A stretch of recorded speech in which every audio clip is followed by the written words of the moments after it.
We're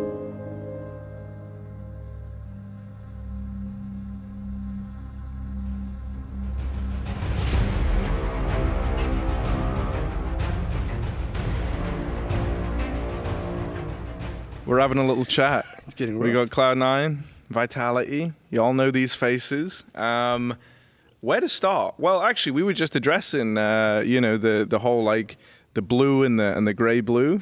You guys do look a little different. Now, this wasn't to highlight the new players. This is which one of these is the proper jersey that you're going to be donning full time? This one? I guess it's new style. Yeah. This is the new style. Yeah. Everyone's a little different. But what, Yeah, what do they're you like more? they're new and Which one they're do I like fresh. more? Yeah, of course, it's the blue I one. think the blue one because Cloud9 Yeah, is like- blue, Yeah, the blue one does pop. not the grey. I'm sorry, Hobbit. Everyone Thank on you. our I'm team sorry. likes it. No, I think a really cool conversation that I would love to have while I have, in particular, Apex and Electronic here, is what it's like to transition into becoming an IGL, right? Because in similar circumstances, you guys were in this position when you guys got rid of Alex back then. You kind of took it upon yourself, and when Boomich was removed, that was when we saw you step up to becoming an IGL. So, talk to me about what that's like. I think it's a bit different from my perspective to his perspective because I think when Electronic took the game leader role, he was still like a top 5 player in the world. Me, I wasn't. So for me, that was like the normal way to go in game leader, even though not much people believe in that, but that's another talk to have. But I guess it's the first weeks are really weird because you need to invent, because you need to invent your style, what you really want, and the way you're gonna work, and that's really weird at the beginning. I remember that I couldn't sleep until 7 every mornings. I was like, my brain was full of fire. So that was pretty weird. But it just was a lot of fun because it was a really new role and I wanted to prove everyone that I could have done it. So, and I had also, I think, like Electronic, we both had really good helps behind us because he had like a really good coach. And, I had as well with Kickstars that helped me a lot. So yeah, that was a good thing to do, and I'm still here, so I feel like it's working well enough. And Electronic, how did you find it then? I mean, everything changed for me when I became in-game leader, right? I think for me it was much easier for you than it was for you because I was like under Blade system, we had already prepared strats and everything and system, and so yeah. And previous I played with Zeus, so he had his system also, and now in new team I can build everything, in one. But for me, I mean, it was hard because you have to think about CS, you have to think how it's gonna work, how you say, right? And how team will listen to you, how they listen to you, because sometimes they don't listen to you and you getting mad from this,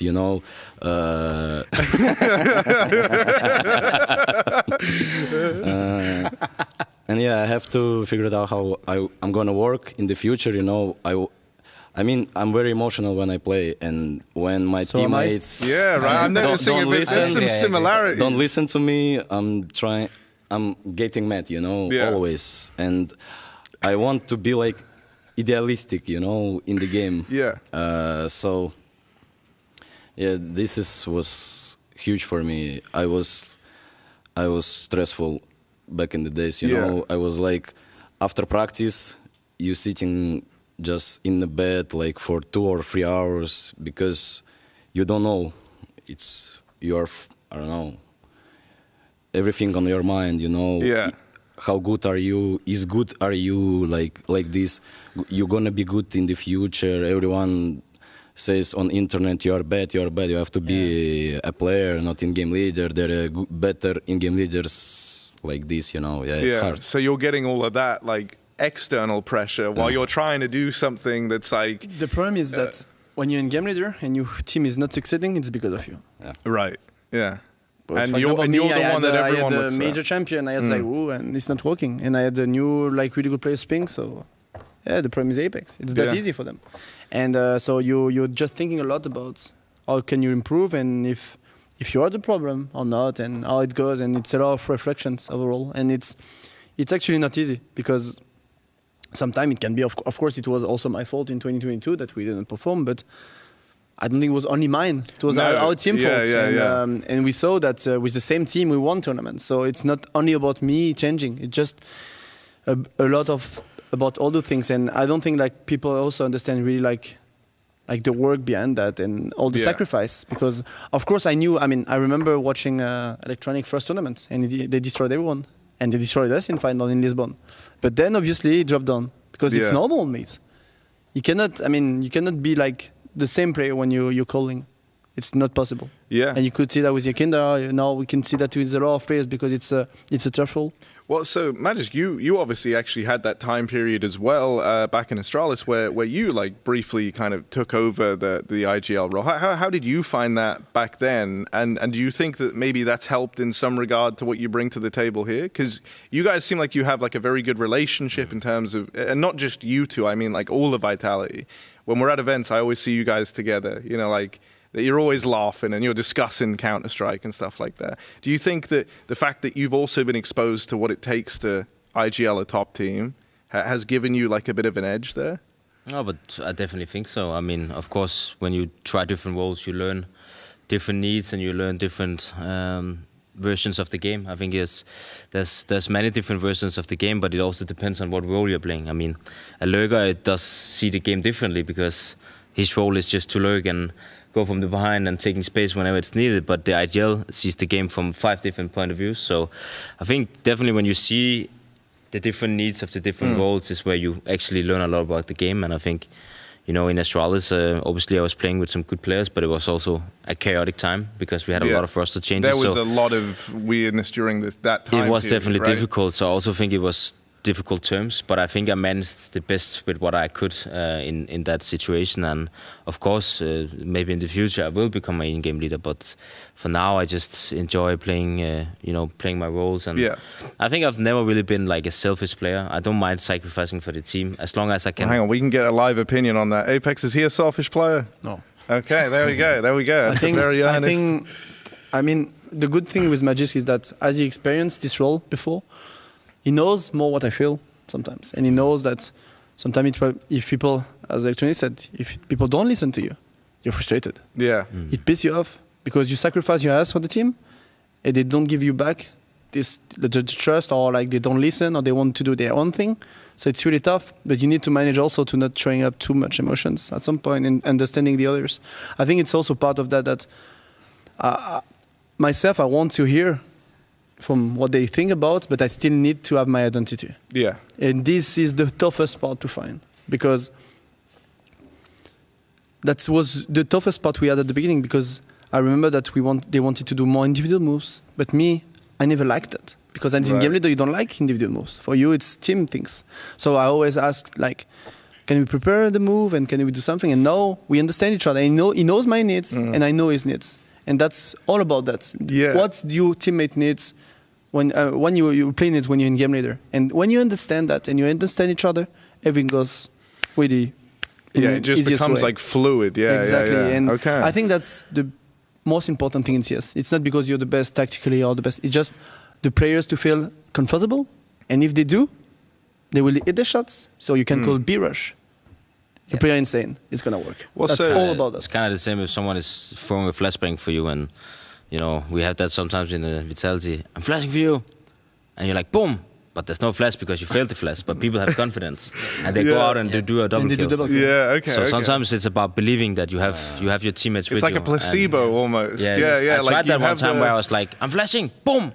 And he goes out to do a double flag and he's like, I didn't hit the flash. No, it wasn't there. Actually, I didn't have flash, mate. I throw an H on your face. It's not a good thing to do all the time, but sometimes this is about being on the same page and feeling that you can trust everyone. And I think if you get to that point, you will have a lot better team. Well, so then looking at like the situation you guys are in, because obviously while and we talk about like the transition to becoming an IGL and whatnot. Now there's this situation where Electronic, you come in taking that over within this Cloud9 squad, and obviously there's a difference between adding a player like what you guys have done with Flames versus bringing in like new leadership, right? So what's kind of been the thing that you've set out to do here? Does it feel, and it, you know, does it kind of feel like back when you were in Navi having to do it the first time, where you're coming in and like building your system and building your structure? You know, what's it been like? I mean, it's very different, totally different, I'll say, because we have to build our system in Cloud9, a new system. We have to find the way how we're gonna work in the future, you know, because we cannot just play Navi strats or Cloud9 strats. Right. So we have to see how we're gonna work. I have to work a lot with Groove, with our analyst, with my teammates, and I don't know. It's totally different. Yeah. I mean, it's like a blank slate, and you're like trying to find these compromises between the styles. Two different play styles, you know. Well, so Hobbit, then how has it been for? Because you know you're very experienced. You have a major title to your name from all them years ago. You know, and you've been in multiple iterations of teams, played under different IGLs. You know, do you kind of bring a bit of like help there, you know, in the server when the game's live? You know, I was playing like for 5 teams, 5 different IGLs. I was IGL in Winstrike team in Gambit 2018, and I have some experience. I understand that it all depends not only for IGL, it all depends for all of pieces inside the team, except I mean, coach included. I mean, all pieces needs to work on one paper with one vision, and I'm gonna say the chemistry between the players is the most important thing. And of course, we have like very firepower team right now. You know, very noisy shuffle, very I'm gonna say loudly, but still chemistry is the most important thing which we need to work on. And I see Electronic, he has like different vision, and his vision on another level. And we need to understand it, and we understand it, you know, we're enjoying that he has like more experience, huge vision, huge understanding of the game, and he cannot be second IGL because he understands the game on the higher level. Right, okay. How the person can be second IGL if he understands the game better than us, for example, and he has more experience. So we're working on it, and we're enjoying. That's the most important thing. Yeah, you know? yeah. And, I mean, is that something that you guys found like in Vitality? Because you guys are going through the challenge of integrating Flames into the squad now, right? So this idea of when someone new joins, you know, it can sometimes be like a breath of fresh air because you're now working again towards like a new goal. But on the flip side, it comes with issues of, you know, you've got to get them comfortable. You've got to figure out how they like to play and how they respond to things and get them on your system. So how's that been, you know, in like contrast to the new IGL going on for you guys? What's it been like bringing Flames into a system? For us, it's a lot different. First of all, because at the end of the year, I mean, at the end of the first part of the season, we were the best team in the world. So for us, changing a player is a lot different, obviously. We worked for 1 year with the same lineup to get into the system I actually wanted, and Zonic as well. So it was a lot of work for us, and now we need to, even though we would change one player, and we think sometimes it's not that much, but it's a lot. Because we need to integrate the guy we need him to feel really well. And we cannot change just strat like that just to say, Flamesy, you're going to take Dupree's all the time. We need to find what he likes, how he likes your entry. Maybe he doesn't like this flash, maybe he wants this flash, maybe he prefers sneaking, maybe he's running. We need to have that, and it doesn't come in 3 weeks, it doesn't come in 1 month for him to be fully integrated to the team.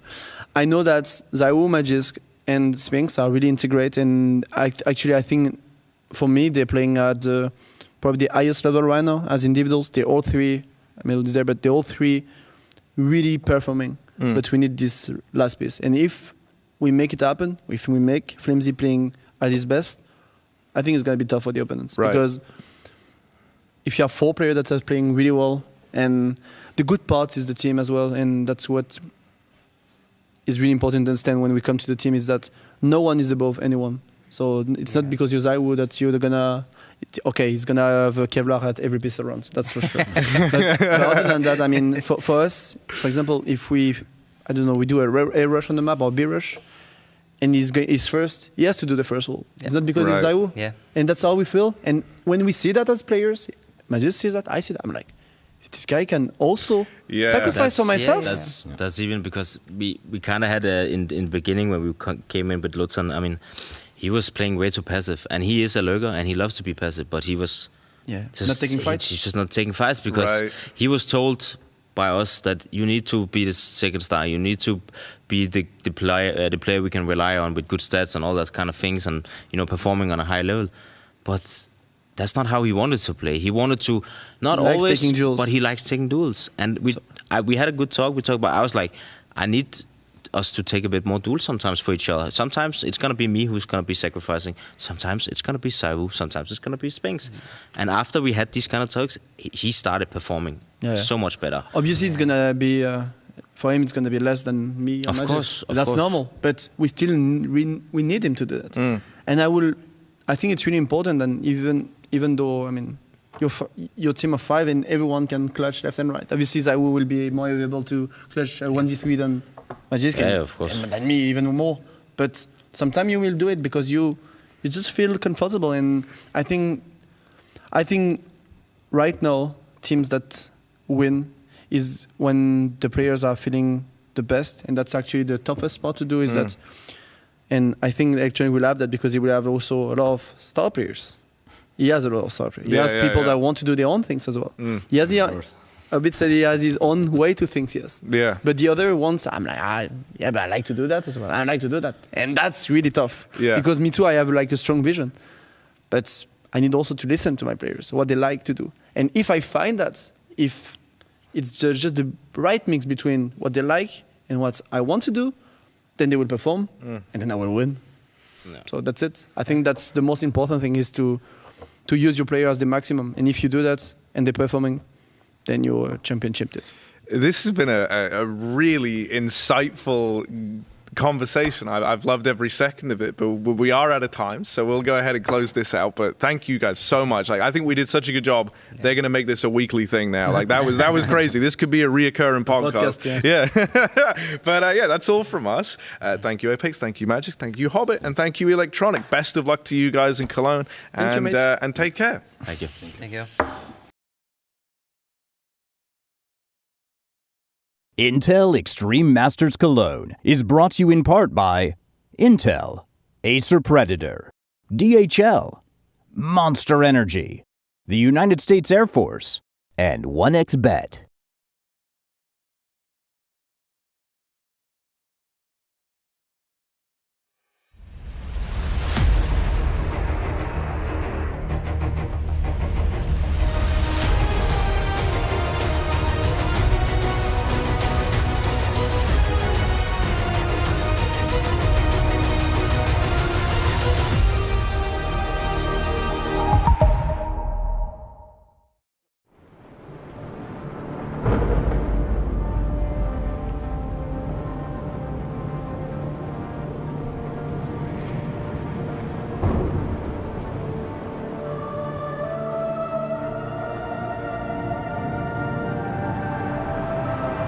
Rafa really making history. Absolutely phenomenal. And Ace is the champion of the Intel Extreme Masters World Finals. Storm's still not quite done. MC is going to take this fight, though. 3 seconds left. Last 2 rounds of matches got to start it well for ESC. And this is a massive move for Zez, but he's not content with just a Nexus kill. He wants to win out. And it's all done. A flawless winning. Unbelievable Rogue with a 4-0 victory over Classic. And they did it again in the grand finals. It's Nobu! Give it up for your Intel Extreme Masters World Champion!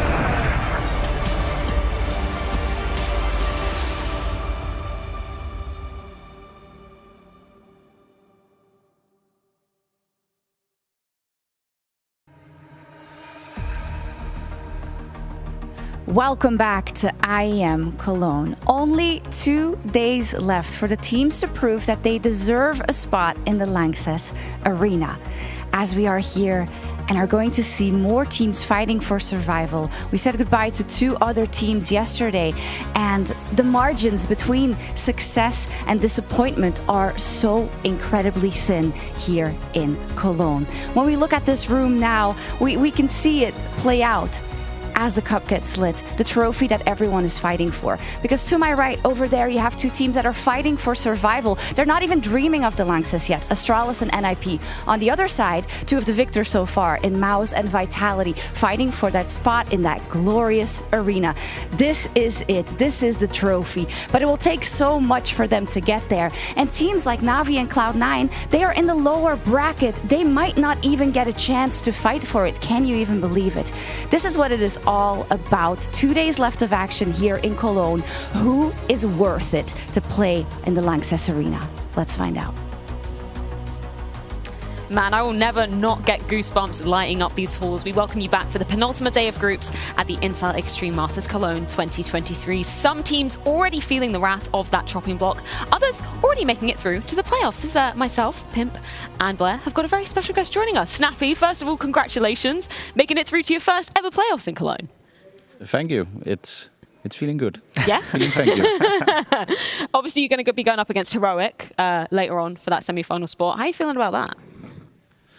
I mean, it's kind of a match where you can kind of relax a little bit in the sense that you obviously want to win, but it's also a match where there is also certain benefits, I guess, going into a quarterfinal. I think both teams will do everything to win. We still want to go straight to the semis, but it isn't as high pressure because you kind of have 2 chances in a way to go into the semi. So it isn't as high pressure as, let's say, the first matches in this format. I don't know if you started preparation for that game already, but we have seen Heroic struggle a little bit. Do you smell blood in the water in terms of you can actually beat them this time? I mean, I think we have a pretty good track record, minus the period like from the summer until Katowice, like this year or like the past year. I think we've beat them a few times in best of 3, so it's not like we fear them or anything. We definitely think we can beat them even if they were in good form. Has there been kind of like a shift in your mentality? Because if we go all the way back over the course of a year and a half, right? You guys were, looking to make it to playoffs, probably have deep runs, and now you're winning tournaments. And coming into this, has there been that mental shift after winning Dallas? Yeah, I would say that in general, it's kind of here late in my career I had the most success, obviously. So with every kind of step I've made, when I entered a semi-final, in the past I might be a little bit nervous. That went away as soon as I got over that hump. And it's kind of been the same. Like I've been obviously in a lot of smaller finals, but not in. But now that we won a big final, finally, also we've been in the Pro League final, fall finals. I also think Dallas final. We obviously lost all of them, but kind of getting the success finally. I think what will happen naturally is the same as what happened in the past. As soon as I kind of got over that hump, I was just relaxed in whatever setting I was in. So I believe it will be the same now. Should we talk about your route making it to this very point? Because obviously the Fnatic game yesterday, that was pretty clean from you guys. But that 9 game was absolutely insane. Can you talk to me about the sort of mentality, the emotions during that one? Yeah, I would say obviously the first map, they destroyed us. It was Vertigo. I think we had a little bit of ring rust in the sense that we came back. It was our first map. But even if we had played good, I think we would have lost. I would say that at this point, 9 maybe have to be recognized as the best Vertigo team in the world. Because they are destroying everyone on the map. So I can't see who else is up for debate at the moment. And with Cloud9 obviously changing their roster. So they destroyed us there, and then on Mirage we were down 15-10, but we kept our cool and we got 9 rounds in a row from there, I think. And I'm super proud of the things we've been doing since the Blast major, where we screwed up after the first stage. We went clean 3-0, and then we weren't there. We lost to ourselves, I would say. And I think the goal is every tournament to make sure that whatever we do, we can never lose to ourselves again. And I think, we didn't. Coming into big tournaments like the one here in Cologne, we always speak about the Heroics, the Navis, the FaZe and G2s. I think it's been the case for quite some time that ENCE goes a bit under the radar. Do you feel like you finally made it to a point now where we as experts and fans as well have to recognize that ENCE is a team that goes into tournaments like Cologne and try to win them? Probably, yeah. So, because I would say apart from, I don't think there's been a lot of teams that's been in as many finals as us at this point. No. Like IEM Fall, Dallas twice, EPL final. Like that's 4 within the last 1.5 year. I don't think you can find a lot of teams who's done that. And I think now we also proved that we can win. So I would say that probably, yeah. And we also have less chances, obviously, because we don't have the 2 blast events on top of it. So those are not a possibility for us to attend. So I think that whenever we are given the chance to go far in tournaments, we usually do. Okay, gentlemen, there's 2 things I love more than Counter-Strike. First of all, it's birthdays. Happy birthday, Jacob. The bigger, what is it, the big 3-8? I thought we had an agreement not to say He's 38 now. No, not at all. Went to the grocery store, huh? Yes, grocery store. This is what this is. And I also love quizzes. So I've got a selection of 3 objects for you guys. I'm going to pull one out. Who wants I'll this take beautiful duck? Yeah, I like ducks. Is That was too quick. your kind of MO? We've also got. That's why. Okay, that's fucking loud. We've also got a That's horn. definitely this That's guy. definitely got to be loud. And happy birthday, Jacob. You've got an what? inconspicuous can of nuts. That's your noise-making device. Thanks.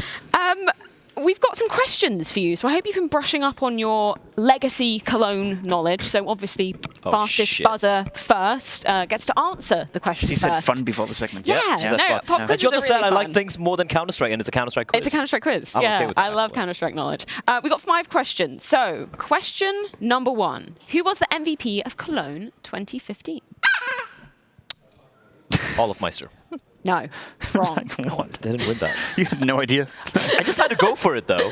I respect the hustle. 2015. 2015. They Think won about that. who was in the game. They did win that. Well, I know the answer But- now, but I can't. Too late. Flusher?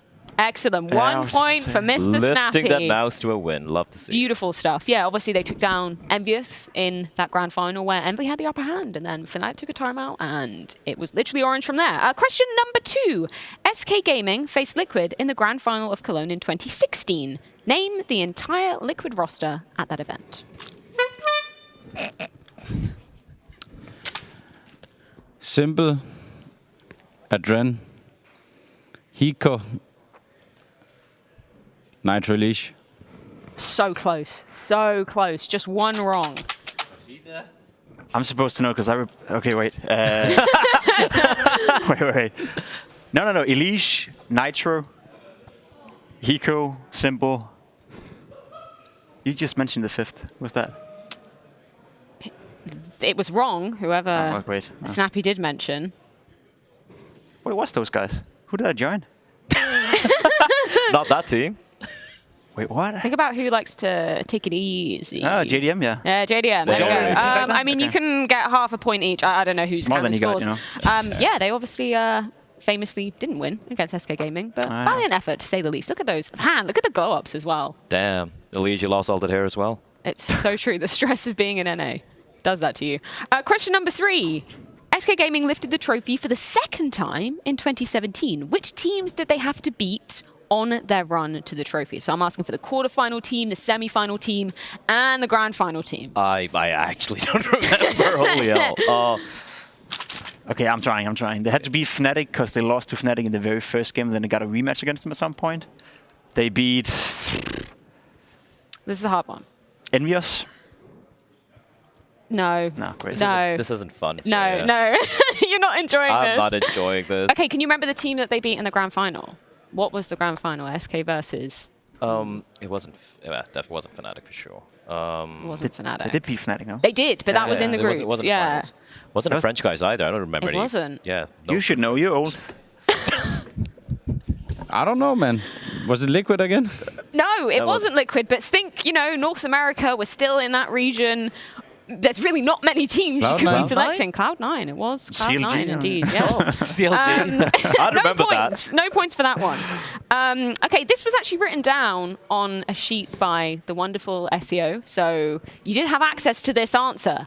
Only 7 players have won the Cologne trophy more than once. Who are those 7 players?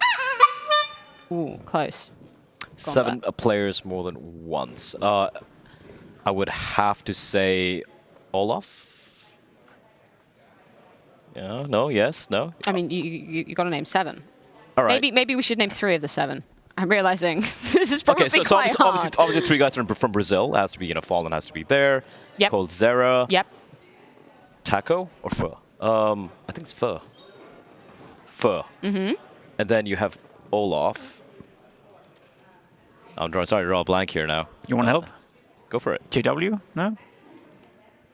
Did they win 2 Colognes? No, they didn't. I don't think they did. This has been thrown a... Yeah, they haven't won 2 Colognes. A little bit of a spanner. They won Cato, they won Cologne, the major in 2015. That's the only Cologne they've won. Exactly, yeah. So, but I think Olaf, You're on the right vein with the Brazilians. Yeah.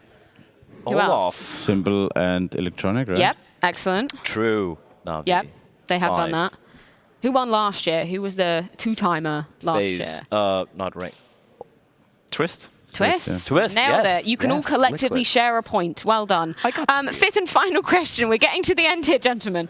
NIP faced Fnatic in the grand final to win their first ever major back in 2014. Freiburg may be known as the king of banana. What is Crim's favourite fruit? Wait, what?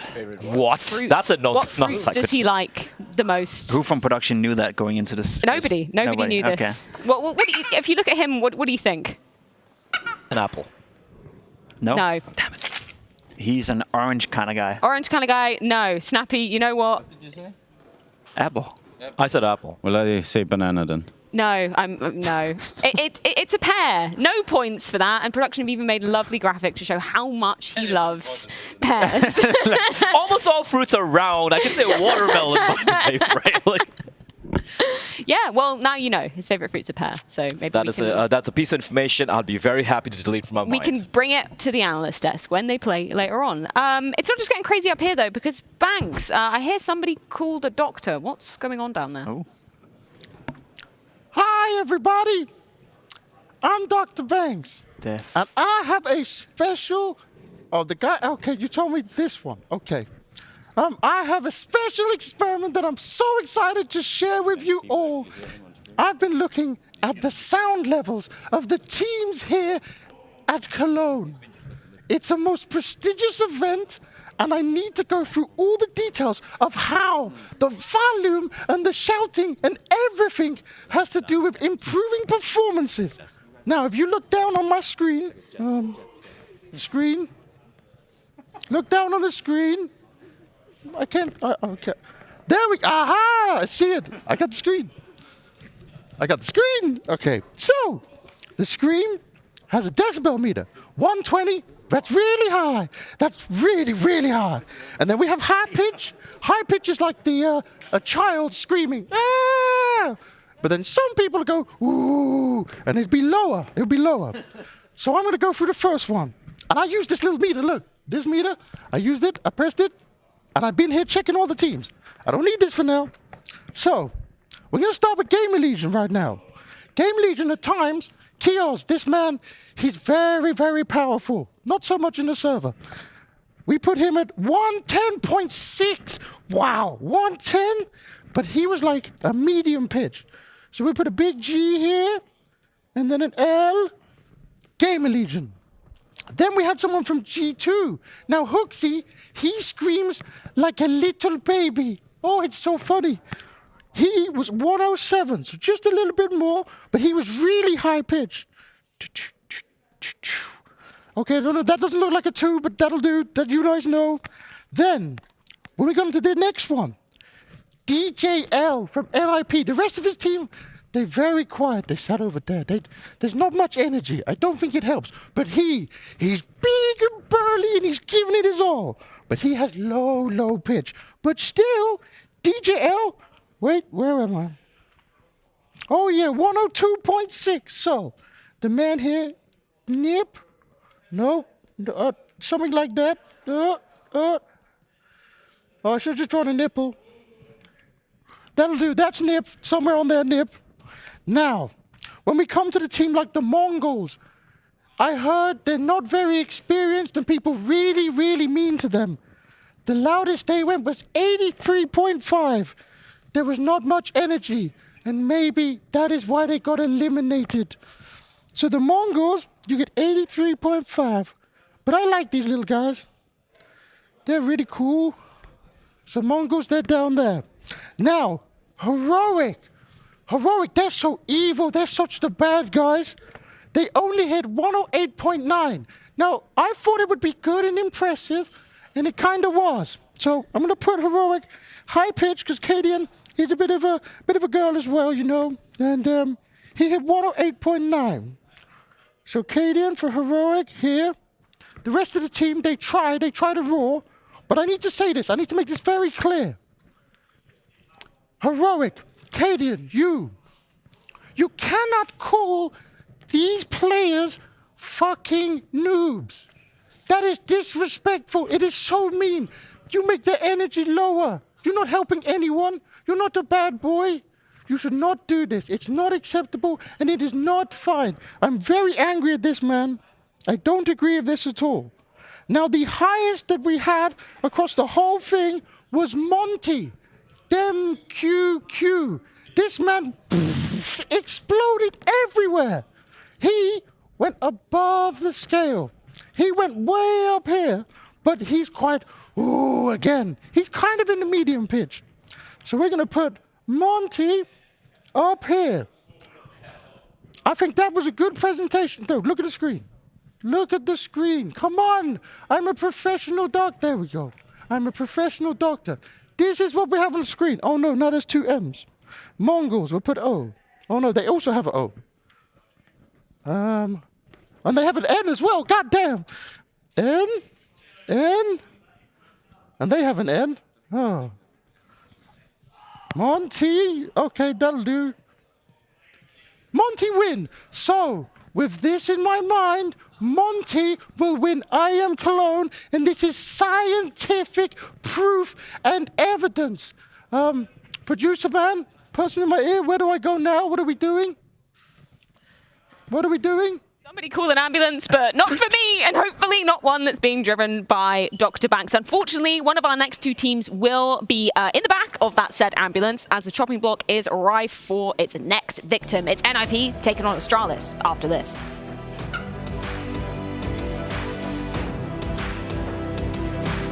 That's it?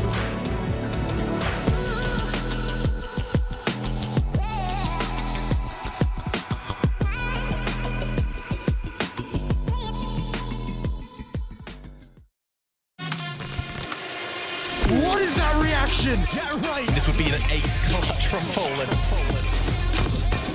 Oh my! Oh boy! FaZe Clan, the champions of ESL Pro League. Poland's here. Oh my God! Girl, are you gonna be kidding me? What a map! What a map!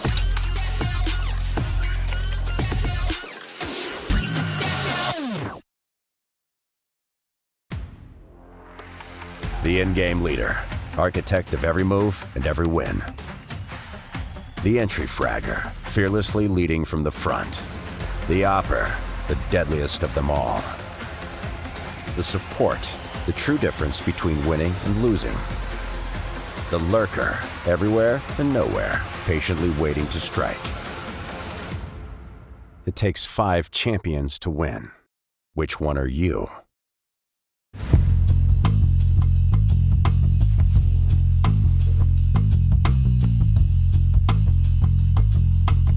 Okay, we're live now. Have fun, Castle. You're sneaking. What the fuck? Boss, you're not ready for that. Hey. Oh my God! What the fuck? Someone is walking. We have the bomb. What the fuck? You have 100 people. Nice! Yeah. Oh my God! Yeah. 1 minute. Dead. Yep, he said 24. What the fuck? Yep. Remember the fake? Talked about. Oh. Yeah. Find the bomb, find the bomb.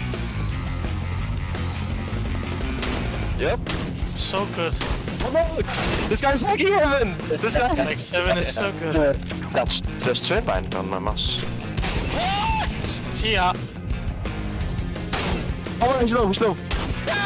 No way. Like 7 is so good. He's smurfing on you guys. You're pre-firing noob bashing. Landing A.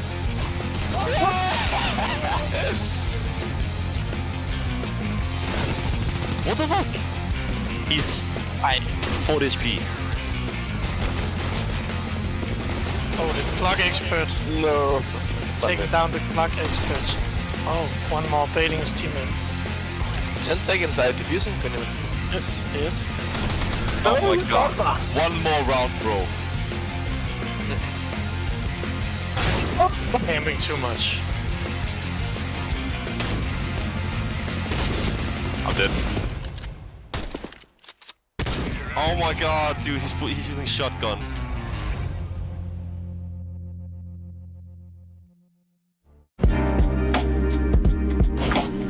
Does your moisturizer suit your narrative?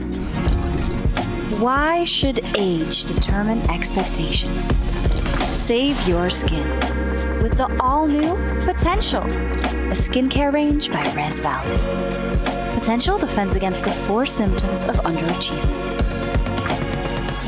Why be a future star for just a year when you can be a future star forever?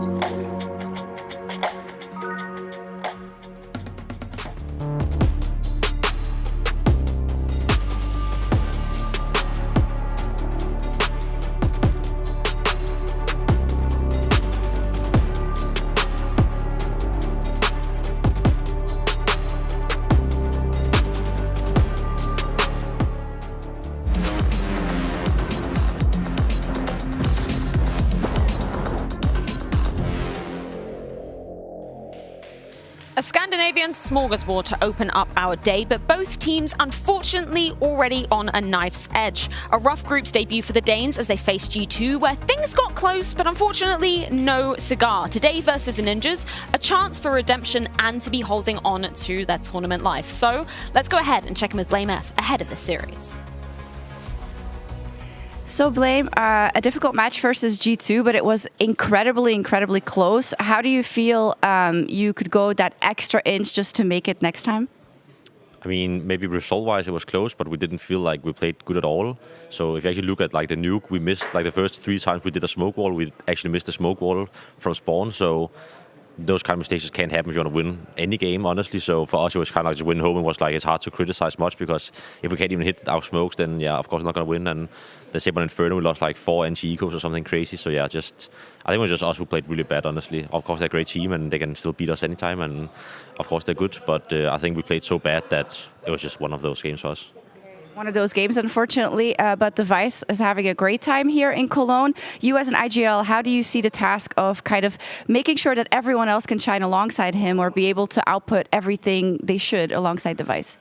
I mean, we do a lot to make sure that Device is comfortable. He can pretty much do whatever he wants in all the maps and everything. And I think all the other players are also very focused on making sure that he's like set up to perform. But I think the other guys has been performing really well. I think Borba showed a really good form since he joined the team. I think Boss has been playing way better in this team than he did in the past.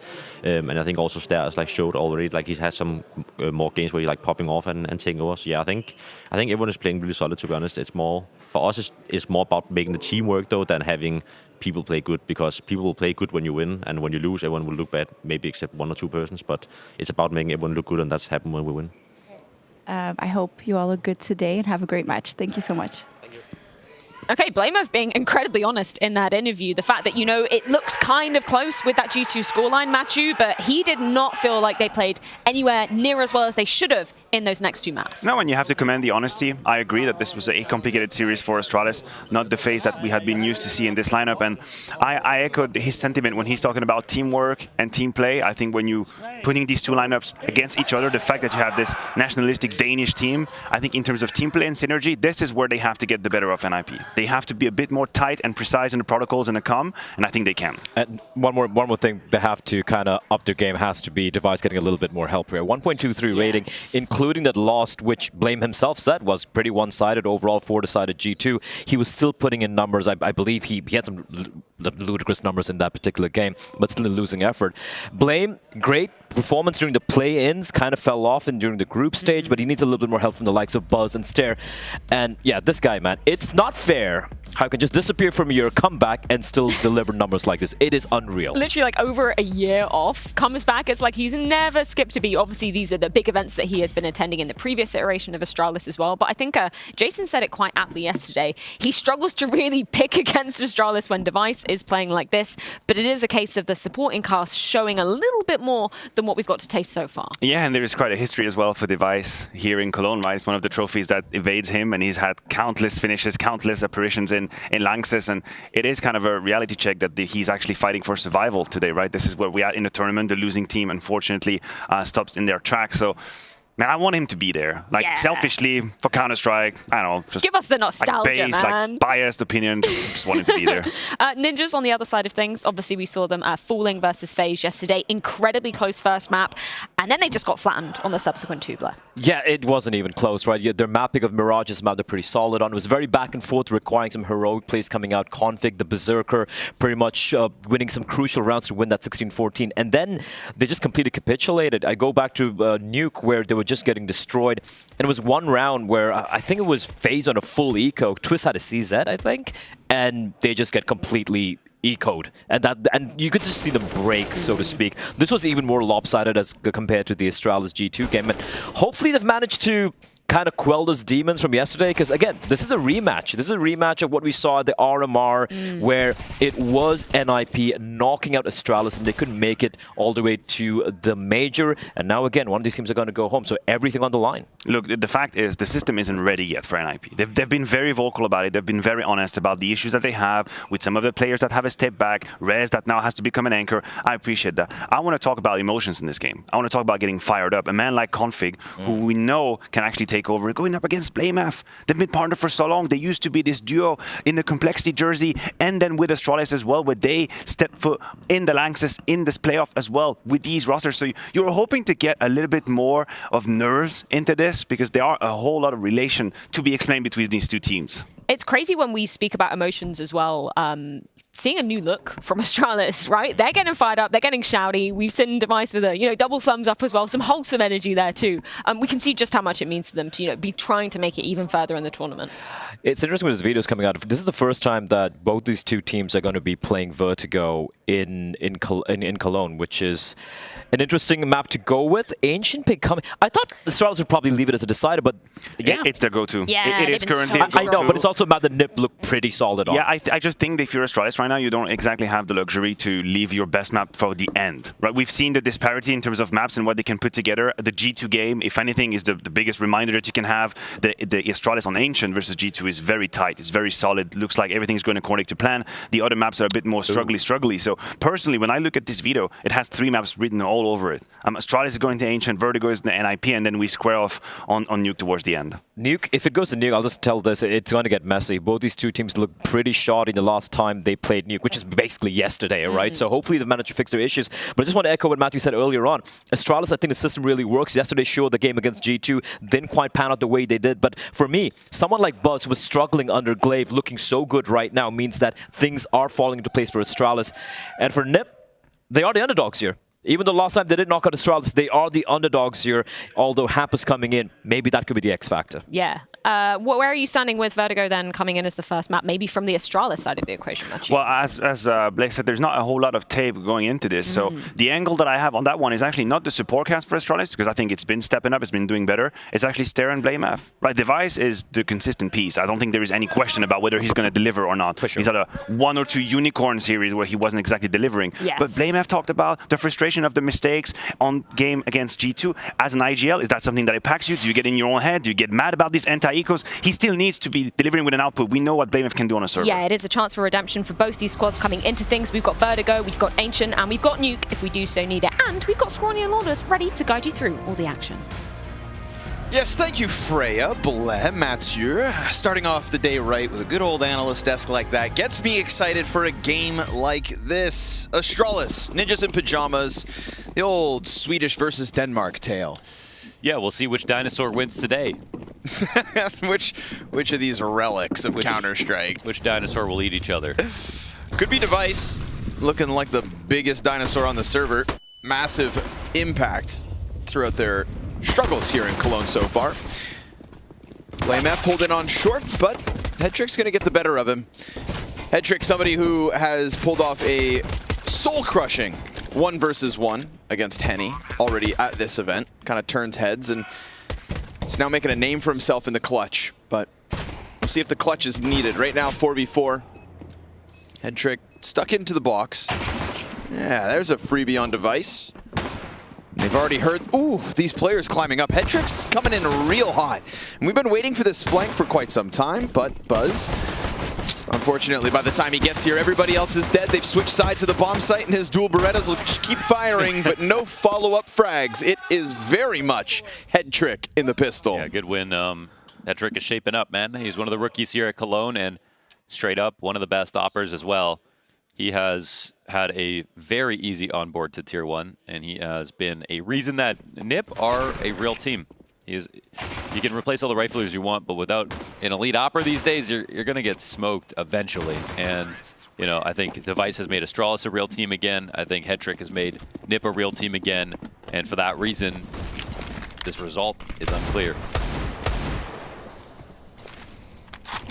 Funny what it'll do. A world-class opper. Undeniable for Device. Config versus own team. Yep. A lot of those stories. I mean, my favorite's always just this Ninja project kind of versus Device. Obviously, his departure set him back a little while. Just the way it is. What do you mean? What do you mean set him back? Well, they were looking for an opper for some time, right? Like, oh, set NIP back. Set NIP back, okay. yeah, for as long as it did, and you know, this is kind of while we saw a downtick in Brawl. It's time that Ninjas will never get back being on the outskirts of competitive Tier 1 Counter-Strike. Yeah. Could have been knock. Could have been knock. But I don't know how much of that hard feeling still sticks around. It has been some time, and both teams looking better as of late. So maybe it was all better in the end. Roland, he will catch Device. That's the scout downs. These pistols, you can sit back and wait. Smokes out for the CTs. They still have a nice amount of utility here with the 2 frag grenades. You know, if you want to make things weird, seeing as you bought in, that's your next chance to bank those frags onto the bomb planter.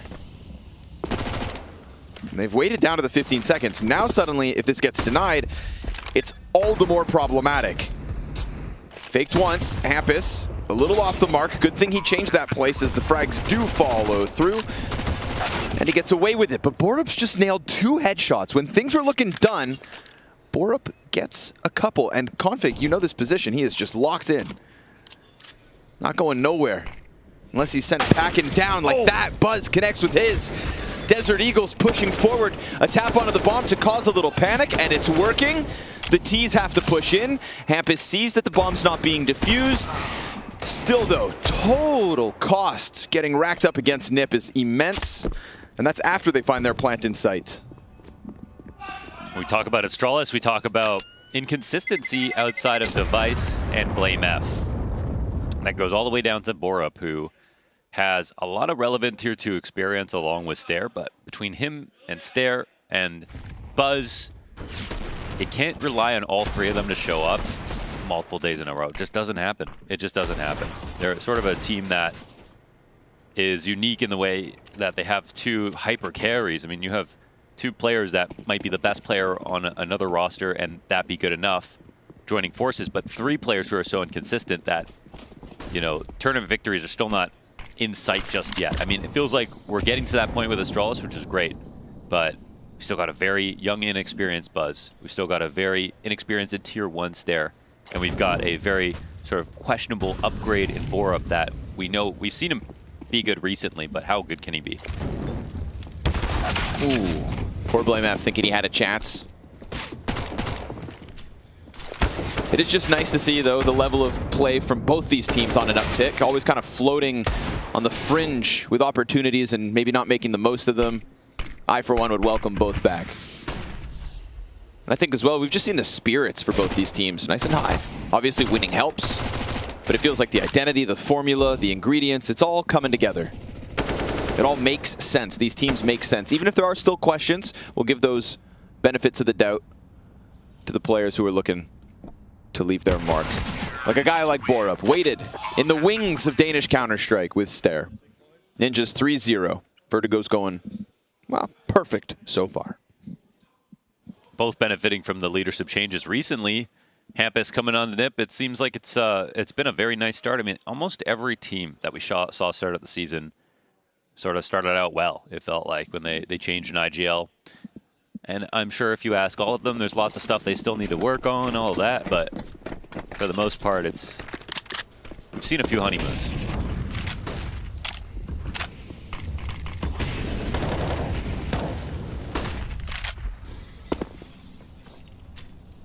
How long do people go on honeymoons for? Like a week? A few days, or like 2-3 weeks?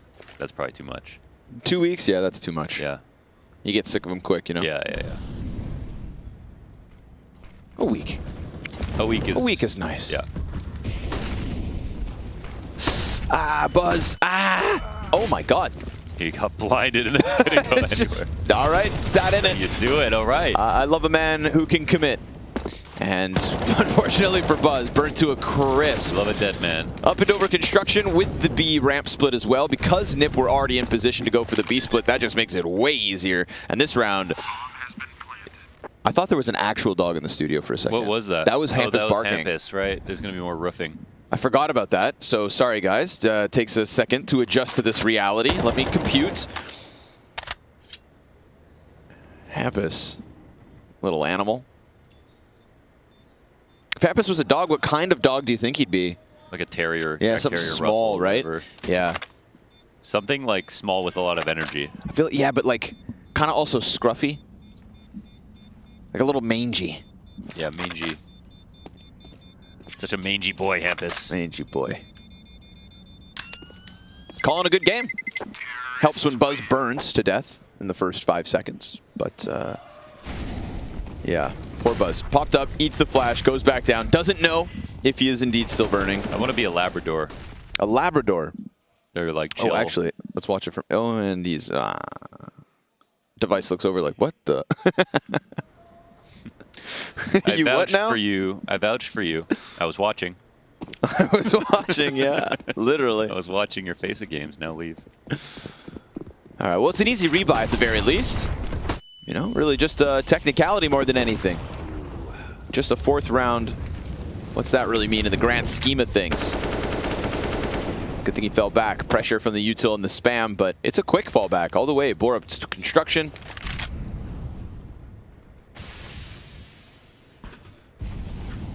With the ease of that mid-split, the ramp players had no resistance last round, so this time they just chuck out a bunch of utility, and they find a mark for it. Buzz down to a quarter HP is not... Don't even bother rotating after they hit the nades, you know what I mean? Because they already threw the nades, they're not going to throw them again, you know what I mean? Quad Molly's coming next. They're running out of nades. That's true. But it's going back to A. They've only got 1 smoke for this, though, curiously. You always pay attention to the device angles that he sits on. He sits on the best angles in CS, period. Okay? You always think, oh, how he's going to get a kill? He's playing so safe. And then, boom, they just walk into it. And you go, what the hell? Is he a genius? Oh, Ooh, timing, Stare. timing. Yep. Call. Oh, my goodness gracious. Pull him down, Stare. Oh. Man, with the supported device next to you, too, he's full confident. Nobody watching that one. That's going to leave a mark on the Ninjas in Pajamas. Your bomb now belongs to Device. Second player comes over. Config and Hampus to look to bring this back. Ooh, he hit that. All right. Can try to pressure up around the side of Crane instead. Device miss flick. Hampus is bringing this back. Oh, but Borup catches him. Not expecting another layer of defense. 5 seconds to spare here for Config. He's going to have to push out or just straight up fall to Borup, who picks up the slack left over. Nice attempt by Hampus to draw it back. It was, yeah. Very nice molly. And play there from Borup to play it cool in the end, the closing moments. But you know what? That's all about Stare. And it's all about finding out who is going to be playing well today for Astralis from the rookies, from the new guys. So for NIP, I mean, that's 4 great rounds, met by 1 solid from Astralis. Nothing to fret here for the Ninjas. Just keep going forward with the game plan. See if Astralis have 2 answers in a row. Device getting aggro. Ooh, poor stare. Device just watch that one unfold. I think he's already in position to take the risk of the round. Let these smokes come up and see if anyone's still on the ramp. Yeah, Blame ready for the fast re-clear as well. This could be a very strong move for Astralis if they, if NIP execute quickly. See this info guaranteed now. 2 rotations coming over CT side, but Buzz, he's preemptively used his smoke, so... And Borup only has a molly for him. So I think they need to get 2 committed in this spot. Look at the lineup. Buzz holds off. They swarm around him, and he takes nothing down with him. Borup, the only guy. A or B, Borup's been picking up a chance here and there, but this is just simply not enough. His Device still sits on 0 kills. Poor guy's just not been given anything to shoot at on the ramp last round. Stare took all the frags. Prior to that, it's just been the beatings of NIP, which will indeed continue.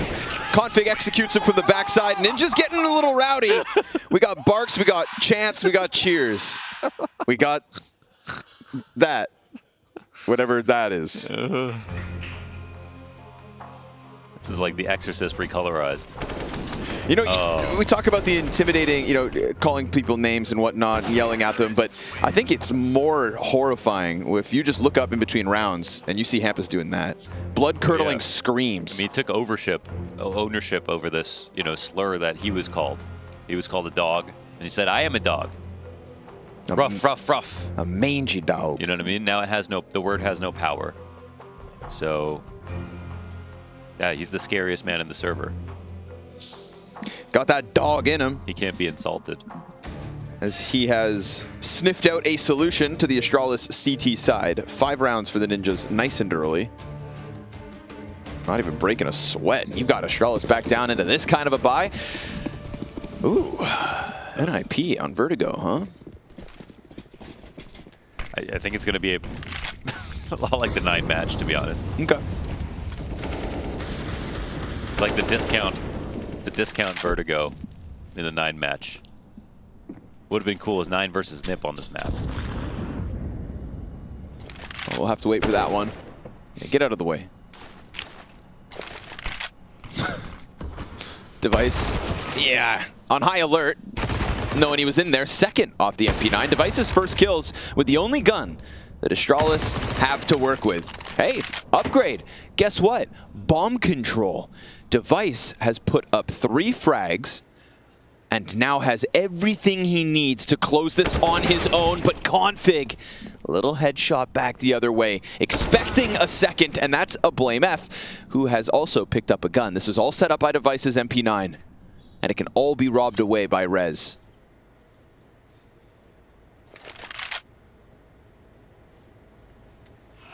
It's got the time. Calculating variables. Buzz now with his hands on a weapon, but is this spot a little too dangerous? Rez doubles back. Blame F has just told Buzz, you sit on that bomb, I'll clutch. Sits on the bomb, then Blame F knows the rotation, so Astralis playing this so well here. So now, well, he actually, it's still enough time to go back to either side, but he's going to hear the running, that's the thing, so.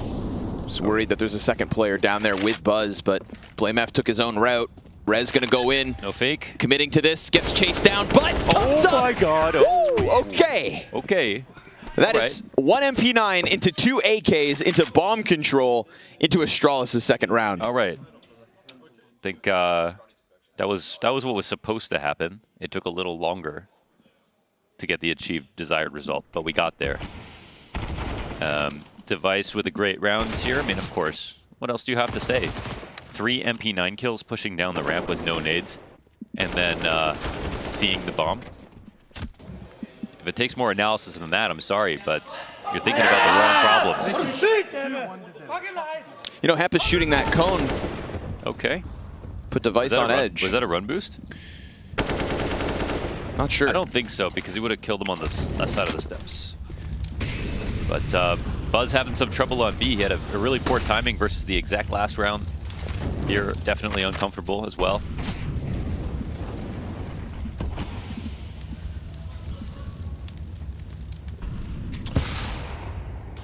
Damn, he took that nade to the face. Right to the forehead. It's good they decided to move at least. Yep. A little bit less damage. Yeah. Borup picks up Hampus, so we got man advantage, Astralis. Device no longer pushing in with an SMG, but leaning back on the trusty big green. Well, Device won the space, though. Yeah. We'll throw a flash to get him. Sandbag's another good spot, actually, to play from. Oh my god. Borup starting to flank, though. Up close and personal. Hedrick is indeed watching this, but Rez was a little further out, so Borup finds the timing and sprays down the 2. 3 kills for Borup this round, and Astralis' CT side has officially started. Yeah, the current law of Astralis that you're going to get, you know, 1 of 3 of the rookies playing well, like huge map, and then if they win the map, it's because 2 of 3. You know what I mean? Sure. Never 3 of 3 at the same time. Right now, Borup is that guy. He's actually been handling B better than Buzz. Buzz needs some advice, is what he needs. Okay. And he's got to play more rounds on B, because like just timing-wise, not like his aim is really good, right? So it's just about when he peaks, and he doesn't have that down just yet. Getting in the reps. Yeah. But that's it's like, dude, Buzz like straight from Face It, doesn't even play FPL. He said he's played since getting into FPL. He's played like a couple of games, if that. He skips steps. He skips steps, Launders. Yeah. So has he done that? It's unbelievable. It's just is that what a vouch from a guy like Device can do? Yeah. He has 8,000 hours. I have more hours than Buzz. And here I am just talking about him. I heard 910 has 2,000 hours. That's it. Wow. I should stop playing. Let's just join a pact to quit together. God damn. Blame F. Some of these players should go down easy. It's not yeah, unfortunate, but strong angle, 2 players with pistols. And Astralis slotting into the defense now. All starts with the Device double MP9. The only thing Hampus shot that round was a cone. Then his guns got stolen. Head trick connects to Device. I hope that Hedrick continues to show us the form that he's been given these last couple of weeks. He's really starting to turn into something that turns heads, catches your eye. He's tier 1. He's friggin' got it. He's got the clutch too. And I love a player. I love a player that you can just rely on a clutch. Right now. Like, he's not scared to open rounds. He's not playing too slow. His rotations aren't too slow. He takes lots of shots. He hits lots of shots. He doesn't miss the easy ones. He's good in the clutch. Like,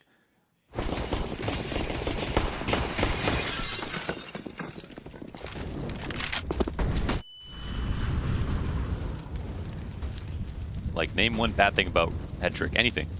Even ad hominem. Go for it. Anything at all. Come on. Come up with it. What can you say? It's gotta be one thing. Yeah? No, I got nothing. Yeah. You're exactly. Right. Literally nothing bad can be said about Hedrick. He took a while to get this good. Oh my... What? That's not even true. Well, I had to lie. Brolin goes through. Borup shoots Hampus. He's on Tetris, but no further. B defense gonna hold strong this time. And then the walk up along the wood. I like this. Borup decides, yeah, he smells blood in the water on the ramp as ninjas were falling. I mean, I like early in this half already, they're just saying, let's double up B early. Let's just... Hedrick didn't get 4 kills this round. That's something else that he did wrong. Not yet. Imagine that. Okay, okay. Actually, you know what? You know what? You know what? You know what? We've got a chance. Yeah, that's 3 right here. But they stay slotted in. As 1. First peak scene. Hedrick now. He made a footstep. Calculating. And Rez in the backdrop. Can't manage to get a kill back, so they'll push him, and Astralis tie it up. And they're loud, too. They're loud, too. So I think, personally, right now, sometimes you have a B solo guy who's so good, and you have such good control, that's half of the map, and you know the team doesn't like to go B a lot, you can play one there, but Borup's been excellent support for Buzz. To be honest, it makes it feel like Buzz is actually the support on this side of the map. He's got the better peaks right now, the better timings. So if they double up here, then that does leave A a little weak, leaves mid a little bit open. I would start to think about that. Gonna go for the ramp hit with the Tech-9s. Ooh, Device sliding around the smoke. Frag grenade softens 2 up. That's nice. Stair can't manage to get back. Ooh, pistols again? Oh. No, because Borup is the difference maker. He's the glue. He's the glue. He's having a fantastic game. He's getting in there in between things. Oh, holding pulling it all apart. He's like a contractor. He's like this guy from Better Call Saul, Mr. Wolf, Mr. White. No, not Mr. White. That's the main character. The guy, vacuum guy. Sure, dude. Kills people when you ask him to. That's you heard it Borup. here first. Borup's like the vacuum guy. Yep. Yep. He's the guy you call when you need help. He's like a contractor. No, that's Saul. Shoot. Actually, Saul called him. Oh. There's a guy above Saul, believe it or not. Oh. Yeah. Spoilers. Brolin's able to jump up into the tarp. That bullet hole he sees coming out at Device. But I know what you're saying. Borup's getting in there with the cocking gun, making sure everything's held down. Laying tiles, threading wires, all that manual labor stuff.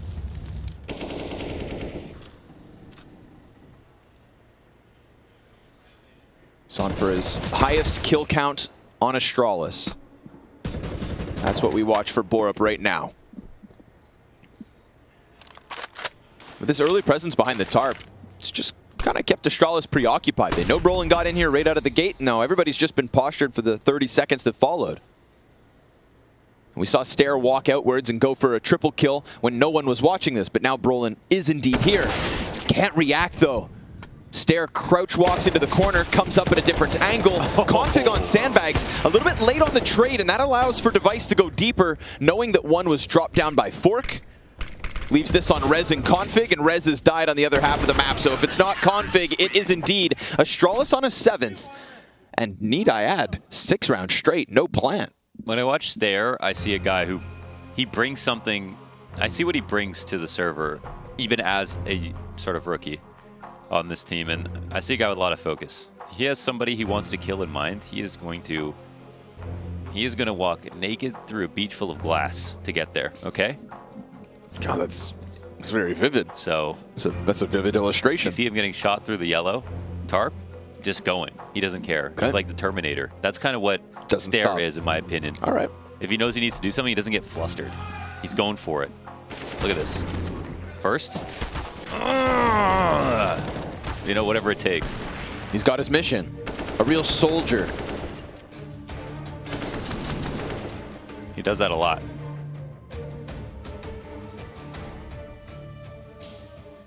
It's good to have identity as a player. We know what he does well. We'll see how many times he can do it.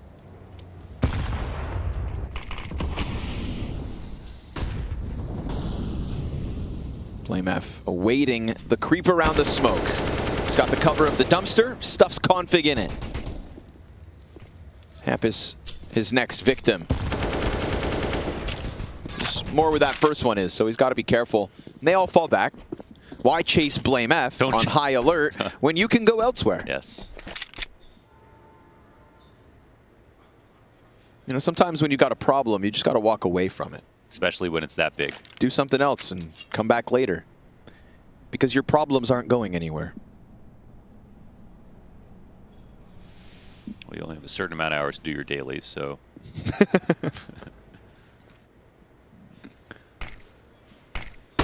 Pistols to boost up behind Wood, and Buzz falls back. The timing there, I think, is working out well for NIP.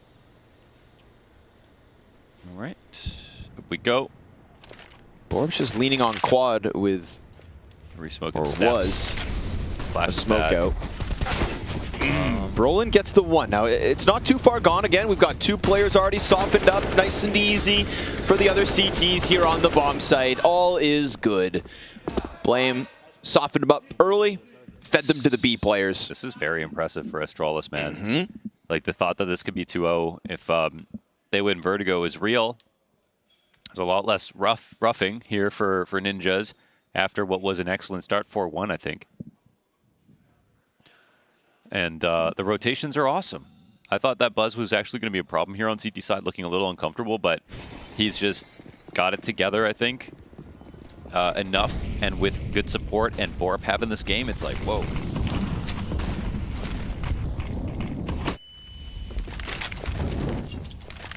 I mean, I don't want to say Astralis is back, but I think they are. I think they are. We're getting into Almost, that. yeah. We're getting into that conversation, and not just like maybe win a map here and there, but like competitive. Rolling over the top of Xbox. He'll kill Device, but 2 more riflers here means no easy A ramp control for the Ninjas in Pajamas.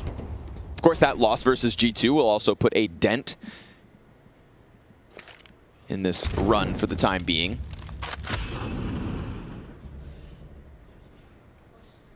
But G2, no chumps. Blame F about to chomp on short side. Eats the flash. You got to get that kill, man. It's 4v4. Yeah, could have been the difference maker off Hampus. Instead, they're going to post head trick on the angle. He gets flashed. The riflers then just kind of trickle around the side of the crane. Config dead before the rest are ready. And it's clean headshots yet again from Borup. Not letting off, not giving space. His 17th added to the tally. Bomb could double back, and Rez is hoping to have opened up the B site, but of course there's going to be somebody somewhere, and that's Buzz by Wood. Yeah, he's thinking about it, so they're going to come clear him, but if they hear the running footsteps underneath Buzz, he just has to stay focused on this, and it looks like it works out. Rez is a little high, but Rez is probably surprised. Oh man, he's looking there. Yeah, he was coming to clear it, but then kind of just checked something else the second before. There's no chance here for Hedrick. He doesn't have time to get in the site, get a kill. He can at least keep this gun for the very last round of the half, but overall, this has been splendid for Astralis. They're on 9. They got to be feeling pretty proud of themselves. And Borup, pat yourself on the back. Hell of a CT side. I think splendid is the perfect word to describe what we're getting out of Astralis right now, especially because it exceeds the expectations on this map in particular. Showing well-roundedness off the back of Borup. You know, that's not what I would have expected before this map went live. Because even when you get a strong performance from one of the 3, the non-Blame F and Device duo, it's not usually this hard of a carry.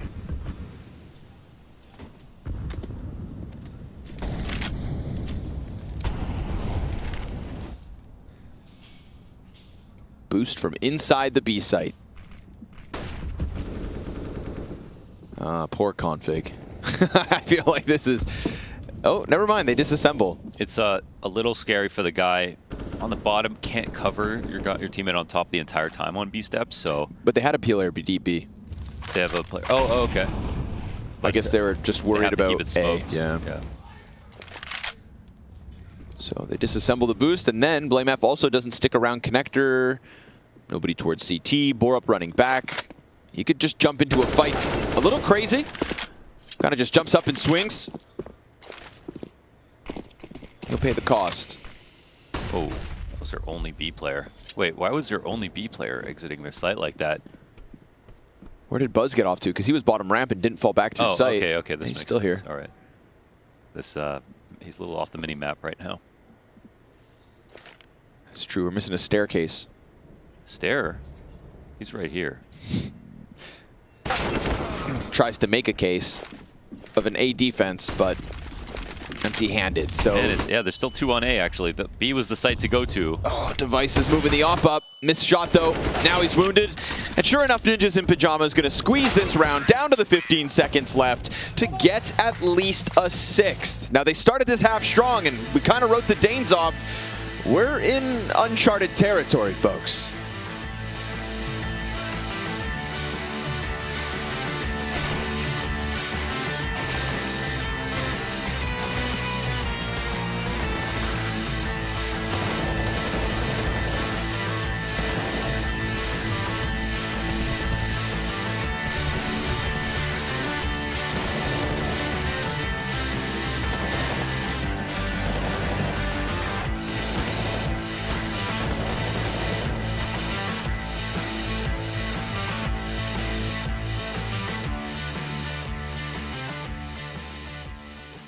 third and decider.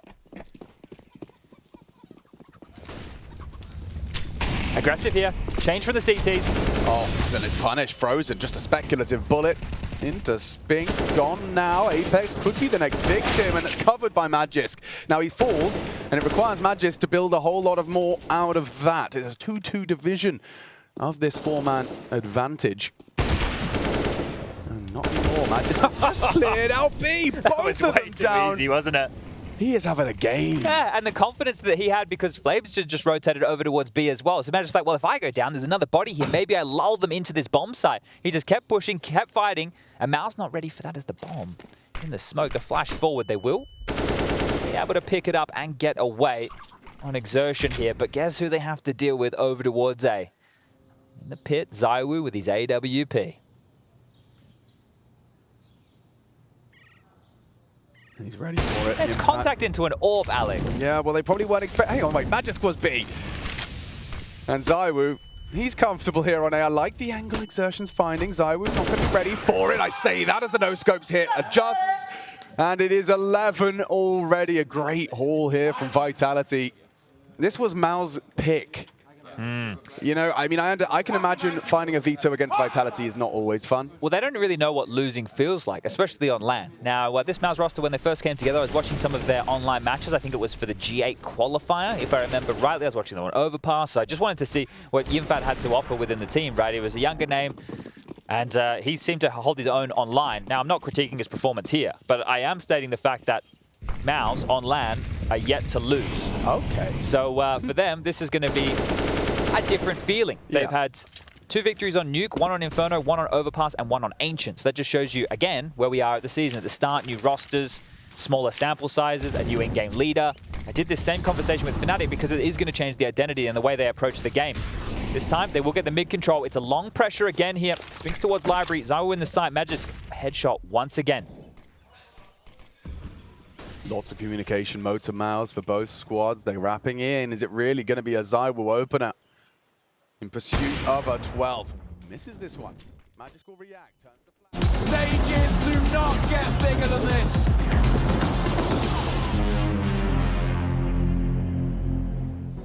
So Astralis start this T side with a 3-round lead, looking pretty comfortable all around the map. Ninjas squeeze one out of the very tail end of this half, but this is where we are. Obviously elimination on this one. We had barks out of the first couple of rounds, and then Ninjas got a little quiet as the hard work got started. Hard work that's left them trailing by 3. Whoa, Astralis actually beat 9 at Brazy Party 2023 on Vertigo. That's brazy. Oh my god, that's crazy as hell. Okay. Shout out Henry G, the braziest of us all. Head Trick holds top construction, sees a big pack of Danes, and when you see a pack of Danes, you better run the other way. Yeah, because the dogs are out. That's just life advice. Brolin goes down ramp, kills Blame F. Cutting off this side of it means maybe just leaning into the CT shelf, holding elevator instead. You can't expose yourself to Brolin. He's going to have a teammate go and join him on the flank. Device decides to take it into CT spawn, and Headtrick was not ready for somebody to be fighting in his own spawn. Hampus also instantly gushed. Double digits looking likely. Brolin trying to get the ball rolling inside of the bomb site because he was expecting the other half of the retake to come through, but they just get completely shut down. The pistols hit for Astralis. They hit hard, yeah. Brolin's ramp play it's a good place to be, but once he gets a kill, it's like, can't really trick him anymore. And Rez, can he just jump on this or what? No, no chance, but nice pre-aim. Okay. Howdy, cowboy. Okay. That was clean. They'll take that, I guess. But I had the stats flipped in my mind for these two teams on Vertigo because Nip picked it. But it's sort of like brand new with them, with Hampus. They played the one game with it at the fall groups. They won, but guess who it was versus? Who was it versus? EG. So it was a good win, but it doesn't say too much. But we're probably watching a lot of brand new stuff for Nip in terms of what they brought in here on Vertigo. Hampus was off for a while. Probably played a bunch of Vertigo and decided, yeah, I'm going to bring this back.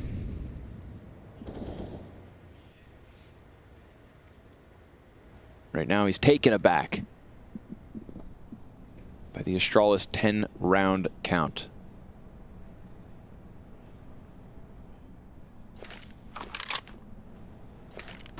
Uh-oh. Yeah, sorry, boys. One piece of utility suddenly makes this defense way more susceptible to get pushed. USP off Tetris. Yeah, that's exactly what you'd expect, is it not? Config getting cheesy with the smoke. Puts the dual Berettas into place. Oh my goodness. That's all you need. Honestly, win already. But Device is low. He can't even just get in the site, so he's probably kind of scared right now. Stare. Okay. Right side green smoke. They got. They just got to double up, really. Okay. That's bad. Right good. Side green smoke. Yeah, that's actually. Rez should punish this, you know, but. It's hard to punish with no armor. Oh, excuse me, he does have Kevlar. 11 HP and dual Berettas. Doesn't know about the second player for sure. Go ahead, get brazy. Stare in the sight. Device has to lean back because he's low and they want to save with the 2 rifles. Why is this scary? He has 14 HP. Because it's Rez. Because he's got them Berettas. Nice done. Okay. He would have had to have 2 headshots to kill Stare there. Already got away with way more than they should have. Yep. But I like how all the pistols obviously serve up the distraction just long enough for the Berettas to get into that sweet spot. Up until this point, it's a very strong anti-eco from Astralis. Their nades have been visibly improving. Like, their execs look very clean. Their defaults look very good. Like, actually as a team, it's only individually that they need to step up more, I think, because I'm seeing the improvement as a roster, as a unit. And are you impressed? I am impressed. Do you love it? I do love it. Like before, BlameF and Device were top fragging, but with very little structure anyways. Sure. Now they're top fragging and there's clearly more structure. BlameF is doing a good job. Can you say that one more time? Blame is doing good. Ladies and gentlemen, he is an in-game leader. Or so he's trying to be. And his frags on this map particularly haven't taken much of a dent, sitting at 14 and 7, just trailing behind Borup. Borup's cooled off a little bit, but that's fine. Got early success for Astralis. It's just he was shooting for his kill count record with this organization. Could still get there.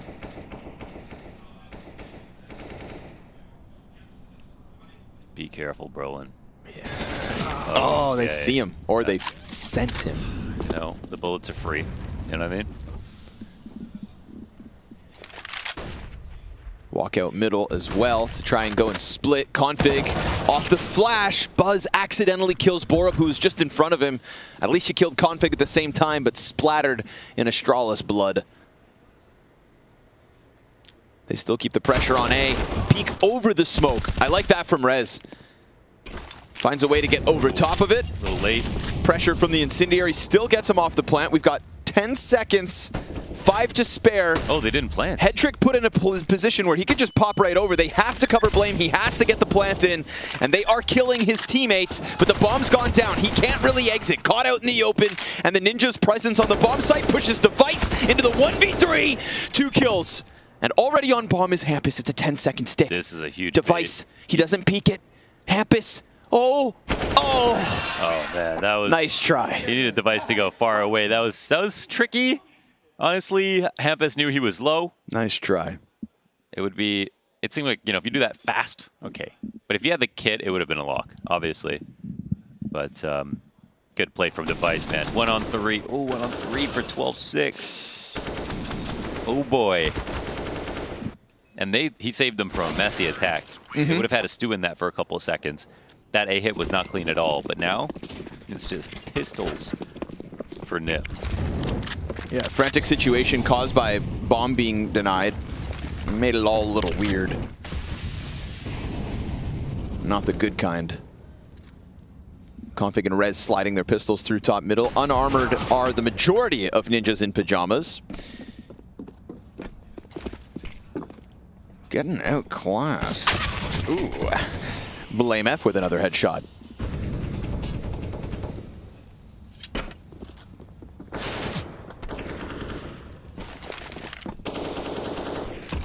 Wrapping around for a different angle while the smoke keeps getting replenished. Oof, and that's all he needs. Just a sliver of a head to shoot at. Flank's gonna get caught by Buzz though. Boils down to the duel, and it's not like Rez is swinging with the Deagle. It's not point blank, so the 5-7's gonna take 2 headshots. Deagle spam into Stare, but all goes well. It is indeed Astralis to 13. We're getting through this one pretty damn quick. They are mowing him down. They are mowing him down. One of the last chances here for Nip to put up a respectable game, honestly. My God. They have won 12 of the last 13 rounds. 12 of the last 13 rounds? Yes. Exactly, bro. This was a 5-1 start? 5-1 to 6-13. Wow. Okay. Astralis came to play. Listen, all good things must come to an end. Right? Yeah. Like CSGO. Yeah. Real. Right, there it is. We got Buzz down. Little aggression out of Rez. He got into the flanking game last round, and he wants another try at that, maybe. But it's a dangerous game operating behind enemy lines. So he doesn't go too crazy, just stays top ramp. Astralis on a back foot, still with plenty of utility to just go for the full-blown 4-man exec. And if they do it, well, majority already here for Ninjas. A good B exec is unstoppable, in my opinion.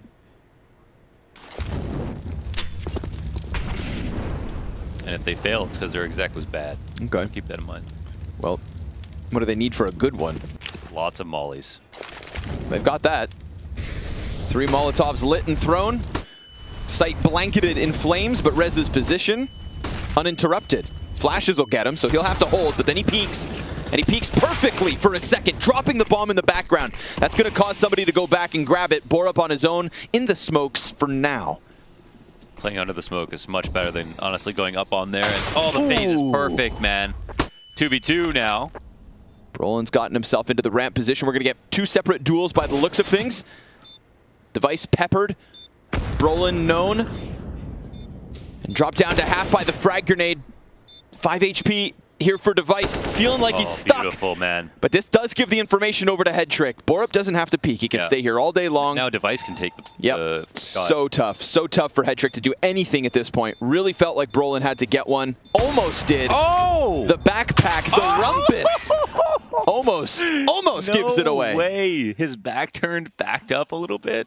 That had to be on purpose. He wasn't out there dodging flashes, was he? Wow, that was... Hit him with the thigh meat. That 2v2 was beautiful. Like that, those angles show you how to play a post plant right there. Borup doesn't move. He covers Device after Device pretends to fight. Those are free frags both ways. No way into that round for either CT. That's good teamwork, man. And that's 2 entries from Device, 2 entries from Borup, and a solid closeout from both of them. Headtrick was just banking on some kind of an opening, but... See what I mean? A good B exec? That was actually a pretty good attempt at the defense, too. But, I thought Rez did a great job jumping up on box, dropping bombs, slowing down the time. It was definitely an uphill battle. And Danes aren't used to hills, to be honest. Very flat country. But they didn't seem too bothered by that one.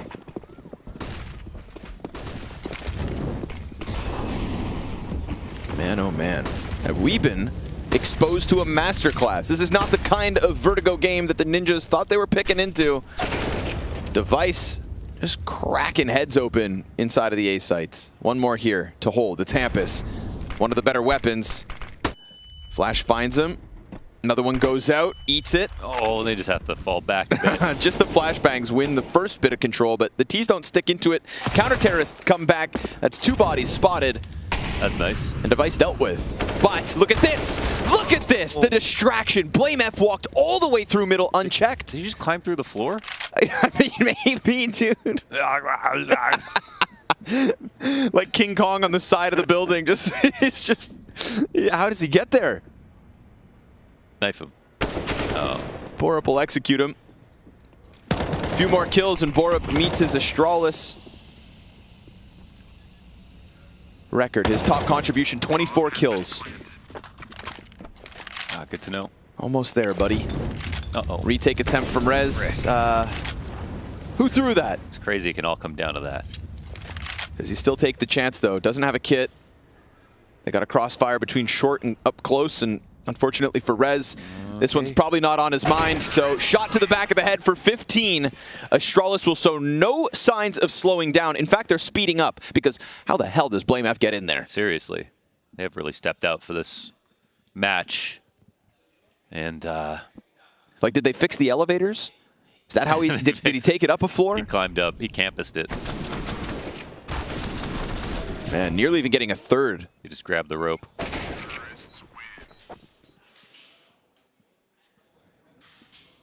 Tarzan over here. I speak for everyone when I say this match is over.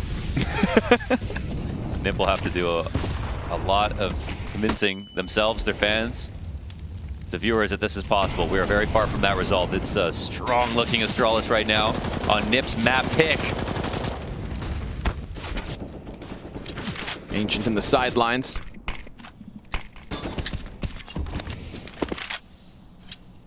It's a little presence, but Ninjas know that this is all just fake. They have nobody on B for now. Won't be a problem. We're going 3 top mid. Yeah, they are going back towards this side of the map, but from here you can fan out into 2 lurks now. No gun out. Oh my goodness. Oh, no! He just got off the ladder. It's the perfect crouch, man. Dude! That was really nice from Blame, you gotta say. Wow, the timing's crazy. That's one of those minute details to get accuracy, to get off the ladder at the perfect moment so that Borup could indeed tie his record. One more for Borup, and it's... Ooh, new territory. New territory for Ninjas in Pajamas, because that was not even close, folks. Need I remind you, a 5-1 start. 1 round after that. It is sick that Astralis pull it off so convincingly. We'll see you for Ancient. That's map 2, and potentially the end of the Ninjas in Cologne.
What is your calling?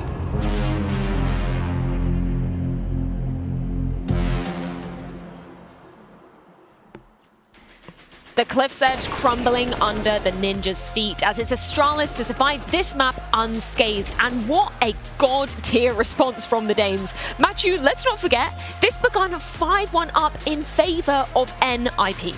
Yeah, you're absolutely correct. And then the story changed completely. And there is one man that we're going to straight dive into, pay the praises, send the flowers, whatever metaphor you want to use. It's Borup. once again, huge force in the comeback for Astralis. A whole lot of multi-kills that completely turned the tide of rounds.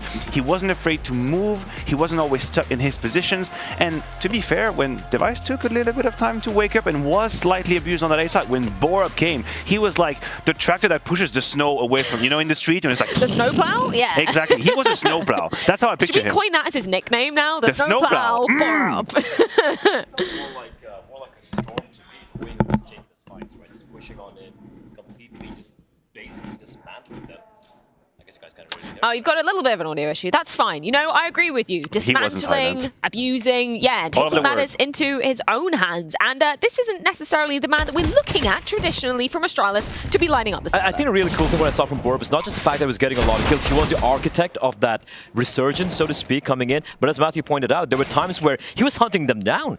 It was like, what, a 5v3, something on a B bomb set. He's just continuing to press ahead and take the fight to NIP, to just telling them, hey, the tides have turned right now. Sure, you might have the 5-1 lead, but we are in complete control. He was getting kills on top of B stairs. He was getting kills on the flank multiple times. He was getting kills at the A bomb site. He was just a demon, and which is kind of crazy, because this is not the guy you're looking at for someone to be putting up numbers like this on this Astralis team. And I like that movement. I really do like the movement, because I feel like the picture that we were painting about Borup when he joined was you're going to have one position, that's going to be it, and you're going to be an anchor. Yep. But actually in here, you're right. He wasn't afraid to leave Buzz alone on the B side. He had a couple of flanks where he took his chance and the timing paid off. He was right on time to help be that second line of defense on the A side. So we have the numbers here. They're not lying. There was an absolutely sick vertigo for Borup. And there's an asterisk next to 24 because I believe this is the highest number of frags that Borup has got since joining this iteration of Astralis. This is his best rating. So we're seeing history being made for Snowplow. And it's kind of crazy also because its scoreline eventually was, what, 16-5? 16-6, if I'm not mistaken? Yeah, it's 16-6, 24 kills. Maybe if NIP had tried a little bit more and it was a close game, he might have got a 30 kill right there.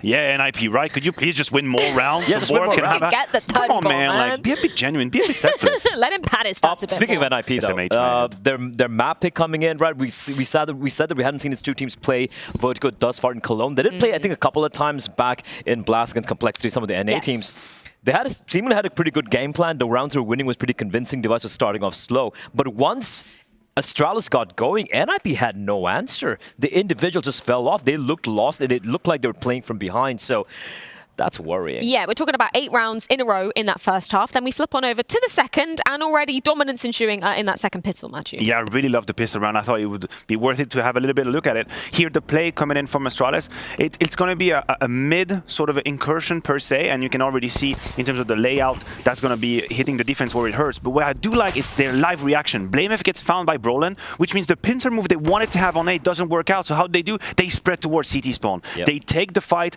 to the NIP rotation. Here, Hetrick is a little bit caught off guard. Hampus is headshotted, and just like that, the round is basically closed. Thank you very much, ladies and gentlemen. We are not serving you anymore. I love the fact that in that 4v4, yes, they're pushing CT, but a lot of teams, you know what they do, Matthew? They send 1 or 2 guys with CT spawn. What they did was they just left Buzz alone with the bomb. They're like, we know where Rez is, and sorry, I think it was BlameF is, and everyone pushed in towards CT spawn together, setting up a crossfire for the CTs to walk into that trap. So it wasn't just an on-the-fly call, it was a well-thought out on-the-fly call where everyone's like, listen guys, we're going to push in CT together and kill everyone. But I think it's a reaction on the fly, because if BlameF kills Brolin, the A side is theirs. Like, the pincer move is over. They're coming from CT spawn, they have the A ram, the post plan is done. But when Brolin kills BlameF, then you have to change, switch a gear, realize, hold on a second, we don't have A-ramp, we don't know how many people are here, screw this, I'm taking my bag, going to CT spawn. Speaking of changing gears, you touched upon it earlier, Matthew, the fact that Device having a little bit of a slow start, not a criticism for him on this map, but then we see a nice little clutch coming out of him, and the narrative is hella changed. Look, it can be a criticism, like, we don't have to sugarcoat it. The start from Device was complicated, he was frustrated, visibly,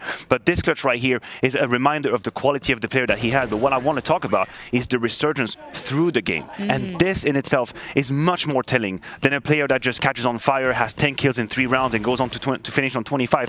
A whole lot of people can do this, but not everyone can be abused on a position the way Device was and still find a way to claw back into the game and change the whole narrative. We had a few camera shots of him. He was holding his head, thinking, what the hell is going on? Why am I getting abused? And he still rose up, and he was a force to be reckoned with. That is class. And also the really cool thing to see is in this resurgence, I think he ended up like 18 kills or something. Nothing too crazy, but still quite substantial considering it was an 0-5 start.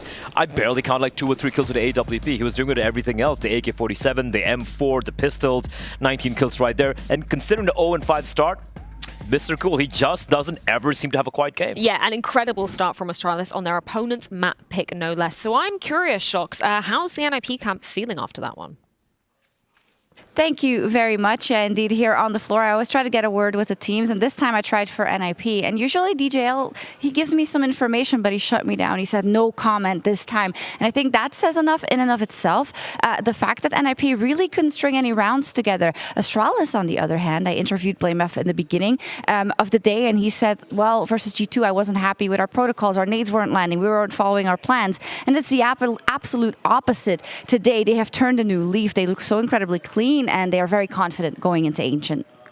Yeah, I'm sure BlameF is way more happy with that performance, considering, yeah, exactly what he said after that G2 game. And smiling faces all round, I'm sure, for the Astralis boys, because now we're coming onto their map pick of Ancient, and we know that BlameF and basically the rest of the squad can be such a force to be reckoned with on this map. We used to say at some point, teams need to stop picking Ancient against this Astralis lineup or allowing it as decider, because they seemingly win it against almost everyone. They beat G2 on it. They took down Apex, who are, even though they're not in tournament anymore, are a very, very good Ancient team as well. They have a pretty good streak of this, and it's not even their best map, right? So, in all honesty, I have to say this feels like a done deal, honestly. Yeah, and you get worried a little bit when you watch NIP. It's one thing to lose your map pick, and obviously no team wants to ever be in that position. But there is a calmness that is almost eerie and uncomfortable when you watch NIP just kind of fall into this mode, and then the map comes to an end, and people are not really talking. And this is where, if no one really stands up individually, and recently it's been Hetrick, it's been Config, these were the two names that you're looking for to have kind of a clutch, a multi-kill, an opening kill, something that lights a fire, right? I think that NIP is a team that struggles to collectively light a fire. Like, if everybody is just giving it a little bit of push, a little bit of motivation, of communication, you can create your own momentum. I don't think they're capable of it. I think NIP is a team that will only catch on fire right now if been put on track by a player. A crazy clutch, a multi-kill, they have it. But they don't have the gel to, as a group, work their way back into a game. They rely on people. They rely on the individuals. Too much for my liking, too much for this level. Yeah, and unfortunately for NIP, the end of the road is fast approaching, and an uphill battle from here on out. It is Astralis' pick of Ancient coming up next. We're going to see if they can start the redemption arc after this break.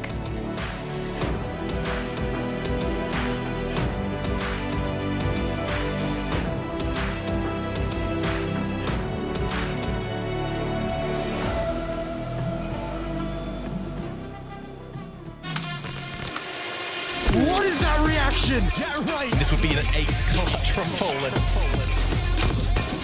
Oh my! Oh boy! FaZe Clan, the champions of ESL Pro League.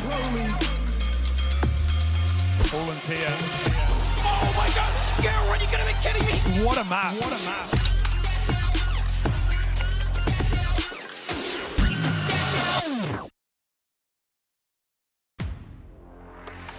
The in-game leader, architect of every move and every win. The entry fragger, fearlessly leading from the front. The opper, the deadliest of them all. The support, the true difference between winning and losing. The lurker, everywhere and nowhere, patiently waiting to strike. It takes 5 champions to win. Which one are you? Welcome to another episode of Needless Knowledge, where we're going to be grilling teams on math, geography, and science. And this time, we got OG. Welcome, everybody. Hello. Hello. I am joined by NIP's Hetrick and Roland. Into the breach. Welcome, gentlemen. Hi. We've got Astralis here, Buzz, Blame, Deve. Who's the smartest of the lot? Who are we going to be counting on for the geography round?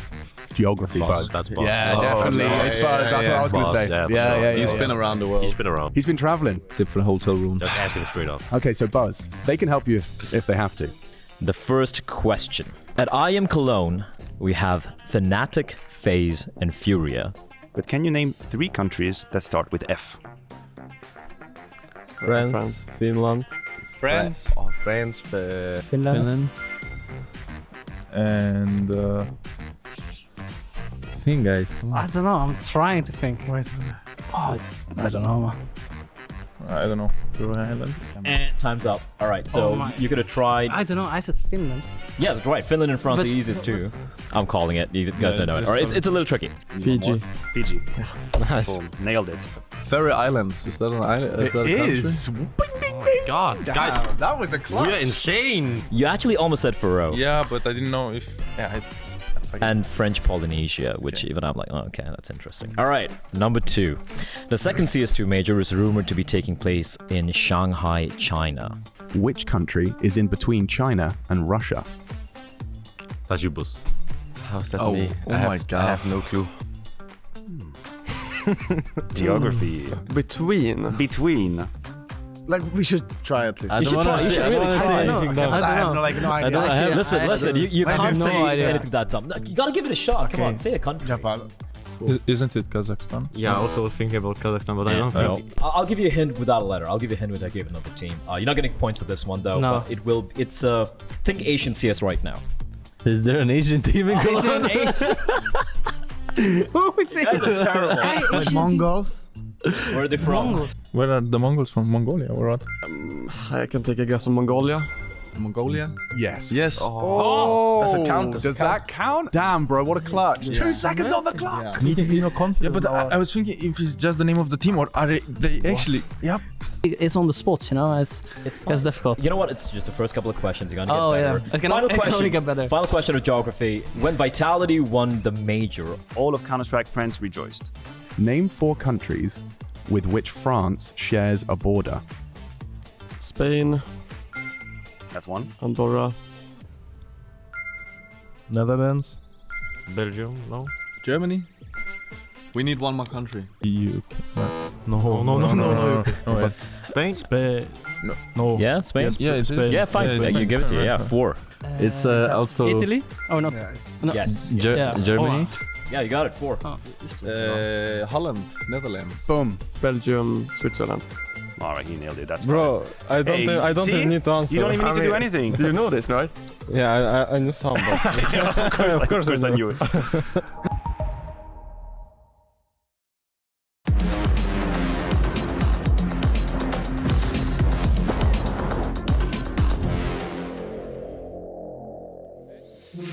Well, we all knew that Astralis had an uptick in form as of late, but we could have said the same thing about the Ninjas in Pajamas. So to see this kind of a gap between the rosters, it's got me flabbergasted, Launders.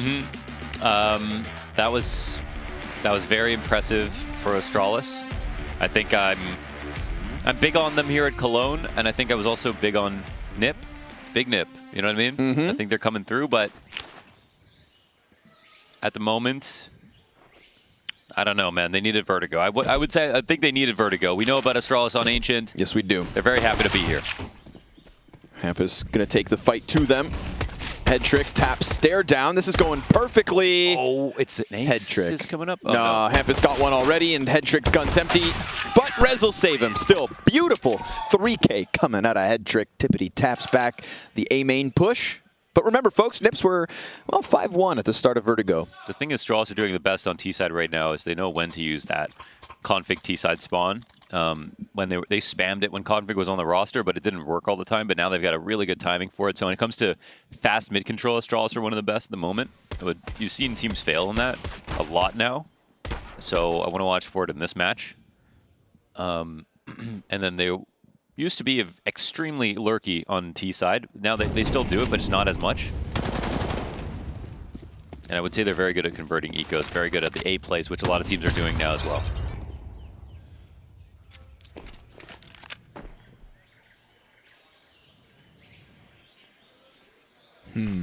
What is the defining characteristic of Astralis' ancient T side? I just literally said that. Give me the next one. The next one.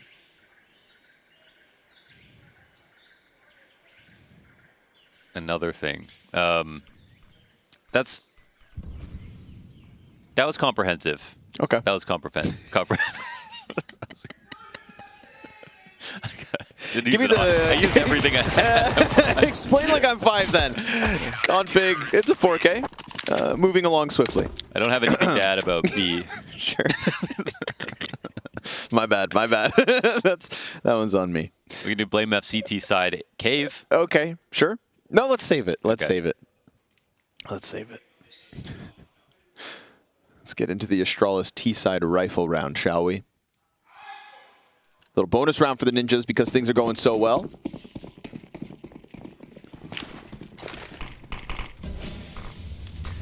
And with Config playing middle, well, he knows about how his spawn play gets used a lot, and we'll try to use it on Nip as well. I think the irony of that play is that it's no longer him who's the best at it. Device slots in. T's down to 3 smokes. But at least they got the lane control for now.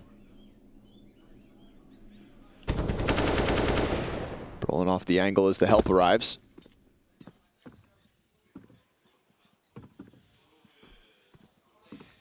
I've enjoyed watching Device play with an AK last map.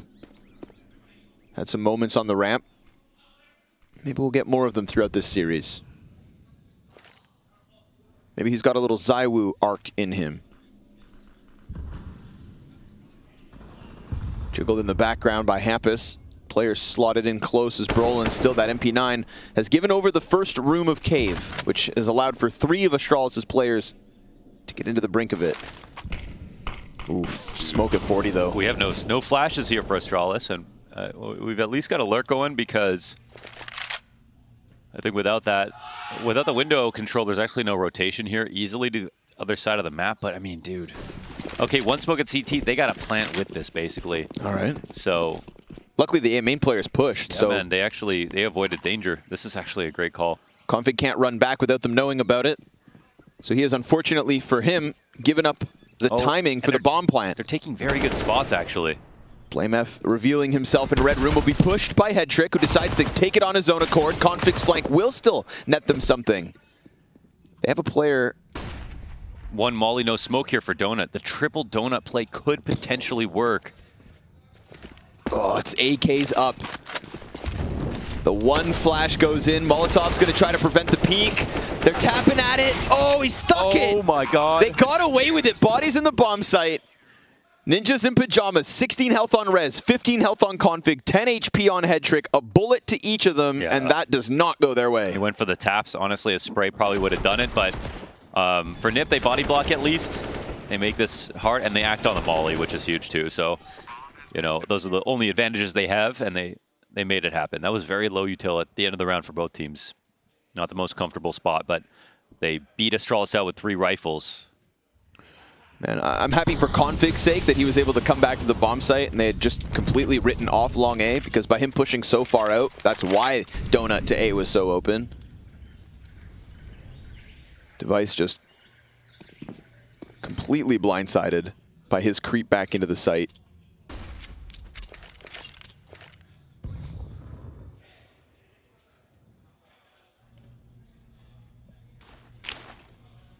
They're going to try this A hit again. This time, it's just Rez on the Donut entrance. Let the smokes pop before the next wave of util out, and Rez is going to just toy with the thought of playing ahead of it. It's not actually the full-blown commit, though. They get the Donut player back in, so they kind of have to respect this. This turns into a big lurk, man. Brolin making a play up lane. He sees a player elbow. Headtrick catches the cross of Stare. Bomb will be picked back up by BlameF. Borup's lurk. But Blame's also the only AK, so he wants a kill before anything gets going. Borup, he's going to find them, not watching. He's going to go ahead and tap back Headtrick. That's going to turn the CT. Config still just going into the site. Borup off the Tech-9, 3 with the sidearm. And Rez is going to need a triple of his own. Upgrade, smoke in front of it. It's a chance for Rez to leave because Borup makes the difference. That's crazy, man. That's such a good strat out of Astralis. It's so well executed. I mean, how many times do we see an anti-eco? Let's say the op starts peering into A main. In that situation, you could get them back, or you kill them, or whatever. And that's also a good setup for the T-side exec. But how many times do you see an anti-eco where the Donut player just falls back in a Donut? And if all the smokes come down, there's no one in the site. You could reliably say that you can have an empty A site for the bomb plant. Or you force a CT to fight until they die. And then they use it not just to throw the nades, not even to show presence, just to sneak a player back through spawn all the way to B. Their strats have been super solid these last couple weeks. Some clean shooting from Borup to boot. Not one, not two, but all three of them. Elaborate. And an elaborate Astralis is a dangerous one.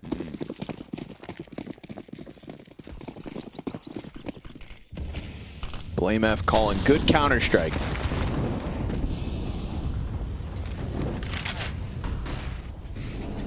Three, four, in fact, outside of B. Head trick is off his here, but he gives up his angle. Smoke grenades just deny all the vision, and it's a clean push in. The lane peek doesn't come through from Brolin, so Ninjas can't attack the back line. And he just gets completely muscled out. This is utility and pace. Genuinely, almost no one can do this right now. Like, oh, it's just, it's a pleasure to watch. It's so smooth. Yeah. And the CTs just have nothing to disrupt all of this. And as they try to peek back into the deep lane, Device is now up on the angle. I mean, this, it's almost like Nip didn't have a chance to stop it. Like it was impossible, even if they wanted to try. Yo, it's like the moment they step back behind one smoke, one choke point, the whole site is lost. Everything gets taken control of. It's over. That's actually an op delivery, so Blame wants to try to protect this.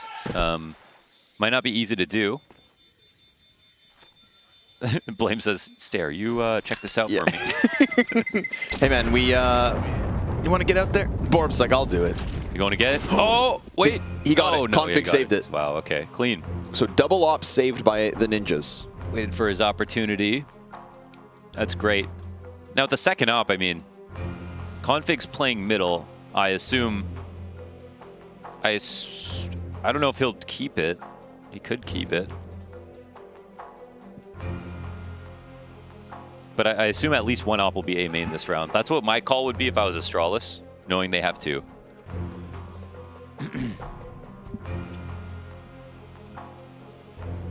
So I honestly might try a similar play to what we saw last round, because an op ain't stopping this. It's very risky for CT op to peek down B steps versus a rush. Whoop.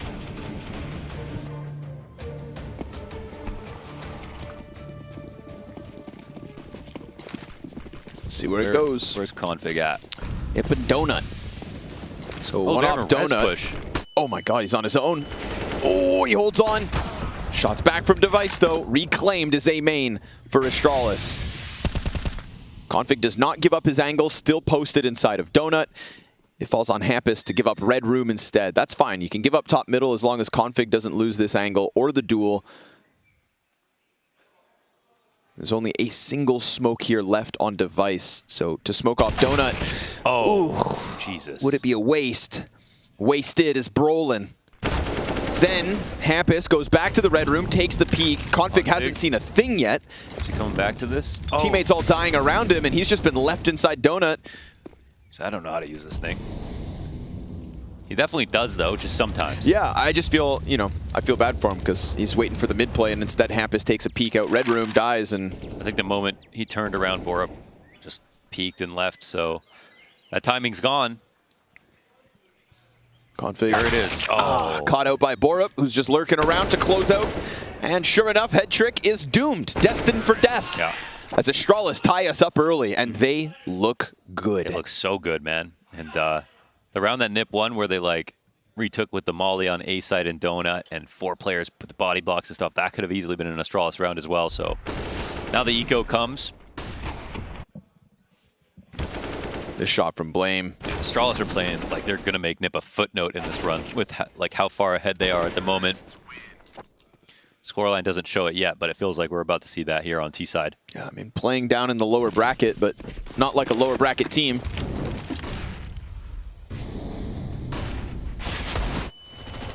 Cross can't be held with just the pistol. Just churning through this B site like nothing. And honestly, it's just the confidence and the momentum that's kind of boiling over from Vertigo. Sure, you lose pistol and conversions again, but well, to repeat myself, 5-1 Vertigo start to a 16-6 finish. 3-0 to 3-4. So is it 15, essentially 15 rounds in a row after the 5-1 start? Did they win? They won one more somewhere in there. Yep, one more somewhere in there. Okay. They're 6th with sprinkled in the first half. So after that, it was he was put in the shame corner. Face the wall. Don't look over that shoulder. Ooh. Oh, they're having the ugly laugh contest again. A classic. It was Borup and Blame F, I think. Last time it was in the face of Team Liquid.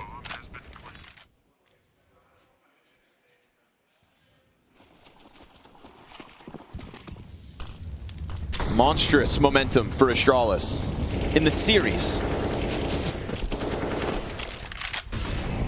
Back to the single op as the Ninjas. We've been sat around this week praising Head Trick, his mechanics, his clutch, his everything. And there's this duality to the Ninjas right now between like Config and Head Trick. They got a vibe going. Ooh. Stair takes half his health in damage, and Brolin better off for it. With support inside of the site as well.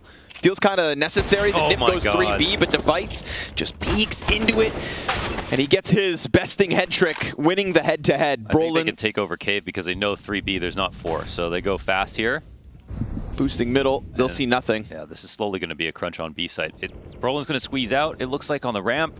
He's got his back turn CTs doubled up. They don't have full info here, but the lurk comes in from Astralis. Another, honestly, this call is perfect. They still can chill. Not going to lie, that's 2 players spotted, so they have full info on the map now. And a lot of it comes down to Blame F. But, oh my god, if he even take, oh my goodness gracious. Yeah, he's got this one by the looks of it. Config comes around, hits the dink.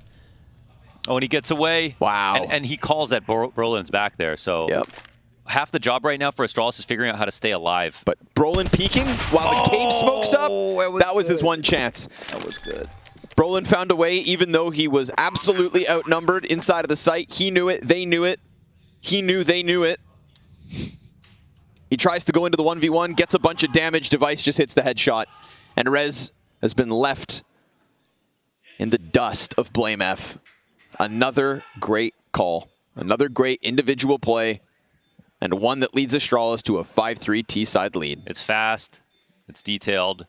And there were chances for Nip to answer back because they actually set up in a decent way, and Brolin did a lot, or tried to, but man, the clear from Device is like insane. Head Trick has no idea he can even die in that spot.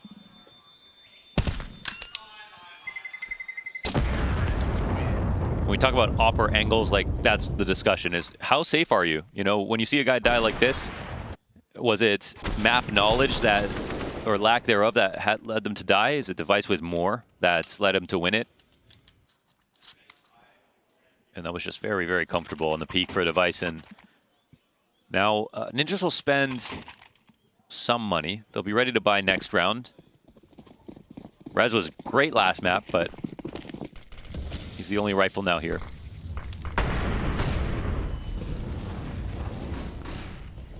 Some mid-aggression set up for the M4. They're going to go for the boost again, and that's going to catch him. Oh, the spray almost gets away, but Blame F finishes it off. Hampus will grab the rifle. Or can he not find it? Oh, at least Config can pick up a bit of the slack with just the pistol. Where'd it go? Maybe it got blown down the ramp. Maybe it's inside of the smoke. No one can find it. Where did it go? Stair and Borup. No one will ever find it. Where did it ever exist? Did it ever exist? It sounded like Vsauce for a second. MP9, it's a one and done from Head Trick. And poor Config, even though he did a good job of peeking up into elbow to get the frag, he doesn't have the health. Oh my god. It did exist. It's in between the couch cushions. That's where it always is. Feels bad for Hampus. Wonder if he could have gotten anything done with it. You know, it's a bright skin. If they really wanted to look, they'd probably find it, but well, they didn't have the safety net to look for it. Constant threat is Blame F in mid. Is it, how much is sticking out there? Oh, he there. What's the, it's called the butt of the gun, the stock, butt stock? Yeah, the back? Yeah. Buttstock. Buttstock. Oh, buttstock? Buttstock, yeah. Oh, yeah. Or just the stock. The buttstock was sticking out of the box. Okay. Good for you, man. You've been getting better at weapon lingo. Yeah. What part is the grip? Well, if you were left-handed, to be where your left hand goes. Okay. Yeah. Sure. What's next to the grip? What's next to the grip? Yeah. You pull it. The bolt? The trigger. Oh. Oh, wait. Well, I was thinking of something else, actually. So, wait, is there two? So, in the rifle, you would have your hands, you know, I guess your non-dominant hand would be in front, actually, right? That's where you lose me. I don't know. Dominant, non-dominant? My non-dominant would be I've up shot front. an AR, I just can't remember. Yeah, you tell me. Maybe you shouldn't be allowed to do that again. That was good at the time. As long as you know where the safety is. Oh, God. Flashbangs into the lane. They're going to try to crank the tempo. You'd think it's a solution, and it still could be. 4v5 for a second. Stare traded. The A main player looks to have taken a peek. That's Buzz, just kind of doing his thing right now. You know what? We could sit here and praise Astralis, but I'm just going to say Buzz is 1-7. Yeah, Buzz hasn't really been a part of these rounds. Can't all be sunshine and rainbows. What's going on, Buzz? If he hadn't been playing so good lately, I wouldn't put him under this microscope. He's still pretty inconsistent, right? Like, he just has some good maps, some really bad maps. Had a phenomenal play-in stage. That shoulder peak. Imagine that shoulder peak actually had an impact here, okay? Because right now, the rotation is off to the left side. Now they're scared about retaking it. And now BlameF is coming back towards Donut. And they hear that. And they're making crazy rotations right now. And they're actually going towards B. That shoulder peak, where BlameF survived, is going to lead to Device getting another kill. Another player spotted, and the other player heard. The entire map is clear now. You can't tell me that because a single BlameF's shoulder peak, where he didn't die, has got the bomb down in a 2v2, and they figured the entire map out. In fact, this kill will be even easier. Oh, it's Blame and Device. It's the two heavy hitters that have opened up this possibility, put the bomb down at least. Device is stuck between the two. He knows exactly where they are. He's just got to find the timing and then hit the shots. And he will indeed. The third one from Device, set up by Blame's broad shoulders. That little jiggle, all he needs to put Device in a place to succeed. God damn, he just knows what to do, man. Tom Cruise does his own stunts. Running through that Molotov, it's easy. A 2v4 like it's nobody's business. That BlameF shoulder peak, and it felt like X-Ray was on from there. All the audibles, the running rotation, the 2 CTs, they knew everything. God, I love the fact that we play a video game where a single shoulder peak can just unravel a 4 versus 2 advantage. And that's all these guys need. They are so good. The level of play, baby. Inject it in my veins. And now they're back on just the single M4, MP9, and pistols. Device continues to just tear up every challenge. For a second, I thought he was going to flick around and own Brolin, but the 5-7 finds one. Upgrade to the op, a nice second kill, and an equalizing frag, but Borup's already through the red room. The amount of value they've got from these mid lurks is like unbelievable, man. And Nip are...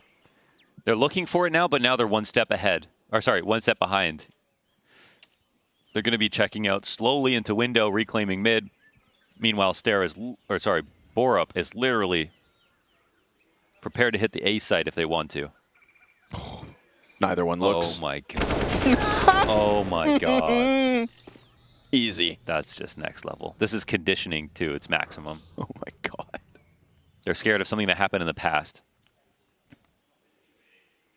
I really thought both these teams showing better performances and results as of late were going to come together. They were going to crescendo and give us a tight match that could possibly go 3 maps where one of the two would have to take a chance at running deep in Cologne at the sake of the other, you know, and we'd be here thinking maybe 1 or 2 rounds different would mean Ninjas or Astralis instead. But this, I mean, It's not even close. Not even close, man. They're so much better than Ninjas are right now.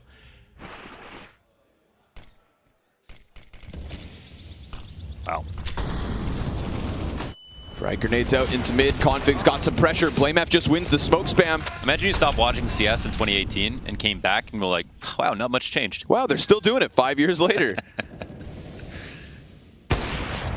Oh, okay. Roland comes through with it. It's a missed shot entirely by Headtrick.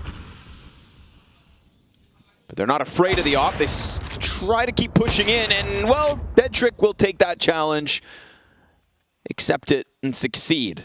Buzz phases, the smoke dies out to Rez, and the Ninjas will get something. 3 alive as they nab a 4th round at the very least for this CT half. That's nice. It's something. It's something. Got to get a few more on CT. They want to make a real game of this. But, like, individually, they look good. They do. Like, Rez had a great game last game. Brawl's made a couple of plays. Headtrick made a play that last round. That's not why they're losing. Astralis know the map better. That's why they're winning.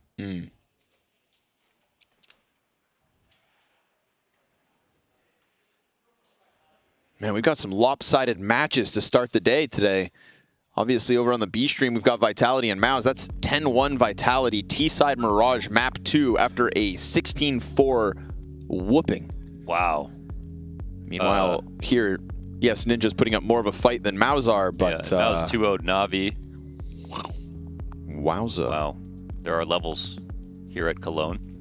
I gotta say, IEM Cologne 2023. Last time CSGO will be played in the Lanxess Arena. We're only on the run-up to playoffs. This has been insane. The group stages of the play-in have been insane. The quality of Counter-Strike that we've been treated to already. Good highlights, big comebacks, good debuts. And I mean, I don't want to jinx it. I'm knocking on wood right now, but these playoffs could be spectacular. Absolutely. Packed out Lanxess Arena. Wow. The cathedral of Counter-Strike. Frozen, the one best more LAN player time in the world. It's going to be a hell of a good week, folks. Of course, it's already been a fantastic couple of days for some teams. Ents, Heroic. Ents survived, Heroic survived. 2 teams that have already made it into the playoffs. Quarters or semis still to be decided in that head-to-head, but our pregame interview with Snappy at the start of the day, he was saying, you know, the pressure's off a little bit. Yeah, you want semis. But if quarters is the downfall of that head-to-head, well, I think for his team, it makes more sense quarters than would it does actually for Heroic. Do you know, because like Heroic, they could, it's more... Heroic need to get as close to finals as possible. Yeah, they don't want any extra challenges. Yeah. Whereas Ents, they might not actually see themselves as like, oh, we're probably going to win this game. But there's a high likelihood they roll a better team in the next whatever. But I'm personally of the opinion that, like, why would you wait for that chance? If you want to win Cologne, you got to probably going to have to beat Heroic eventually. Yeah. But of course, today is pretty dominant on Group B. We'll be figuring out between Vitality and Mouse who take a spot in the playoffs. G2 and FaZe, somebody getting a playoff spot. We'll be saying goodbye to either Astralis, Ninjas, OG, and Na'Vi. The lower end of things. Plenty of Counter-Strike. Don't you fret and don't you move a muscle. We're back with the Astralis T-Side Ancient Masterclass. And Borup's big day. Back-to-back solid maps in the series already. Oh yeah, good point.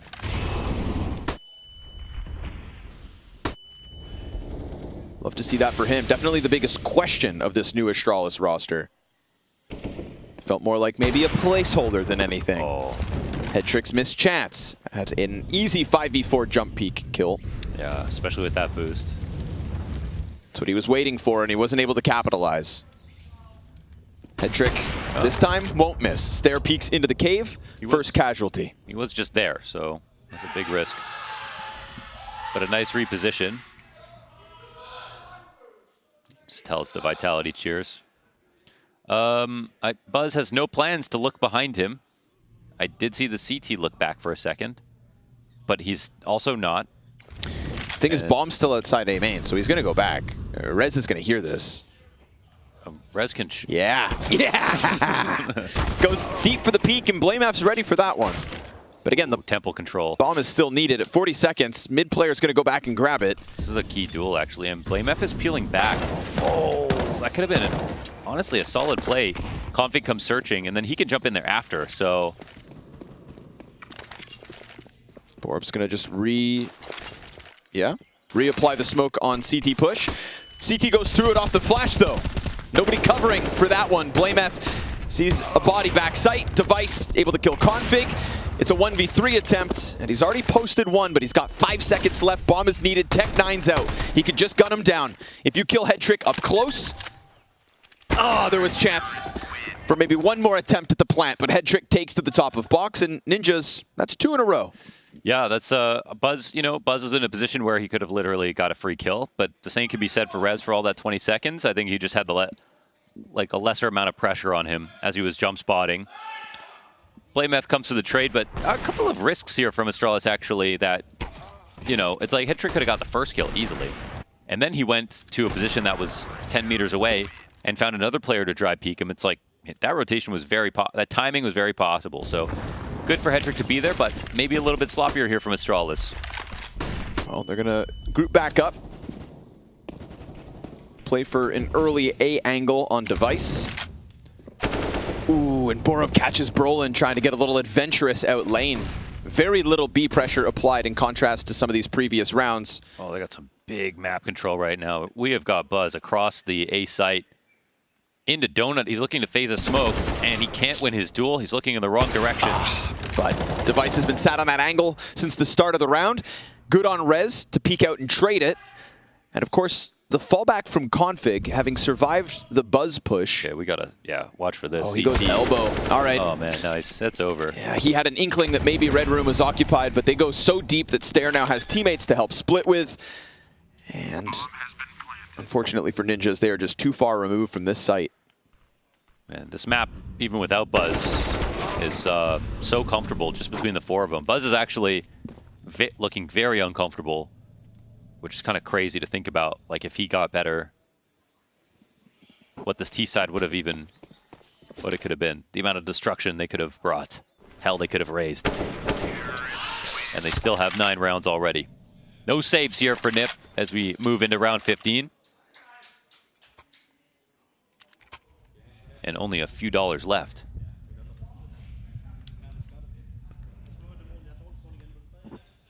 Double digits on the horizon for the T side of their map pick. If you asked Astralis, I'm sure they would say that their day is going perfectly. A couple round losses here and there, but there's no disappointment on the Danes. None. Gotten away with some really cheeky calling too. Some nice mid-round moments. The clutch factor's been theirs, and BlameF slides into the mid-box. He's got Borup to come through the smoke off the flash. Second layer flash. Oh, that's nice. And they take window instantly, man. It's good counter. Wow. It's quality CS. And it's all being masterminded by BlameF. Okay, Borup's low. Brolin could clear this. He's got nothing else to look at, so... But his crosshair placement's sharp. 16 and 8. Phenomenal series for Borup. Device gonna peek into the ramp, drop head trick. Rez, last player up, position known. Goddamn. Only with the Deagle. Goddamn. This is really something. Again, that trio of incoming players, or let's just put Buzz in that clump. You know, Stair definitely, I think, had the highest potential. That was kind of the perception of the public with this new Astralis roster. Borup wasn't turning heads, and we've seen some hit or miss days. Okay. And Rez is going to try to do more hitting than missing right now. It's a 1v4 where he's killed 2 already, and BlameF has 9 health.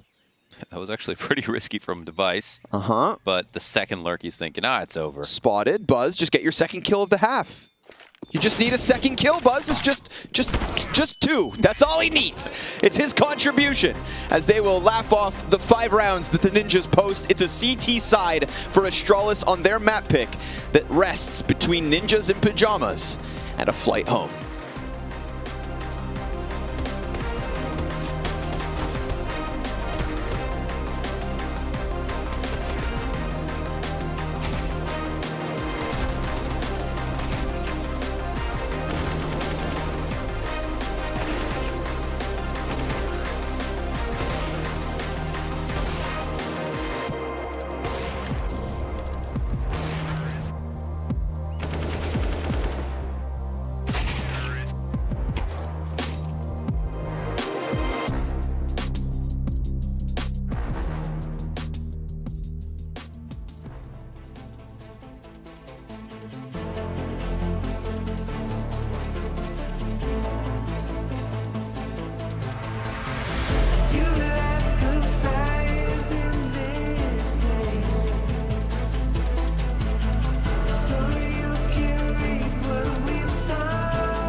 Stages do not get bigger than this.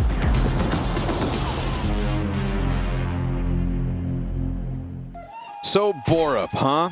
Just comes off of his second highest rated map since joining Astralis back on Vertigo, and right now he is undeniably on for his best match rating since joining this organization, and he was the unknown, the question mark of the two new pieces coming in, the underrated addition to Astralis. Well, today, it's all about Borup, baby, and the fact that Astralis have rolled this series. Yes, they lose the pistol. Yes, they lose some early rounds at the start of each map, but ever since then, it has been nothing but Denmark leaving their mark across the Ninja's forehead. Yeah, and the top frag at a config too, just to make sure that every Danish player has gotten involved. Borup with dualies as they're coming forward into him. It's your time to shine again, kid. Come on. 7 more bullets in the mag. Damage on the third player to push. They will lose Borup, but he's done such a good job of stunning them on the approach and stunning us from home. Borup, 18 kills. Head trick gonna bring it back as he swaps to the USP. He'd need a pistol round ace. Oh, that's a nasty little fadeaway. But they've also forced him so far back that he's gonna have to run up at this bomb. Now there's no kit on the play for the CTs. 4 kills out of head trick, but one man's not enough. Not in the face of this Astralis. Nice try. But yeah, Borup's smoke and delay and the first 2 kills got every CT into a retake spot that was literally right behind Ninjas as they were planting. Astralis knew that round was over when they couldn't come through that smoke right here. So this is pretty badass. And Buzz, he had a lot of struggle on T side. They still got 10 rounds and he has CT side to play on now. Hetrick here frustrated about losing that because I think a lot of the series might have rested on a pistol like that. To make a comeback of this magnitude in the second half is already going to be tough enough. They know that. It's going to take some luck here for NiP on top of playing great CS. Let's see if they can at least give us the ladder. Maybe luck, maybe magic? A little NIP magic? It's been a while. I hear if you look in the mirror with the lights off and say, get right 3 times at night, Ninjas win their next game. Half of the time, every time. Well, they didn't do it. Config will at least get the entry. Buzz has got a long angle here. Oh, that nade. Yeah, it'll soften up what was left of Config, and Buzz holds on to the head trick cross towards Donut. So, nope. Good attempt, but it's not about exiting A. It's about crossing that no man's land. That's where the pieces fall apart. Rez's Desert Eagle hunting 3. Stare up close. 2 rifles to support. Bomb on full display. I do not envy Rez in this moment. 3 bullets left, all he needs, but Device takes him down as the MP9 distracts. 7-round lead for Astralis, converting early, and now it gets worse for the Ninjas. We could talk about how good Ninjas are and how good they've gotten. But this would be simply a group stage exit at Cologne, you know? They wouldn't be remembered as a team in this tournament. And there were some expectations here. Even if it's fresh with their IGL change, it was going good at groups. And, I mean, we could talk about how good Astralis are right now, but they're still not, like, one of the tournament favorites or anything like that. So a respectable performance for NiP would be something. Getting a map would be something. They already took a big risk in this veto by playing Vertigo. Man, this could be a tough way to go. Last bullet kill on Brolin.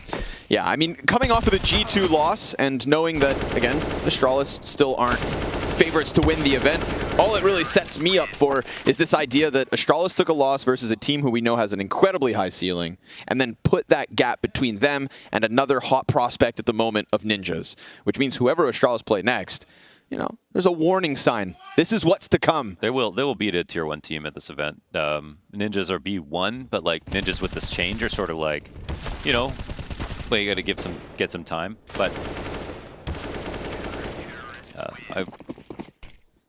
I guess I would have said the same thing about Mongols after the heroic game. That's fair, but Astralis have more experience versus some of these other teams, so.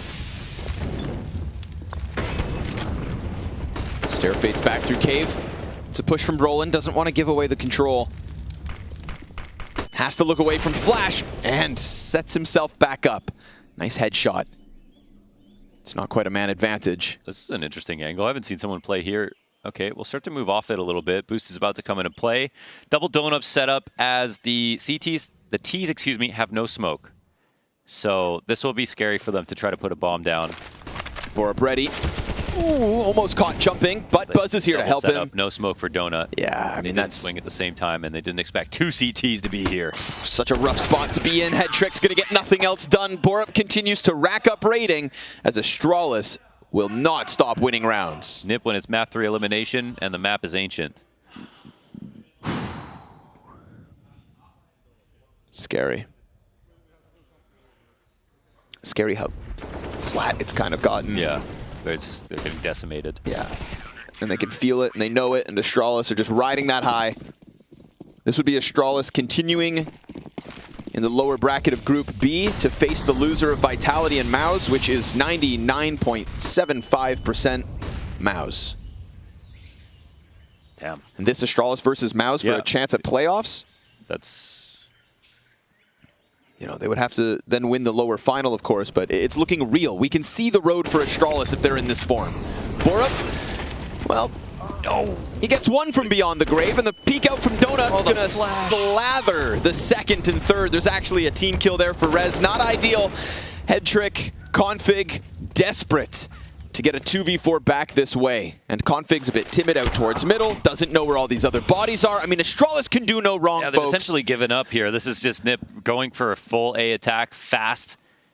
Nothing new being added, saying we need to try to win this round if possible. It's not even a perfect angle there from Blame, but Config got spotted. Now it's 15-5. Send him home, man. I mean, that's what it feels like. Feels like Astralis are just pinning him down in the open mat. We're waiting for the ref to call it quits. Waiting for the corner to throw in the towel. 10 rounds to push OT. Wow. Absolute insanity. I thought for sure map 3. I thought for sure close game. But looks like Nip still has some work to do. 3-0 start each map for NIP. They ended with 6 on Vertigo. They could very well end with 5 on Ancient.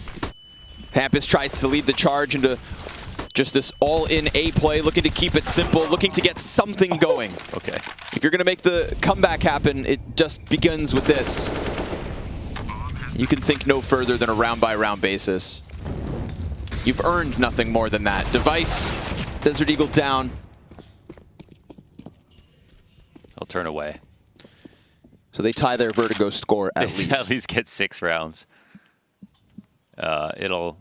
It'll be a prolonged finish. This is, I mean, it's a play they made because they had no utility and they were probably frustrated and they wanted to try A again. Yeah. So I can get the call, honestly. I think I heard Hampus say we've got to try something, like at the end. Okay. Get active. Also, pistols, you can run them in, but what costs here? You've won the round, but you've lost 4 of your players. Yeah. Rez saves an AWP. The money is all on the line. It's going to be sketchy for this entire comeback attempt. Yeah, if they can even get that far. Meanwhile, you got Device 20 kills. You got Borup back at 21. So we're talking about 12 kills over the last 2 maps, or 12 rounds over the last 2 maps. Yeah. Bleak, to say the least. Extremely. We're in the abyss right now. With all those translucent sea creatures. And the bioluminescence. Yeah. You can see it all. That's how you know you're drowning. Yep. Ninja's imploding. At least they've got structure for a goodbye. It's a Galil on Brolin, no other limitations. But just by the nature of this series so far, we have to be realistic and take this round by round. Oh, the tilt must be at the maximum, man. Oh, the way they've lost all these rounds. Yeah, I can only imagine. You know, having taken the spot from Imperial. To be honest, there's tilts when you make mistakes and lose the round, but in this game, it's like, when did we have hope? Another A rush is coming. Yeah, no, you've just been taking a beating with no morale. And you're going to try the same thing. CT's just banking on this backside peek from Blame F. He knew what was coming. He was ready. Config took a bunch of damage from Blame F, so it's an easy frag out for Buzz. Fast flank from Stair as well. Man disadvantage to work against. And then Borup just spams you through the smoke. Head Trick is going to try to clutch to keep them in this event. It banked on him versus Imperial, and poor Head Trick. He's tried his damnedest, but he will be executed by Stair as the Ninjas in Pajamas are put down by their neighboring region of Denmark.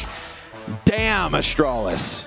Yeah. What is this? What is this form from Astralis? How far can this kind of an Astralis run in Cologne? People who zoom out and, again, have watched like every little bit of Astralis, but except for the last couple weeks, they might think, okay, this is a pretty big upset.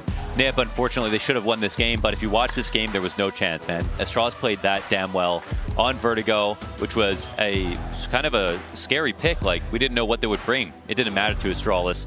And then Ancient was exactly what we know from Astralis on Ancient. Way better. Insane on T sides. Great calling out of Blame. I mean, nothing but good things to say. This could be the resurgence of this sort of infamous org and brand in CS, the greatest sort of team who has the greatest run in the history of Counter-Strike. For some time, it felt like we were just going to lose that story completely. They're going to fade to the background like the former Virtus Pro, fade out like Nip did after 2014, but this roster has promise. Yeah, promising. How much further? Still to find out. We'll throw this down to Shocks. Thank you so much. And I'm standing here with Device, who must be very happy. I talked to Blame before the game, and he said versus G2, not happy about just kind of everything about how it works with the execution with the team. I assume you were much happier today. Yes, I think we had a really slow start, but I think we had a really good talk after the G2 game, and we knew how to reset and be more aggressive and be brave. So we did that, and we succeeded with a lot of the stuff we wanted. We got a really good map pool, yeah. We can't complain. No, not at all. There were some beautiful rounds. Round 10 in this one, where it was a 4v2, and the partnership between you and Blame seems to be working very well, because it looked like you were really playing off his information, and then beautiful clutch to end out the game. So talk to me about how that partnership has been evolving. I mean, yeah, we are a good partnership, I would say. Like, I think he calls really well. I think, like, we're just so much better now as a team. I think that we're just clicking. We have a nice environment and atmosphere. So I think that in every round, like, everyone's dead and talking, and we can play off the information. I think there were so many rounds with Borup, like, having good lurks, because we just set up the team really well on Ancient. It's our favorite map. So yeah, just really proud of how everything is evolving, and obviously we take it day by day and try to improve every day. Borup is waiting at the desk, actually. Do you want to give him some props? Yeah, big props, man. He knows it. I think everyone, even Blame was screaming Joe, which is our nickname for him. So he's doing so well. We're so proud of him and everyone in the team. Final question. The Lanxess is still on the horizon. Of course, for you guys in the lower bracket, it is kind of a fight. Next up, you will most likely be up against Mouse, because they're playing Vitality now, and they're losing that match. So any general thoughts on how, you know, that maybe that want and that desire for playing there might propel the team forward? I mean, when trying not to focus too much on the arena, I've been there sometimes. It's so amazing. Of course, everyone dreams of it, but it's going to be a tough day tomorrow, potentially 2 games. Right now, we're just focusing on Mouse. I saw that they lost, yeah, so just full focus on that. Try to play as we did today, get some good rest, and yeah, be prepared for both games tomorrow. Lovely. Thank you. Congratulations, Eva, and up to the desk. Thank you very much, Shocks. Yeah, Astralis making mincemeat of the Ninjas to send them packing here from the Intel Extreme Masters Cologne 2023. And there's no better praise than that coming from Device. Borup, you thoroughly well deserved that throughout that series. Congratulations, first of all. You were having quite the field day on the server today. Yeah, I was feeling it. I was having a good game. From last night, I had a few DM sessions in between the days, so it really paid off. Okay, can I ask you, like, when it goes to, I think, Vertigo, right? I remember around when you guys started winning rounds on the CT side, you were just pressing ahead. You were just taking the fight to them. Was it a conscious decision, or was it like Blame F saying, you know, just go kill? No, usually when we get to that A side, we well, most people they like to stack towards A and meet them midway, so we don't just sit there and take what they're executing on us, right? So we just meet them halfway and just fight that ramp, right? And it usually works out quite well in the CT favors for most people who does it. Yeah. Okay. Hey, listen, it's a pleasure to have you on the desk talk with us. You have quite a long history in Counter-Strike. New viewers might not be familiar with. You've been here for a while. How does it feel, this renaissance that you're having now, found your place in this new Astralis roster? No, it feels great. I feel like I'm actually getting very much a lot of value in myself. I know what I'm doing for them and they know what I'm doing. So it just feels good to be back in a certain role that I've been trying to master for a better half than 2 years. So it's great being back. And yeah. From the outside, we had the impression that you would take all the bad roles. You'd be in the shadow and other players would shine. But actually, when I look at the game, you find yourself in a couple of good positions and you can have that impact. Yeah. How happy and satisfied are you with where you are in the system right now? Well, it feels great. I'm playing a bit of a support entry role on T side. Mid round, I'm interfragging quite a bit, and early round, I'm more supporting. Except Ancient, I'm quite heavy in mid with Blame F, as you probably see. But it feels great, and I've been playing these roles for some time now, so I know when I can take some initiative and set myself up right. So push window when the room is there for it, and just So when I play the roles, the better I get. And you have this freedom. You feel like you have the confidence and the freedom to do whatever play you feel like in the moment? Yeah, I feel like we have a good atmosphere in the team, so just I'd rather take a chance than not taking it, right? And then we can talk about it after. Okay. So speaking about freedom, I actually want to play around. This is round number 4. I believe on Ancient on the T side, where you basically single-handedly won the round for your team. It's a hero AK buy from Blame F, and now you're going to be going for a bit of an A fake with smokes. And somehow you just get the timing coming in from Temple. So just talk me through this, because it felt like you guys just kept abusing mid again and again and again. Well, the plan was we knew that they were rotating quite heavily and they like to play retake on A, right? So if we just smoke everything off, they shouldn't have any info. So we did that, and we just... I saw they were actually playing retake because he was spamming the CT smoke. That usually means, no information at all. I found out that I had quite a good timing in Temple because I heard them running, I think 2 people in CT. Yeah. And I was just calming slowly, okay, guys, take some space, but not all of it. I'm coming behind, so just take some aggression. So they just don't, they would probably read that I'm behind if they just slow down entirely, right? Yeah. But were you a little bit surprised that they just assumed no one had pushed A or Temple? Because I was surprised. I'm like, you should be aware of this. Yeah. No, I was thinking that I might meet one in CT that I could surprise a bit, but them not having any idea about me was a bit surprising. And I feel like you've done these types of moves more than once during this game. Yeah. You were in their head. I even tweeted something like, you're owning middle and you're like a landlord. They have to pay a rent for you to be there. You were a very mean one at that. How in control did you feel throughout that game? Because watching you felt super comfortable. Yeah, no, I was very much in control. They were rotating heavily with a lot of sounds, right?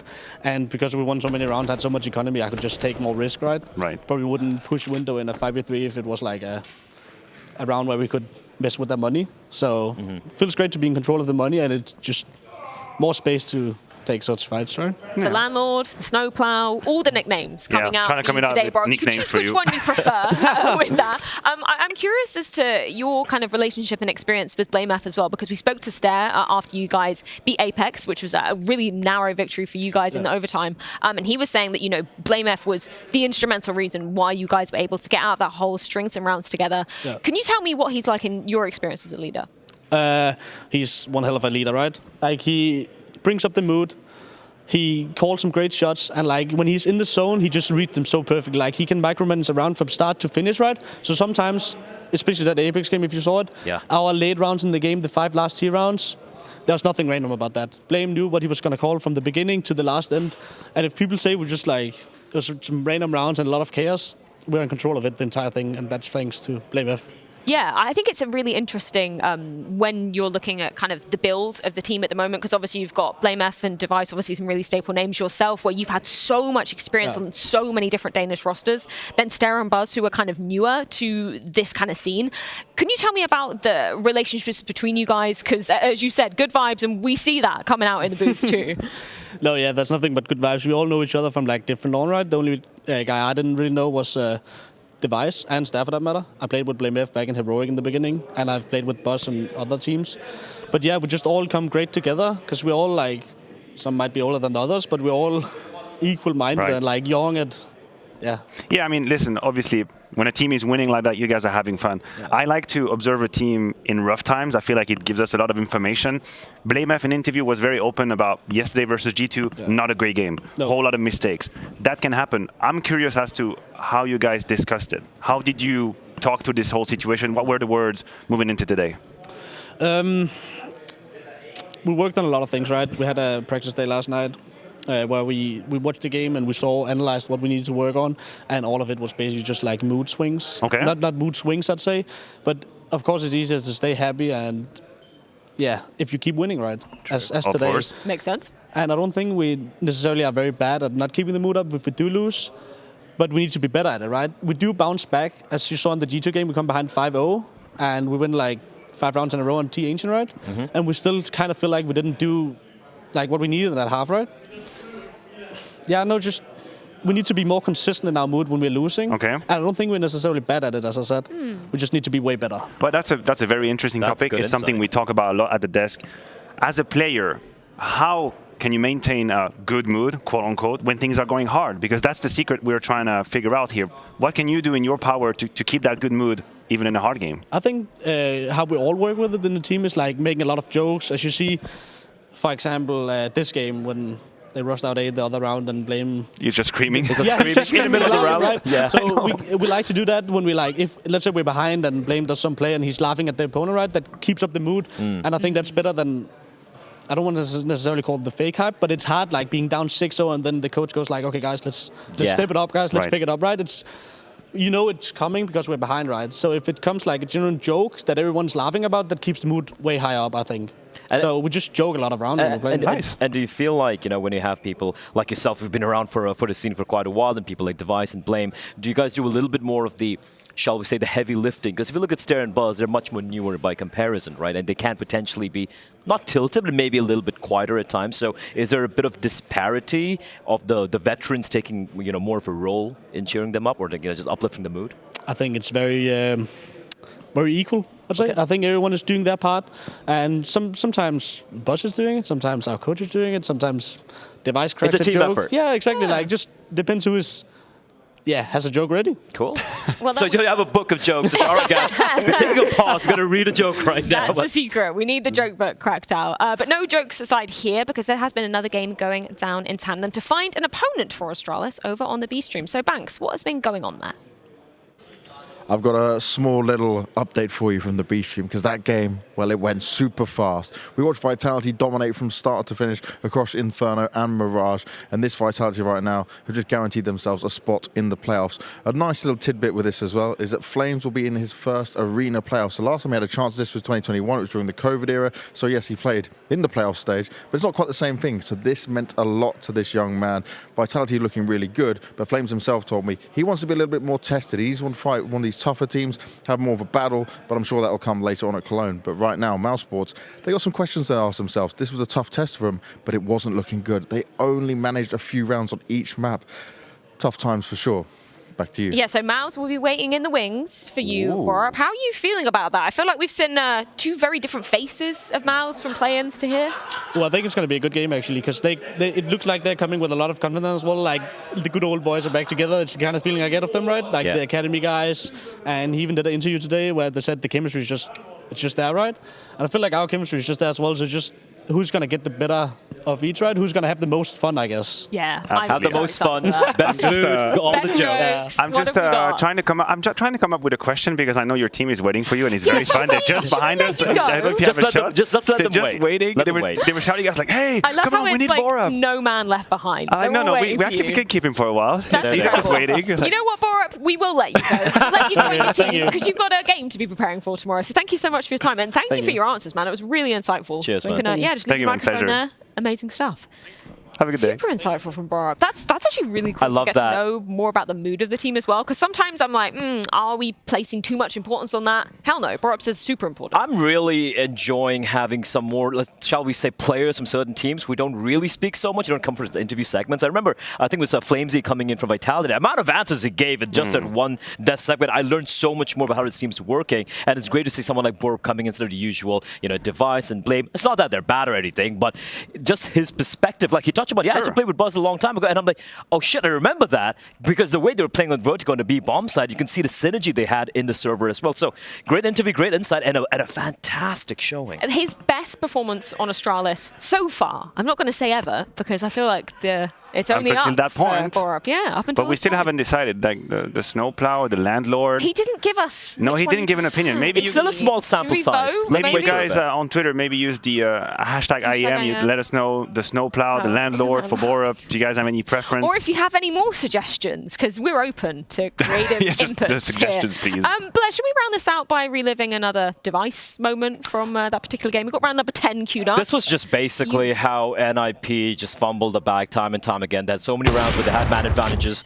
It's a 2 versus 4. Device gets a pick. And again, coming into mid, just abusing this red mid red position. And then finally 1v2, which I think NIP, they had a perfect crossfire being set up, but they gave too much respect. And Device doesn't miss. I mean, he just doesn't miss, man. I agree with you. He should never have been put in that 1v2 situation in the first place. NIP should have just been dominant and controlling. But when Device gets into the 1v2, this is just the purest example of class in game understanding. Like playing with the information. He spots a player CT spawn. He knows that he's spotted. The most likely reaction is that the other opponent is going to come closer to his position based on that info. What does Device do? Doesn't stick in the same position, changes to site, catches on config, who's like flying like a bird out there. Easy shot, and then he plays the 1v1. This is just 4D chess live analysis. It's my favorite kind of Counter-Strike. Yeah, and unfortunately for NIP, that does mark the end of the road here in Cologne. So let's get a few departing words courtesy of Shox and Config. Config, unfortunate series of events here today, I would say. So I'll first let you speak to what you think didn't work out. Basically everything. I think everything kind of fell apart. I think Astralis played really well, so I'm not taking anything from them. I think they outsmarted us both on Vertigo and on Ancient, so it's just a rough day for us. When it comes to the group stage, I feel like yesterday in the first map, we saw almost the fantastic NIP, like the NIP you want to see. Why do you think you weren't able to tap into that anymore in the maps thereafter and also today? I think we have a problem with like the energy and like how we want us, how we play the game when we are like tilted or people are down or someone feel bad. And I think we have something to work on in that regard. So I basically just think that we just have to rethink the situation and go home and think about like what we can change. Okay. Thank you so much. Yeah, of course, Config would have been hoping to claim some revenge against his former team as well, but does mark the end of the line for the Ninjas. I think I agree with the sentiment that Jason put forward yesterday in the game versus FaZe Clan. He didn't know where to pin NIP coming into this. I feel like they're just so inconsistent. That's something that's going to be needed to be ironed out going forward. Right, and we are circling back to the conversation we had with Borup. How can a team pick itself up when it's struggling? And this was one of the conditions, one of the problem that we highlighted here at the desk. NIP is currently a team that doesn't really have the tools to pick themselves back up if someone doesn't go crazy. And nobody did. And I think this is why we see a very lackluster, flat performance coming from the Swedes. The unfortunate thing for this NIP team is, yes, you're talking about, as individuals, as a team feeling kind of down when things aren't really going their way, but the amount of impact it's being seen in the game, inside of the server itself, it's really affecting some of the fundamentals of how they're playing the game. It's not just about, oh, it's a 14-14 game in a final map of a deciding series, nerves coming into play. It's not that. I'm talking about early in the game itself. They just completely seemingly lost. Ancient is a map they do play. And I know Astralis are playing fantastic CS right now on this map, but just the amount of holes I saw there, I'm like, this is like a tier 2.5 team playing. Worrying. Yeah, worrying. It gets a little disjointed, of course. I think that the fabric is kind of unmeshed at a time. The one problem that I have is this whole triangle that we were always pinpointing towards, Brolan, Res, Config, aggressive players, someone has to take the hit. I think this only works if people are fully buying into the project and if people are also stepping up and delivering what they're supposed to. And the reason I pinpoint that is that Brolan was very much invisible in this whole series. We literally didn't mention his name. If he is going to have these roles, if you are going to put him in the aggressive positions where he can play his Counter-Strike, he has to deliver, because if he doesn't, this stems frustration. If I give up my position for you, and I feel like you're not doing what you got to do, why the hell would I take the hit? Why am I a B anchor if you're playing my positions and you're not delivering? And this creates frustration. And I think it can destroy or damage relationship within a team if there is already a little bit of a debate. Why am I not playing my position? All right, you can do it. It's a true test of the quality of the link between players. And of course, it's a relatively new team. We hope they can bind a bit more in it. But that's my issue, right? There is many reasons to be angry and upset if you are some of these players. They're not even on the same page. I don't think they're on the same book right now. At least they have a little bit of time to probably figure out what they're doing. But it's been disappointing watching that. Yeah, unfortunately, the Ninjas are eliminated here from IEM Cologne 2023. Not the ending they would have wanted to this chapter, but from elimination to qualification in our next game. We're going to take a bit of an extended break, but when we are back, it's G2 versus FaZe.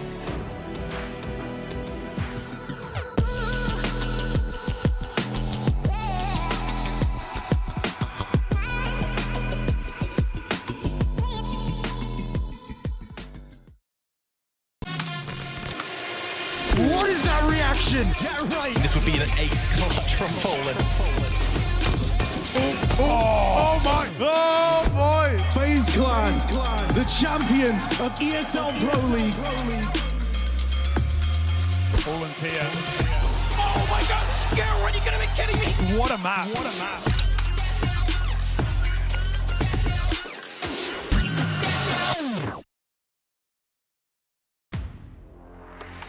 The in-game leader, architect of every move and every win. The entry fragger, fearlessly leading from the front.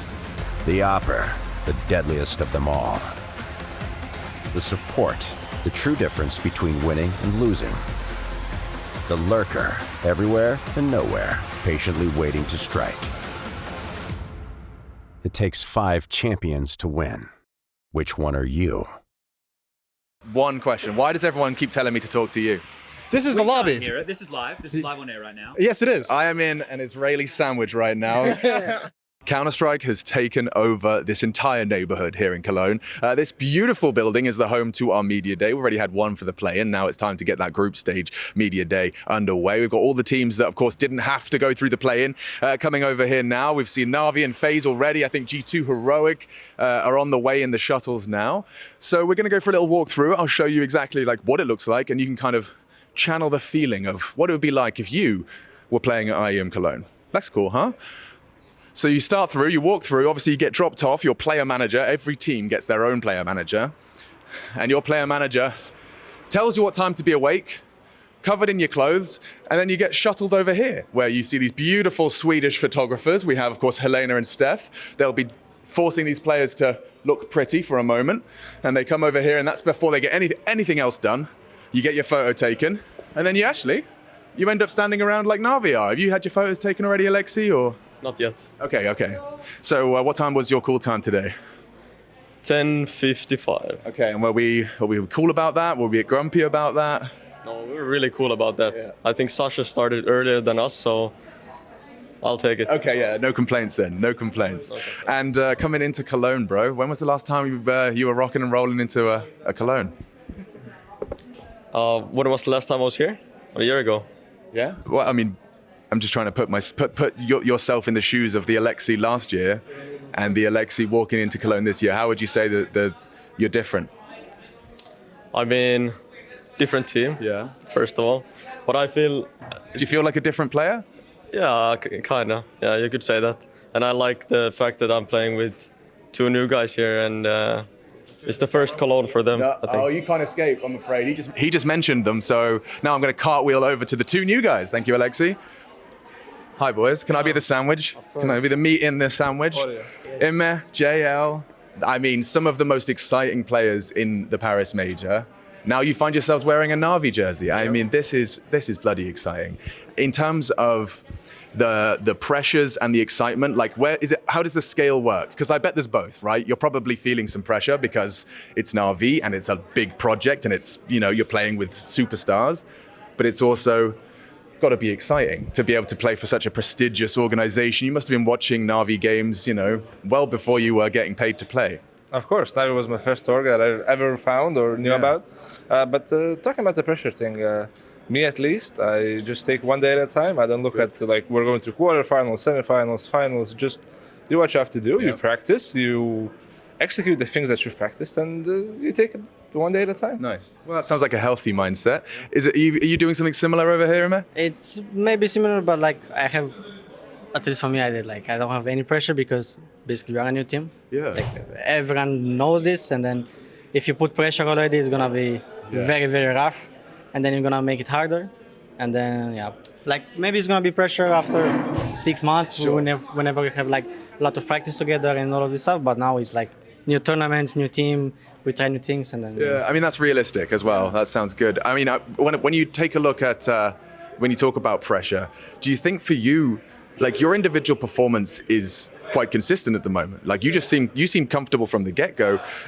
Is there a secret sauce? You know, is there a reason that you and JL have kind of been hopping and skipping your way up the world rankings? You seem to just be able to kind of keep it realistic and not get too lost in the emotions and the humans. You mean in Navi or in Gamer Legion and past teams? I was thinking about before, like even before, yeah. I mean, in past teams, I mean, I bet that it's the same with Gamer Legion and Apex. Like we just played our game, we went step to step, and then whenever we beat some team like higher than us, we were like, okay, this is possible, and then we just kept going, and then we end up there. Yeah. Is this your first Cologne? Yes, first Cologne. First Cologne? Yes. Man, okay, so you haven't got a taste of the Lanxess Arena experience yet? No, not yet. I hope so. I hope we do. We get through. One step at a time, right, guys? One step at a time. But okay, that could be exciting. I'm going to write that down for my notes. But I'll let you go. I can see your teammates are already outside. But thank you for your time, guys. Thank you. Cheers. I have so many questions, bro. I have so many questions, and I haven't got to hear any of your interviews talking about it. Maybe briefly, but I mean, this is a whole new chapter. Yes. I mean, a whole new chapter, and I mean, I'm sure you want to keep some of your cards close to your chest, but in terms of 3 players, you know, three is such a huge. I mean, it's a new team now, right? Nothing lasts forever. Like, for me, it was not so like huge change, like everyone says, because for me this lineup was for last year it was a little bit like a feeling of it's fading. It's fading, like it's hitting like it's ceiling. Yeah. And so it was something in the air. Yeah. And then when it comes to the players themselves, I mean, you've landed with such an interesting cast. My main question starts with Bit. Because he has so much talent, but it's also, I imagine, this is the biggest change. You know, he probably just got comfortable in that team that was starting to fade. He started so strong, and now we're going international. Do you think he's got it in him? Is he the kind of person that can take this struggle and overcome it? Actually, Beat surprised me a lot. Like this season, he started this season after vacation much better, and I didn't expect this from him at all. So imagine how environment affects the player, environment out of the game and also in the game. One thing that I told him, like that now you'll speak like in English mostly, and maybe it will help you because your brain will work constantly. You always must be focused on what you're saying, and maybe this also help him. But obviously now he is not comfortable enough in communicating in English at all. Like sometimes he waits 2 seconds to say info. Sometimes, for example, he says in Russian.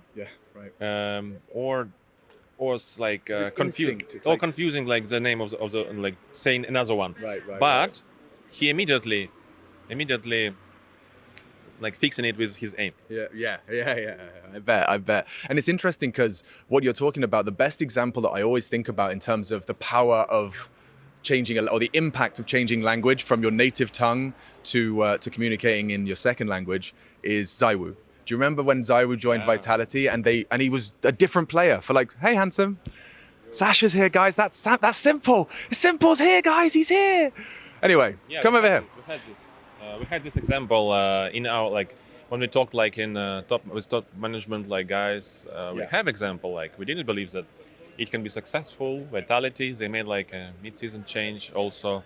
Danish, French, speaking in English for the first time. Yeah, they had like three people change, and then they added one more instead of Misuta, but still like 2 players are now like Zaiwu and Apex. From the beginning they were changing the language, and for Zaiwu, he said, I think, to Simple that it was really hard for him for first 6 months. But there was one thing, like also positive for Beat. I read about this somewhere, like people who speak a lot of languages, right? Like polyglots or something. One of them like said how he knows like 30 languages. It's about your mind's like switch. Like if you switch to not only the language but the way how you think. Even how you think. Maybe you have some gestures. Maybe you have like a different mimic. Whenever like you change, everything changes. So and even he said he has different thoughts on different language. So for beat, like different personalities, even. Yes, different personalities, different patterns. So he creates another thoughts that he would never create like in different language. So for beat, maybe it's also a good thing. But it probably, I imagine it's a guarantee. It's going to kind of create like it's going to develop your character. Like I feel like the more you travel anyway, you know this. You've done this for so many years. When you travel and you see the way other people live and the way the world works and how many different ways there are to live life and in different places, different ways. You know, I think that plus the language you can speak, it opens up the way to communicate with. Like there's so many players in Bit's space that now, maybe over 6 months, he'll be able to kind of communicate with and have a dialogue with that was impossible before. Yeah, and he also was always like kind of dreaming of be able to communicate with all these people. He's very like open-minded guy. He's always like to have like share his emotions. And he was really sad sometimes. Like he can't communicate. Like with he's people. kind of his hands are tied. Like I can't. Like it's nice to meet you, but I can't really express myself with you. So that is. I mean, one thing that's very exciting. I spoke to Imer and JL, and they were I asked them about pressure, and I think I liked their answer. I don't know if you gave them their answer, but they were saying, you know, we don't feel much pressure now. It's a brand new team.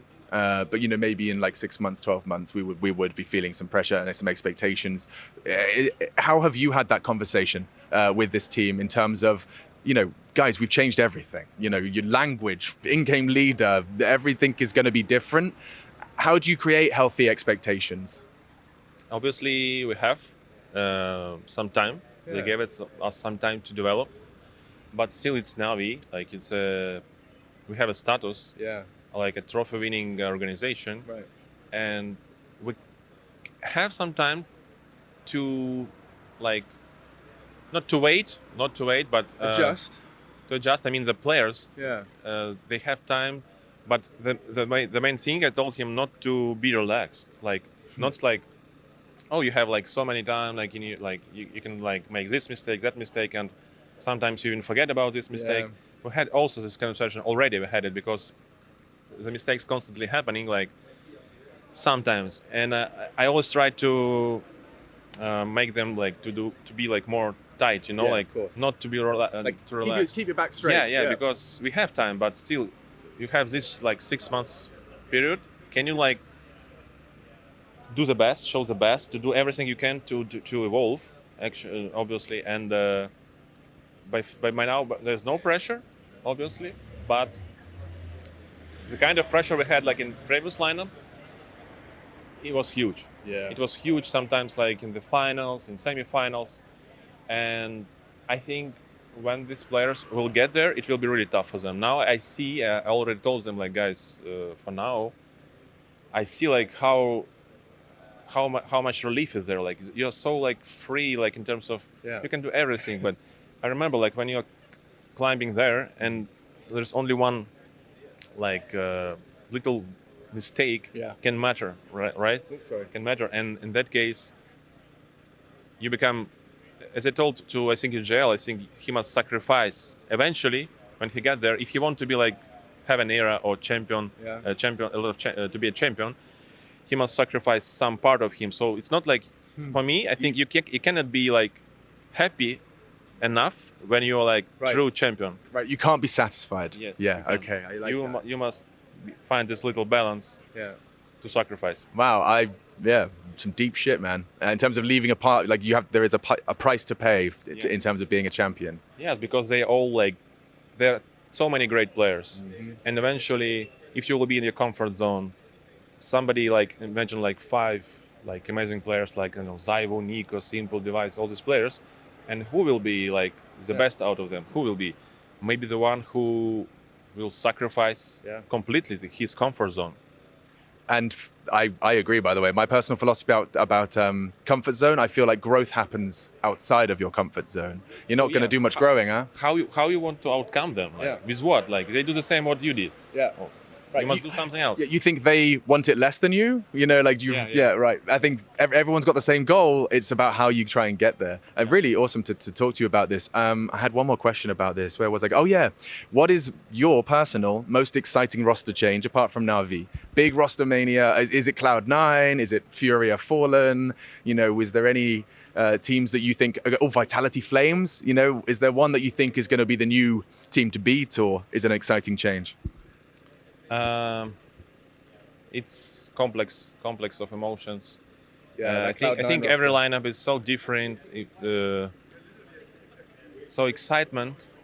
I think most excitement was obviously our lineup for sure. Trust me, like excitement was like we changed so much, and for Cloud9 it was something like, oh, like they looks nice. Like they look nice now. Like it's obvious. 2 great players they added there. But still, like everyone is hyping too much, I think, because you still must understand that it's not about in-game players. It's also about in real life. You must also be have this connection, and the styles. The styles also the knowledge you have, because you still make decisions right in the game, like fast decision making, and they are all like already made up players. They cannot change their decision making stuff. You know. I see.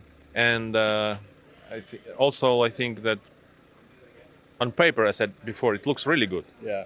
But we don't know how it will be in the game, because I know Perfecto, I know Electronic, I know their weaknesses, I know their strengths. So when I see this, I still see there can be a problem. Yeah. I still see this. Talking of Electronic, no leadership. Leadership, you know, this pressure of making the calls.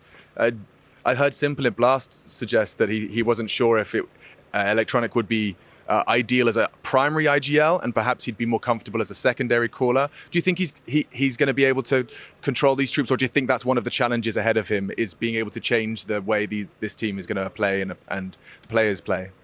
He's definitely second caller, definitely, and he said that, and he wanted to be all the time secondary caller, and I think he agreed to be IGL only because there is like Shiro who is talking a lot. Yeah. So when there's like 1 or more, 2 more people who are talking constantly in the game, I think it will be easier for Electronic. So but it's a democracy. Yes, but then still, it helps to you to make a decision in the round, but it's not stable. Okay, it's not a system. Yeah. It's still something like like on flow. It's something on flow. Yeah. You still must have a good system. So now it's all on Groove, I think, and his analyst. So some pressure on Groove for that to integrate all those players. Yes, obviously. Yeah, dude, thank you so much for your time. You're always a great person to talk to. Thank you very much. All right, guys, welcome back to the lobby. We're going to check out a little bit of the caster setup here that we have going on at IEM Cologne. And what we've got is a couple of gentlemen, Sponge, we've got Hawka, and yeah, they're hanging out right now over at this setup. So decided he wanted to walk in as we're actually doing the caster check-in. So this is the lobby. This is live. This is live on air right now. Yes, it is. Yeah, Phil wanted us to talk about the teams that were eliminated. Oh yeah. So we can talk to Who was eliminated? Well, we weren't going to talk about Greyhound because Alistair's on the desk. Correct, yeah. We were going to talk about Complexity, Into the Breach, and of course the final team that I'm forgetting here that was eliminated, Big, the German representation. Yes. Rank them on the one we're most disappointed with. Hawker, who disappointed you the most, and why was it Complexity? what? I feel like I'm like on the spot here between 2 pairs. Yeah. What's going on? You're coming out of a break though. You're freshed up and ready to go. Why is Yanko here? Oh, I'm scared. Yanko, hey. How Where was your break? Where am I supposed to be? Just right here. It's great, man. Right here? What's going on? Hawker, all right, we're going to head out of here, boys. Here's one of these guys. Who was the most Do Yanko now? Yanko. Yes. How are we doing? What are you heading off to? The desk, I believe. Yes. Mainstream, B-stream, what are we working with? Mainstream, baby. You know me. Cool. How was your vacation? You took a little trip somewhere. It was amazing. I love the schedule of the scene right now with Blast doing the last and the first event. I always have this extended break, Jason, so I can go on vacation 2 times, rest, prepare for the new seasons, and it's great to be back in Cologne, baby. Are you more of like a beach vacation, an adventure vacation kind of guy? What's your cup of tea? More beach, just relaxing, you know, taking it easy. I'm not that old that I need to go on adventures yet. My life is still an adventure, Jason. Perfect. Well, you look great. It looks like you've done wonderful work during the break. Almost as good as you. So, of course, when you have the revolving door of this media day, you tend to see a couple of players. I just saw a familiar face. Ilya. 20. I saw you both running away from me. Like, I'm not going to... Bro, I literally was like, oh, look, there's Nico and Monacy. Can you start the camera? And I'm looking at him for 20 seconds. I'm like, start the camera, man. I turn around, you're both gone. I'm like, these mother truckers. It was his idea? Yeah. Okay, all right. How you doing, guys? You smell great, by the way. Is that you? Thank you. I don't know. That does smell good. It might be you. Yeah. Are you getting any kind of good perfume advice and style advice? You don't need any help, do you? I'm using Tom Ford perfume. So am I. That's it. The ladies love it. You can try Tobacco Vanilla. Oh, bro, we get the Monacy like fashion channel. No, I mean, I'm not using Tobacco Vanilla, but I wanted to buy it, but I didn't find it. Yeah, no, tobacco. I use the dark orchid or black orchid one. It's really nice. Tom Ford. I'm using Tom Ford like like gold and black. I don't know how you call it. We might be wearing the same perfume actually. Yeah. We're on the same page. I've got to make content, Nico. They just gave me a microphone and said, go make content. I'm trying, okay? I'm trying, man. But yeah, what's the vibes in the tribe? You feeling good? I mean, Cologne always gives you a little special tingle, no? Yeah, no, I mean, Cologne, as soon as you come here, you feel it's a different event. Yeah. It's just something special about it. So very happy to be here. Yeah. Hoping to have a good start as well. So yeah, just excited. Yeah. Content, guys. You hear that? That's content. Monacy, can you say the same thing in your own words, I guess? I mean, yeah, let's be honest, it's not Copenhagen, it's Cologne. So we feel amazing, we feel better. Okay, yikes, that gave me a little shiver. I think that's enough. We'll let him end on a high. But yeah, guys, good luck. It's going to be exciting to see you play. Yeah, thank you. I need it. I'll need the help. Let's see what else we can find around here. Mr. Hooks. Oh, I'm going to get the whole squad. Whoa, bro, what happened? Did I miss the news? No, I fucked my leg in Roy's bachelor party. So, a bachelor party? Yeah. Roy from Fnatic, when we had the player break, he was having his bachelor party, and it was fun for 10 seconds. No, don't tell me it happened at the start of the night. Oh, it happened after 3 beers. So yeah, pretty early. Basically. Yeah. Oh wow. I mean, it's not going to stop you from fragging, but I mean, is it a break? Is this going to be like a 6-month lifestyle? We'll figure out after Cologne. Bloody hell. Okay, you're a soldier, man. You're a soldier. But in terms of Cologne and in terms of that player break, let's start with the break. How was that for the soul? Was it nice to kind of maybe disconnect from the world for a minute? Or when I say world, I mean the esports Counter-Strike, go to hotels half the year, you're traveling. Was it nice to kind of unplug for a minute, or did you even have the chance?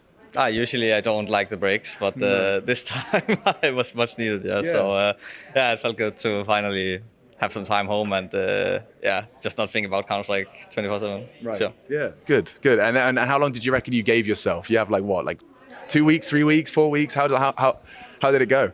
Well, I had like 3 days until this happened with my leg, and then I was pretty much bound to the chair. So after that, I was like, might as well work then. Yeah. The grind begins. I just started playing CS after 3 days, but it was nice those 3 days. Yeah. You really treated yourself right, man. You really treated yourself right. Well, I wish you a speedy recovery and a good time in Cologne. I want to touch on Cologne. How many times have you been to Cologne for an event like this? 0. See, that was my assumption, but I made the mistake before. I'm like, is this your first Cologne? And they went, no, last year. And I was like, well, anyway. So this is truly your first Cologne, bro. Yeah, in the Flames, we played the major, Antwerp major, and then That's right. Cologne was after that, and we disbanded at the major. So yeah, haven't tried it yet. Yeah. It's kind of like there's a lot of similarities from Katowice, so I feel like I tried it a bit, but never been in the arena before, and would be nice to try that. I agree, and we'll leave it there. Looking forward to hopefully seeing you in that Lanxess, but start strong, have a good group stage, man. How we doing? This is Carmack, the most important global head of esports. I don't even know what your job title is. Chief credit taker for everything. Perfect. Yeah, that's absolutely wonderful. You can see here he's actually monitoring the broadcast as he goes, waiting for somebody to say something stupid to punish them. How's everything else going with Cologne so far? Speaking of stupid, I'm actually editing an Ushat and Hooksy interview. If you know, then you know. Oh, if you know, you know. There's a couple that do know, and we're not going to reveal anything more about that. I intend to post it, if G2 allow me to, I intend to post it after IEM Cologne. Oh, right after IEM Cologne. That's the lounge exclusive for you. Thank you, Carmack. Enjoy the rest of the day. Look who I found. Look who I found. Two of the most charming fellows in Counter-Strike. I don't know why I did that weird walk behind you. That was weird. Gentlemen, can we talk about your break, and can we talk about what happened just before your break? I mean, it's got to be right up there in terms of what Counter-Strike's been about and in pursuit of. And then you had a horrible break, you know, like I say horrible, 2 months off right after lifting a trophy. Is that not going to be is that not the best? Is that the best case scenario or the worst case scenario? What do you think?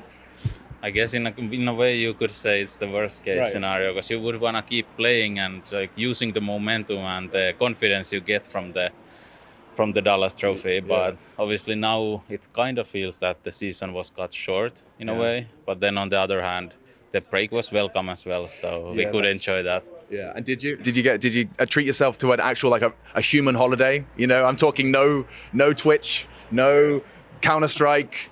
Did you give yourself a little week or two? What about you, Dia? Did you give yourself a moment off, disconnected from the world of Counter-Strike? At least I didn't play CS. I watched a bit. I watched other games. Yeah.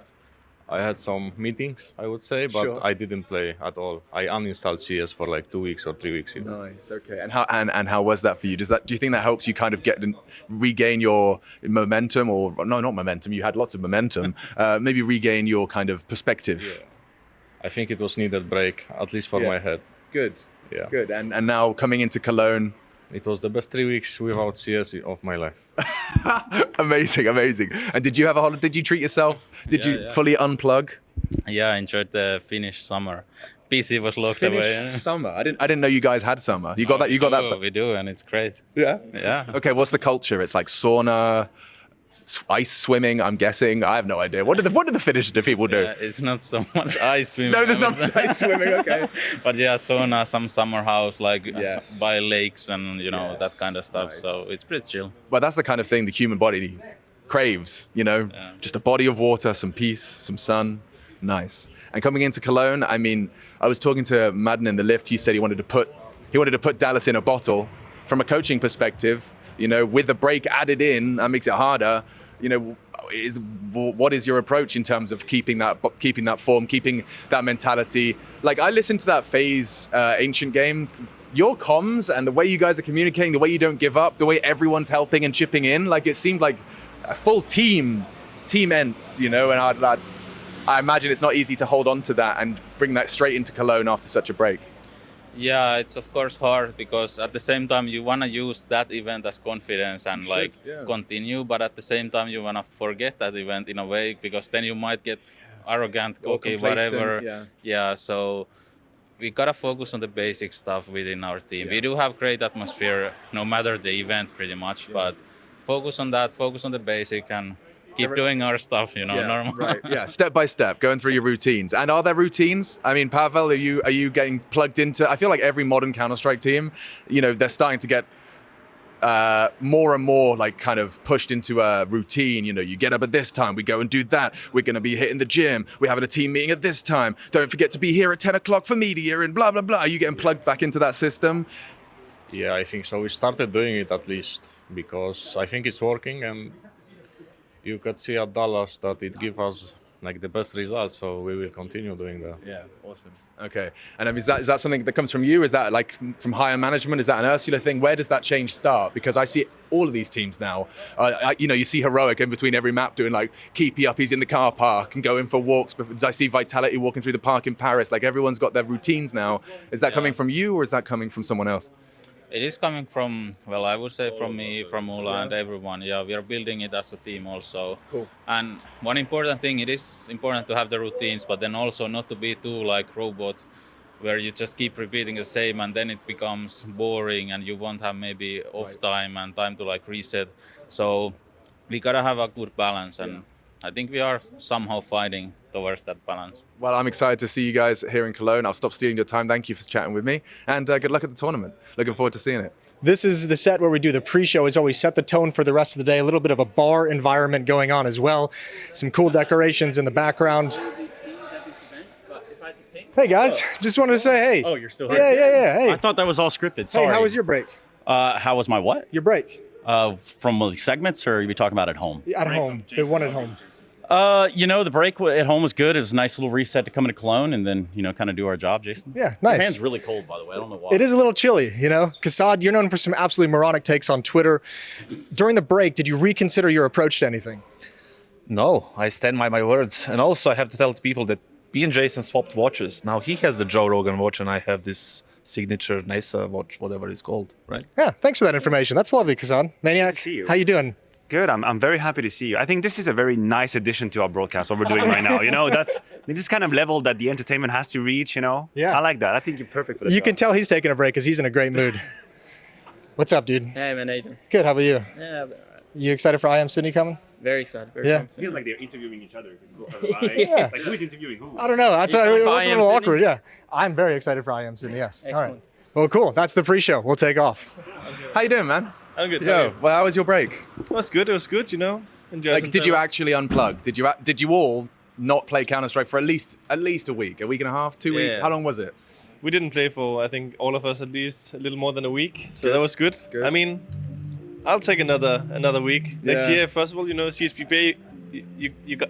They don't got me. They don't got me. No, okay, but the break maybe could have been longer. It could be. Yeah, and straight back to I mean, out of the break into a big boy. How do you kind of shake off the rust and get straight back into like where you were, if not higher? Yeah, I mean, I think we actually talked a lot about it because the past two beginnings of the new seasons, we've come out really rough. Yeah.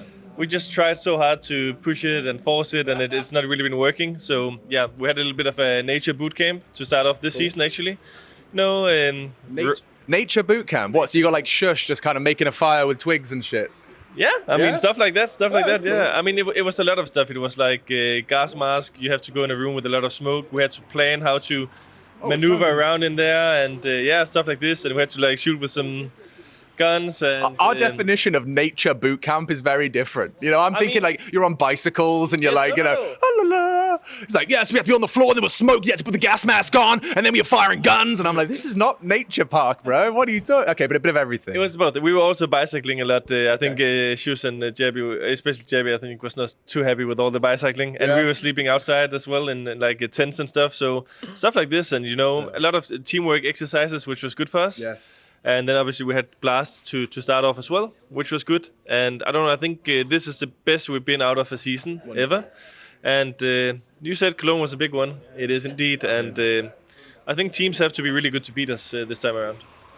I think that's always the case. Thank you, Casper. I'm going to go bother your teammates. Let's see who else we can get. Russell up here. Hello, Richard. Hello, boy. How is how was your break, first of all? Did you manage to unplug?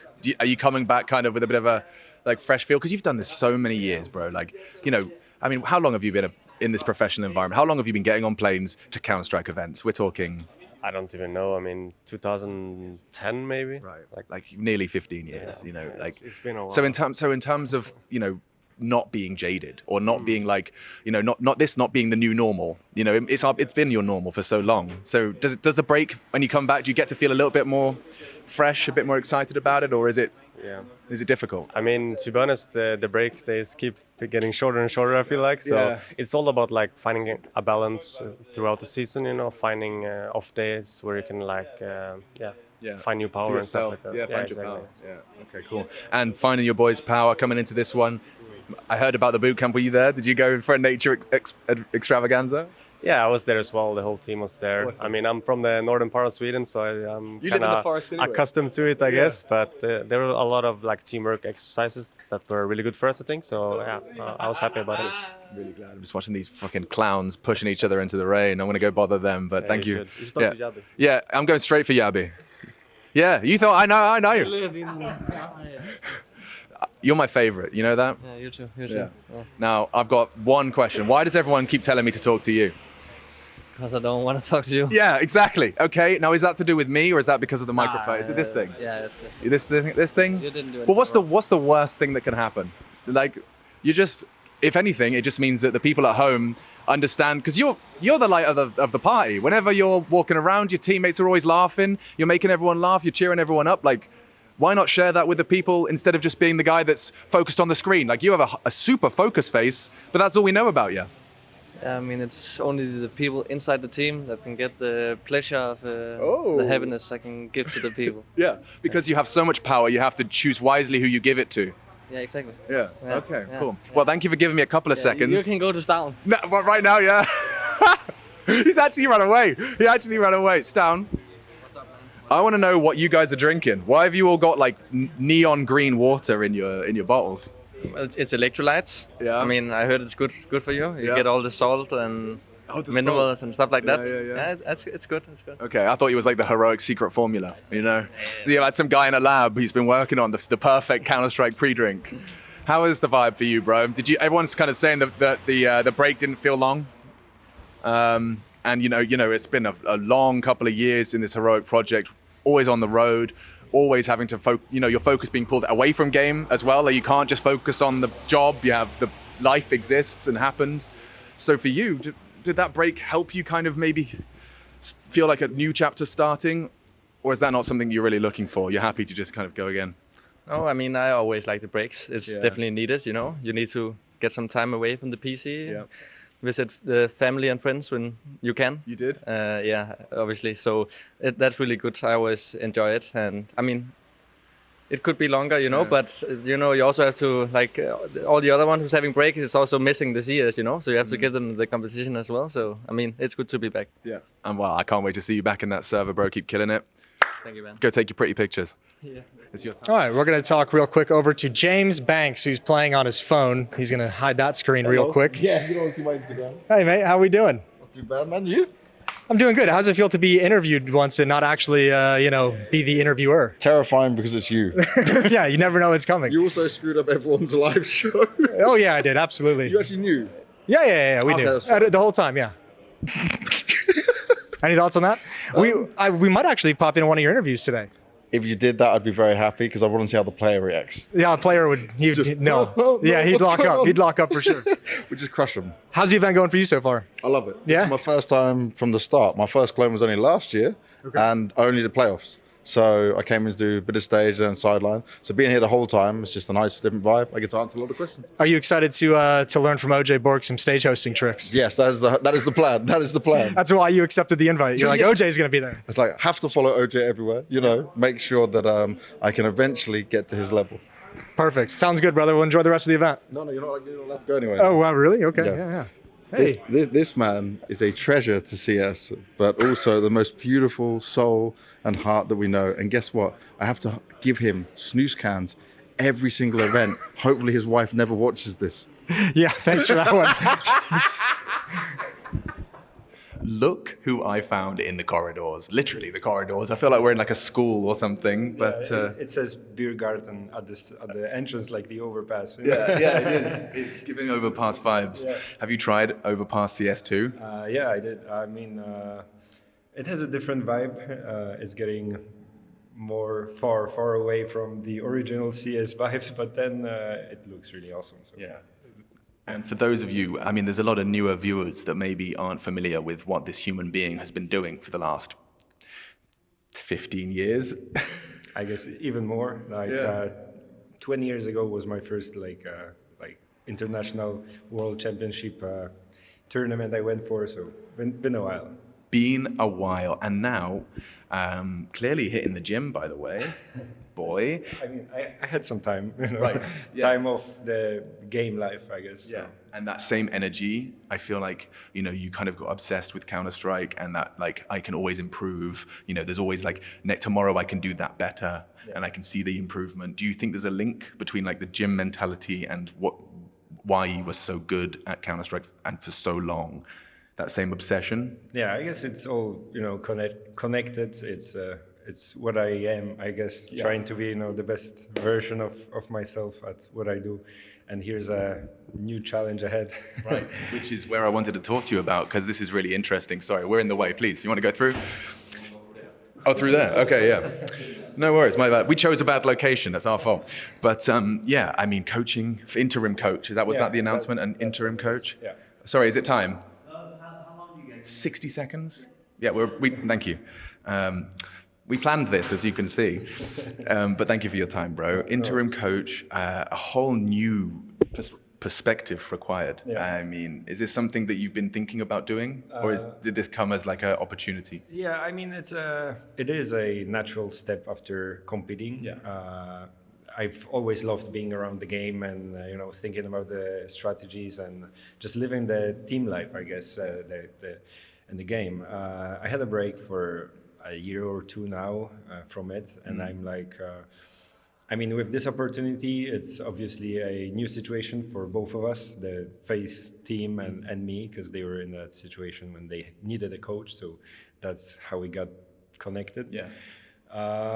And it's a fresh start. We did have some practice days together, and I'm getting to know how it feels to be a coach and to be with this team. So. I imagine it starts just with observation. Like you can't come in with your own philosophy and plan. I mean, you're just here to kind of see how it works. Yeah, exactly. Especially with this team, right? Yeah. These guys have like one of the GOAT IGLs in this game, and so much talent around, and you can see many smart players that they can handle themselves. But obviously, it's a team is a complicated structure and living and organism, and you need to a little bit of adjustments here and there, and obviously you need someone standing behind you to just cheer you up sometimes. Yeah. So just take it. I don't want to ruin them. That's the, we don't want to be forcing with an iron hand. Iron fist. Yeah. So just getting to know. I love being with the team and getting into the strategy part of it. But then again, being a coach also means you have to be bringing. Do you see that there is a potential? Like, do you see the appeal? And this is my last question. I know you have to go, but do you see the appeal in such talented players, and you have the opportunity to bring the best out of them? Is that an exciting prospect? It definitely is. There's always place to improve. Even though these guys are incredible, they've been rocking it for quite some time now. Got the Grand Slam into Grand Slam and stuff. Yeah. I mean, it's all new for us, and I'm really excited to be here again, see all these familiar faces. It's such an amazing adventure. It is. Yeah. It's a little bit of a family reunion. Every time we come to like a Cologne or a Katowice, it's like you look so different. Yeah, obviously there's some new young players that I've never met, but most likely they've been watching me when maybe they were if you're in the elevator with them, they're like, it's Neo. Oh my god. It's so much fun. It's really nice. I can't wait to see how it goes, man. I'll let you go and do your interview, but thank you for doing an extra. Appreciate you. Cheers.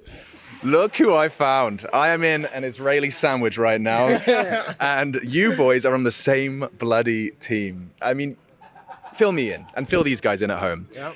I assume players from your region are in a massive group chat somewhere, and you play a lot together. There's a lot of hubs, and you've been aware of each other for a long time, right? You've been aware of this guy dominating. You've been aware of this guy dominating. So my question is, did you ever think you'd be on the same team? Is this a surprise, or is this this was all part of your master plan? No, not so early. I thought in 7 years, we get washed up a little bit. We play the major qualifiers together, the eternal fire type of idea, but just with Israeli roster. And I didn't expect it so early, to be honest. But when the opportunity came, I said, yeah, I can't say no. And what about you? We had a joke in the Israeli community. We said we will be eternal ice, like the entire fire team, but with Israeli guys. But not so early in the career. Yeah. And we'll see. Yeah.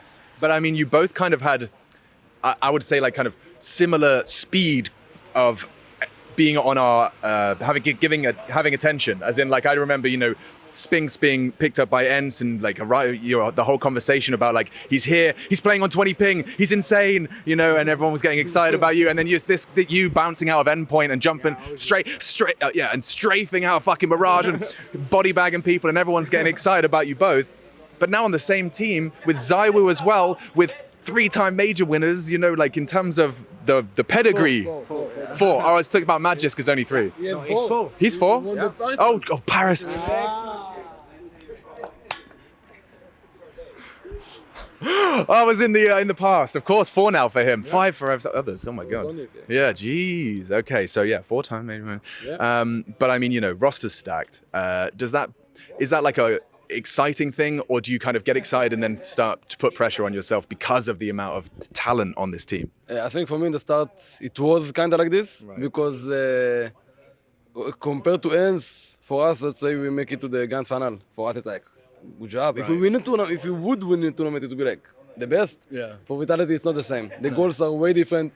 They want to win everything they can win, including majors and all the tournaments. So of course we have more pressure on you than normal.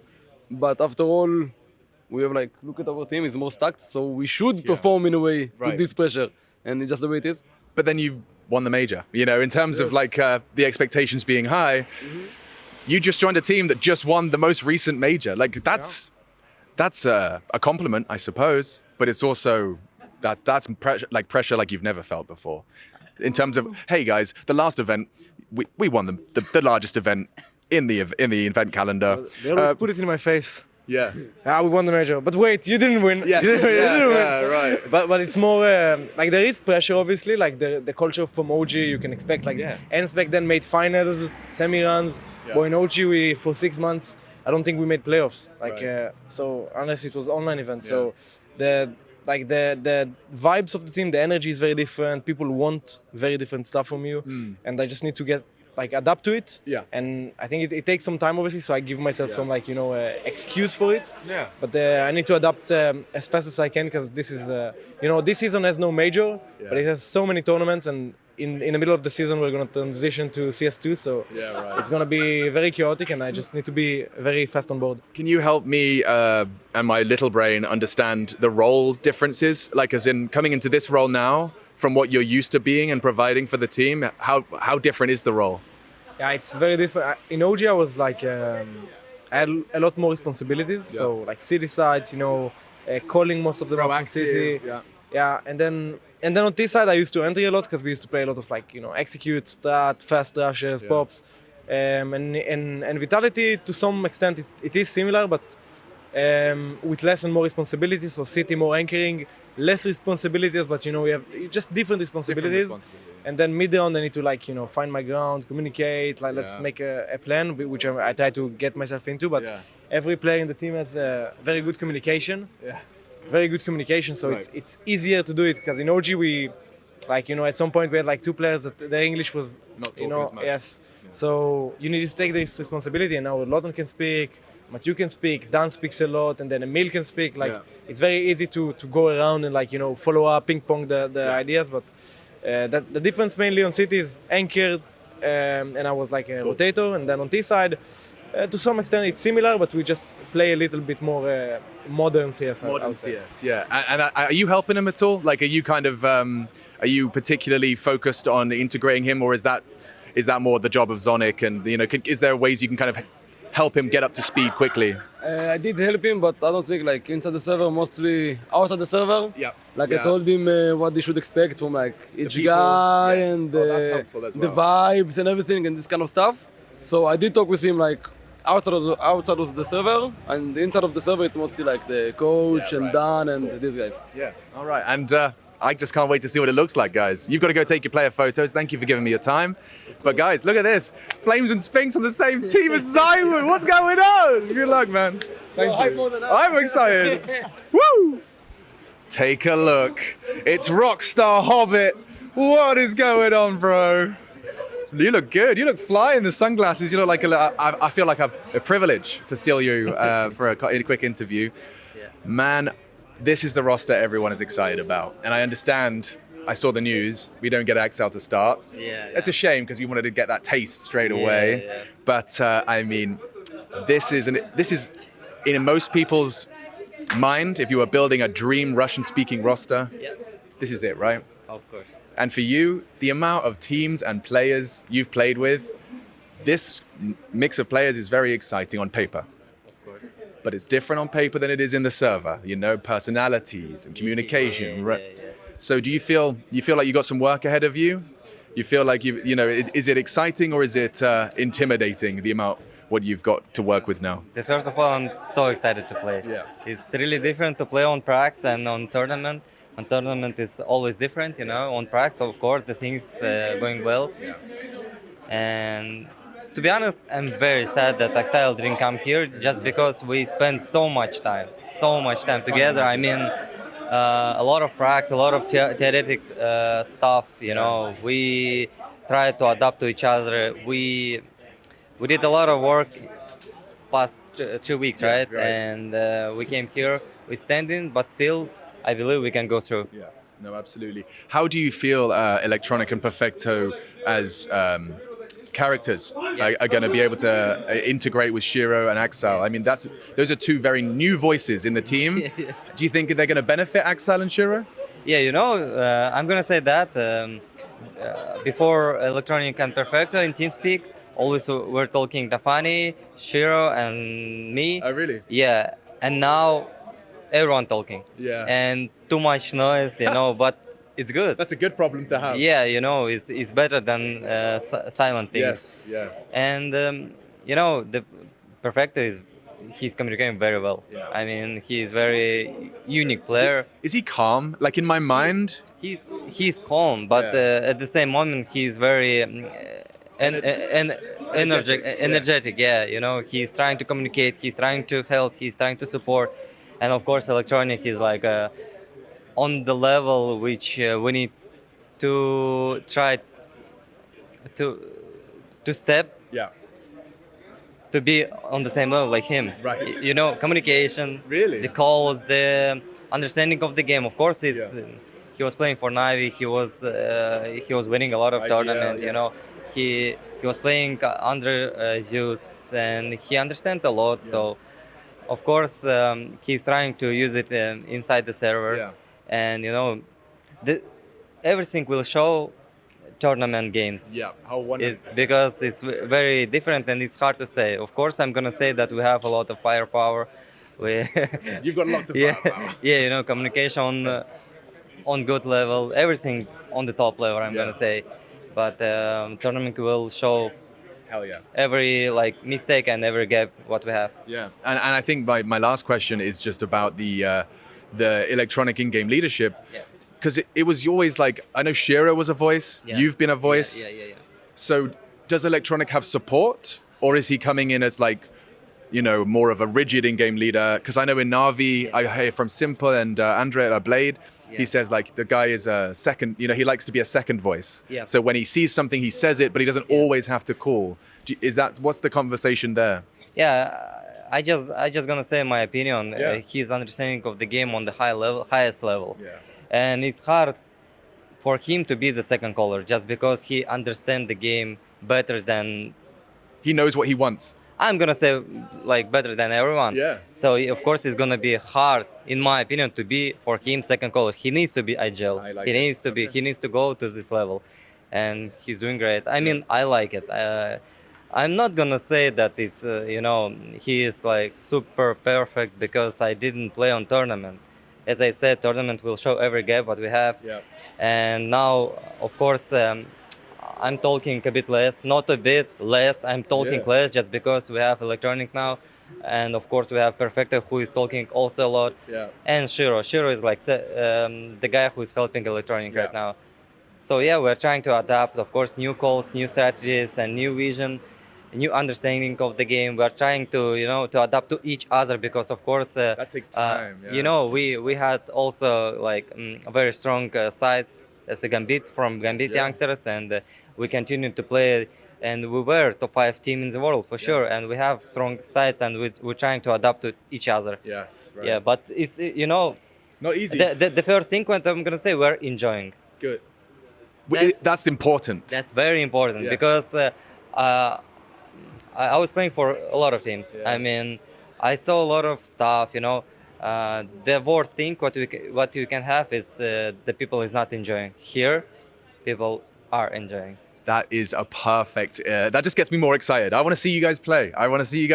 Me too. Go take your pictures, man. Yeah, it's exciting stuff. And Cologne, it's a special one, huh? Of course, it's a prestigious tournament. Of course, everyone wants to win it. And we came here to show that we capable to win it. Even with like limited practice, Of course. big changes, Of course. but you still think you've got something to prove.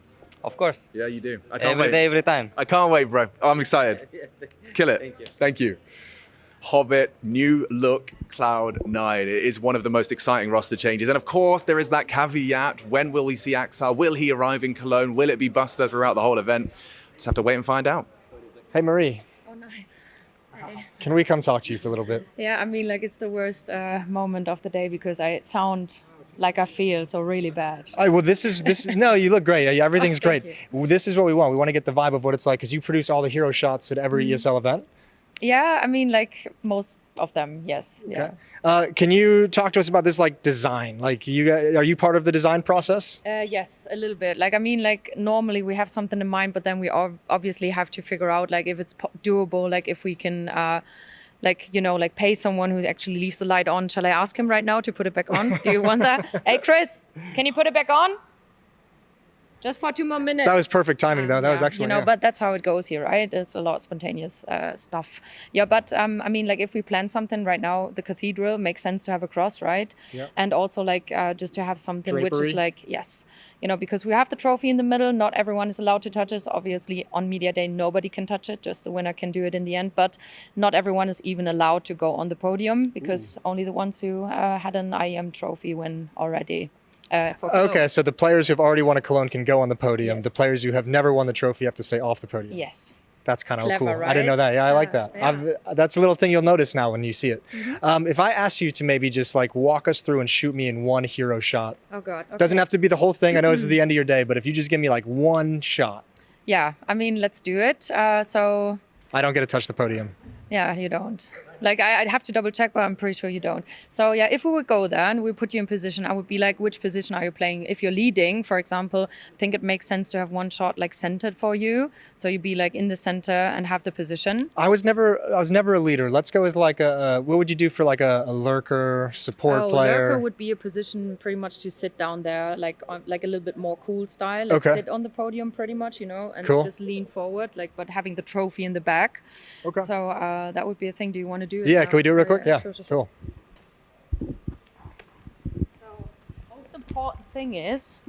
The most important thing is, Moses, when you sit down here, that you obviously sit in a cool position where we can, like that, you look good. That's always good. We always tell the players to empty the pockets. So if you lean back right now, like leaning back a little bit, then we have a nice movement. So leaning back, and when I give you the go, you pretty much lean towards the camera, and what you do is you put your elbows on your knees and have a little bit of hand movement, getting excited and ready. So what we do is 3, 2, 1, go, and then you lean forward and look into the camera. Cool. So, Jan, are you ready? Running? Looking good. Okay, so go for 3, 2, 1, go. That was excellent, and that's what I normally do. I say that was perfect, and then I'm like, we do it one more time. So do it one more time, just for safety. So 3, 2, 1, go.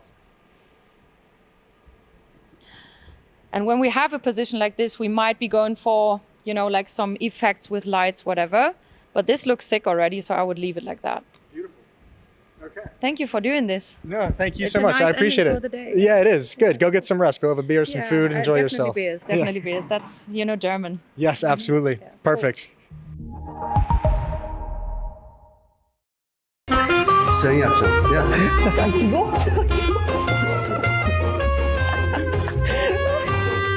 Was machst du? Sorry? Ich bin schockiert.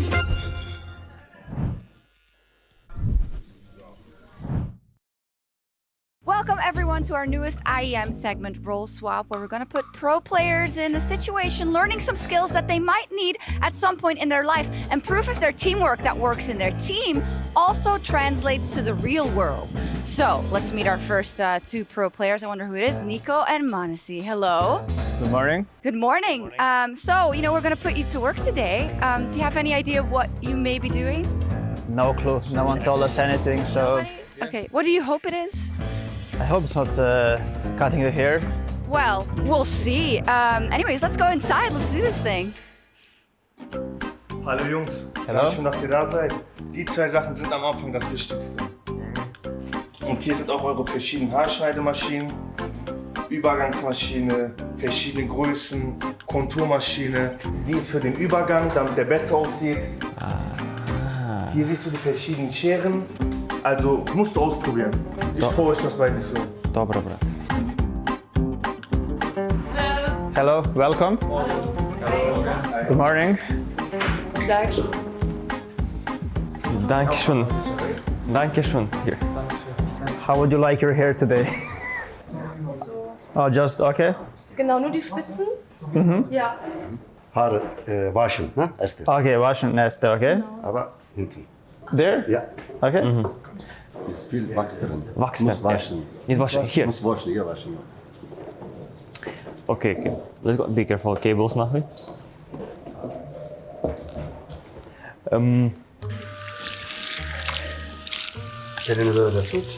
Your hair is too long. Good water? Ja, sehr gut.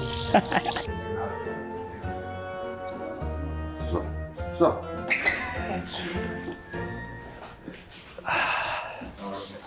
Weiter, weiter, weiter. More? Ja.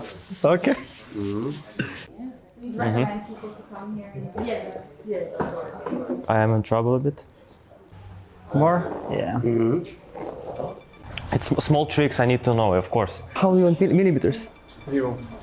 0 to 6. 0 to 6? Yeah, but Listen, I know the feeling, but anyways, I'm trying Was machst du? Sorry? Direkt hier wegmachen komplett.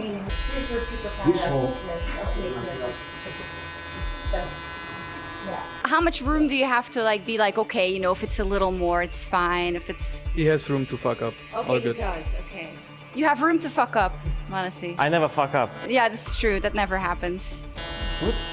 It's good? Huh? It's good. Gut? Hier? Hier, guck mal. Was ist das? Hier ist schief. Hier ist mehr, hier ist weniger. Muss unten so. So. I see, okay. Okay, this? Nein, nein, sen yapacaksın sen. Sen yapacaksın. Ya. I don't know.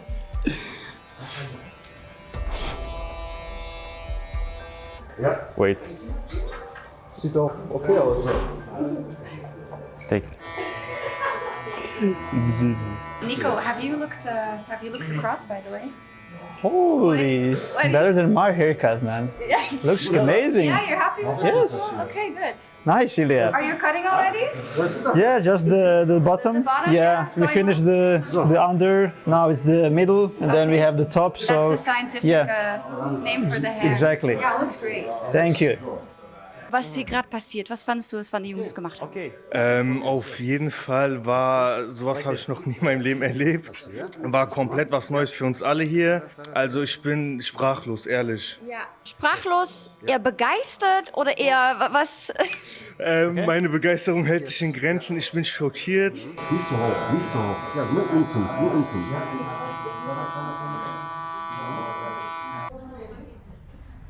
So. Yeah, it looks easy. Ja. Yeah.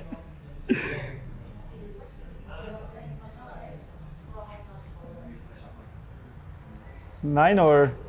Das hier. Hier? Ja. Mann, Mann, Mann, Mann, Mann. Ich hab extra gesagt, nicht so.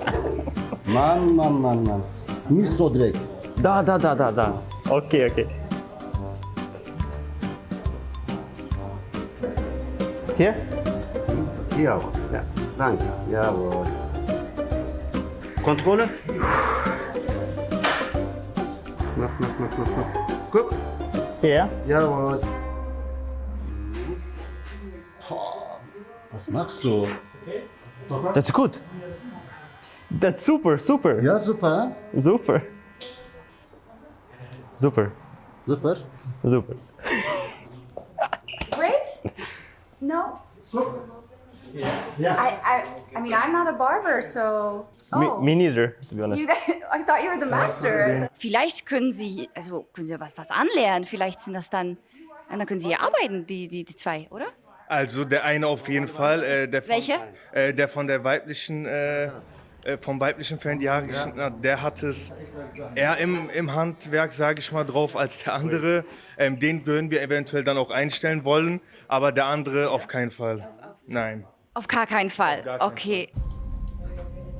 aber nicht so direkt. Da, so, da, okay. da. Da, aber guck mal, Haare ist, was ist das Haare? Komplett kaputt machen. Ah, meine Ja, Herren. bitteschön. It's okay or nichts okay? Can I do like this? Ja, ja. Okay. Good. Andere. The last one? Ja. Pass einfach hier, guck mal.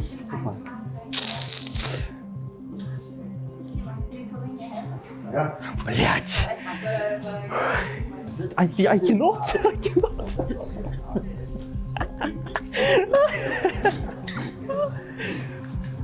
Here? Hier, so. So, ganz locker. Ah.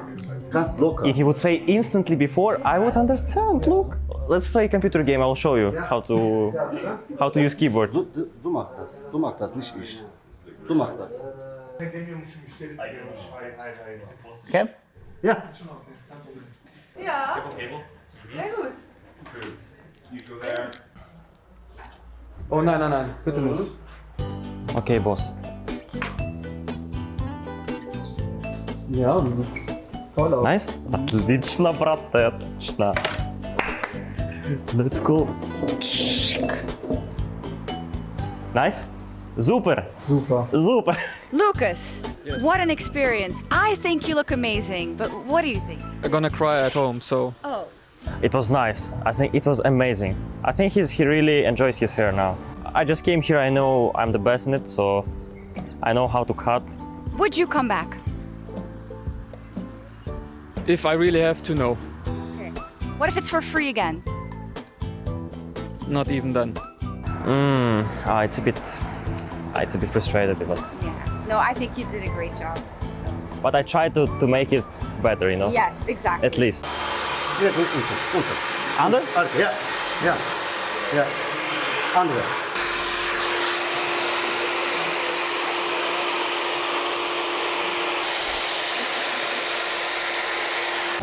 Oh.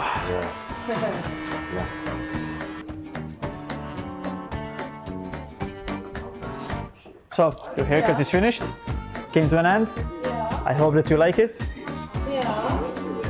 The other side. Oh. Ja, sehr gut. Dankeschön. Tell me about like the whole service, the whole experience, and Nico and his technique.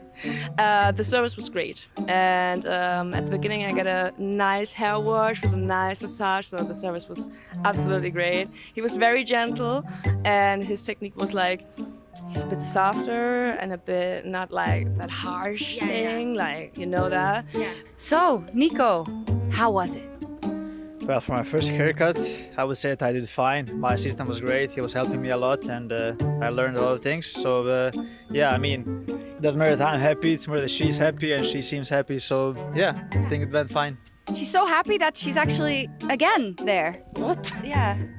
Okay, she had a good fake smile then, I guess.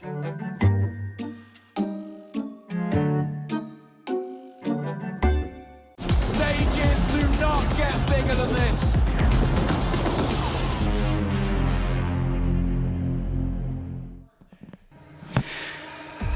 We've arrived at what is the second best of 3 of the day. I want to welcome you all back. If you're just joining us for your first viewing experience of the Intel Extreme Masters, you picked a great one. It's Cologne. And for a tournament that does showcase several rookies, this one is not going to be having too many of those in the server. In fact, I can't even think of one singular one. But both G2 and FaZe looking to take some stride here in the direction toward that Lanxess. I welcome you back. I'm not alone. You know, of course, in the middle, we have a YNK, and then we have a wild, even wilder down on the end. We're looking at Kassad. Yeah, so the IEM rivalry is there. We can talk about finals, placings, all this, that, or the other, but this one's got all the makings of a sick matchup. The boys are here. Everybody's ready. It's going to be a matchup of the tournament so far. For me, it's always with these two teams. It's always a lot of firepower. It's always like flashy Counter-Strike, good Counter-Strike that everyone wants to watch, and I'm looking forward to this game. Atomic CS, Trace. Atomic. Those are the words, Atomic CS. They also, on top of all of this, these were the IEMs. They faced off just last week in blasting groups as well, and FaZe got the better of G2 in that one. They met in this exact same phase of the tournament in Katowice, and that's where G2 booked themselves a playoff spot, would go on to win the whole event. So yeah, two teams are very familiar with each other. There's no secrets here. There's no unknowns really. Very similar teams. They almost emulate each other. So that's why it always comes down to the individuals, the firepower, the execution. It's a level of familiarity. Does that sound right?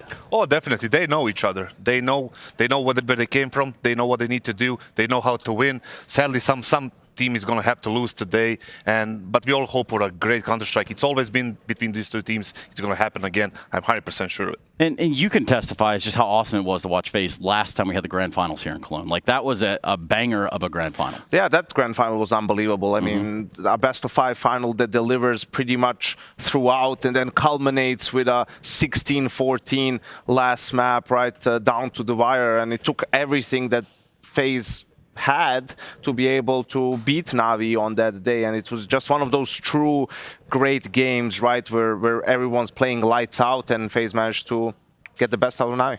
Yeah, and obviously you guys are G2 fans. Is that what we're going to say, or oh, wait, is this live? Sorry. You're going to get me like hated even more than I am right now. No, surely that's impossible. Surely that's impossible. I guess. Okay, so what would be a hot take you'd say right out of the gate about this matchup then? I know you got him ready to go. He's baiting me to do it, but I'm not going to take the bait so early on. I like to swim a little bit here, and I'm going to say that this is a 50-50 game. Not a David against Goliath. It's a Goliath versus Goliath. Yes. Okay, that makes sense, which is why you had the opportunity to catch up with Nico, right? So let's do that. Let's hear what he had to say to old YNK. All right, I'm here with Nico before their game versus FaZe. Nico, first I want to ask you about Blast. A bit unsuccessful, safe to say, not managing to qualify. What would you say are the main reasons for some of the losses you guys had over there? I'm not really sure if there's a specific reason why we underperformed at Blast. I just think we played bad overall as a team, individually. Maybe it was just we need a way longer time to actually get back into the shape after the break. I think this game could decide if we are actually heading in the right direction or we are still going to be underperforming. The game against Astralis was decent enough, but as I said, I think if we win this game, for example, it's going to look much better for us going into the playoffs as well. So I would say this game is super important for our team for this event. We've seen even in the Astralis game that you guys have, have inconsistencies even within the same map. How do you try to battle that so that you can be more consistent throughout the series? Well, I think it depends a lot on the map. For example, against Astralis, we struggled on Inferno, but I think the biggest reason why we won Inferno is because we actually stayed together as a lineup. I think we have a lot of solutions on the map. We know if something goes wrong, we are very quick to adapt, and I think that's the biggest reason why we managed to come back versus Astralis and close it out in the end. And then on Nuke, we know that our Nuke can be very good, but it can also not be the best. But it's something that we have worked on and we try to improve at all times. So I think one of the biggest reasons why we actually stayed composed against Astralis is because we have experience as a team. And one last thing, up against FaZe next, obviously you know them very well, you guys play them often, you're similar teams. Give me one key thing that needs to go well for you guys to be able to get a win here. I think we just need to be better individually than we have been at the Blast because they just outplayed us individually. Everyone was just better than any of us, so we just have to step up individually and be on point. All right, thank you. Good luck. And getting outplayed individually is one thing, but when all the components are working together in a team, like kind of like a bicycle, yeah, that's a scary notion for either of these sides. Yanko, what are you picking up on against their game in the Astralis? Yeah, well, the G2 has been played by inconsistencies, right? And we saw that even over the course of a single series against Astralis. So you know me, Trace, I'm a guy, positive, right? Let's focus on the good first. So this is a round, you can see towards the end of the game, right, G2 is down, they're playing from behind. We see the first deep smoke for middle, some of the early utility. This is all to sort of slow down Astralis and make sure that G2 has time to go for this mid setup that they very much like. You can see that there's a smoke, extra smoke left for Nico. Hooksy rotates over towards A. They really want to fight for mid in this round, right? Astralis is sort of grouping towards there. There's going to be a quick trade here, 1-for-1. They also see two more players. They know two more players are short, so this is where Astralis makes the adjustment to go towards the B bomb site. Also, you can see here that's Nico. He's going back to pick up an extra smoke. He's basically just playing retake towards the B bomb site. This is a very good adjustment from Astralis, very quick. The timing is good for them. And right now, it looks like G2 is out of position. I mean, here Nico is 1v4. He throws the smoke, but it's already a little bit too late. You'll see Stair, he gets deep into the pool. And this is very tricky, but here comes the support from Honesty, flash out. Nico, he doesn't want to concede the site. It would be a very, very difficult round to win, a very difficult retake. It has to be fast. He's flashed through the smoke, comes in, gets one, gets another kill, buys some more time, and now you can see Monacy as well. These are risky plays, but I mean, I feel G2 has to go for plays like this if they're going to win games, and in a very crucial moment in the game, they managed to win a round based off of some good team play. Yeah, exactly. You see that 12-11 turns to 12-12, but that's crunch time, Kassad. Listen, this was team play, this was executed perfectly, but many players, maybe 80% of the players would not go to make that play in this situation that Nico did, right? He decided, he understood that if they lose the site, it's pretty much over. The best chance for them to win that round is to start fighting. Obviously, Monacy came in at the perfect timing, threw a perfect flash, and Nico used it. Then Monacy played again and won that round for them. That speaks about all these individuals that Nico mentioned in the interview with Yanko just now, so it needs to be on that level. Moneshi might be the perfect flash. I think that's his nickname. But, you know, it doesn't just stop there. We looked at that entire series with G2, and it was a 3-mapper. It's always pretty, Trace. It's true. So we're going to head on to Ancient, right? G2 is, again, playing from behind. Now they're on the T side. You can see that the round is still, the game is pretty close. It's not a perfect buy for the side of Astralis. Hunter, he's trying to apply some pressure on mid on its own, and he's going to find an entry hill here onto Buzz, right? 5v4 situation, G2 after this, if you look towards the radar, right, like they're spread out, you know, they're waiting for some re-aggression, they're outside B, they're outside elbow, sort of just taking it easy, freezing for a little bit. That takes maybe even a little bit longer than it should. That's going to be a factor a little bit later in the round. You can see now they're creeping up lane, they're going to fight for cave, they're coming out mid, and they're trying to gather some more information about what's going on. This is Device posted up with the AWP. He burns a little bit, so you can see that this is taking a while for G2 to get some cave control. Players in mid are still just playing super slow. Now Monacy is going to find another opening kill.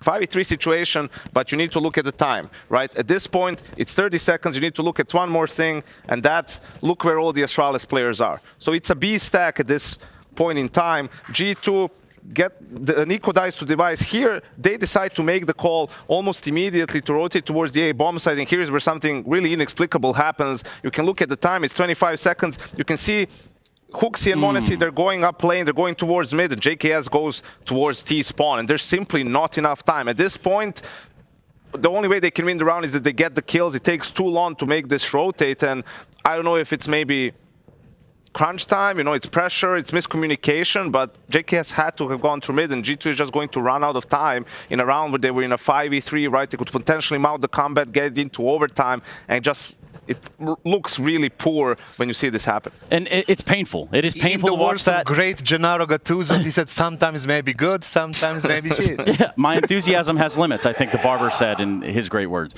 Nonetheless, JKS. Great words around here. Right, a lot of great words. This round was also like full-on JKS. This is the description of JKS. He will always take the safest route to anywhere. He missed completely the timer. You can see his rating before in Renegades 100 Thieves and in G2. When you were coaching. Yes, it's a big difference right now. The problem that I have with JKS, obviously he's a great player. He can do a lot of things. He was always a super slow guy when it comes to rotations like this. This is by your clip that you just explained, kind of perfectly fits into this graphic that we see right here. He needs to be like told what to do at what timing. This is that kind of player, right? If you let him just free flow around the map, he will make mistakes like this. But if you tell him straight up what he needs to do, he will absolutely do it with, you know, 100% accuracy and efficiency. But if you need to take two things away from these two clips. Look at the first clip on Inferno. It's flashing through the smoke, it's being quick, it's rotating, it's moving, being dynamic. And the second clip, it's slow, it's timid, it's like it's like dragging it on, you know, it's like get on. If G2 is going to play their best CS, it needs to be a little bit more of aggression, a little bit more fast-paced, a little bit more risky style of CS, because this super slow one just doesn't suit them. There's a level of juriness that might follow you through your path to T-spawn to A to then lose the round and perhaps, you know, write the map. But when it comes to Dreary, this next gentleman, he goes by the name of Rain. He plays for FaZe Clan. He's pretty much been there, done that, seen it all. So perhaps we hear from him before we jump into the game. Rain and FaZe are about to play G2, but first I want to ask about Neo and how things have been going, because yesterday was quite a big test. You ended up losing the first map, so I guess it was kind of an exam for him. How did he do? I think Philip did a great job. There's of course a small learning curve from him, from being behind people instead of on the computer himself. So there's one incident yesterday where he was going to do a timeout and just touched Finn on the shoulder, and Finn didn't really understand what was going on. But we had a good talk about it, and it was funny afterwards. So he's learning. He's right there, so maybe he's not listening.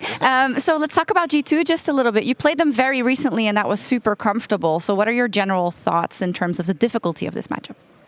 I think no matter when you play G2, it's going to be a hard game. I think it comes down to preparation and who is more prepared on the day. I think Finn has done a really good job here preparing for it, and I think we're very ready for it. Okay. Yeah. Wonderful. I'll let you go. I agree. You know, I mean, perfect point. But anyway, check this out. Look at Rain. Like this is Rain. Like he is one of the most important components in FaZe. Yes, I was advocating for him like to be upgraded at some point, but right now, look at he was 10 times here. He finally managed to get the title last year. So like many deep runs with FaZe and previously with G2 and Kingwin, whatever those teams are. But the thing is, like, this guy has been a household name, and he's definitely a Hall of Famer here. So they need him today to perform well. You know, current rating is 106. They need him to perform well for them to actually make a win. Yes, they beat them in Blast a couple of weeks ago, but this is Cologne. This is a different vibe. This is different everything. The matches are such a high stake coming into this game. That's Big Howie with maybe Big 3 in the pistol round. How big of a decider is that? Yeah, I mean, he's has incredible mechanics, incredible aim, great teammate, all of that stuff. And again, I think we're going to see most of the time we just see same maps or similar maps time and time again. G2 with the Inferno pick, no surprises there. FaZe goes into Ancient, trying to punish, right? That's how they approach this, and we'll see most likely Nuke in the end, something that both teams are called for. Maybe even Mirage. Yeah, FaZe decides to go for Nuke. I think last time we saw them, like in Katowice in that game, it was Atomic CS. First map was Nuke, G2's pick, and man, you show up on someone's screen, it's like 1-2 bullets, that's all the chances you get. If you don't get the kill in that first burst, in that first spray, you know, the first couple of bullets, if you're tapping, you're dead. Like the other guy is getting you. So it's a little bit rare nowadays that we do get this where it's just like, hey, it has to be the individuals performing well. It has to be who's sharper on the day, because that's just the style of CS that these two teams play. It does feel, looking at the Vito, that both teams knew it's going to be Nuke somewhere, so they decided to leave it as a third map. I like the Vito. I think both teams are confident coming into it. It should be a hell of a game. Yeah, it should definitely be that. Gentlemen, I thank you yet again. We're going to be coming back after this map, but first we do need to see the map played. We're talking about Inferno. We're going to go to Ancient next. That's going to be FaZe's pick, and if we need it, we're going to decide it all on Nuke. But if there's one thing I know for sure, this is a heater of a game. There's no curveballs, but there's definitely going to be a twist or two. And in doing so, telling that story, it's going to be Scrawny and Launders.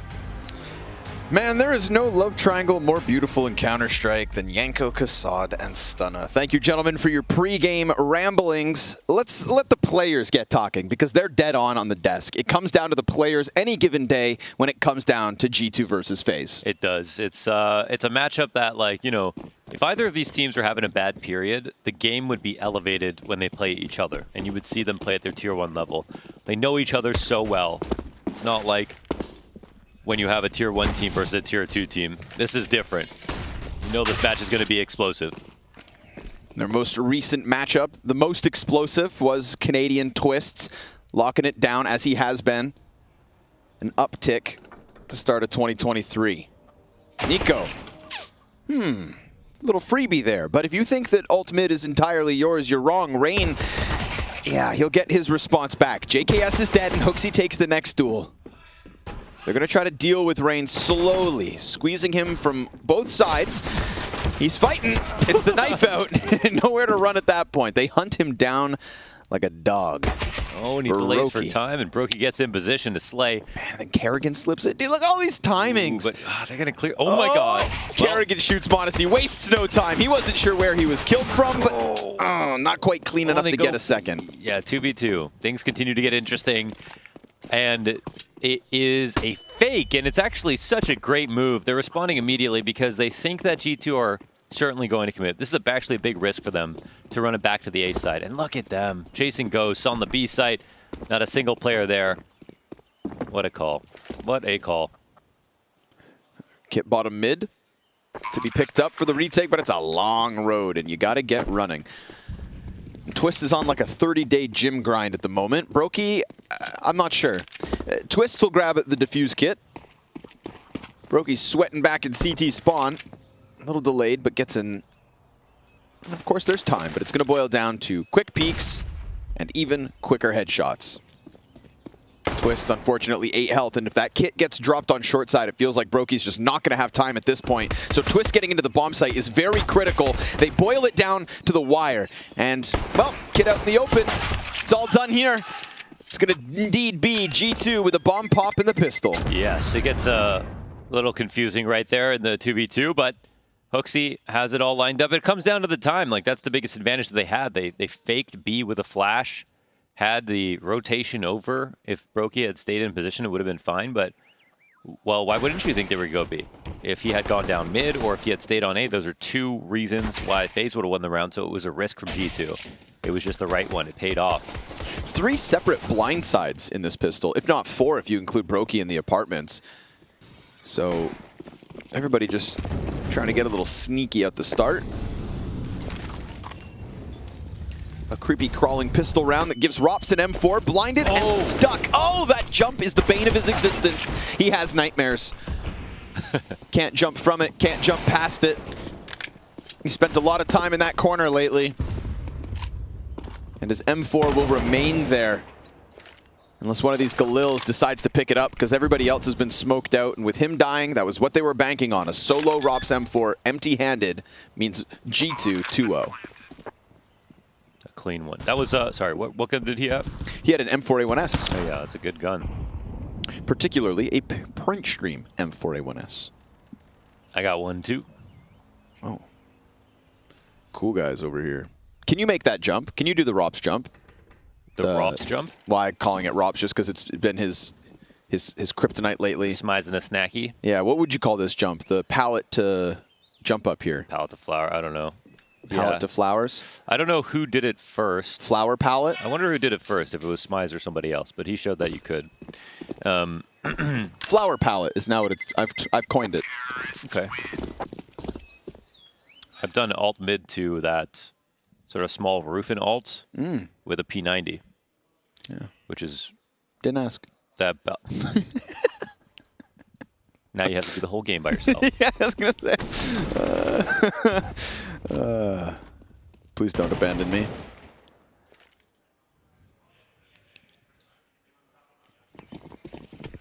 Please. But that one I haven't tried. That one I haven't tried. That's the only reason I haven't done it. We'll get you there. It's one of those things where I'm just scared about how obsessed I'm going to get. Yeah, you know, right? I mean to. Yeah, yeah, right? yeah. When I saw Robs doing it, I was like, okay. Yeah. This would be me. That but with, hyperfixation. Like, half the talent, so twice as long, and I just don't have that kind of time. Yeah, I'm going to do it when I get home. I'll do it. Okay. I await the proof. Nico, going to go size up top banana. Nico, as he does, capable of operating on his own. Smoke grenade for Kerrigan. Maybe that slows things down. We've still got a kit in the play. I mean, there's like the smallest makings of an upset here for FaZe. It's mostly unarmored pistols. There's a lot of talent in those pistols, though. Ooh. And the MAC-10 of Brokey, not going to let this one go for free. A site will fall beneath the feet of what's left of G2. Fight towards middle. Modesty tag down to 60. Smoke, though, will block them off. And Kerrigan has to wait for his teammates. Now, remember, there was that kit for Brokey, and he upgrades into the Galil. They still have enough tools to make this happen. Not to mention, Rain's flashbang could serve as the exit for Kerrigan out of balcony. He's also just picked up the M4. And again, kit, folks.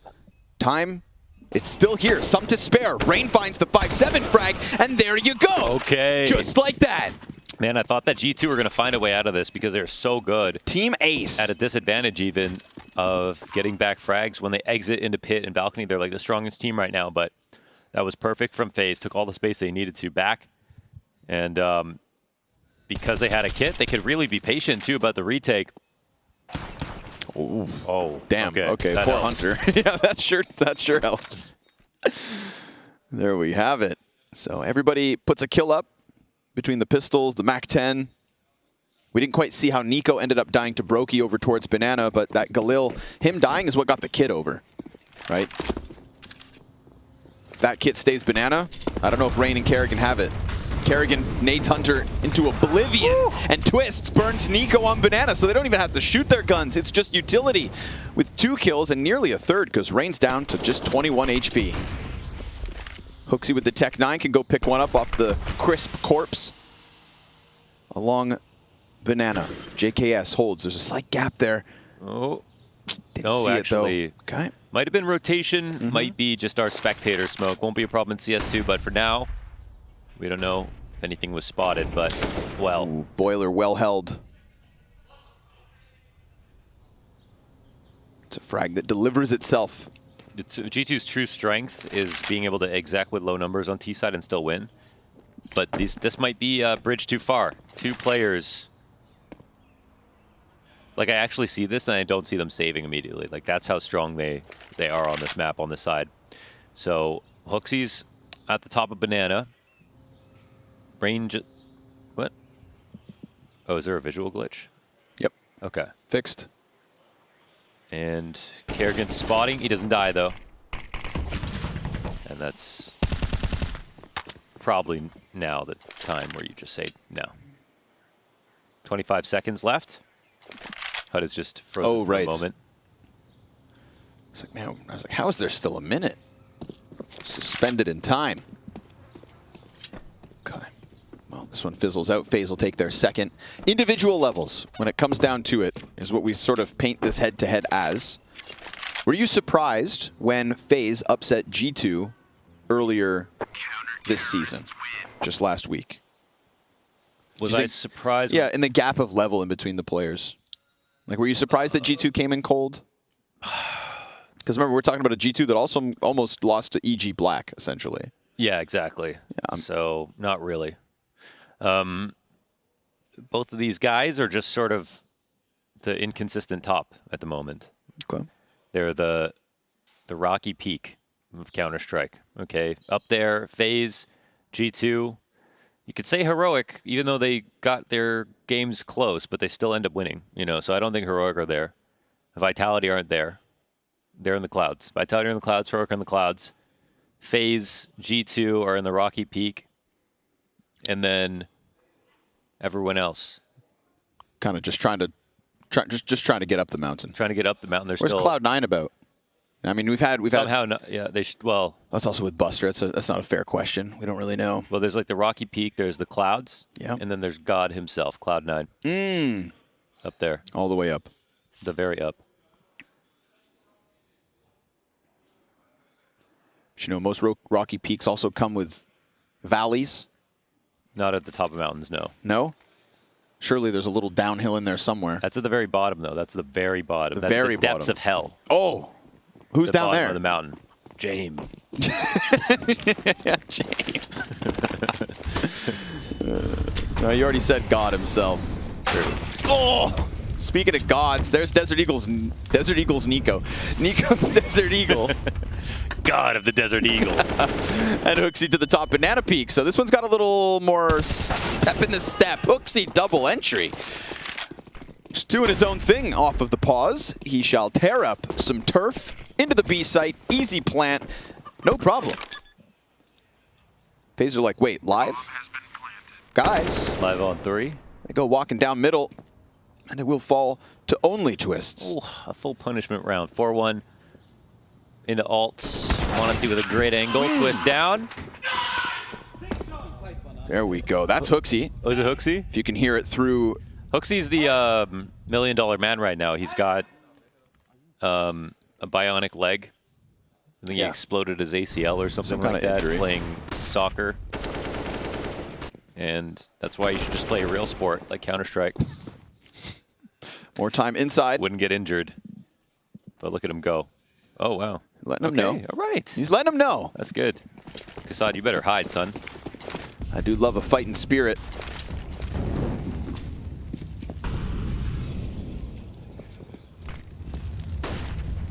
That was a Hooksy double entry into B. Never even looked back. He'll go try it again.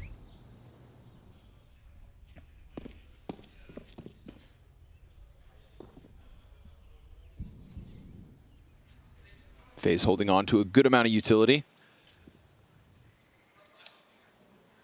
There's a slight gap on this. That Rain tried to peek through. Setup with the flash comes around. Not able to catch anybody slipping. We do have Brokey and Rops here, both on top of one another for the short side. Twist is going to get smoked off from Arch. Pressure most certainly on, but remember, player boosted, and Twist plays ahead of the smoke, so they are still trying to stop them right here on brackets. They can't go into this. After that smoke, they have to wait. They're actually going back to B. Peek off and Rain. They're playing rotator setup. Okay, Nico, does he clear this? Wait. Oh, no, he fell off the boost. Oh! Kerrigan lines up too. Line. You get Hooksy, you get Nico. And next up, you've got Hunter. And the shot's a little off, so Hunter will plant bomb 3v3 off that one, but we still have a fight towards Boiler. JKS lurking. He never left. Neither has Brokey. And with that, you've reopened the possibility of play the retake, surely. You've got all the grenades still. You've got plenty of time. Here's the best post-plant setup. Well, Hunter plays on the left side of CT. This is... Okay, this post-plant is great when you have an op for Monacy. It can still work, but it's actually, I would say, very winnable here for FaZe. So they'll have to take the peek in a CT spawn and try to get this kill on the timing. Monacy's timing is everything. Burnt out. Oh, instant headshot. They know about Hunter. Can he do it? No. Brokey and Rops a kill apiece. And that lurk from JKS, once it goes down, it seemingly all gets unraveled. Yes. Very nice patience out of Brokey. And that's the kind of moment where it's because these guys know each other so well. You know? Sure. It's the matchup where you don't even have to watch a demo to prepare because they've played so many live matches versus each other. Like, I think it's something that you're very enthusiastic about showing up to play, where your aim matters less in a matchup like this, so you're more comfortable. So I think also your aim is better, almost. It creates for special moments in Counter-Strike. You get these two playing together. Any combination with these two, Heroic, I think, or another team, which is fireworks. Fireworks every time. That's... That was the pit grenade. I'm telling you, man, there's some bad juju going on over in this corner. It's too close to the pallet, you know? It's on his mind. He lost his confidence in the corner. Maybe I'm reading into it. Maybe Rops is actually just going to lay down lead for a double kill. He wants to use all his ammo. JKS. Great flash. Oh, but Twist while blind can't get away. And they know that it is just Rops, and they know that he just fell back, and he knows that they are coming. Off the tall box, blinded again, can't manage to get into the smoke, and that flash keeps everybody on high alert because the rotator's close. It's Kerrigan sliding in and dying out to Hooksy. Rain to take the same route. Same fate, same result. G2 win another. Come through the smoke. They said, come on in, baby. We still got 3 up waiting for you. And we got flashes for days. They layered those into mid. They made that look very desperate from FaZe. Rops the entire time. He couldn't get a fair fight here. He was up on the boost. You know, denied the trade, which was really good as they were swinging on mid. But beyond that, eating flashes like it was his favorite meal. Yeah, efficient utility coming out of G2 there. Every step of the push had somebody blind. Rops was looking for that big play moment, but poke out his eyes. He can't do much.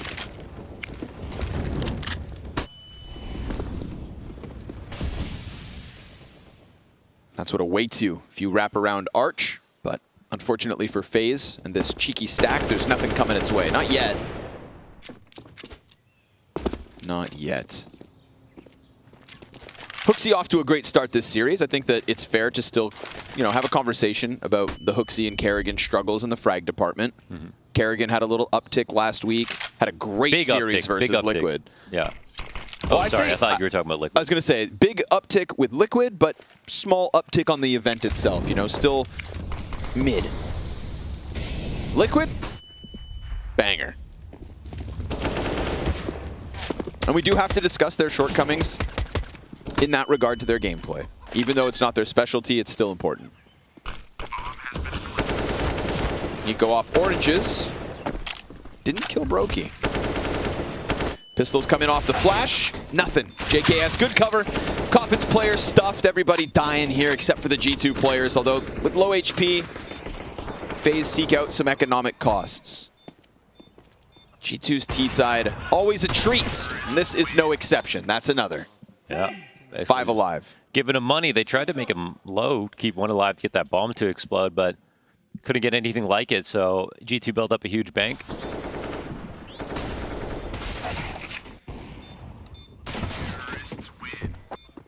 You know what the deal is watching G2 T-side Inferno. They are going to fry until further notice, so it's not that FaZe can't get into this and interrupt it. Some teams have already proved it recently. But most of the time. Okay, we got the Zywoo pick here from Monacy.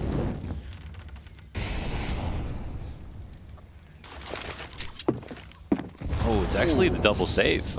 They've got a half investment for FaZe. Okay. Trying to get the real buys going. Oh, Rain had a chance. That's not bad, Hooksy. Good recovery. That flashbang looked like a golden opportunity for Pistols to rob away a round that they already have done with a similar purchase.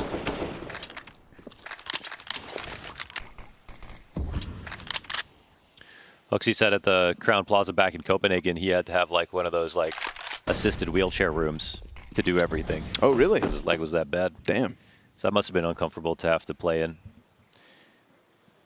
But he said now he can shower with no assistance, so. That's a good, you know what? That's a sign of a good day. The things that we don't think about that we need to appreciate. I know. I broke 2 toes last summer. I was stuck in a cast for a month. I had to wipe his ass, folks. Okay, dude. That was by choice.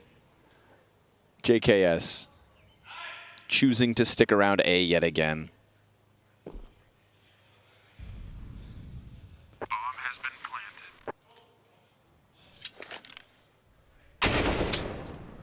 I mean, they're good at punishing here as well. And money actually, oh wow, it's rare that you see double saves these days. But because they did a half investment last round, right? Yeah. Yeah. They had a few pistols. All right. Wow! It's quick. It's quick. And if Hooksy had died there, I felt like a second one was going down with him. Rain's 5'7" was looking feisty.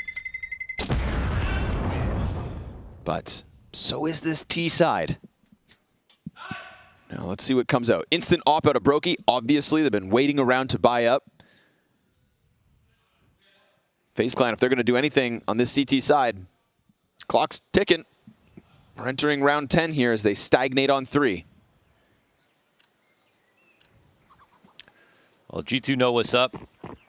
I don't know about you. I didn't have the Hooksy top frag bingo card ready. 12-4 at the moment. You always got to keep it handy, though. It's the same with Kerrigan's, right? Like, it happens once in a while, but... Oh, Nico's going to chase this. This is Rain. Hurt, but... Oh, man. Not ready for that. I'm surprised, surely. What that looks like from his perspective. Yeah, heard the molly damage. That should have been a suspicious smoke, but I don't know what he could see. Either way, comfy for Nico.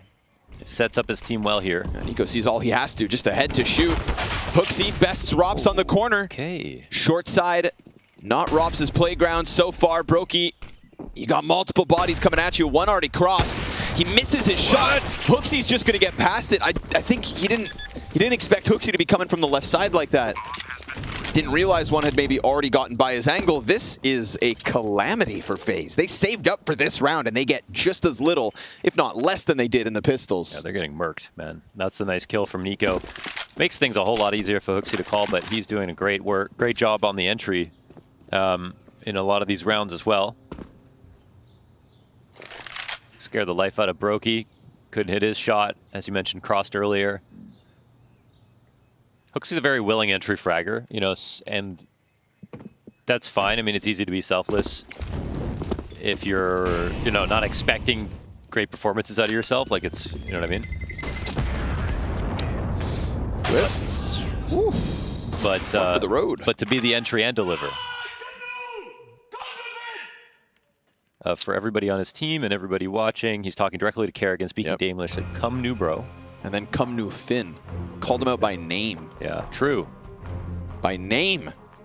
Go get him, Twitter. Does that count as name calling? Here's what Rain sees. Nothing. Nothing. Not a damn thing. So Nico just had so much confidence with this. Like, he knows he ran through a molly, so. Hooksy best in Rops as well on the angle. Nice little tippity tap from Nico to close it. Come new Finn.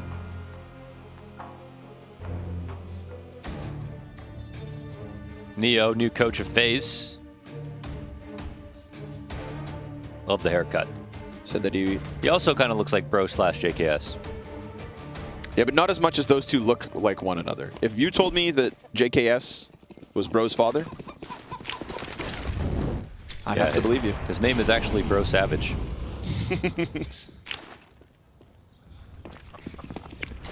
M4, MP9 pistols here for FaZe. They're just not matching up so far. And it's not like they're not matching up to Monacy or Nico. They're not matching up to Hooksy. Well, come new Finn.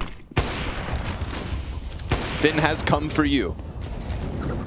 Opening kill. IGL on IGL violence.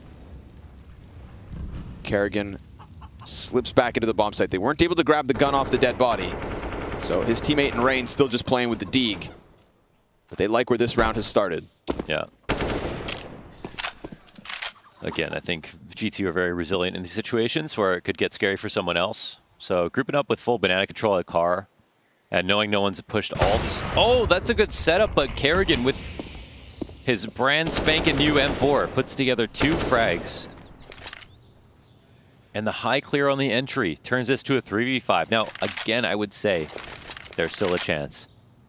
There's no push out from the CT side into mid. There's no one going for a big rotation around to halls. No one in arch. There's a huge gap on the A site, which means they've got to still be scared and entertain the thought they could come here. Now, if G2 don't wait long enough, then that would be silly when the exec comes through. But now they got to start rotating. But still, 2v3. Kerrigan. Is he going to mantle this whole round for FaZe? Just going to try. Just going to lean back and hold on and then swing and fall to Nico, as does Rain. Nothing else offered up from this B site. Nothing else being pieced together for FaZe. MP9 of Rops smoked out. JKS off the top rope. He'll get vision of that soon enough. Oh, yeah, he knows you're there now. AK picked up and a boost on Banana. They're still close enough to pressure the site, although no kit. Spam from the SMG, just trying to squeeze G2 for everything that it's worth. And if they want to get crazy, I mean, you'd be losing a lot here with the AWP, the AK still in play. They're pressuring the bomb site, but this is just going to be additional costs now taken back by FaZe. Sure, all of G2 will be swept away with the bomb, you'd think, but they got plenty of money. Yeah, I guess we'll see if and they Nico might not die. Doesn't die. He's actually good. Both of them stay alive, actually. So yeah, it could have been saved guns. Need to get Hooksy on the cast. He could do both right now. But this round didn't have enough in the way of ideas. Like, Kerrigan's plays were excellent, but playing like they had something to lose and 2-3 to sites when they had 2 kills in Banana on B to stop this attack, you think, like, this is the chance, you know, where you don't have a lot. Why not look for info on A? Why not work on other ideas on the other part of the map? Why is it just Kerrigan and his one game plan and his 2 frags to make that close? Brokey can't hold on to his original angle. This one's got some pace. Oh, what a sick. Got a little zest. Flash misses Hooksy. He's going to pounce on Brokey. He has just called an all-out A-split, and into Rops' hands he goes. But his team's going to follow right through. They're going to slice through this site like nothing. And another round where G2 aren't even contested. This doesn't even feel doable for FaZe. When call out Hooksy for his individual level, I get it. But as a caller, bro, some of these setups and attacks, it's as clean as you could ask for, honestly. Oh my God, they're 9-3 up. I mean, again, we've been rating the T sides, but also the record of G2 on this map in particular has been taking a dent lately. You know, most of their losses in the last 6 months, very recent. But this T side, man, this is when things go perfectly. Trying to hold on to their weapons. They lose 2 more. JKS is on an absolute tear to take everything from them, but Twists is safe no matter what.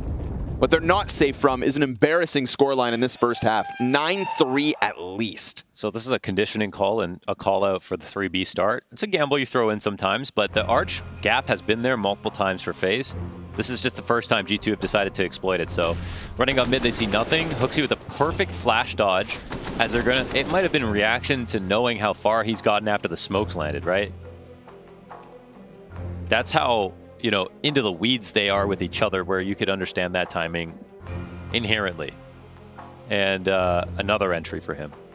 And another round for G2.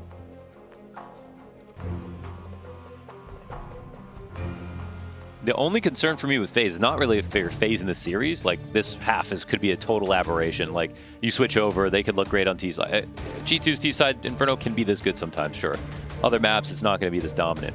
But for FaZe, the problem for me is, like, I don't see the idea machine working. Like, I'm not seeing lubricant between both sites where teams are floating and, or the players are floating and rotating properly.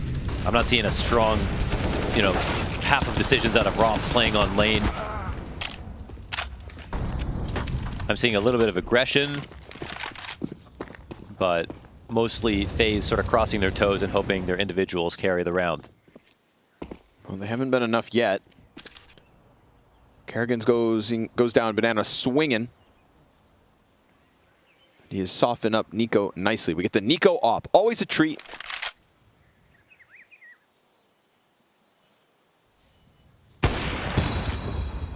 Robs caught out inside of the apartments. That's going to keep the CT split.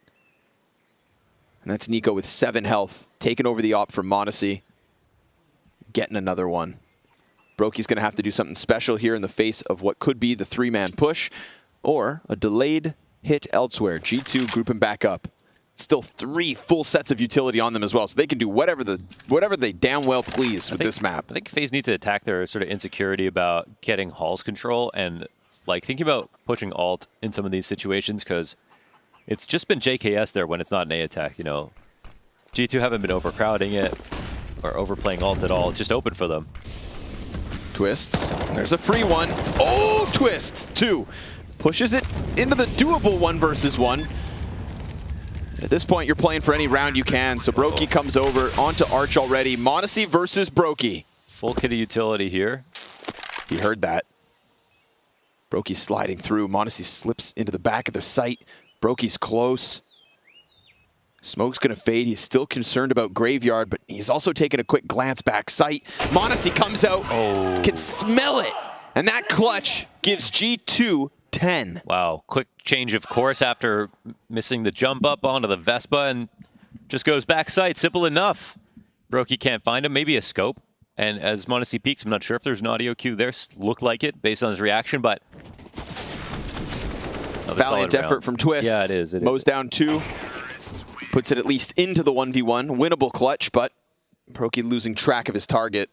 So many great clutch players on both sides of the server at the moment. Yeah, which is why we expect fireworks in a close affair, but G2 having none of that tonight. FaZe shooting for 5. Into the apartments they go. Yeah, this is kind of what I was hoping they would do. And, well, here's JKS. Get owned just when you think Brokey's about to get the opening.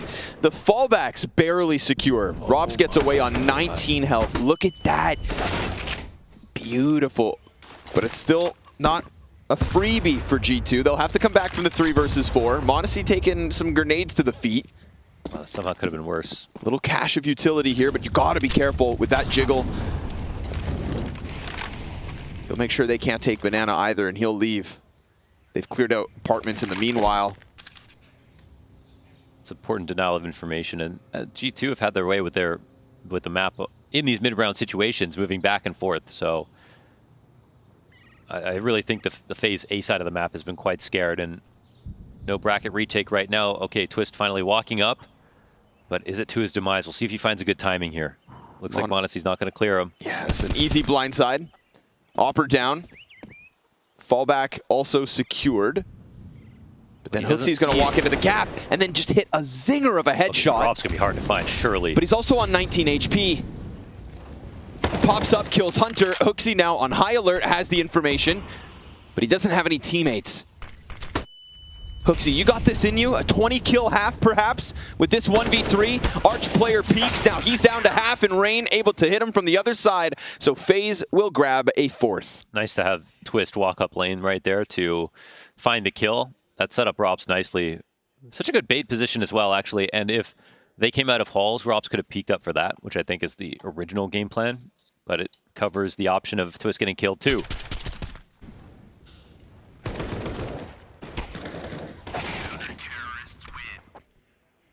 So we get a breadcrumb at the end of the half here for FaZe Clan. They search for dignity on CT side. And another hall setup. Not fearful of what just happened last round. That was a wicked spam from Hunter, but will it happen twice? Was so precise. So on point. Yeah, I just like this so much better. The apartments play? Yeah. Because they had problems with JKS late round. Oh, drops. Oh! I think they exchanged glances for a second, but Hunter was a little too ready. Yeah, Hunter sees the hat. Kerrigan can't manage to bring it back. Nico 6 health. Shooting for 11 with what seems like a free B site, but Rain comes out with a double. Finishes what Kerrigan started and drops Monacy. Twists and Brokey with nothing to lose in the 15th of the half. JKS still lurking around over on A as he does. Twist is just going to run in, deals with the support player first, and now Hooksy about to get pinched. Smoke on Banana means that rotate, that late lurk from JKS has to run over, and it's going to be denied any vision of this bomb. They have another smoke for the bomb itself. JKS just has to hope he hits the shot. They have re-smoked this, so first one fades. He's going to try to find the angle again. He just got Brokey off. Twist! Oh my God! Oh! 2 headshots out of JKS. 11 rounds out of G2. FaZe Clan, sit down.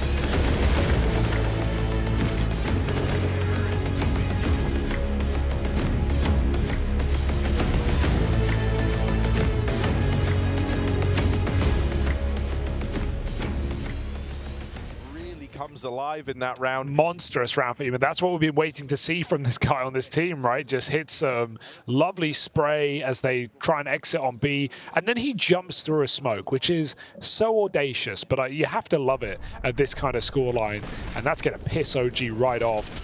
Goes on to find the 4th kill, denies that AWP save. Carly will still be able to get it dropped over. JL, whenever he wants the AWP, he'll just have one. He's taking the AWP immediately for the double AWP T side. Why not? Simple's firing his off as well, so they won't expect one dark. If they had an open dark, they might even peek it. It's Fasher instead, getting curious, and he certainly could get punished. But only an MP9 won't be chasing this kill. RV go back for a mid-take late. And here's some moves being made by Regali. It's at a nice timing, but he's actually missed the window. Thinks it's clear. They nade, which does announce their presence. That will keep him at that B bomb site. He was considering a rotation. I just think as soon as they learn that this AWP is over towards B, that's when they're going to look to pick up the pace for the A play. Regali's been like the one guy to worry about. So there's the kill to JL, ringing out down into dark. And yeah, look, the shuffle starting to happen right now. That bomb is up and leaving mid. They're sending Ema back from B, grouping over towards A main. having to take the rugs route because this lower area is open.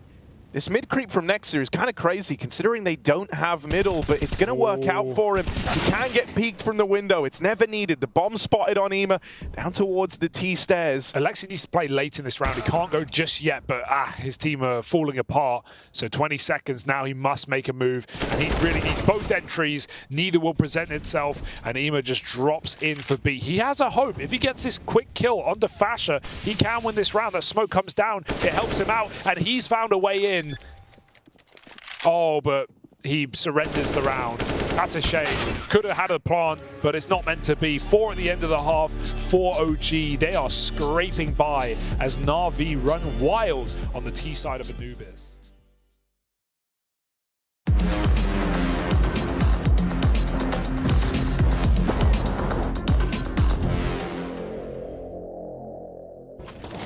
Just when you thought maybe FaZe would get that 5th, JKS comes through. 2 headshots, both through smokes, swapping out to that second AK on the ground. He just pummeled shots the same way Hooksy's been pummeling insults over towards FaZe.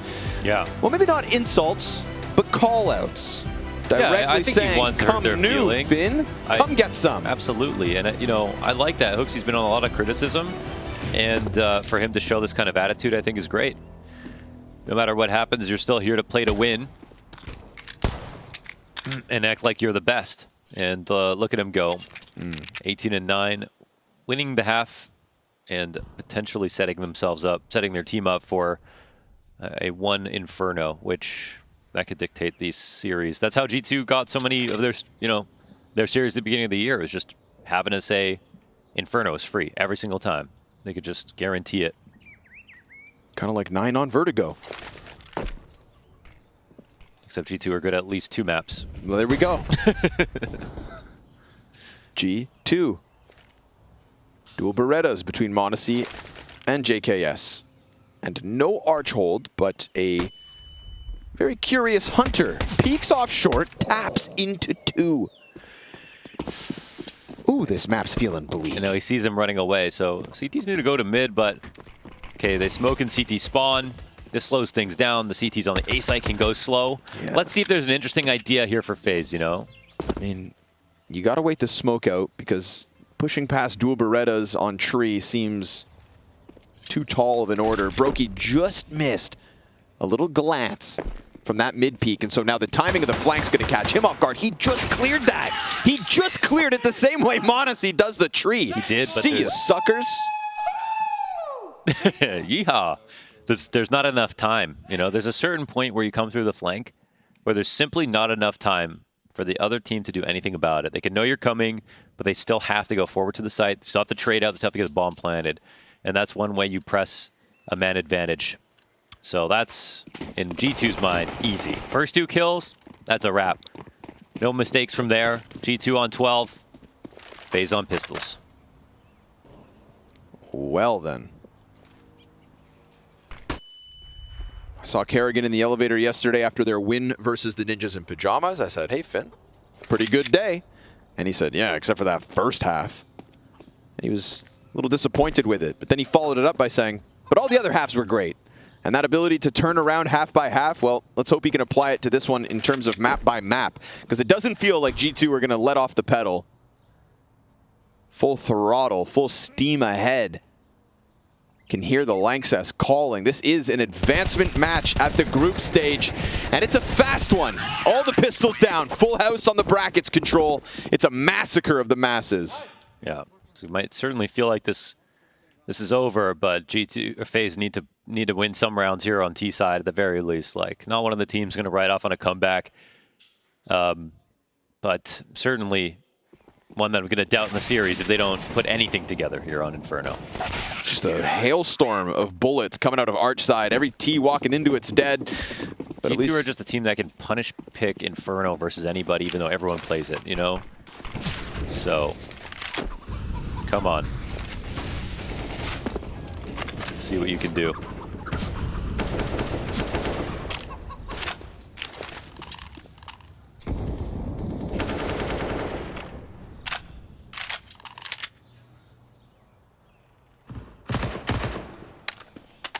Sliding around, but not going in yet. Feels like G2 are just very boisterous with some aggression right now. They're ready, they're ready, they want it. Hooksy looking to rack up more frags. He's got that bloodlust from the first half, and he's got 2 teammates on short, plus the support of Arch. I mean, if they press out from this phase, these rifles could just get slapped. Even with MP9s in the mix here, they're well positioned. Yeah, if they wait long enough, CTs might walk into them. The R-trap smokes with no bracket control, that's interesting. They get the CTs to fan out, and they don't see anything in mid, so they're starting to think that it's the B site. This could be a clever fake, actually, by FaZe. They're doing this, I think, on purpose, calling out the fact that they had mid control. So they get them to rotate one back, and now we'll actually commit towards A. Good job at unraveling the original setup. They just died in it the round prior with the pistols. They calculate and come back with guns. It's Rain to try and just sprint into the pits. Hunter's spot, good for 2. Peeks wide, 3 and more. Robs is already almost his 4th. m0NESY sits and waits, and they deliver a 14th to G2's feet. Wow. Just the sheer power, basically, of these entry players to stop it. I mean, FaZe get the round they're looking for. An A attack with not 4 people there, an A attack without bracket control. And they do that by throwing these nades to make it look like they're faking and going B. G2 try to call him out, but look at the pressure that Hunter puts on lane. He's got a couple of multi-frag spray downs now. At this point, he's having a great game, and they can't come up with a single entry. It's always a good day when Hunter's towards the top of the board. I think during some of G2's biggest peaks, Hunter was a very clear piece of their success. Him and JKS have both taken a bit of a back seat as the struggles have... Yeah, Hunter has a high bar to set. You know, he's regularly around top 10 as an individual on the year. Like, it's not talked about nearly as much as Nico or m0NESY, but... He lives in a big shadow, but Kerrigan sees nothing but shadows, stuck in the smoke, spammed down just by being close to that doorway. And G2's 15th couldn't look easier. Bomb is still back on T-ramp, so even with a little bit of footwork out middle, FaZe aren't going anywhere. Nowhere except map 2. m0NESY drops another, still no answer back. Rops is going to take a shot at him, and the kid doesn't miss. 15 and 7 is m0NESY now, racking up frags, getting up there with Hunter and Nico and Hooksy. Hooksy, the final boss at G2 at the moment.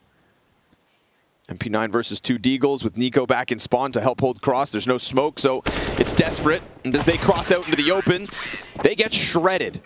15 for G2. They haven't even broken a sweat. Yeah, they got a bunch of sharing plates out, happily sort of putting food on each other's plates. Everybody's eating here for G2.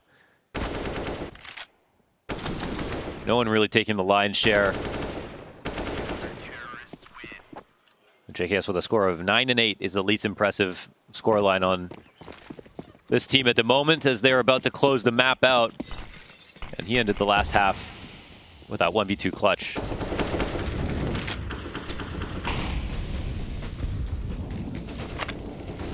Leave it to JKS. Doesn't need all of the highlights, but he'll give you one.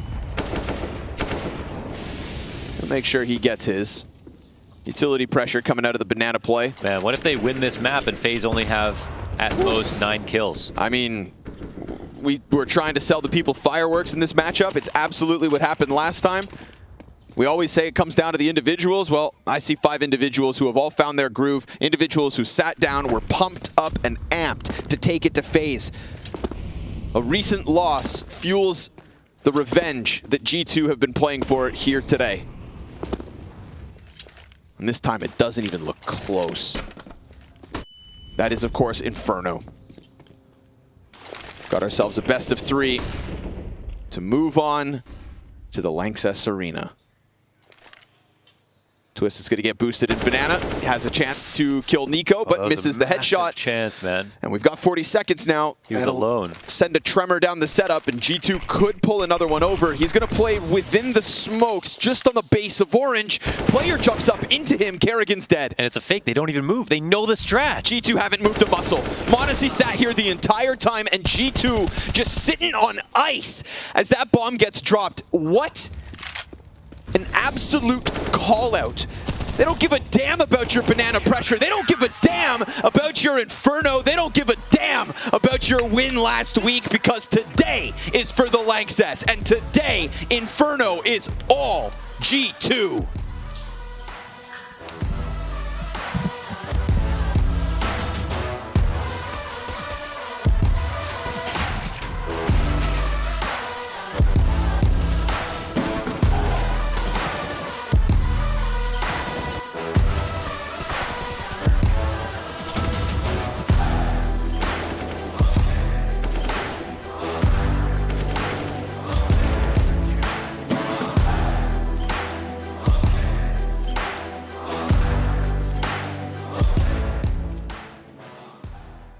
A little awkward to be sitting in that smoke for JL just to hold down into the water.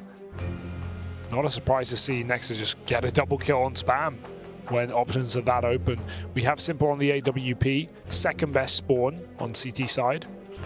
So he can go for a mid fight, he can set up a main with a rifle.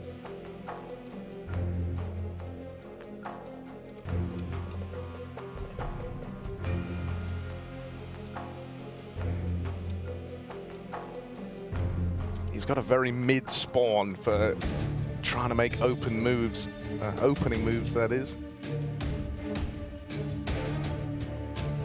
Could try his hand at the lower peak. Let's see what he wants to do with it. Kind of like to follow out over towards A, so going for the AWP rifle hold, and he might look to take some space with this. Well, Simple just going to scope up down the line early on, and you can see Fasher is waiting for someone to come walking into his crosshair. There's that early nade we were talking about earlier on in the game. It's found a free 50 damage onto Regali. Do not turn that down. Can boost over this smoke as well. It is an option.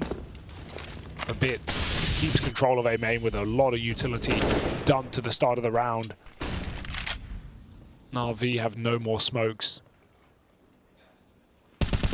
And you know OG are keeping count.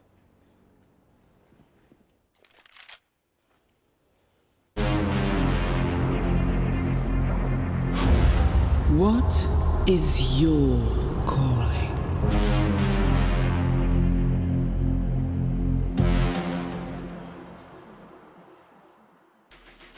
A question as old as time. What is your calling? Well, I guess in this map there were some of the same questions. If you look over at the FaZe side, this was not the start they wanted, nor the finish they wanted. 4 rounds of total across the entirety.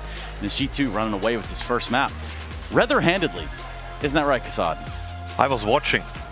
No, the thing is, Crony summed it up. I hope so. Summed it up pretty nicely with that last sentence. Inferno was all G2. You can see everything they did was in their favor. Every map, if you dissect the map a little bit, if you rewatch it again, you will see that every map control on the beginning of the round went in favor of G2. At least 90% of it. Every single time when there is an important decision to be made, to go into the side, to finish up the round, it was advantage for G2. Every single time. They go in, they finish the round. There was no clutch possibilities for FaZe whatsoever. It was a firm control of the map from G2, 16-4, all G2, one-way track. Yeah, London was talking about, how FaZe didn't really seem lubricated to him. I think that's because G2 was going in raw the whole entire time, Trace. I think you look at the rounds from Hooksy, the rounds from Nico, they would just find openings from the defaults, then sprinkle in a little bit of freeze time calls from Hooksy to sort of change the pace, and that was also perfectly read and perfectly timed. This is like how G2 looked when they were the #1 team in the world, right? Like, this is the style of play, this is the level of individual play that we've seen. Hooksy obviously overperformed in the first half. He was finding entry kills on Rops, on Brocky, towards the A-bomb site, on Kerrigan, towards the B-bomb site, right? Like, he was just doing it all for G2 in that first half. Just look at this, every kill that he get, at least 80% of it was high impact kills, right? He got the entries, he got the space that you know, Nico needs, Hunter needs, JKS needs to close up this round, to finish it up. They won 11 on T side, and it's just, like I said, just one-way traffic, and FaZe had no chance there. Yeah, and you've got to look at this for FaZe, right? And you think, like, 4 rounds is not going to be what gets you over the line. You know, it's just not. So were they just simply read like a book from the G2 side? Is it clear-cut as that? I don't think it was too much reading. I think it was just, we talked about it coming into the game. It's down to the individuals, right? Like, you have to come to this game ready to play, and that didn't seem like it was the case for FaZe. Even though early on they won an eco, right? It seemed like they might wrestle the control of the economy away from G2, but they just gave up way too many openings. And even in rounds where they did find an opening, you know, there was a 3v5 that G2 managed to win. Granted, there was only one M4 on Kerrigan, but they were pulling those rounds back into their favor too. The thing is, like, we have to mention that early on the economy fight went in the way of G2. Now, back in the day when I was a coach, I used to change my game plan based on that. If I see that we win the economy battle, I know their money is going to be struggling for the next 5-6 rounds. I will change the game plan in order to, like, kind of accommodate that. Yeah, and I guess as a former coach yourself, does that sound about right? Is that about on par? Yeah, it's true, but also the problem, you know, they get control of the then FaZe goes for that weird sort of double half buy in the middle of the half, and, you know, they finally buy, and what happens? Nico, like, has the best spawn. He runs all the way up to car. Rain doesn't even know that he's that close and just finds an opening kill, and another round falls apart. Yeah, do we have examples, or is this something different? Well, there's an example of the freeze time call that we mentioned from Hooksy, right? This is towards the tail end of the half, round number 12, and I'm gonna play it and show you guys. Look at, one moment. Look at this, right? Like, look the opening from the side of FaZe. That's because of all the openings that Nico and Hooksy were able to find. They have to put in an extra guy there. We want Banana in this round, and Hooksy is one step ahead of it. It's the sort of pretty standard execute where you smoke off art, smoke off library. G2 adds this smoke so they can't be shot at from pit, and you just go for the wrap of the A bomb site. And I mean, you can see that it's a 5v2 situation. Hooksy is on the A bomb site. Hooksy is leading the way, dodges the flash. Brocky misses this one shot, but he will get traded by Hunter anyway, and Hunter gets the trade kill on Robs, and that's it. The round is over here. It's 125. The round is over just because it was a great read from Hooksy. They were conditioned in this half previously, and another great round for G2. Yeah, and, you know, on the backside of this, we did have Shox catch up with Hooksy, and obviously he had some things to say. I'm sure they were expecting a little bit more in this first map, but hey, that's for us to guess. Let's hear what he's got. Well, I grabbed Hooksy and I asked, what's going on? You're so loud today. And he actually said, well, in general, I feel like we need to get a little bit more hyped as a team, and it helps us forward to have that energy injected into it. So I'm trying to do my best today, and I would say it's working out. Yeah, I would say it's working out. That Banana on Inferno. He's playing well. Maybe we should break his other leg. Yeah, I'm sure you would be the first in line to try and do that.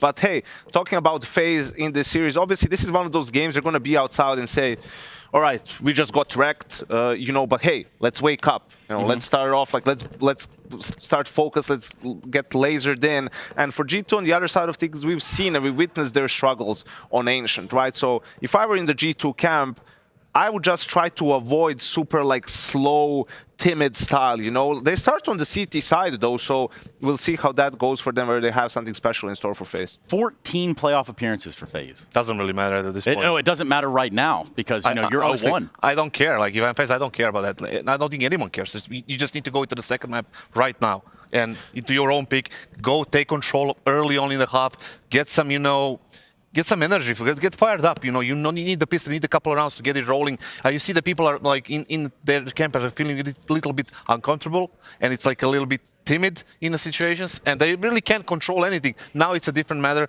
It's their own pick. They need to, like, you know, step it up a little bit. There was nothing to get hyped about in that game, but luckily it's a best of 3, right? It's not over. You're going to your map pick now, so we'll see. Ray needs to, I said, step up. Like, he is one of the more important players you'll see Rain versus Nico on both sides in Cave. Like, that's a very important duel. We'll see how Kerrigan decides to open this up. If they end up winning the pistol and converting, right? Is there going to be some set executes at the very beginning to try to throw G2 off, or is it going to be, you know, still sticking with the sort of default, taking map control and trying to react? Yeah, that next map being Ancient, I just can't help but to go back to Inferno and think about, you know, Brokey, in the site by himself, AWP just getting steamrolled, just getting pushed around. You can't have that happen again, Kasad. I mean, obviously, he needs to. Every single one of them, they need to like do something to change the mindset coming in from the first map. We saw in that previous map. You said it yourself perfectly. There's always one guy. Somehow it's always one guy because somebody else died before him, right? And it's always the control. It's always the advantage for G2. They need to start controlling that themselves and getting the openings themselves to get a good half on the CT side of Ancient and then close this thing out and maybe we go to nuke. Yeah, maybe. And, right now, based off of first looks in the first maps, I don't know. We'll have to stick around and see. Obviously, going over on the B stream, you take a little bit of a look at what is Navi OG. That one is going handedly in the way of Navi to kick off that series. So, some things you can kind of guesstimate as to where they might end up, but I don't know. OG came in, showed us a little something, and now we get to show ourselves out the door to a break, which is what's going to be leading us into Ancient. We do still have G2 and FaZe. That is going to be coming up after this break. FaZe looking for redemption, the bounce back. We'll be right back after this.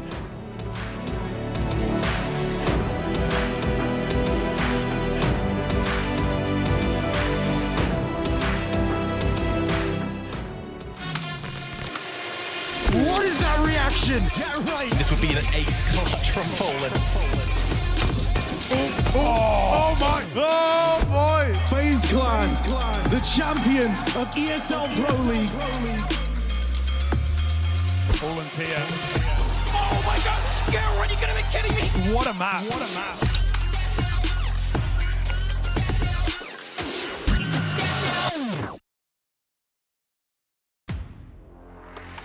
The in-game leader, architect of every move and every win.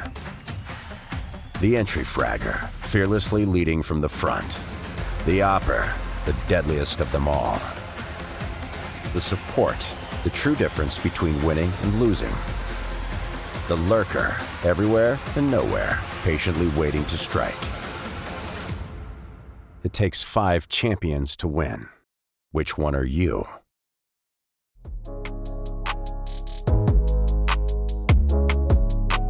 Here we go, another one. Maybe this will encourage G2 to head towards this B bomb site, but Nico will be deleted, as will Jax.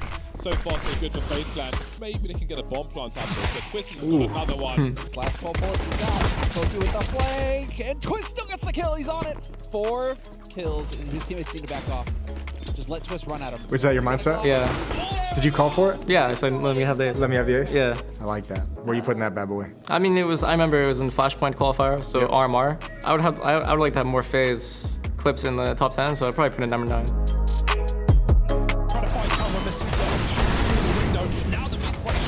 I remember this. Same. Going through the smoke, we got to drop off. Denied, and Vitality are holding on for a moment. Twist gets the reload. To 1 bullet in the tank. What's up with your dig, man? Sometimes it just hits. It just works. The deagle doesn't always work, but yeah, you kind of have a feeling of when it will work. Yeah, when you start hitting these shots, it's like everything's like a heat check. Yeah. That was like to kick off our Cologne run pretty much. Yeah. To again the playoffs. For me, it'd be number 4, number 3. We were choking hard. I remember you guys were having a tough time. We were choking pretty hard, and that was like the anti-choke round to like get us back in the game pretty much. Flashbang turns around. They don't even check the corner. I already know what this is. That is certain. It might have been enough anyway, but dude, I was casting this. This clip is nasty. I wasn't even having a good game either. I was bottom fragging before that clip. Were you really? Yeah. That clip to me feels like it's got to be like one of like the more iconic Twist ones because it's just like a showcase of like your mechanical, like you just get put in a situation where all you can do is deathmatch. I mean, I think nowadays this clip is impossible to happen. Like new Dust 2, the doors are inverted. Yeah. Everyone clears closet. When you're in this kind of position, is your brain even kind of functioning, or are you just going off kind of like muscle memory? Like you know, your instincts are always going to tell you where the next guy is coming from based on comms, based on the retake and everything. You're just kind of going with the flow and hitting shots. The stars aligned for this clip to happen. So the smoke in sight is like half fading. So the person that's under window can't fully see me. I can see them, but they're inside the smoke basically, so it doesn't favor them. Fallen had it op on the left side of sight, so he didn't really have a good angle. And then the person peeking door also had a bad angle. So it was just, the stars aligned, and I think the mechanics were just on point. Yeah, that was filthy. And this was during your Grand Slam run as well. That's got to be up there, surely. Yeah, but of course I always have to look at the significance of, did it change the game? And I guess it did. I mean, it was 11-8. Okay. It was 11-8, and we could have gotten broken, I guess, off the round. Yeah. So it could have been a closer. So I guess top 3 for me. Yeah. They've already cleared out jungle. He knows exactly how that plays out. Fine double digits for OG. Those are the only ones that OG win, it feels like, when Regali just goes big mode and, well, no bigger mode than that. Blinded in the open, but just safe enough to catch Simple coming around the site. Huge clutch for Regali. Something that OG needed. It's broken Na'Vi's money. It's given them a platform here to maybe make this game interesting. It felt like Na'Vi were going to keep this one-sided. Now OG have an opportunity. They better grab it with both hands. Full eco for Na'Vi. Right, rate this Zeus spot, Hugo. Okay. Show me Ema. I want to see. He's down in dark. It's fine. You're a prolific Zeus player, this so one, you know this one you feel like it's... Is this like a 90 damage when they swing you wide? Yeah. I've done that.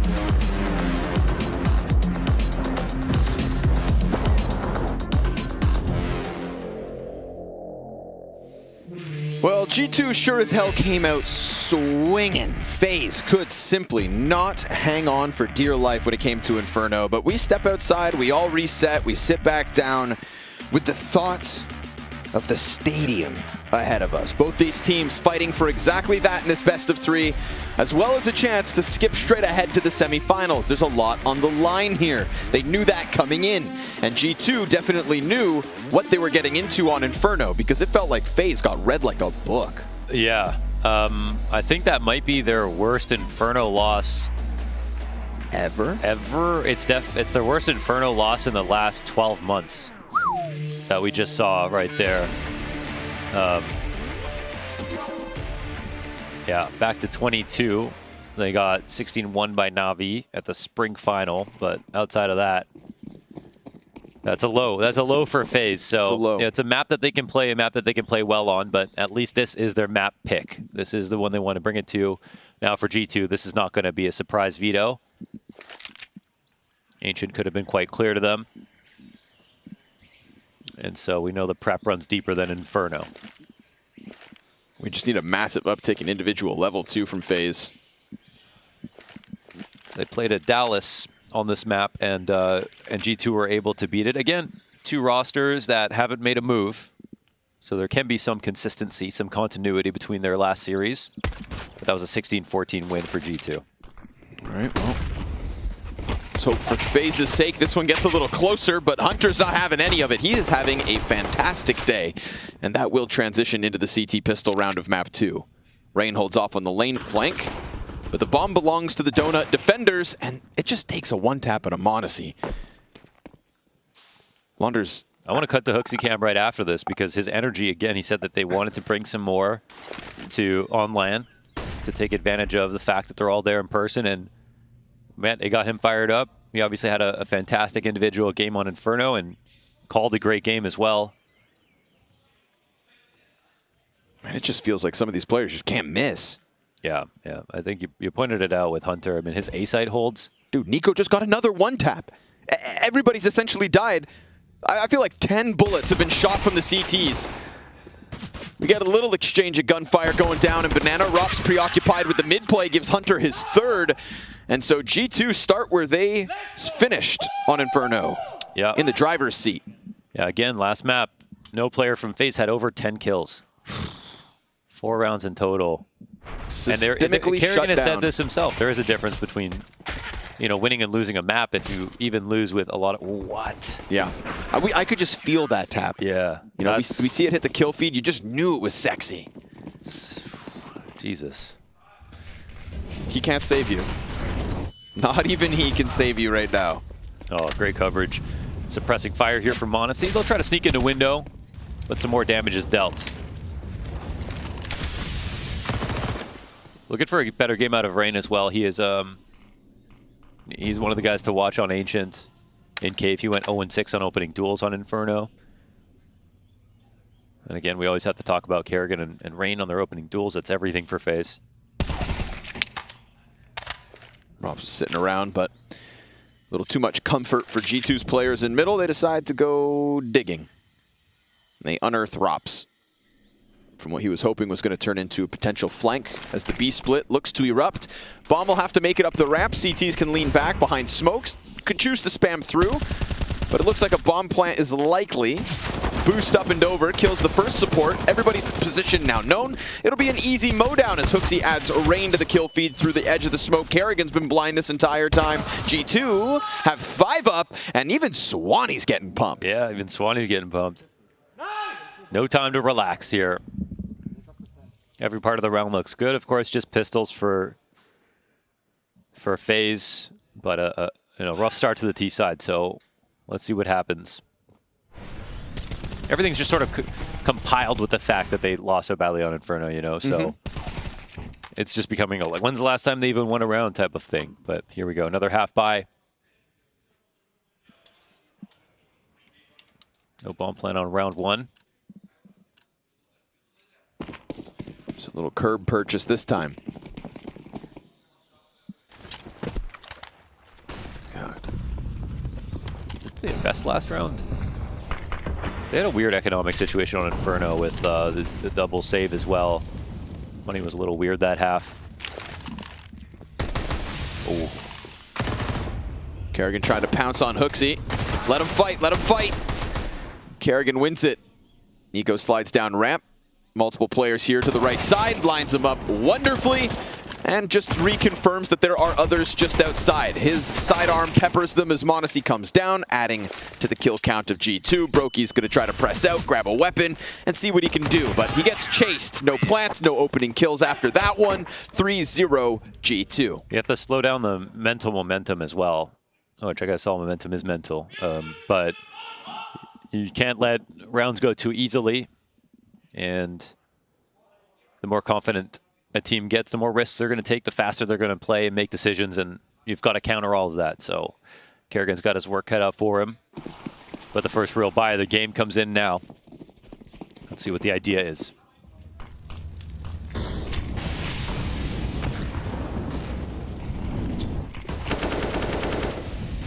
Pressure bottom middle, but nothing too risky.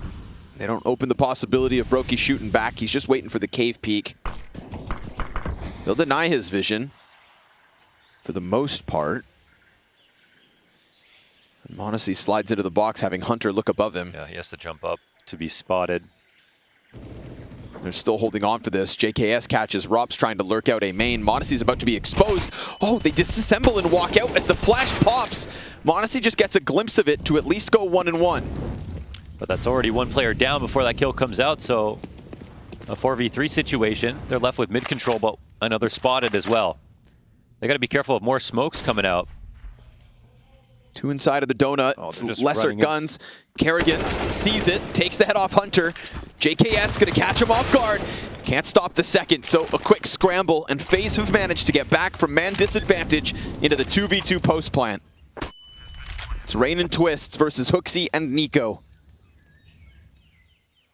No more smoke for FaZe to block vision. Frag and a couple flashes for Twist, who plays in sight. Rain just very much committed to the depths of donut. This is Twist's favorite spot, but he's really good at playing from this position. Let's see if there's a timing for him. Hooksy's not aware. Right there, though. Oh. Hooksy's going to get blasted. Nico, no trade. Twists, 2 headshots. Yeah.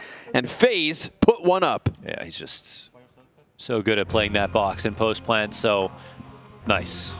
They do put a stop to momentum at least a little bit, but you know, m0NESY sitting here already $7,200. Hunter with $8,100, man. JK has $7,500. Clean anti-ecos, no upgrades coming into this round. So yeah, it was a round they can afford to lose, and only 2 up for FaZe, so still a little bit more work here to earn the respect of G2.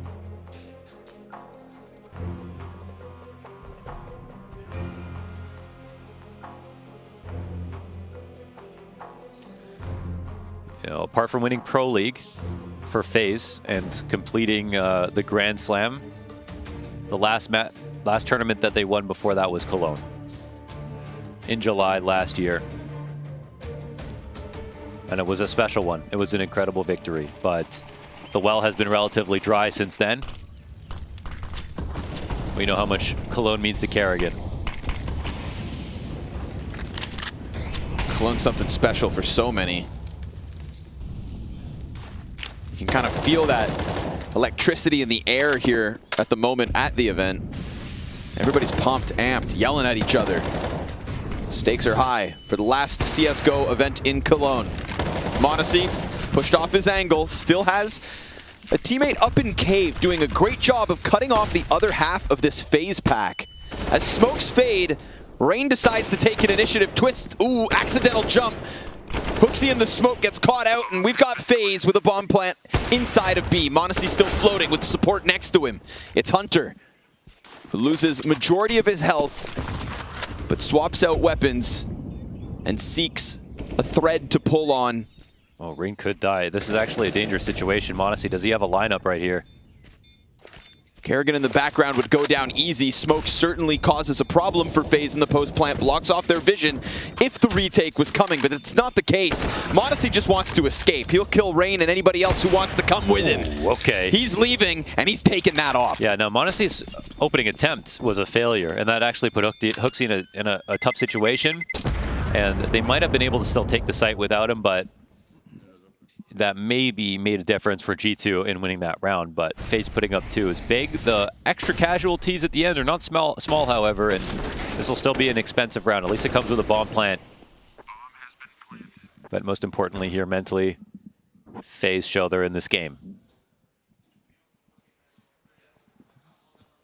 Again, one more full buy here from G2, and an op that gets carried forward. They wouldn't have been able to save otherwise, a rebuy.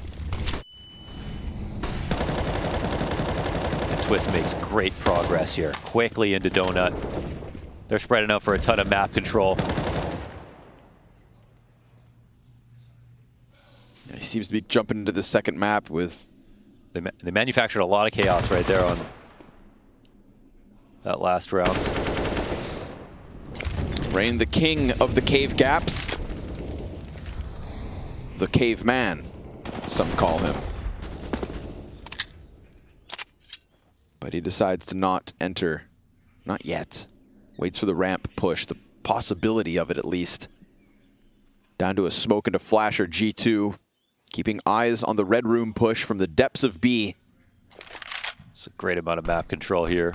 Man, there's so few grenades left. That's the last smoke that the T's have to work with. Just popped right behind m0NESY. He holds off for the angle. The trades don't come through. HooXi's SMG enough to best Brokey. Well, they have options, so they're going to take it towards the A site. 2 here. But oh, rotation cut off. Yeah, nice shot out of m0NESY. And then the last smoke, the one smoke they still had to play with, goes in the front of Donut. HooXi squeezing from the backside of it. And Twists has lost his entire team, his own life included. Yeah, so G2 say, we don't plan on saving. That'll be a rifle round secured. And as for FaZe, on their rifles, they kept the money low, so yeah, they won't have anything to work with. The 2 and 3 deaths on the previous 2 rounds, I mean, in terms of momentum, G2 are just doing so well, right? The rounds they lose, they're getting majority kills. They did so well on their anti-ecos that they can survive to buy twice full. They saved an op through those rounds. It's got the makings of a stellar CT side. Yep, yep. Not impenetrable. Just resilience. Yes, very solid start. And we start to see the individual level that was on Inferno transitioning into this. m0NESY, who was pretty quiet, you know, for the most part of Inferno. He actually had a bad blast groups in general. Oh. Yeah, just a slow start to the season for m0NESY. Is he washed?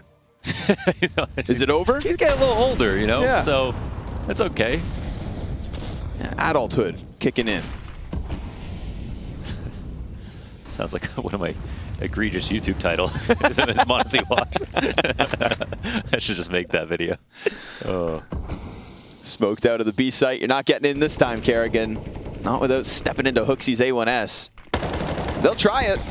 HooXi's in the open. He's got Hunter here to help him. H&H. And I'm not talking Harry and Hugo. Rops is the only piece left down towards bottom middle. G2, they know what they can take. They know what advantages they have in the rifles.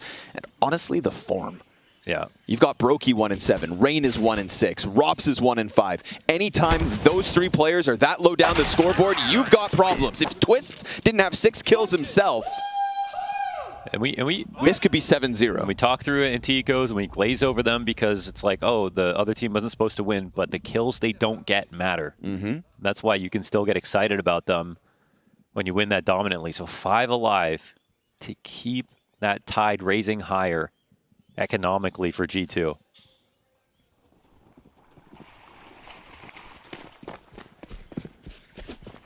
Just such a severe lack of frags here from FaZe.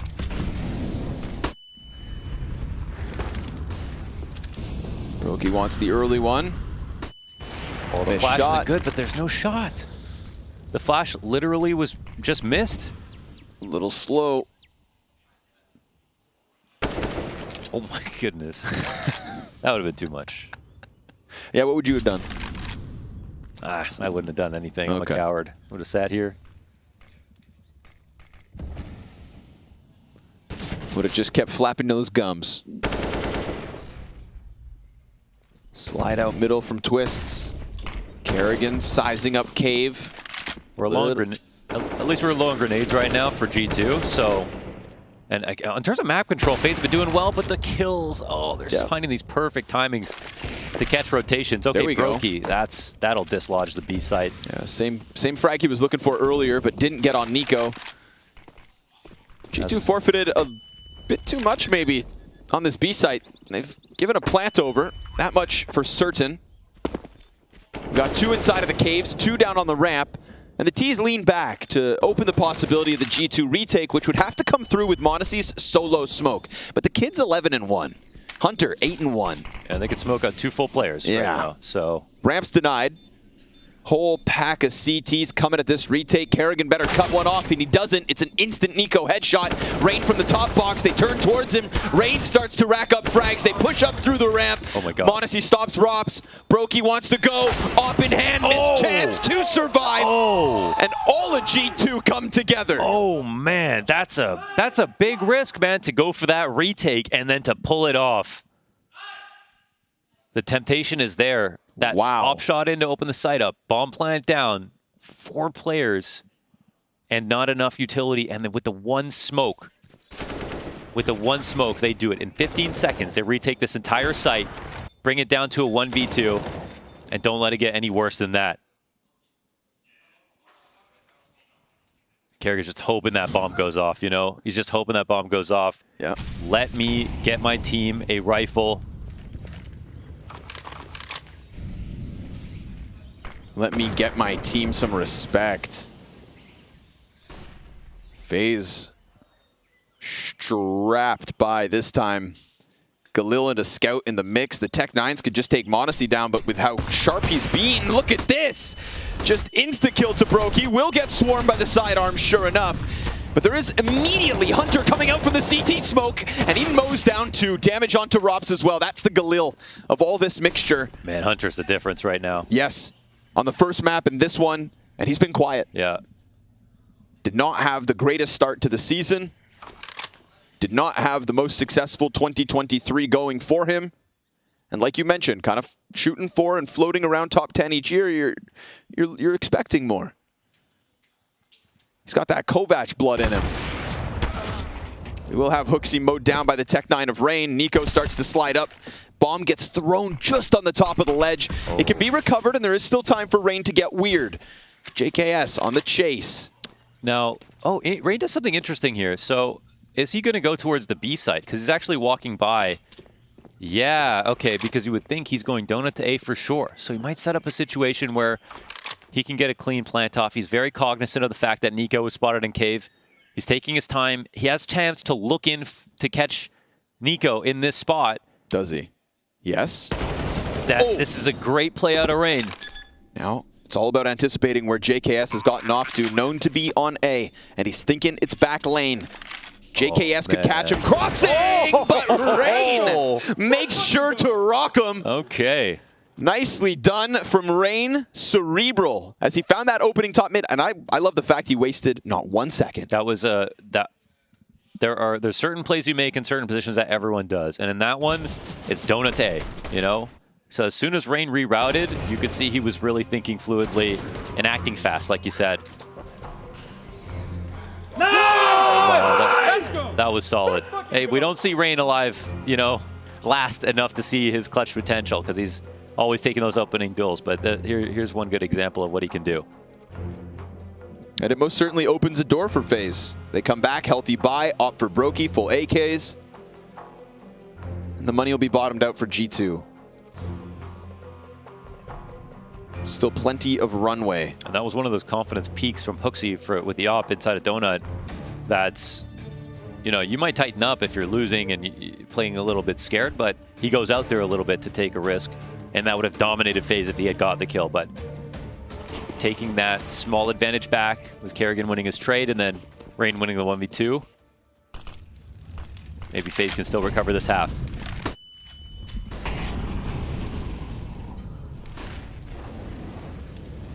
They'll be looking at that A site through main. Utility dominance here for FaZe. Definitely.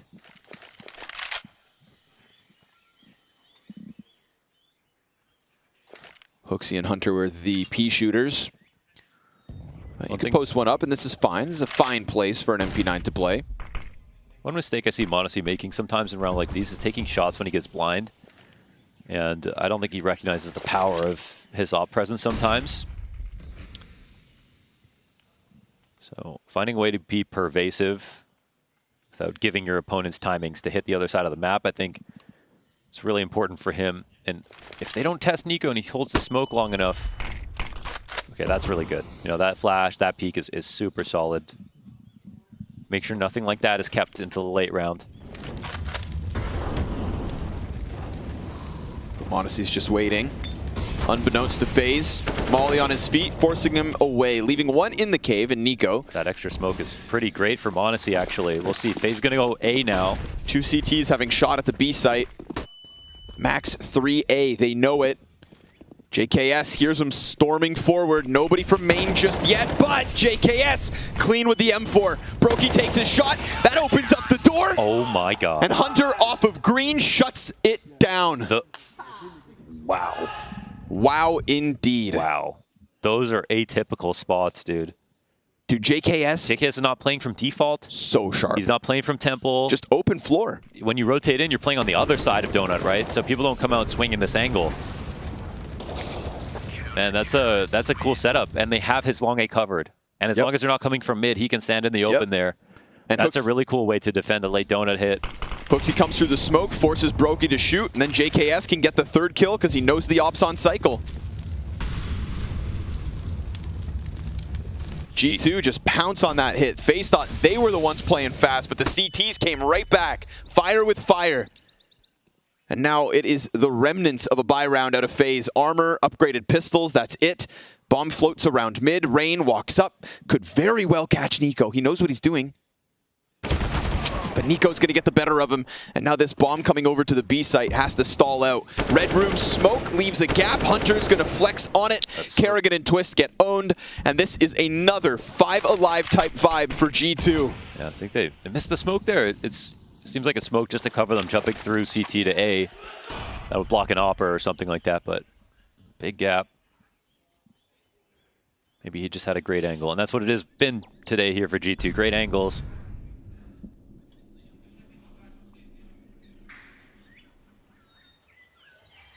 Solid positioning to punish everything. We saw that last round of Inferno, like the amount of calmness as the exec came in because they knew exactly what was happening before even any players had shown themselves.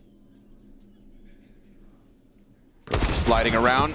That's the bomb down, so no extra money here for FaZe. Nothing, barring the 1 kill on Nico. Wow. A CT side that could push it to 12. With the quality of Counter-Strike and the calling that we're seeing out of G2, absolutely, this could easily be 12-3. Yeah. We'd have to sort of manufacture a reason why it wouldn't be, you know, apart from the name brand value here. The fact that it's FaZe, the fact they picked Ancient, the fact that they can keep up with G2. Those are things that make sense. But in the rounds that we're watching right here and now, G2 don't have many gaps. m0NESY missed shot, but he's got support. Although, Rops is going to win that duel. A 5v4 for FaZe to work with.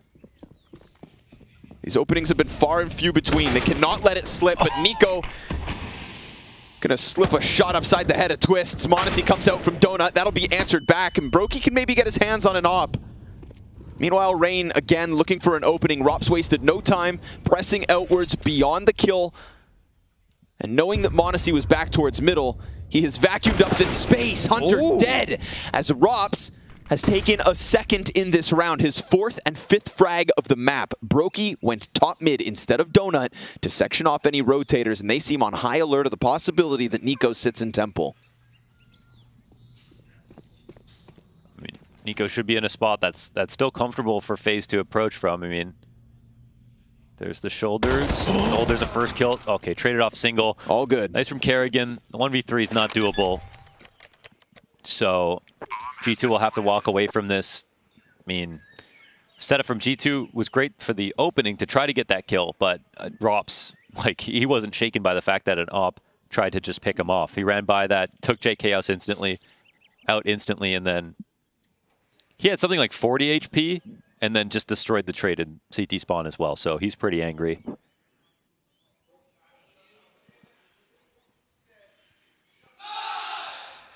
So the individuals come through from FaZe again.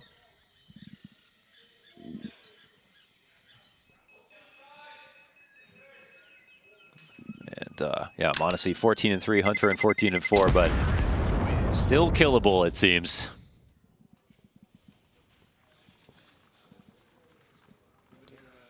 Neo's like, what have I got myself into, man?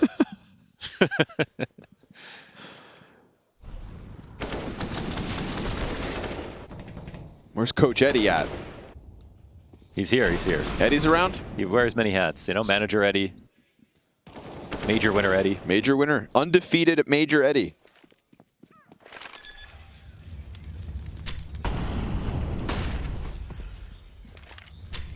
I think after Rain, Eddie might be the most important piece at FaZe. Rain hold back. G2 have been pretty progressive with coming out into the lane from Cave, peeking down bottom mid. Forward-thinking approach to the defense. We got no A setup right now, so could be a very good read for FaZe to exploit. Yeah, they're multiplying their presence. I mean, looks like they're not even gonna get picked off, man. This could be a great round. Okay, one dies, but I mean, look at this. That's a full retake now. Yeah, unfortunately, leaving that gap. G2. I think we pay attention to our 8-man here. Oh no! Oh my God, that's actually going to be a problem. They need to plant that again fast. This smoke will come up. It'll get dangerous. No other smoke. And Rops is chilling. They go through. Oh no, he dies. JKS trades it. Brokey has all of Temple. Bomb is down. Hunter cannot do any wrong so far this series. That was just dead on, man. How free was this round? That's crazy. The call was, honestly, call was insane here from FaZe. They get to walk out on A with a full fake. They lose Rain in the process, but they're about to trade a player for an entire site with a bomb plant. But that donut smoke is not enough. But I mean, that's the only thing that Hunter could have done to interrupt that. That's the only thing. And they chose to plant in the most obvious spot. That threat of, you know, banana. Well, that's the only spot, right? If they plant anywhere else, you're just more exposed. It's the best spot versus donut, technically. Okay. If you think about it, like where the site's laid out. Well. And a donut smoke is supposed to be the answer, but goddamn. Well, that smoke is thin, my friend. And Hunter laying it on thick. Him and m0NESY, 31 kills between the two of them. Masterclass of a CT side coming out of G2 on FaZe's map pick. We're not just talking about a result with nothing on the line. This is an advancement match to the Lanxess Arena. And we thought this game was going to deliver. We thought we had the back and forth fireworks. Well, it's delivering one thing. A stomping that FaZe have to stomach now. Trying to shoot for 6 rounds on this T side. Their CT side still capable. They can definitely bring this map back, but G2 clearly going to make them work every step of the way. m0NESY has to dive away, does indeed with the B-hop. And that pressure on Banana should rob him his angle, but he's still exposed to Twist. Still fighting him. m0NESY not able to stop plant. Rain, great element of surprise, drops Hooksy in the CT spawn. And as he attempts a second, he's serving up a great distraction for a heavy-hitting Hunter. Fresh mag in, 3v2, temple peek from Brokey. That could make the difference as a gun could be picked back up and leave that bomb split in the crossfire. Smokes both ways. m0NESY still looks. And Brokey at a moment's notice could just puncture through this. But it's Nico and m0NESY. Talk about firepower. It's the time that becomes the issue. Brokey's traded out immediately. Nico's going to jump on this. He's going to stick it, and Kerrigan's going to deny it. It's 5 at least for FaZe. 1 left to go. Okay. All right. There was one play that FaZe made. I think it was at groups that was so special. It was the ROPS boost on an eco round where they had Tech 9s. Boosted up similar to the entry that he just pulled off. Jumping over the scope of Temple into the A site, and they actually used this a couple of times. They haven't busted that out, but this is basically a variation of that with ROPS in front. Maybe he likes the entries into the A site.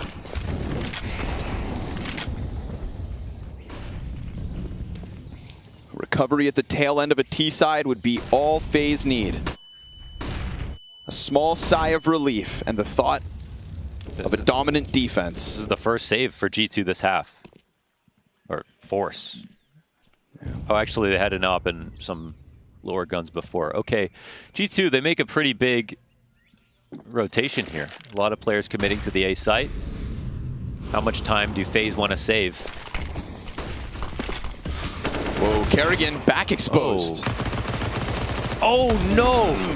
With just the MP9 and then Hunter's just up close. Oh, it's coming apart at the seams! With lesser weapons, they still do it. It's double digits on the CT side. It's a rock-solid G2 and a failing FaZe.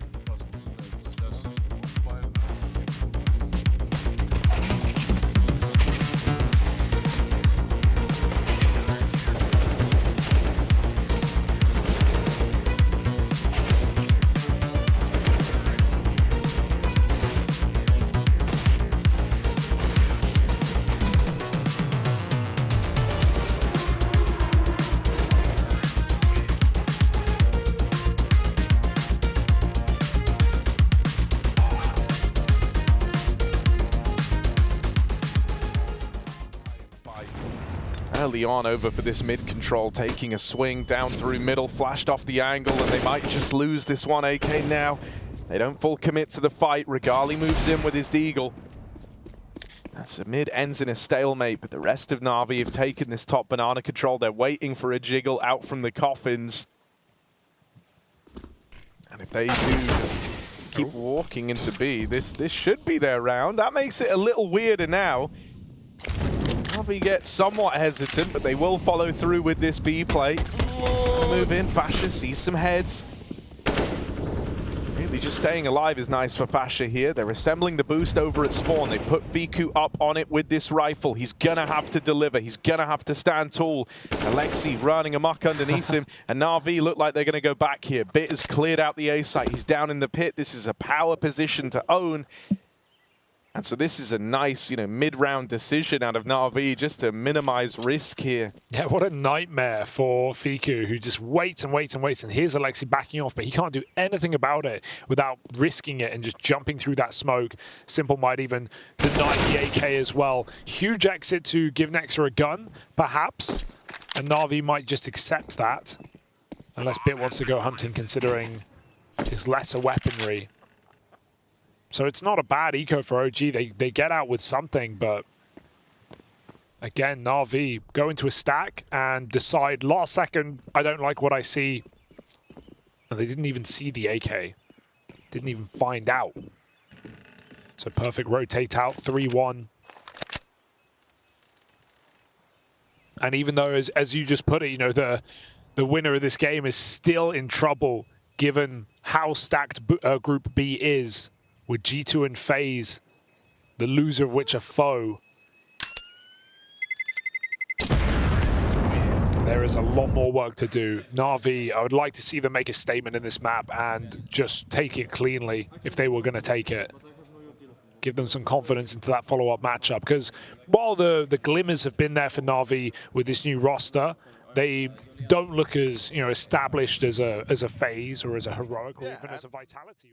Stages do not get bigger than this.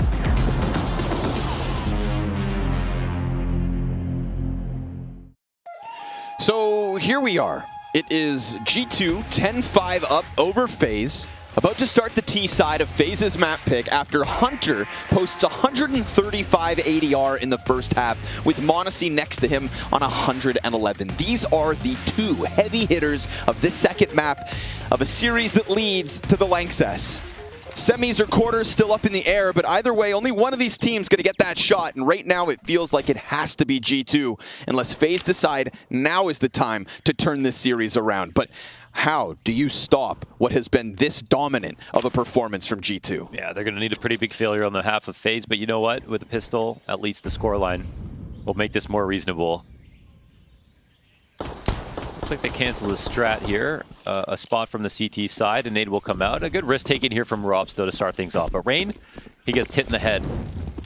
Exec's coming in towards A, and it's coming fast. Hunter blinded, CT peek out, also eats a flashbang. Oh. Finished off, can't even manage to get away in that Check smoke. on JKS. Brokey. Oh. Brokey dead. Robs, his teammate also falls. Oh my god, dude, stop the carnage. Stop the carnage. I mean, if there are small children in the room, make them look away. Protect the elderly. Whatever it takes. This is just brutal. My what?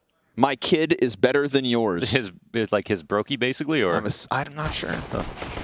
m0NESY versus all of FaZe.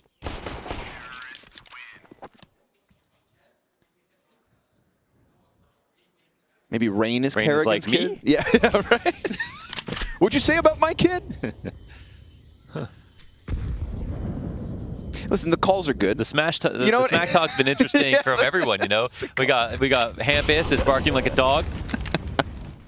Cadian yelling at 16-year-olds. You know, anything goes here. Your kid, my kid. Come new.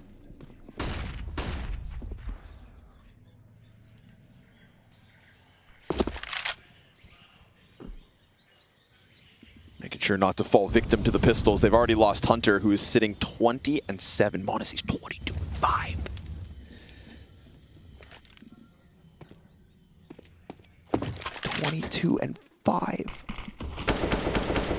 They're not beating up a bunch of noobs, man. They're playing FaZe. Last map, FaZe couldn't get one player to 10 kills. Same problem here. Same problem here. I can't imagine a world where that happens twice. But with pistols, this may not be the round for them to get racked up. Twists. It's a freebie. Oh! There it is. 10 nice kills. Double. Okay. At least that part of this epic head-to-head. Now, is this round over? Not necessarily. Now, these are the two sort of weakest fraggers so far in the series. For what it's worth, just numbers-wise. JKS a little bit better right now, but the Deagle's still coming in, and Twist and Brokey say, we're the better kids. Yeah, they put up. Now, it is it's a long road. It's 5 rounds, the gap. That's a huge G2 round. still have to work with, but that is very big. It comes with 2.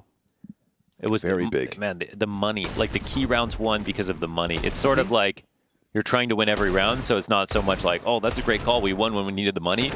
But every time they needed to win a round, G2 did. Yes. They made that as hard as possible for FaZe to chew through, constant rifle rounds. And the 2 low buys that G2 ended up having, they won both of them in that half. Yes, they did. Add to that pistol, full conversions off the bat. It almost feels like FaZe had to get this force buy back under wraps because the pistol would have opened a door originally. They had to fight a little harder, but Twist's Desert Eagle nails 2. The Deagle buy back. I like this play a lot. Okay. Because it's confident? It's confident. It's sort of high risk in the sense that it's expensive. But think about mentally what you'd gain if you won this round on Deagles right now.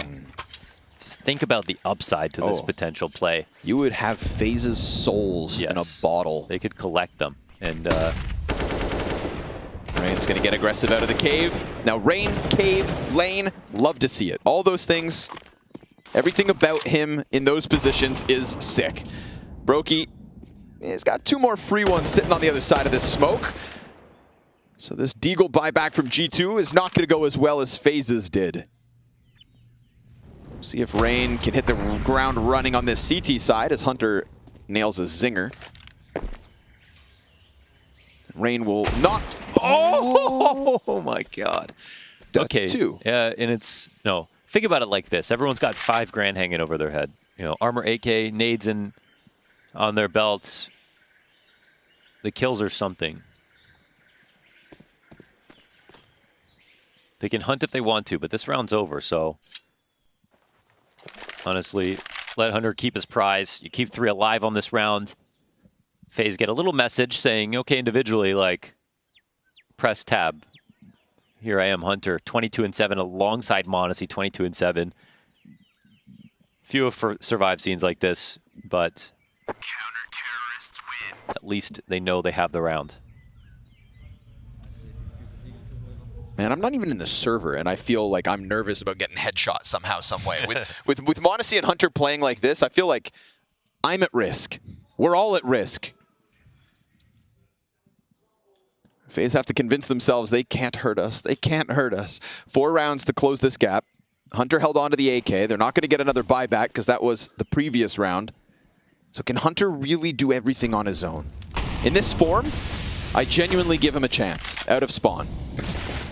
Let's see what he can muster up. At least like roll-wise, as an aggressive rifler, you know, it's someone that makes sense to try to put this on. Oh, wait a second. Okay. I would say, you know, there's like a 5% chance right now that he pulls off something awesome. Maybe down to 4 with Nico dead. But you can still just keep it simple. Rocket over towards B. Met by smoke certainly cools them off. Kerrigan get bullied. Did he hear them maybe as well? So they're pushing down the ramp. They're going to explode through this. Clean shots. Right. Beautiful. Mopped them. 5 alive. Yep. Very important, critical. We saw those AKs move forward. 2 of them still here in the mix from that force buy victory. So an economic boon for FaZe to try and take back the map. Yeah. Looking for FaZe to get stable. But they lost the first 3 halves of this series. Yeah. 3 halves is long enough to warm up. But there's always that critical question of will Hunter and Monacy even cool off? 44 frags between the 2 of them. We go back to middle. Smoke in from the CTs. Rain going to try to spam through, but that's a big pack of players going over towards A main, which is currently understaffed. Yeah, this is a very light setup, and wow. I mean, the attack is coming in right now, so... It's only Rops here, and there's utility coming over the rooftops. Yeah, let's see how Rops deals with this. Tries to put the incendiary down. He's made a little pocket between 2 smokes. It looks like he's waiting for a flash, doesn't come, and oh, his teammate gets killed in the back. They know Rops is still here. Hunter just finds that perfect angle. Just took a ton of damage in response, and Rops has not been able to squeeze anything out of this moment. So comfortable post-plant man advantage for G2. Kerrigan concerned with the temple push, as he should be. Are they? Do they take this chance? They have 1 smoke. I feel like they have to try to go for this. All right. It's definitely not Kerrigan's perfect. a dead man, dude. Monacy's going to swing off this, and that was if JKS didn't get it done himself. That was also the only kit that they had to work with. Now stranded inside Temple. It can be picked up by Brokey, and those 2 Ts in there have their backs turned. Brokey at least gets 1 off. Monacy turns around. Brokey's got the kit, plus the 2 kills. He just has to get on top of that bomb. But there's no time, Launders. They didn't have the time for it.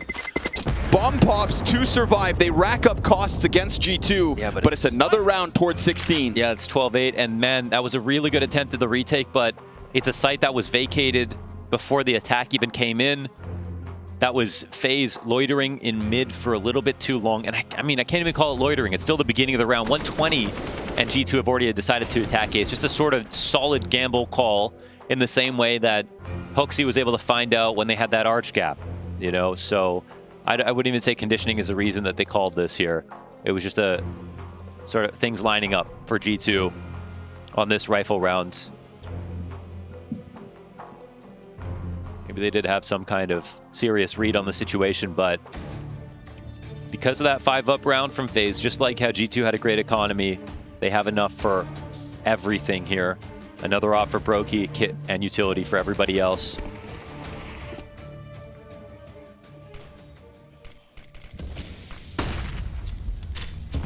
Are they doing the same thing again?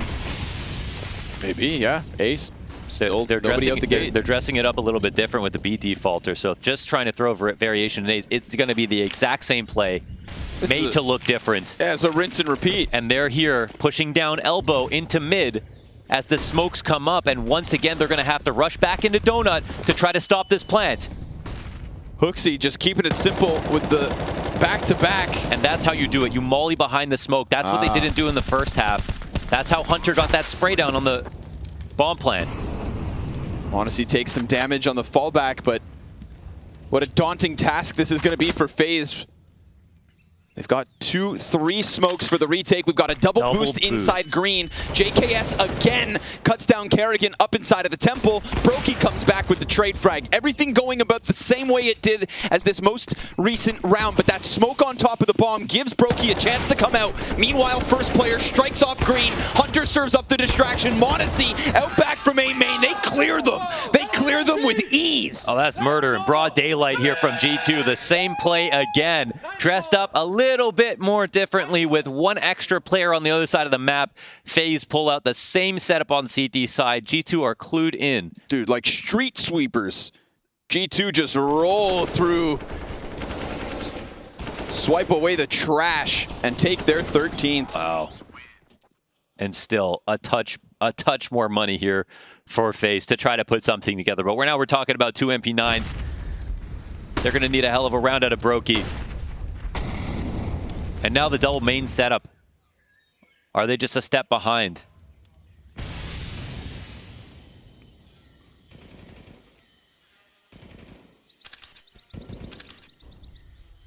Slight jiggle top ramp. Single cave player. Obviously back-to-back rounds like that. FaZe has to adapt. Okay. Kerrigan will get out of there. But still, what's Kerrigan going to do? MP9 versus this ferocious G2. Monacy flashed off his angle. It's info, at least for FaZe, and they've got that deep A main position. They can move their pieces around, but Rain is still working on his own. Kerrigan a few feet back. If Kerrigan's not careful, that head's about to get rocked. Yeah, but if he is, this could be a good bait. Smoke in front of it. Bomb rotating back around through T-spawn, so G2 are just going to go all in on this B site soon enough. And for the time being, FaZe still have that deep A main commitment, plus a donut player, which means max 3 in B, and still lesser weapons, and still no utility. And Brokey's not sure if it's coming here. Oh, the push down. It's got to be big. Kerrigan down beneath, cuts Monacy off. It's a one and done from him. The T's have plenty of nades, and Brokey's going to have to deliver. Drops the bomb, dives back into the cave, trades back on Nico. Nice play from Brokey. It's enough to keep this bomb site somewhat under wraps. He has no control of long. Hunter's going to push out inside of the smoke, and his reinforcements... Oh no! The full spread, and he's dead. 2v2, and they push CT. I don't think this is going to be called. Lane flank coming around, Twists working with the op. Then Rops is able to strike down Hooksy, so Hunter, who has been so incredibly sharp, could be anywhere. And they're going to come doubling out from cave back. Shot! Second! His! Hunter again and again! There's the comfort, and there's the confidence out of Hunter. 25 and 10 before winning that 1v2. An unreal map, and G2 get to 14. Making FaZe look like fools, as Hunter is just hitting another level of Counter-Strike today. Brokey tried to do everything here, man. 6 shot, the jiggle, the repeat as the ops off cycle, but Hunter wrapping around, gets lost in those smoke grenades. The utility just shrouding his movements. Wow, to play that second fight right away the way that he did. That just speaks to the game he's playing right now. Overflowing confidence. Yes, yes. Earned. And the cash flow for FaZe. Richest man is Brokey with 1,900. I don't think FaZe believe this is their day. What a day of CS out of G2, man.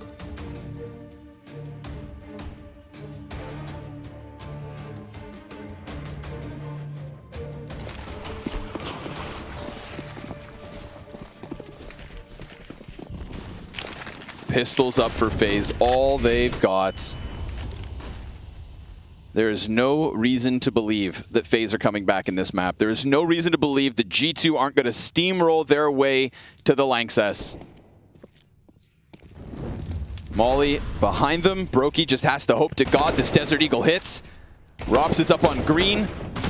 They're hoping these pistols can deliver, but instead it's just headshots right back out of G2. More of the same. It's what we've watched all series long. It is G2 dismantling FaZe step by step. Kerrigan, you can take your MAC-10 and run, because G2, as they enact revenge for the loss that happened last week, have gotten this win nearly wrapped up. But this time it's in embarrassing fashion. FaZe not even close to making this competitive. Maybe not even double digits on either map. Wow. I mean, I thought that's, you know, the Astralis Nip game that just took place, that was going to turn heads. Nip getting 6 rounds on each map. But G2 FaZe, this is a tier above entirely, and basically that same level of discrepancy. And it's actually unreal. It's unreal. The Inferno is one thing. The Inferno, it's supposed to happen on a good day. Might not always happen, but if it does, you're not surprised. Ancient, not even FaZe could be ready for this. This is something else. So 7 rounds in a row will be needed for FaZe just to take it to overtime. They have not had a lead, mentally, literally, in this series. It has been G2 all day long. They're in complete control of how they feel. Massive pack of bodies sat outside that smoke. Oh, Kerrigan. Jesus Christ. Salt in the wound.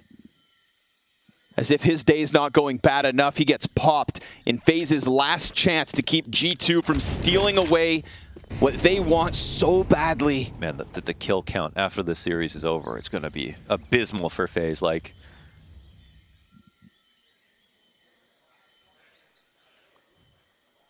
Kerrigan has been absolutely bodied in this series, called out from the get-go.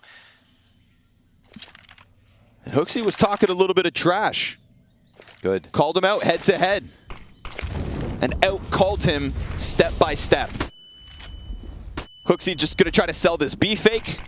It's a solo Hooksy push that has 2 players busy. But over on A, Rops will still have a chance to extend this series.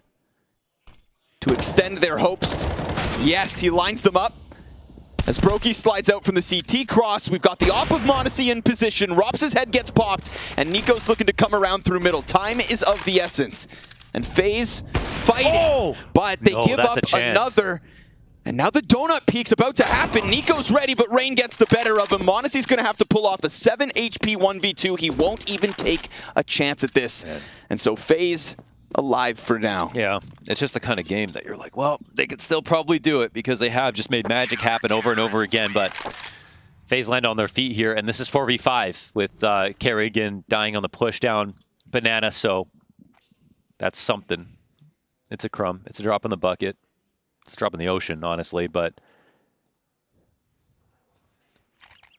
this is, for what it's worth, a 6-round game.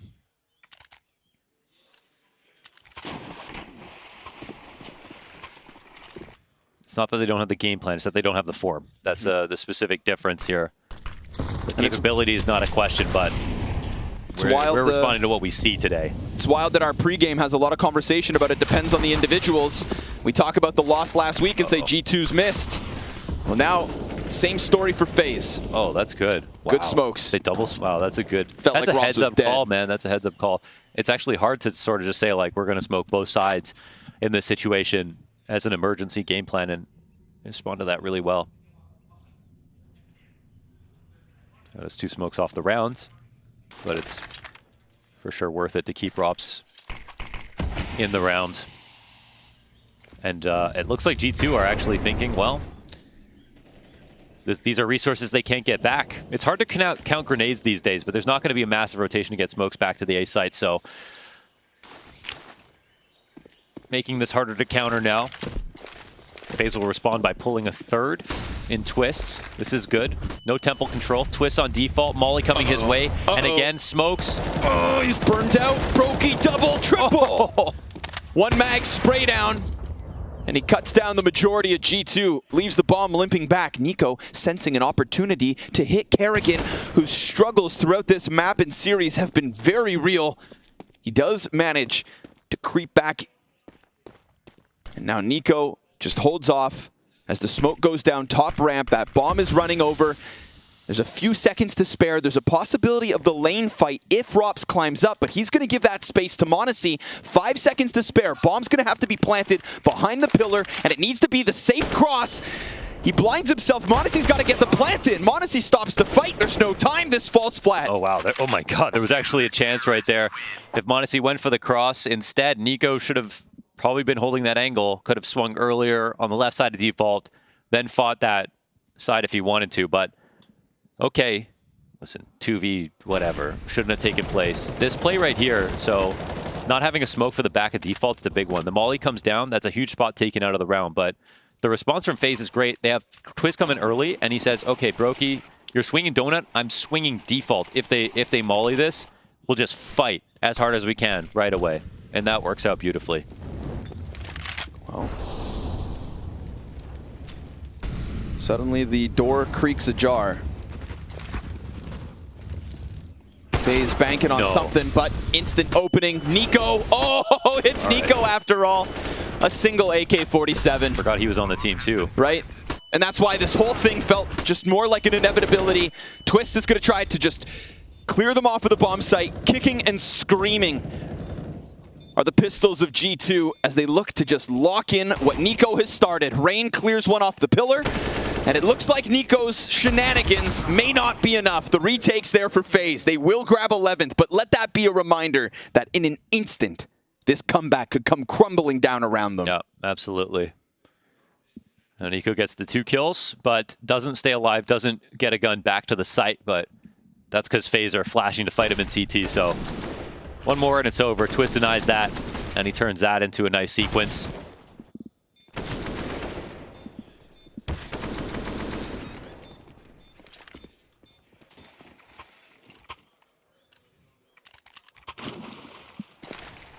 Money's not there. Historians might tell you this match was closer than it was. But unless FaZe actually bring this to OT, that conversation won't matter to those of us who watch the match. Good nade damage. Anything helps. Flash is fantastic. Rain dinked, but kills Hunter on the crossover. Kovac both take a chunk out of Rain. They want that weapon, but Molotov's going to keep him off it. Kerrigan comes around, clearing out the 2 that go deep. Third one, also dead. That's 12 for FaZe. 3 rounds. And FaZe have given us some of the most incredible comebacks throughout the year already. FaZe have put up massive fights at big events when the pressure is on. At least in that context, this is no different. Yes. Yeah, for sure. And again, it's not about how deep their playbook is. It's not about how much they know about G2, how many wins they've had in the past, how good they know their Ancient is. It's just about their form today. And G2, with this lead to play with, and their form, taking their... Is that their first time out? It's their third. That's their third, okay. G2's third. Use them wisely, space them out.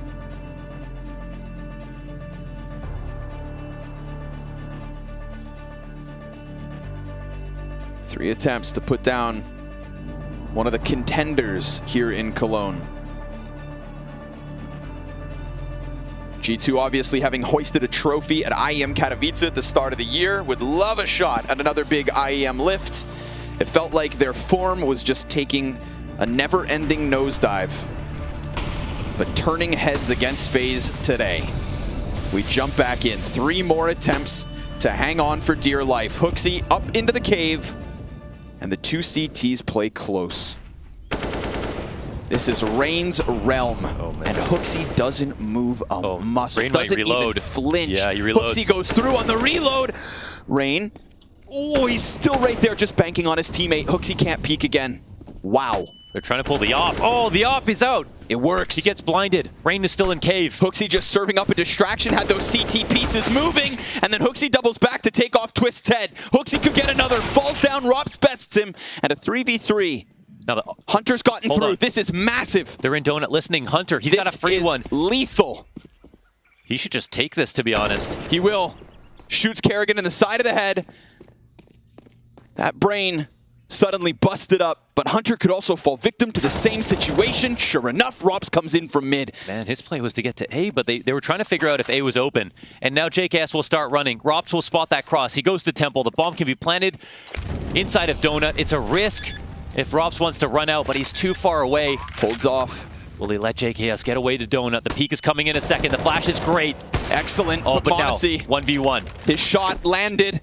And Rob's taken down. Rain's just gonna get on that bomb with a molly in front of him, but he's already defusing. The shot's right there. Monacy to end it all here for G2, to give them a spot in the Cathedral. Counter-Strike at a quality deserving of that stage. Man, at least we got some dignity out of FaZe towards the end of that game. But minus the cosmetic comeback, it was dominance from G2. Dominance on Inferno. They were looking like they looked at the beginning of the year. A fantastic start for them to get into the Lanxess. And man, did things look sketchy just a week ago. G2 struggling, but we saw Hooksy bring the energy, bring the mood, and that's something he said he wanted to do, needed to inject into this lineup if they were going to make another run here for the second half of 2023, and have they ever, maybe even semis, as they try to run Group B. We throw it down to Shox. Yeah, I've got Hooksy here just coming back from the handshake. Congratulations. It got a little close there at the end, but happy with Ancient overall? I'm really happy with the CT side. I think we won a lot of stupid rounds. But yeah, it's always kind of scrappy against FaZe, so yeah, it was a fun game. You could go. No, I'm sitting here. Okay. You said some dumb rounds and stupid rounds and stuff like that, but it's good that you win those, because sometimes series hinge on things like that. Yeah, especially against FaZe, it's always close, and we are two teams that are both good at winning stupid rounds, so yeah, for sure. Okay. And Hooksy, you get to go to the Lanxess for the very first time in your career. How are you looking forward to that? Oh, it's like when I got to go to the arena in Katowice, I got goosebumps already, so super happy. Okay. This is a huge win for you guys, and I think you've had some trouble taking like the big scalp since Katowice, right? Do you feel like this is a new leaf, a new page you've turned? Oh, I think we have been looking forward to the tournament for a long time, and this was our goal from the Blast tournament as well. So yeah, things are going according to plan right now, and we are catching some momentum, so it's super good. Congratulations. Eyes on the Lanxess here from Hooksy. Over to you. Thank you very much, Effia. That is Correctamundo. It is G2 coming through swinging. And guess who else has got one that swings? That's not only Hunter, that's not only a Hooksy, that would have to be the entirety of G2. They look like a force to be stopped right there, but it wasn't going to be FaZe that did it. Now joining us on the desk will be the man that swings for the fences every time. His name is Hunter. Hello. Hello. Sorry, it wasn't my best intro, but also, wow, what a day at Counter-Strike, right? Like, you guys came out and you started this series with a bang. Yeah, I mean, it was amazing. Energy, communication, individually, we did amazing. If Hooks is playing like that on Inferno and calling like that, I mean, nothing can go wrong for us. Honestly, it was really good. I enjoyed playing today together with my boys, and it looked like G2 from the beginning of the year. Well, now you stole my credit. I was going to say, it looked like G2 from the beginning of the year. Did it feel like that way in the game? Did it feel different than the last couple of tournaments? Yeah, I mean, comparing to this game today and other tournaments after Katowice, let's say, it felt different, of course. But today it was really, really good, even better than at the beginning of the year, honestly, because FaZe lately is doing really good, and individually they were shooting really good as well. And it wasn't easy to play against them. You need to hit them in the head first, so it's never easy to play against those kind of players, especially like twists and drops. But yeah, we managed to do everything good. We committed to everything we wanted to do before the game. Our game plan was amazing, especially on Inferno. And honestly, on Ancient, we didn't expect them to pick Ancient at all. We expected some Mirage or Nuke because they smashed us last 2 times on Nuke and Mirage. And yeah, but even without the prep or anything, we tried our best, we played our game, and I think individually everybody did his job. All right, congratulations, Lanxess, for you. Thank you. That's a dream for every Counter-Strike player out there. First time for me. It's definitely something amazing. What changed in this last week or two? Because that's a different picture of G2 right here in the yesterday's game and the one on Blast. So it's like a day and night. What really changed in those week and a half? Yeah, I mean, we didn't have a bootcamp before the Blast because we wanted to use the Blast for a bootcamp kinda, and we were trying to play a lot and to get in the shape individually. And yeah, on Blast we didn't show really good results because it wasn't our main focus. We wanted to practice more through the officials as well. But here we came and we know this is the kind of major of this part of the year, Cologne, because this is the biggest event until the end of the year and there is no more majors.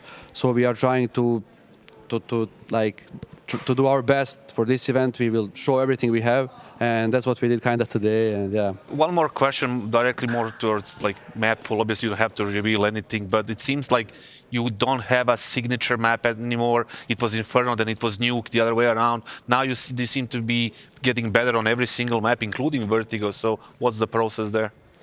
Yeah, I mean, of course, still Inferno and Nuke. Like Nuke, not really, but Inferno is still kind of one of our best maps, and we are trying to play it against anyone because I know we can. But Inferno is, especially on T side, you cannot do much, as you know. Like you just need to do default, and we need to click together because you cannot call full strats all the time. You need to do defaults, and we need to understand each other, play around each other. Because if you don't do it on the map like Inferno, it's really tough to win the game. And yeah, that's why sometimes we are really good because individually we are stepping up a lot, and sometimes we are really bad because we are just disconnected in all aspects, and we are not committing. We are waiting for some mollies to fade instead of going, and then we are late. They over-rotate, and yeah.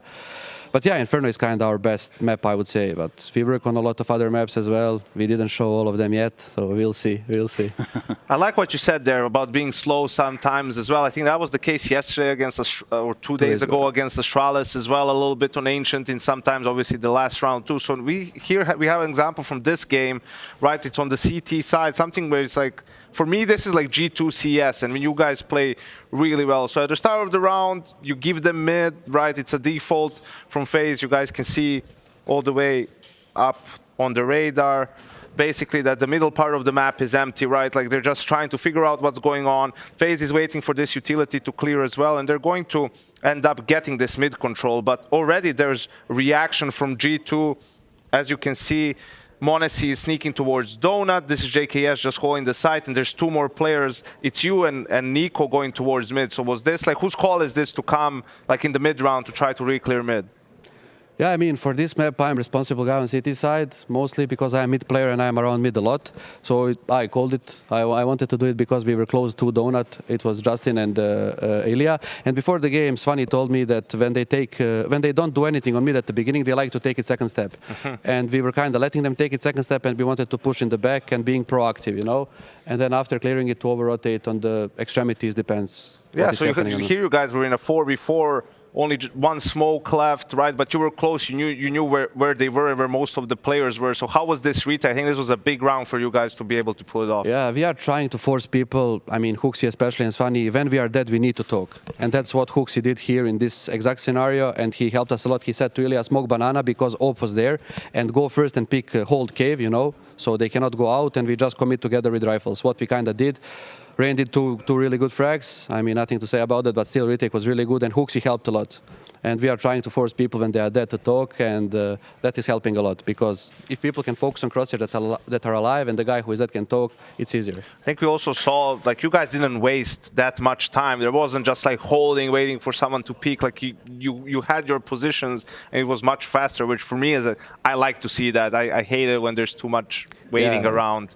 Crouching. Yeah, I agree. Yeah, and you know, not much of that to be said in your department, man. But I think we've got another highlight of you. You had a blinder of a day, performance-wise, individually. So, I mean, I guess we would load up round 22, kind of run through this one real quick.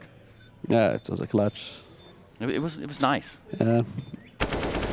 Did you know both were coming from K? Yeah, still good comms from the dead guys. They helped me a lot. Like, Brocky killed it was Brocky alive, yeah? He killed somebody, Banana. It was, somebody killed. My guy died in Banana. He wanted to go in the back, and then after he died, he immediately said he's going to cave, and then it was for me to obvious if the guy is not CT that they are 2 cave and they will go. You're going to force the first battle, and then if the other one lines up, you get it. Yes. Because plant wasn't for me the best, so yeah, I needed to kind of kill them before they go out. At least one guy. So you stack up now against Vitality, right, to win the whole group. How do you feel about that one when you see them playing here, like where they sit now, where you sit now after a game like this?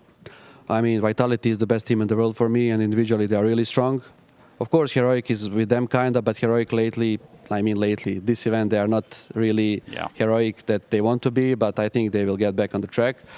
But Vitality, I think they are really strong individually, and it will be a really tough game. I didn't think yet about them. I was just focused on FaZe today. After today's game, of course, when I get back to hotel, I will think of Vitality. We'll prepare as best as we can, and we'll just play the game. It's less pressure because we already qualified, so tomorrow will be the game to enjoy, hopefully for you to watch as well. Yeah, and I'm pretty sure it always will be. Hunter, we'll get you out of here, man.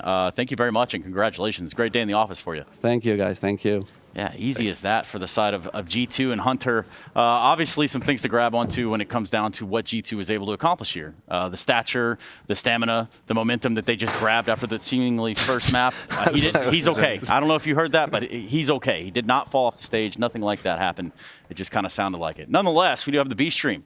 There's a little bit of OG and Navi action going on over there. Perhaps Effia's got her ear to the streets. What's going on? Over on the B stream right now, we've got Navi take on OG for the elimination match. And well, Anubis came up OG's pick, but Navi, this T side, was absolutely dominant, 11-4. They were 15-8 up at one point, and it looked like they just had it in the bag. But their CT side did let them down a bit. They were getting abused for a while, and then a massive clutch came off from IEM just to make sure they could seal the deal. Now on Inferno, we've just gone over into the second half, and for the second half, it was really just looking like Navi all the way at the beginning, and then Next started making some huge plays. They started to figure out what Bit was doing in the apartments. They weren't letting them get away with murder every single time. So OG are warming back up into it, but they're fighting for their tournament life, and they're going to have to go an extra step when it comes to their T side if they want to have a chance of going to a third map. We'll keep you updated. We'll see how it goes. Back to you, Stunner. Thank you very much. Yeah, Effia, you do look remarkably different than I remember, but very manly. Yeah, it's very, very different, strikingly different. Now, before we head into the next subject, right, I wanna remind people to go back and rewatch the interview Hunter did and the mindset he has for this game, right? He said he's going back to the hotel. He's gonna think about FaZe immediately about the next game. There is no resting, there is no fun, there is no drinks, there is nothing. There is only game that comes up after this one. That is the mindset. Always a ball of happiness. Yes. No fun now. You will do this. No, will go I get and that. rewatch the game immediately. Yes. Immediately. You need to be watching it in the shuttle on the way back. No, I'm just kidding. But yeah, that is G2 that's going to have to now take on a Vitality to potentially win the entirety of Group B. That should be a fun game. Yeah, it really should be, especially if they're playing like that. That was nice. That was nice to watch, which is why we can take a watch here at our Group B bracket. Now you see Vitality G2. That's the game at the very top I'm talking about. FaZe Clan drop into the lower, and they're going to be playing probably Navi, if I had to guess, FaZe which, Navi. you know what that means? Talk about fun games. Fun games. It's a rematch of last year's Grand Finals, which loser is eliminated. Yeah, loser is eliminated. Like it's not a pretty setting if you're down there, but we're going to enjoy it. Yeah, we are. Definitely, this group is super stacked, right? You can see the games in the lower bracket. Mouse Astralis as well should be an interesting one. I think Astralis are looking good. This is like the best iteration of the roster in the last 2 years. And Mouse, who had a great game against Navi that got completely destroyed today against Vitality. So really have to see how they stack up tomorrow. Meanwhile, over on the other side of our camp here that we've set up in Cologne, we're talking a little bit about the A side of the brackets. Now, there are 2 brackets. That's how it generally breaks down. So with Group A, we've got Heroic and Ints arising to the occasion. They find themselves trying to win that group. But then you get down to the turmoil that is the lower bracket. Now, Cloud9 take out 9. They advance. We'll have them playing against Monty next. But there's nothing nice to be said here. Look at this yellow part of the screen for you. It's like the right teams at the right spot. Ants are playing well. Heroic struggling, but still in those struggles they find victories. They're going to be fighting for that semi-final spot. Loser goes to the Lanxess for the quarterfinalists on Friday. But the bottom part, lower bracket, Fnatic against Gamer Legion, who eliminated Mongols in that crazy game yesterday. And obviously the game that's coming up after this, Monte against Cloud9, the CIS matchup should be spicy. Oh yeah, it's got a little bit of heat to it. So I tell you what, gentlemen, thank you very much. Obviously, thanks to Hunter. Thanks, man. He's nowhere to be found over there.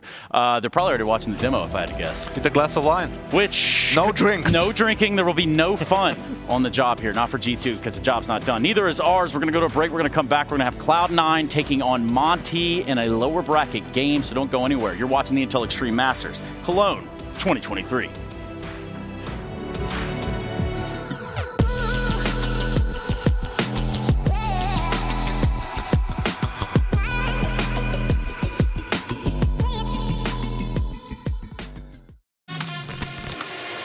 What is that reaction? Yeah, right. This would be an ace clutch from Poland. Oh my! Oh boy! FaZe Clan, the champions of ESL Pro League. Poland happens here. Oh my God! Yeah, are you gonna be kidding me? What a map! What a map!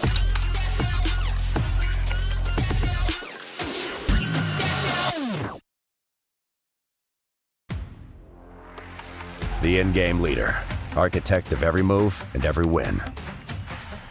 The entry fragger, fearlessly leading from the front. The opper, the deadliest of them all.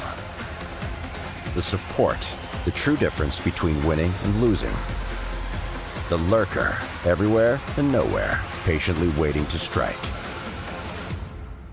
It takes 5 champions to win. Which one are you?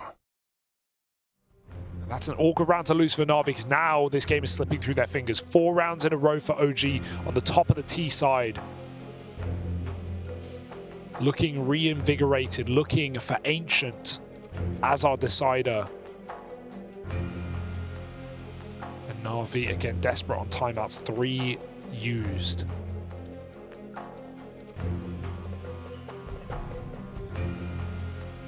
I mean, Nexer has been the guy holding down the fort for OG, as we mentioned, but it feels like now that you're starting to get these activations out of Quito, you know, Fiku rising up through the rankings, and even Regali opening in that last round. You know, slowly but surely the other pieces are falling into place for OG, no longer feeling like a one-man army. Util over towards Banana. Na'Vi want to try and stake their claim to this side of the map. 3 strong here, but the Util does succeed in uprooting them for now. OG grouping outside of mid, but that smoke thwarts any presence they were looking to take here. They've got to respect it.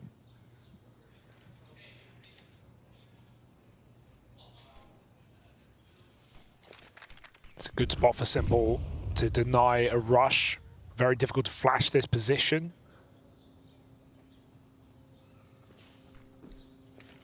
OGR moving up Banana. That looks to be the end goal here as Fiku fakes out middle.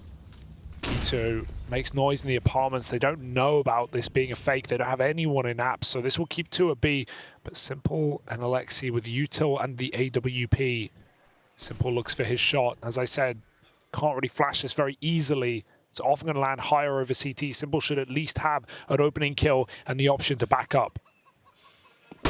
Oh, great flash. Gets him off the angle. He needs help. Simple won't get it. A run down by Nexer and Fasha. And even though Ima's here, can he offer up anything to entice Na'Vi in for this round? There's a gap on the smoke, but nothing's being offered. Flash through. He tries his hand.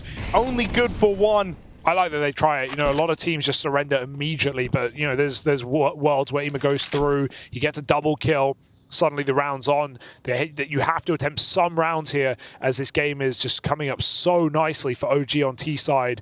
That's just an excellent flash for Quito, reading that angle from Simple very, very well. Because often you're not throwing the entry flash close over the wall, you're throwing it deep into CT or deep over B.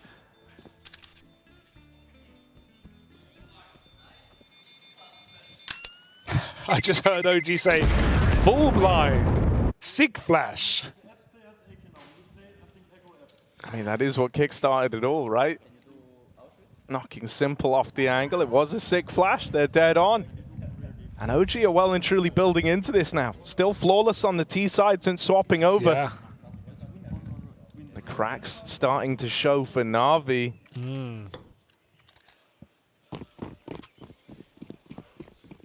Simple crowdfunded. I mean, he's going for it. They keep giving him the AWP, but you're waiting for that big Simple moment. I'll be here all day. You know, it felt like he wasn't needed to perform in a huge way back on Anubis, but it's certainly being demanded now.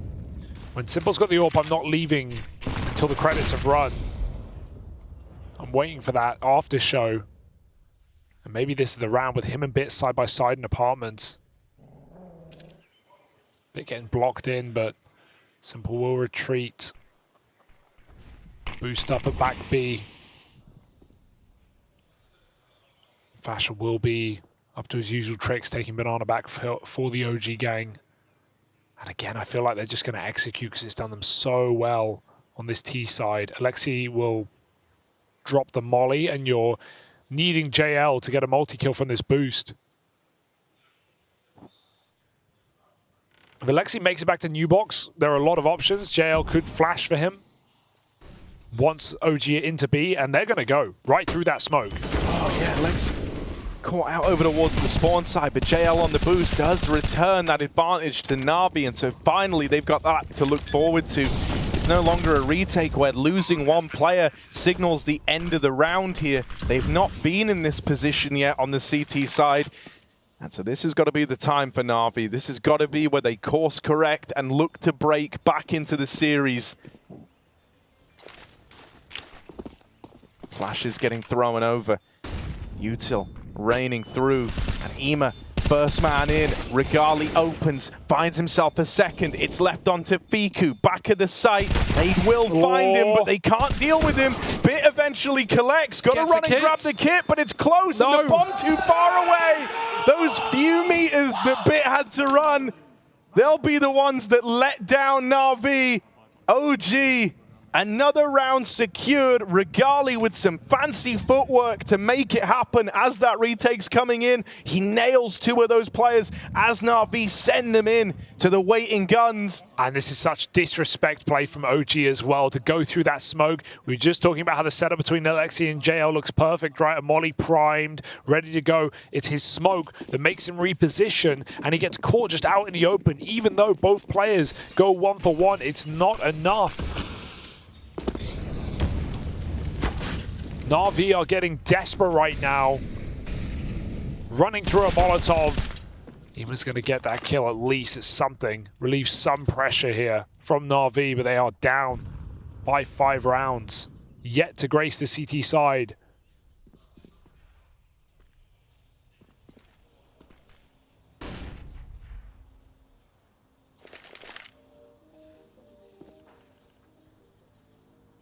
OG have slowed it right down. They're hoping that someone overextends here, but Na'Vi don't really have a reason to bring the fight to them anymore.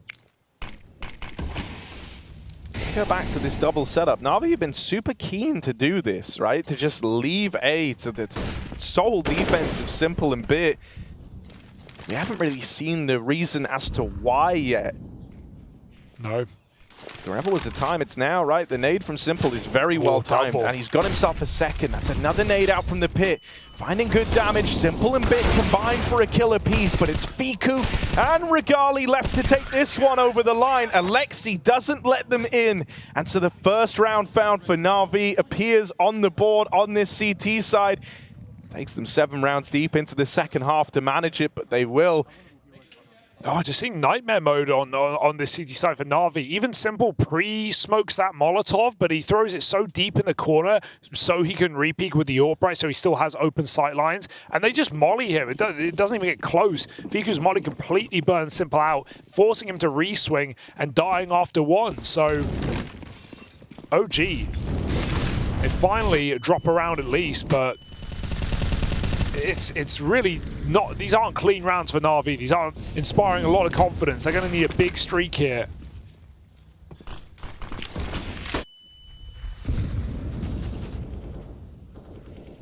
They've given up this top banana again. I mean, this has been what Na'Vi have done on the B site a hell of a lot. OG have kind of loved the space they've been given over here. So throwing a bit of util out over towards A, trying to cut off info on both sides of the map.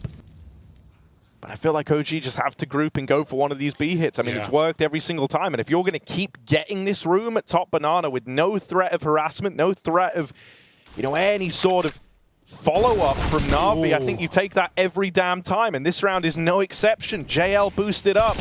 He will be checked and cleared by Fiku.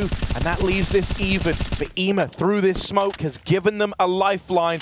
Quito is a long way out. Nexa in the site alone. Quito still waiting for a mid-rotate that sure could arrive, but it doesn't look like it's going to. And yeah, Bit's heading back through CT, so Quito's got to get a move on. Up through banana he comes. Nexa down in the pit. They can cover each other from this setup. Ooh. Smoke down at the top of banana forces Quito to try come through, try play ahead of it. He doesn't want to hang Nexa out to dry, and he will deal with Ema, that first man in. Follow-up for Quito is clean, and he'll manage the third. The one German left in Cologne rises to the occasion. Keto with a hat trick, and OG win that round. A man down in the post plant. They didn't make life easy for Keto, but he had the perfect responses to that smoke coming in.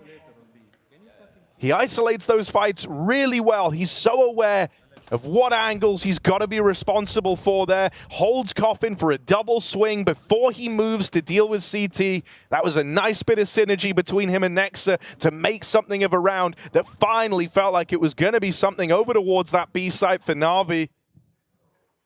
And OG is just playing a great T-side right now. Remember, Nex had 19 kills first half, and it was just on him to get all these multi-kills on A. He's not been required, right? We've had those pieces we need. Na'Vi giving away Banana for free. Fash has been taking it without entries required. Fiku's been pulling up clutches. Keto comes through with a high-impact round.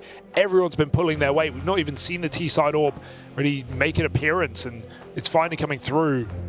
But it's not out of necessity by any means. Aside from a flash in the pan back on A from Na'Vi, it's been OG looking solid on T-side Inferno. And a bit of a worrying Na'Vi here in this map. Felt like they were losing steam towards the end of Anubis. They still closed it. And now there is no coal in this train at all. Down Banana with a statement. Good Molotov. Burns out Fasher. He has to smoke it. He still sticks out. JL takes a 5-on-4. Ooh, yeah, he just grabs the AK. Abandoning Banana now.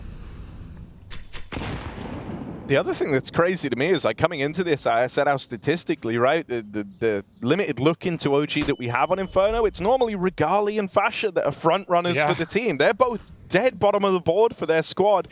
Still struggling to find their way in, and without that, it doesn't even seem to matter. It's the rest of the gang for OG that are keeping them in this, keeping their heads above water. And so this round ends as simply as that. Keto, 2 kills on a swing out at top Banana, and he has delivered map point to OG. Not just winning that clutch in the one prior, now winning them that 15th round. And what a recovery for Keto, who was the problem, you could even say, on Anubis, right? Like, consistently aggressive at A main, getting picked. Both halves, same result, losing his head-to-heads to Bit. You know, calling for support sometimes, it still wouldn't do any favors for OG. And it felt like they could never fix that problem. And ultimately, felt like the reason they lost the map. But here, he has been just the expert. The most important piece of the puzzle on this T side. And with Na'Vi forced to save a final ditch attempt to get 6 straight, we go to Ancient.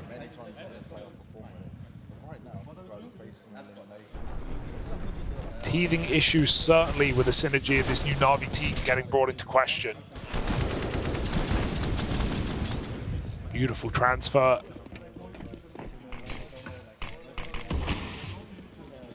And I ain't talking about the roster. But OG might have something here. I mean, considering this was once 7-3 to Na'Vi, this is a crazy turnaround from the OG squad. And as we say, like, spearheaded by Nexa early on, but he just hung on long enough. He dug his feet in, he dug his claws in to keep OG in the game. And now we've got the rest of the squad coming alive around him. This one has not got off to such a tremendous start for OG. Churned up as they try to leave the apartments. They're really going to try run the Apps Pop versus an Alexi B-led team.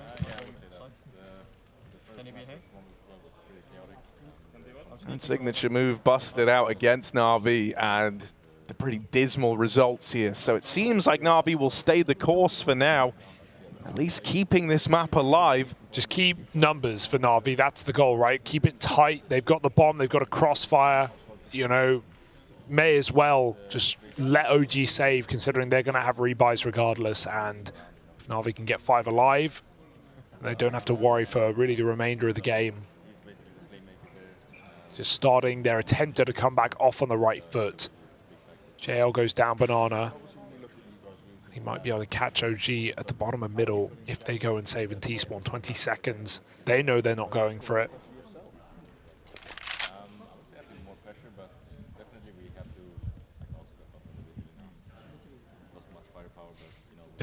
having trouble getting up there, but Simple peeks in. They'll save the AWP either way. Regali runs.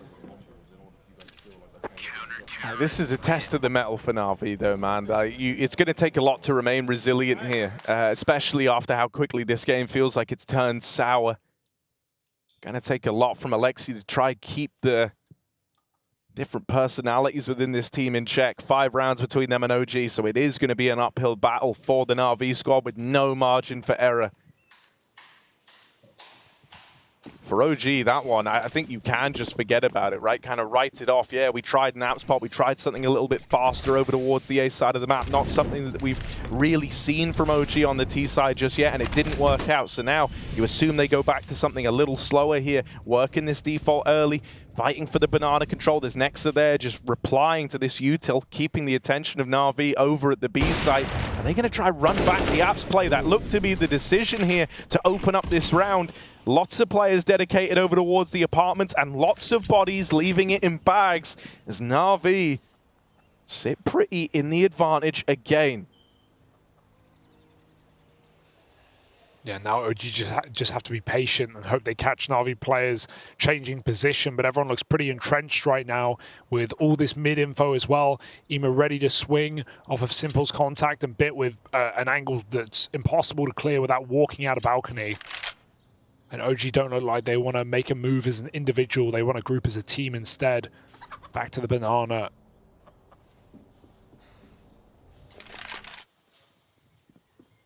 And that's if they even go for this. Because if they don't, you can justify buying the next. Regali can drop a gun. Suddenly there's a hope.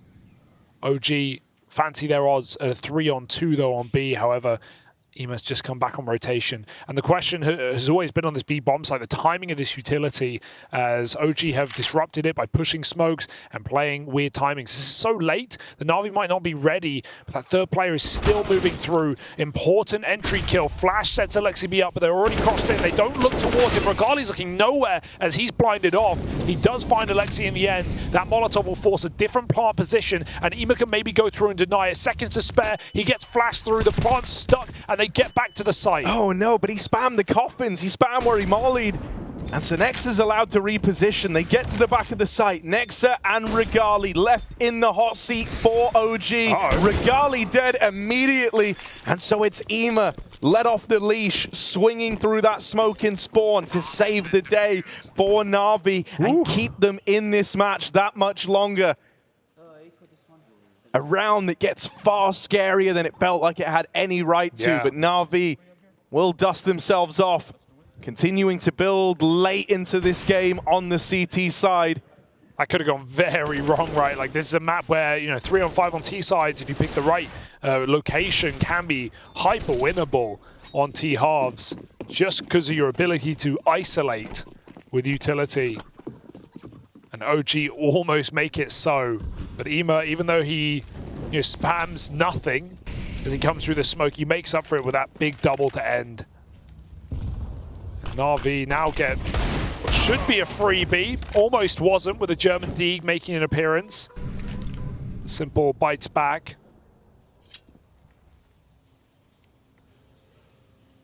And Na'Vi, in all reality, only 2 gun rounds away from overtime. These round Na'Vi gets, there's going to be a bit of a mindset switch for OG. It's no longer, all right, let's win this now. It's like, okay, we can't lose this like this. Yeah, and this would be elimination for OG, even though, let's not sell it too hard right now with a 4-round, 4 rounds to close this map out. If we go to overtime, that's OG facing an early exit in a series. It felt like they could long out to 3. Can they just close it with some well-placed Eagle shots? Will Alexi allow it? He falls back after the spot. There's a way in here. There's not really much util to stop this. That's an important flash to split them apart as JL finds one kill on the back of the site. He gets bogged down on a spray. Alexi needs something here from this off angle. They start to cross inward. He will get the bomb dropped. Runs out of ammo though, and that's another Deeg for Fiku. A 2-on-2. They are low, but they've been armed, and they're certainly dangerous. Yeah, Simple with the AWP here. That's not really the ideal gun for the job, so he's going to look to swap it out. just like a boomerang as a way of coming back to him, but he will trade out onto the AK. They're gonna peek Regali and together. Fiku want to try swing and spawn, and they'll both nail it. Fantastically done. We know Fiku is a closer. Nexter was the man to get it all going.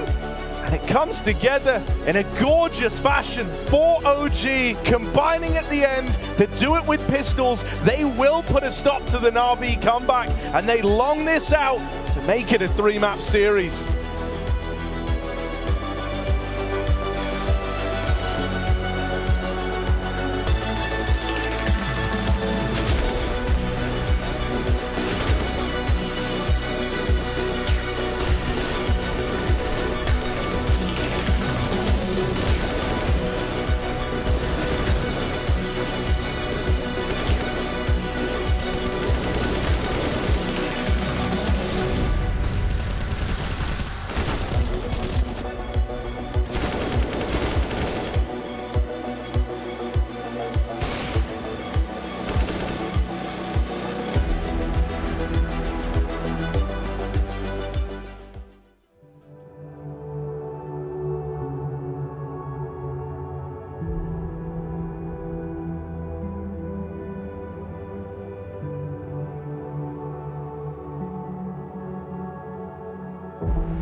better come correct. What?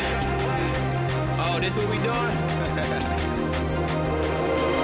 Well, I don't mind if I do. The boy like a cheat code, they'll 1 or 2. They say iron sharpen iron, nothing sharper than truth.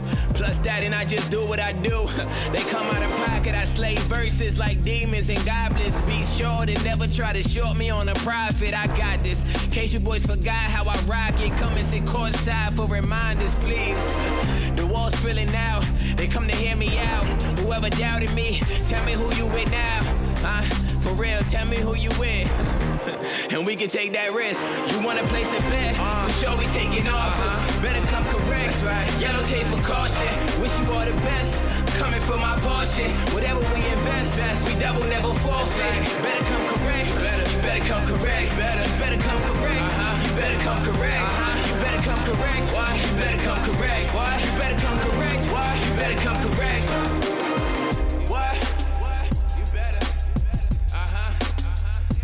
You better come correct. What?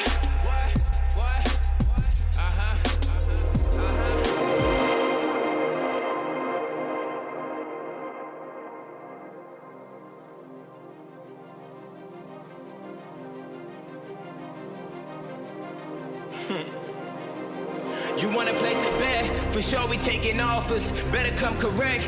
Yellow tape for caution. Wish you all the best. Coming for my portion. Whatever we invest, we double never forfeit. Better come correct. You better come correct. You better come correct. You better come correct. You better come correct. You better come correct. You better come correct. You better come correct. Come on, man. How you walking like the big guy when we all the big guys? Like, who is this guy? Hey Joey, how we get this live? Started cold, now we hotter than a fish fry. Yeah, pulling Jason to office. They say get it how you live, I guess this what they talking. I pull up they party, pull up in they pocket. We making a mark, we creating a market. They show manners now, got their cameras out. They can't hand me down, I got my hands in now.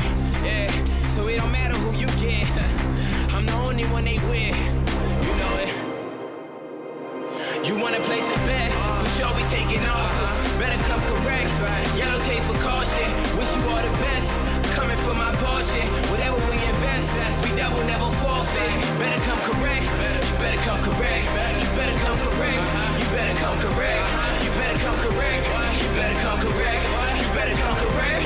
You better come correct. You better come correct.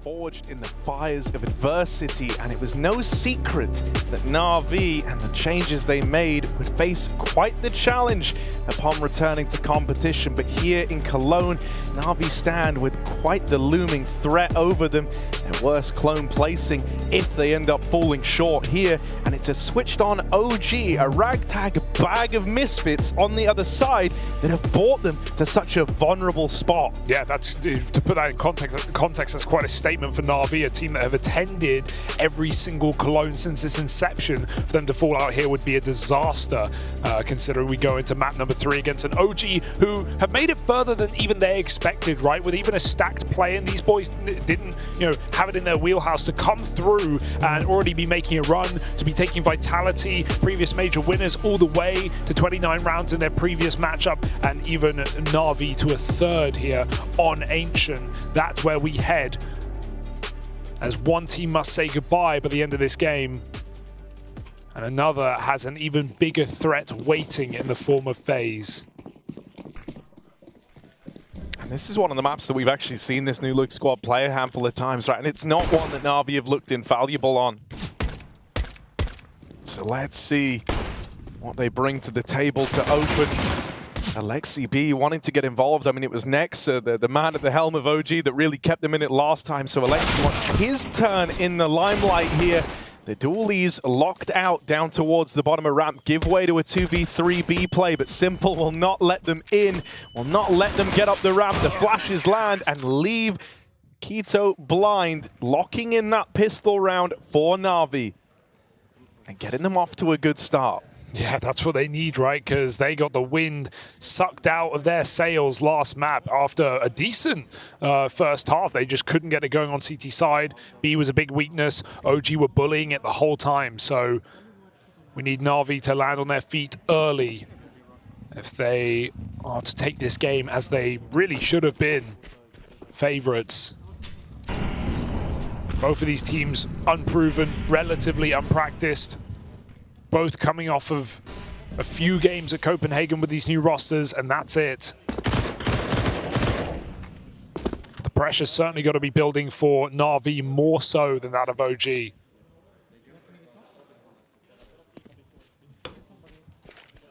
are making the most of this opportunity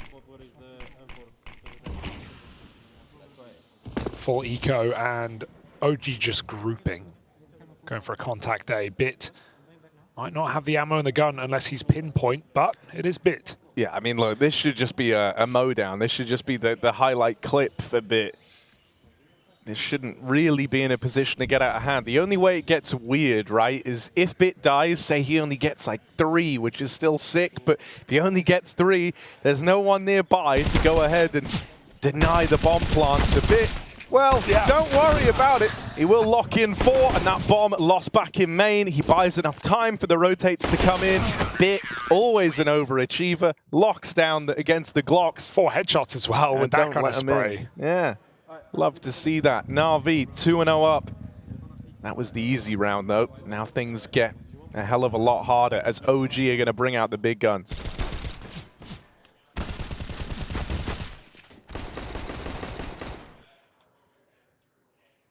Oh, and a timeout already. Like this. This is very early on. This is literally the first time you would ever want to take a timeout in a game, and it's being called. OG want to hit the ground running here. So much so that they're willing to bet a timeout on it.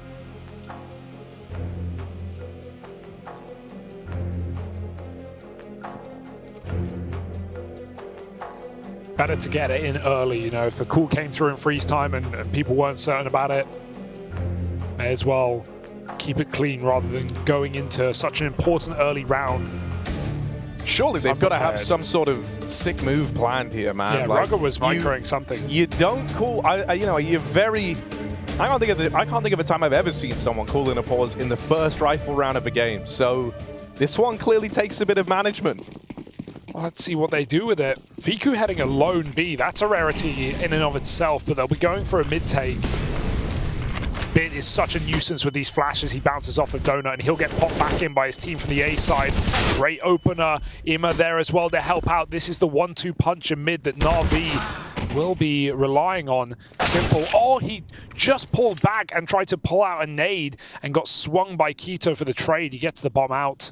2-on-3. Fiku with this B control. He even went through Na'Vi's smoke with the one of his own.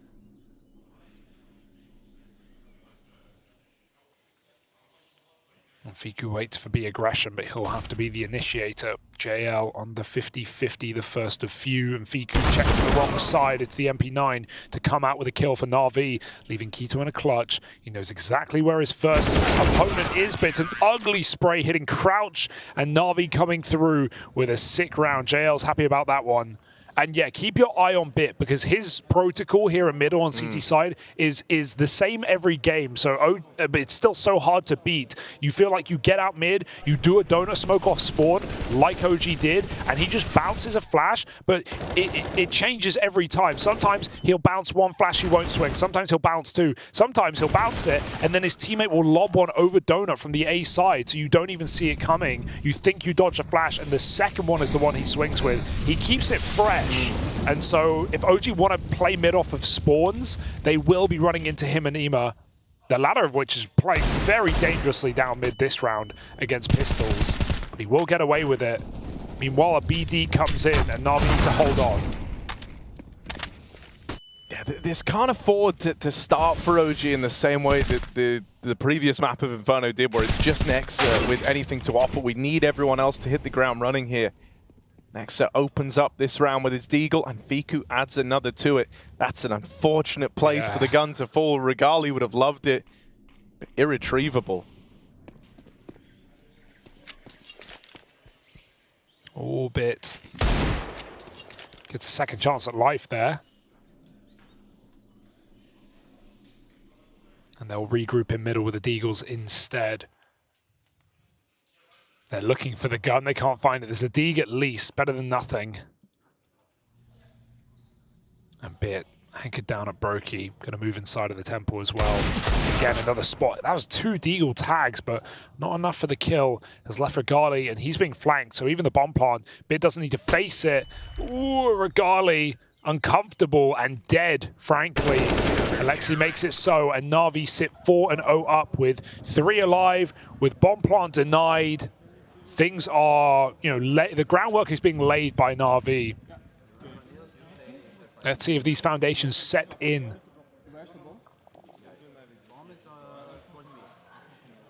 OG don't wait long to bring out the orb, though. Regali comes into round number 5 with it.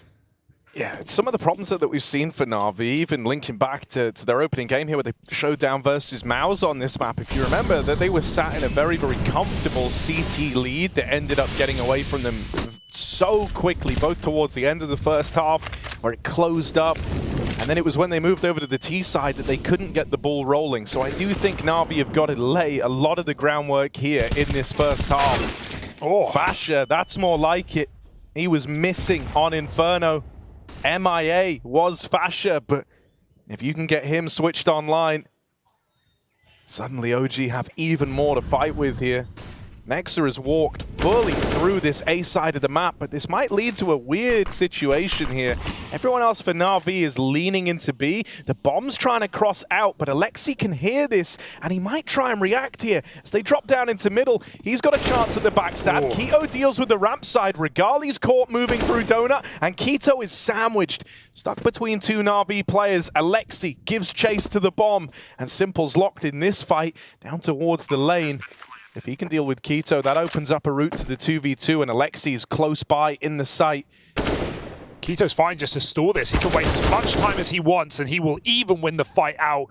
The bomb is already ticking down, and Alexi, he has no smoke for this. He has to find Fiku if he wants to win this. And if he did, there's no one nearby to stop him, but Alexi doesn't know that. Going out for the save, he'll be denied in red. And it's OG on the board, about time. Big double entry from Fasha towards B, and Keto just stalls so long. Yeah, I think the skill that this Na'Vi squad still have yet to sell us on is resilience in a very big way, right? The ability to withstand a couple of losses, because it feels like they are somewhat vulnerable to these comebacks. I mean, hell, the series damn near started with one. After, once more, a dominant start for Na'Vi that got a little more down to the wire as we got towards the close. And I think when you think about the breadth of the challenges that this Na'Vi team face, change of leadership, change of culture, change of language, that maybe makes a bit of sense. But this is where they've got to showcase that they've got that staying power. OG get their first round.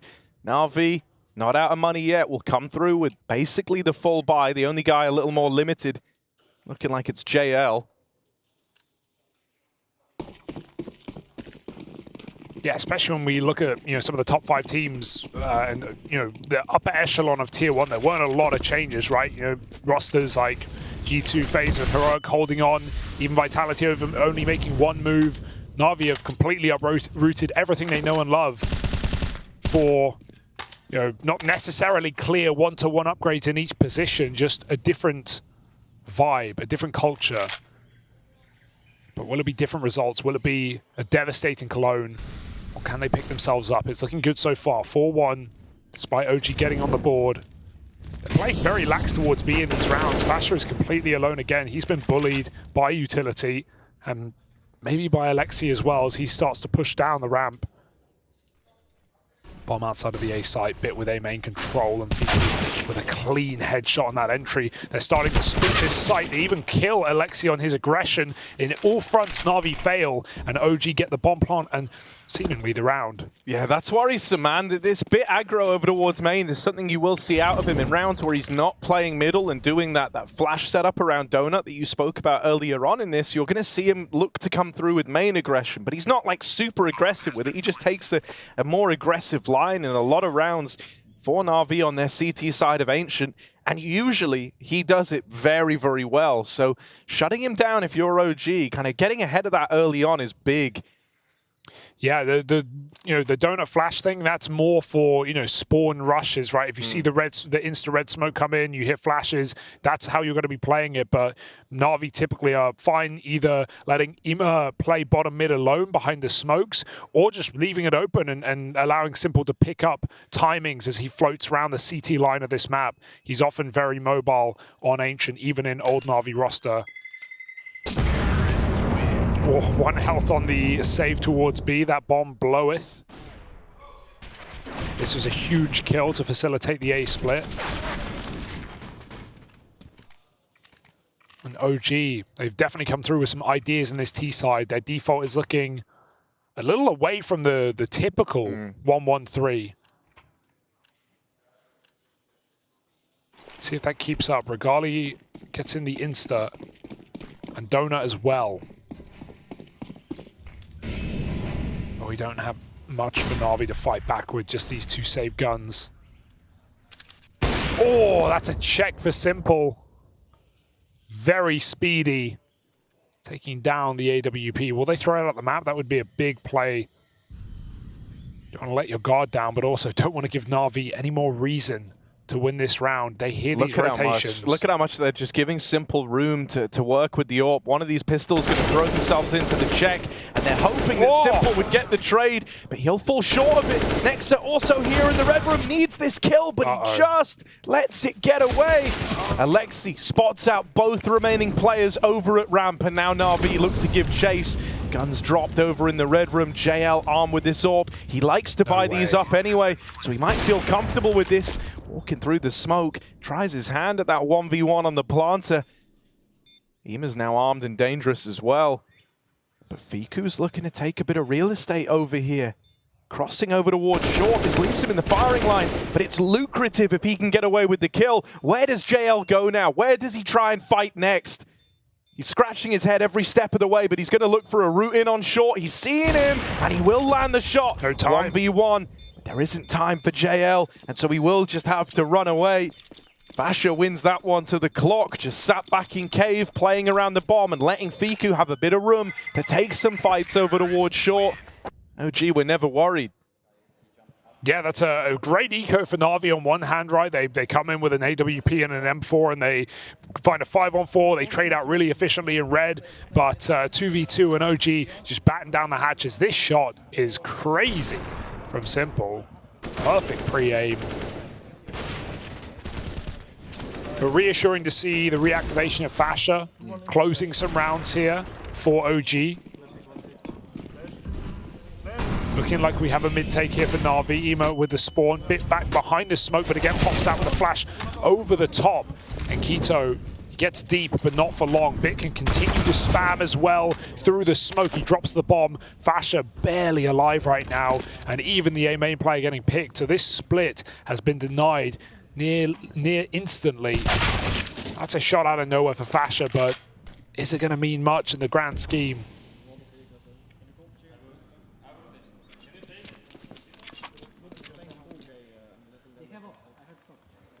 Gonna give a bit of room to Regali.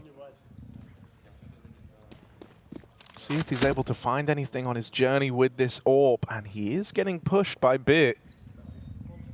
He's just started to back out of there, so the timing on this is awkward for Regali. He was just holding a deep line in through main. On his most recent check, he doesn't even believe they could be pushing.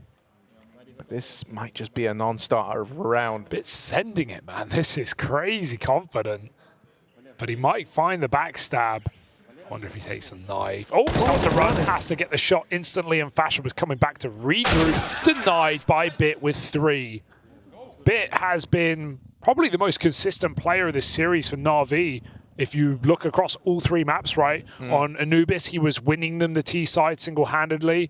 Go to Inferno, and he was, you know, the one consistency on T there as well with his constant apartment picks. Okay, sure, CT side didn't really get a lot done. Him and Simple were kind of liabilities over on the A side, but playing it a lot, you know, OG were playing it a lot towards B anyway, leaving them saving.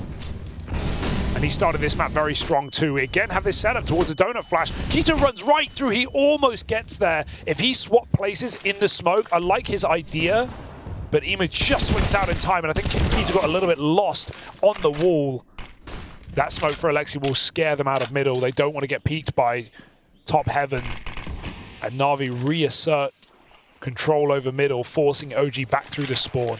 It's a cool idea from Keto, and I see the vision, but I don't know, both times I've seen him attempt it, the timing for him to actually make that smoke in time hinges on him having the knife pulled the entire run-up. So he's not even gone out by the time he's at that donut smoke, right? And so even giving that half a second where you're pulling out the AK, that's enough time for Ema to find him. That's enough time for him to get shut down. You see what he's attempting to do, but I don't know if he's going to find that window like he thinks he will. What a volley, Exec. How does he escape? 2 Molotovs. It will give open plant. That's something here for OG. The spam will do nothing. You know about Alexi and Cave, but they're waiting on the long smoke fade. That's where 2 CTs sit and the AWP. We need real estate here. Yeah, they hunt down Alexi. That was their only option. Had to go fight for something. They had to take some real estate here, and they've at least robbed Cave. Fasher is now here as well, having rooted in through lane. So you've got both your players set up on the Cave side. Fasher's not knowing about, but Regali is. Quick work made of the first man in, and Regali just keeps on giving. Simple's got a tuck tail and run for the hills. OG managed to pull back this round. They might have gone to quite the deficit after that mid play is shut down. But the Molly exec into B combined with that decision in the moment to go and take the space away at Cave, tease them up lovely, and then it's Regali to put a lid on it. Yeah, it's just so unexpected to see both players in Cave with that kind of plant. It's desperate for OG. They realize they have to take something back. If they don't have Cave, there's nowhere to play, right, with that bomb plant. They have to go back to ramp, and they're just going to get smoked or mollied off and lose the round. So Regali with some sick shooting, but Na'Vi, they save the AWP. And that's all they're going to have here. AWP into a bunch of pistols. We've seen Simple float around a lot when he's had this, but unfortunately for him, he's deep peeking A main. There's no one here. And I do just want to reiterate, you know, in the opening game that we saw from Na'Vi where they played Mousy, it was the T side that was deeply problematic, where they couldn't get anything going. Na'Vi got 2 rounds on that T side. So they've got to get more mileage here in the first half. It's a big grab. OG just want to contact backup ramp. They've got a window, they've got an opportunity. JL's even getting tagged by the spam, but Alexi, either he has to nail this opening shot or the rifle will do it instead. That'll bait them into the pistol, and they swing together. JL is killing everyone in this round. 4 frags, and they are right behind Fasher. He's looking to get out through middle. Just try and hunt down some pistol players elsewhere. But this round is already Na'Vi's. Ooh, thanks to JL. Yeah, very nicely done, and like what a time for it. You know, JL has given us some great games since moving into Na'Vi. I think he's looked like the player that's kind of getting accustomed to it the best, but he's had a few swings and misses in this series. And so to see him offer up this is monumental for Na'Vi in a round that they really had nothing to depend on. It's just his Deagle that does it all, right? He gets that first kill with the Deag, arms himself with the AK, and then goes on a tear. There's the replay of this fight. Keto didn't realize it in that moment, but that swing and that peek gave JL the tools necessary to win the whole damn thing for Na'Vi. And so a well-earned fist bump, I think. That's going to allow them to maintain this lead over on the CT side. And suddenly, you breathe a little easier if you're Na'Vi. I also think it makes this B site that much more terrifying to deal with if you're OG, right? The presence of having JL switched online. Him and Alexi like to play double cave setups, like to try and challenge for this lane control. And so maybe that's something they're going to feel more comfortable attempting here as we continue on. Triple mid. This will be the round, I guess, where they look to jump up and fight for lane, right? When they don't get faced at middle, they want to try and fight for this control. It was spotted. And so might have second thoughts about this now. Flashed in by his teammates on mid. Nexa. Worth, to be honest. Through Fasher, deletes Bit. Fasher was dead anyway. Like, Bit was about to finish that kill off, but at least he gets spammed through. Huge grenade down ramp. There's no armor left, so they get turned into mush. Nexa needs a pick here, but Na'Vi are not biting yet. JL, curious, jiggling. Yet to commit. And they have to cross past Cave to get the other rifle. They're not even going to risk doing that. So OG contact up the ramp with Deagles, hoping for the best. There's JL finally swinging out, and he drops the AK. It gets shuffled along shore, but Alexi is wasting their time and drawing them into JL. Simple even hits that one and goes hunting for the last. Na'Vi looking a lot better. I just looked at the numbers for this tournament so far because I was expecting this just due to how many new teams we've seen and the lack of, perfect setups we have on CT sides. Almost every map is T-sided in Cologne right now, or worst case, 50-50. The most CT-sided map, as a huge outlier, is Ancient, 54.4% on the CT side. And that's, typically we've had Overpass in the high 50s to even 60 sometimes. We've had, Nuke there in the past. Obviously, Inferno's definitely been getting more T-sided. Anubis always has been. That's a huge outlier at 60-40 in favor of T. But just the fact that 6 out of 7 maps are either 50-50 or T-sided is kind of crazy. It speaks to the level of CS we're getting right now and the teething issues that many new teams are having. The reason I bring this up is actually reassuring to see Na'Vi hold so strong on the CT side of this map.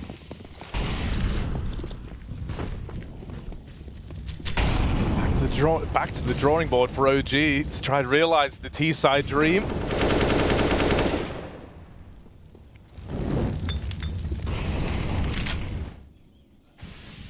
Try and slow down this aggro through the cave, but they run up the ramp into Simple's AWP. Smoking off the cave plays good. Alexi. That is a crazy move coming out from Alexi. It works. As he barrels through the smoke into the site, but he offers up all the kills needed, and Regali is left all out on an island here, all alone in mid, wondering what went so wrong this round. Instantly torn away the moment OG showed their head up the ramp. And Alexi making a play like that, I mean, you love him for it. Wants to try and exert a bit of control over the site, realizes, right, that with that cave smoke coming in, if they just give up the plant, it's kind of a weird round. You're maybe giving OG more chances than you would have liked. You're giving them that cash injection, giving them the chance to go back and play around the bomb when they know they had been trapped in cave. And so he makes the best out of a very bad situation there. Especially when they're hunting down Simple, because he's just fired off the AWP. The timing of him jumping out is perfect, because they're all eyes on Simple. They hunt him down, and as you said, they would have had so much space if he doesn't make that play, but he goes through, trades out Simple, even kills the last guy up the ramp. Makes it look really, really easy. That's a lovely flick tap. And Na'Vi, they are making a statement, as really they should have done in this series. 8-4, but it feels more one-sided than that. Yeah. It is about to be. I just get the vibe that nothing is sacred. Nothing's set in stone in this matchup. So I don't feel safe yet, but Na'Vi are certainly making a good case for themselves here. Said they had to do a lot of the work in this first half. And they're at least managing that side of it. Nima's seen all of this. He knows they're in cave right now. Oh, there's a check for Viku, but Bit bites back. And Ima hits his tap. He's got all the info in the world, like a spinning top right now. Just not as deadly. Asher will bleed him out with the Tech 9, and Nexa coming back to join him in middle. Ooh. doesn't want to fall to the dig here, and so he simply won't. And there's Simple moving in from the red room to lend a helping hand. It has been a joy to watch, and considering, you know, whenever we've had interviews with Blade, he's kind of talked as bit, you know, being the one who had the biggest adjustment to go through here, right? And I think he's even said in interviews how he's been impressed watching him every day, but the thoughts not quite consistent in coming out in English just yet for Bit. No. Not all the time.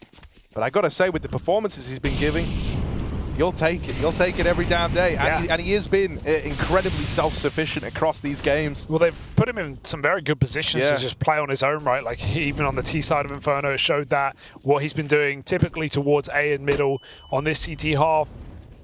He's been fine to operate solo. This is nice. OG, oh, you'd think the JL wouldn't expect it, but he crouch peeks it to perfection.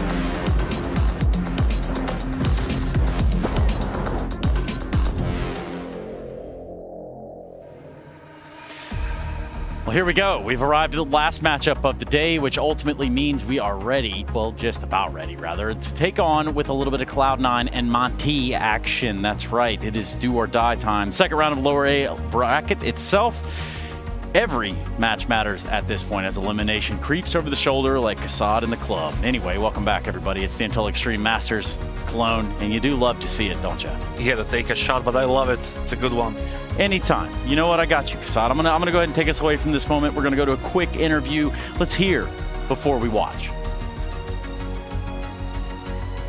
Yes, Groove up against Monty right now, still in the lower bracket for Cloud9. I first want to get your impressions of how things are going generally because of this unexpected circumstance with Buster having to fall in, and how happy you are with how the team has dealt with it.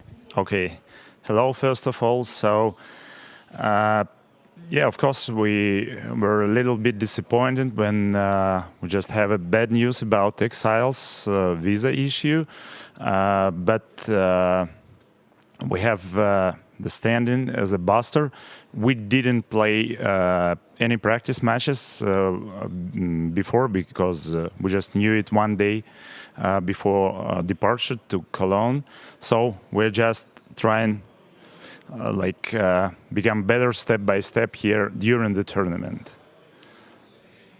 In the case of Electronic, this is of course super tricky because one, he's stepping into a whole new team. For you, it's the first time in a long time that you've had such big changes in the lineup. How is that going overall?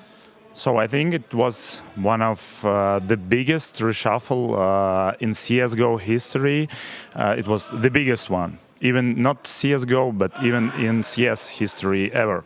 And we did really good move, in my opinion. Everyone talks about it, that we just have Electronic and Perfecto.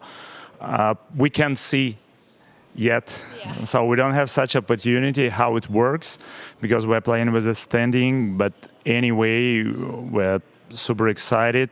But anyway, in current CSGO meta, you can't just change two guys and improve yourself and just to be the best team or something like that. You have to spend minimum 2-3 months.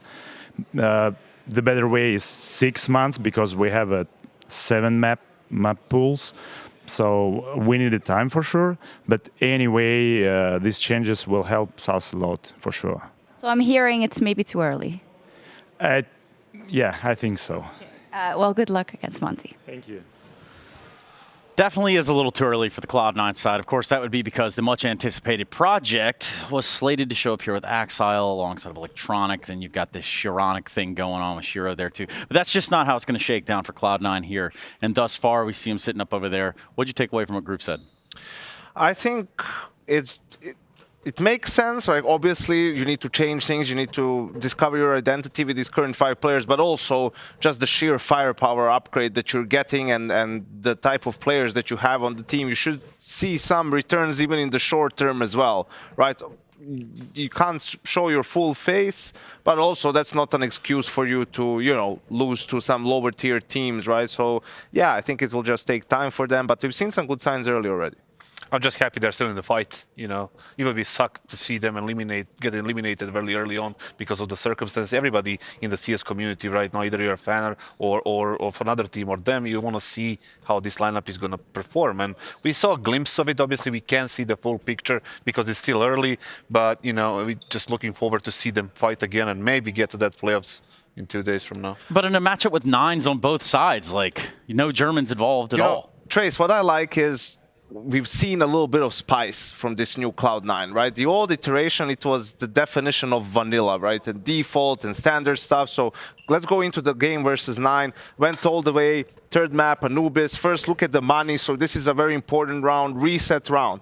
And now look at what the setup is going to be from Cloud9 to open up the round. Buster just goes towards A to throw a default molly, right? And immediately leaves it, goes back to have a mid setup with Electronic, right? And this is a situation in which they're super content to leave the A side completely open, fight for mid, fight for B, right? Like, this is not something you would see usually from them.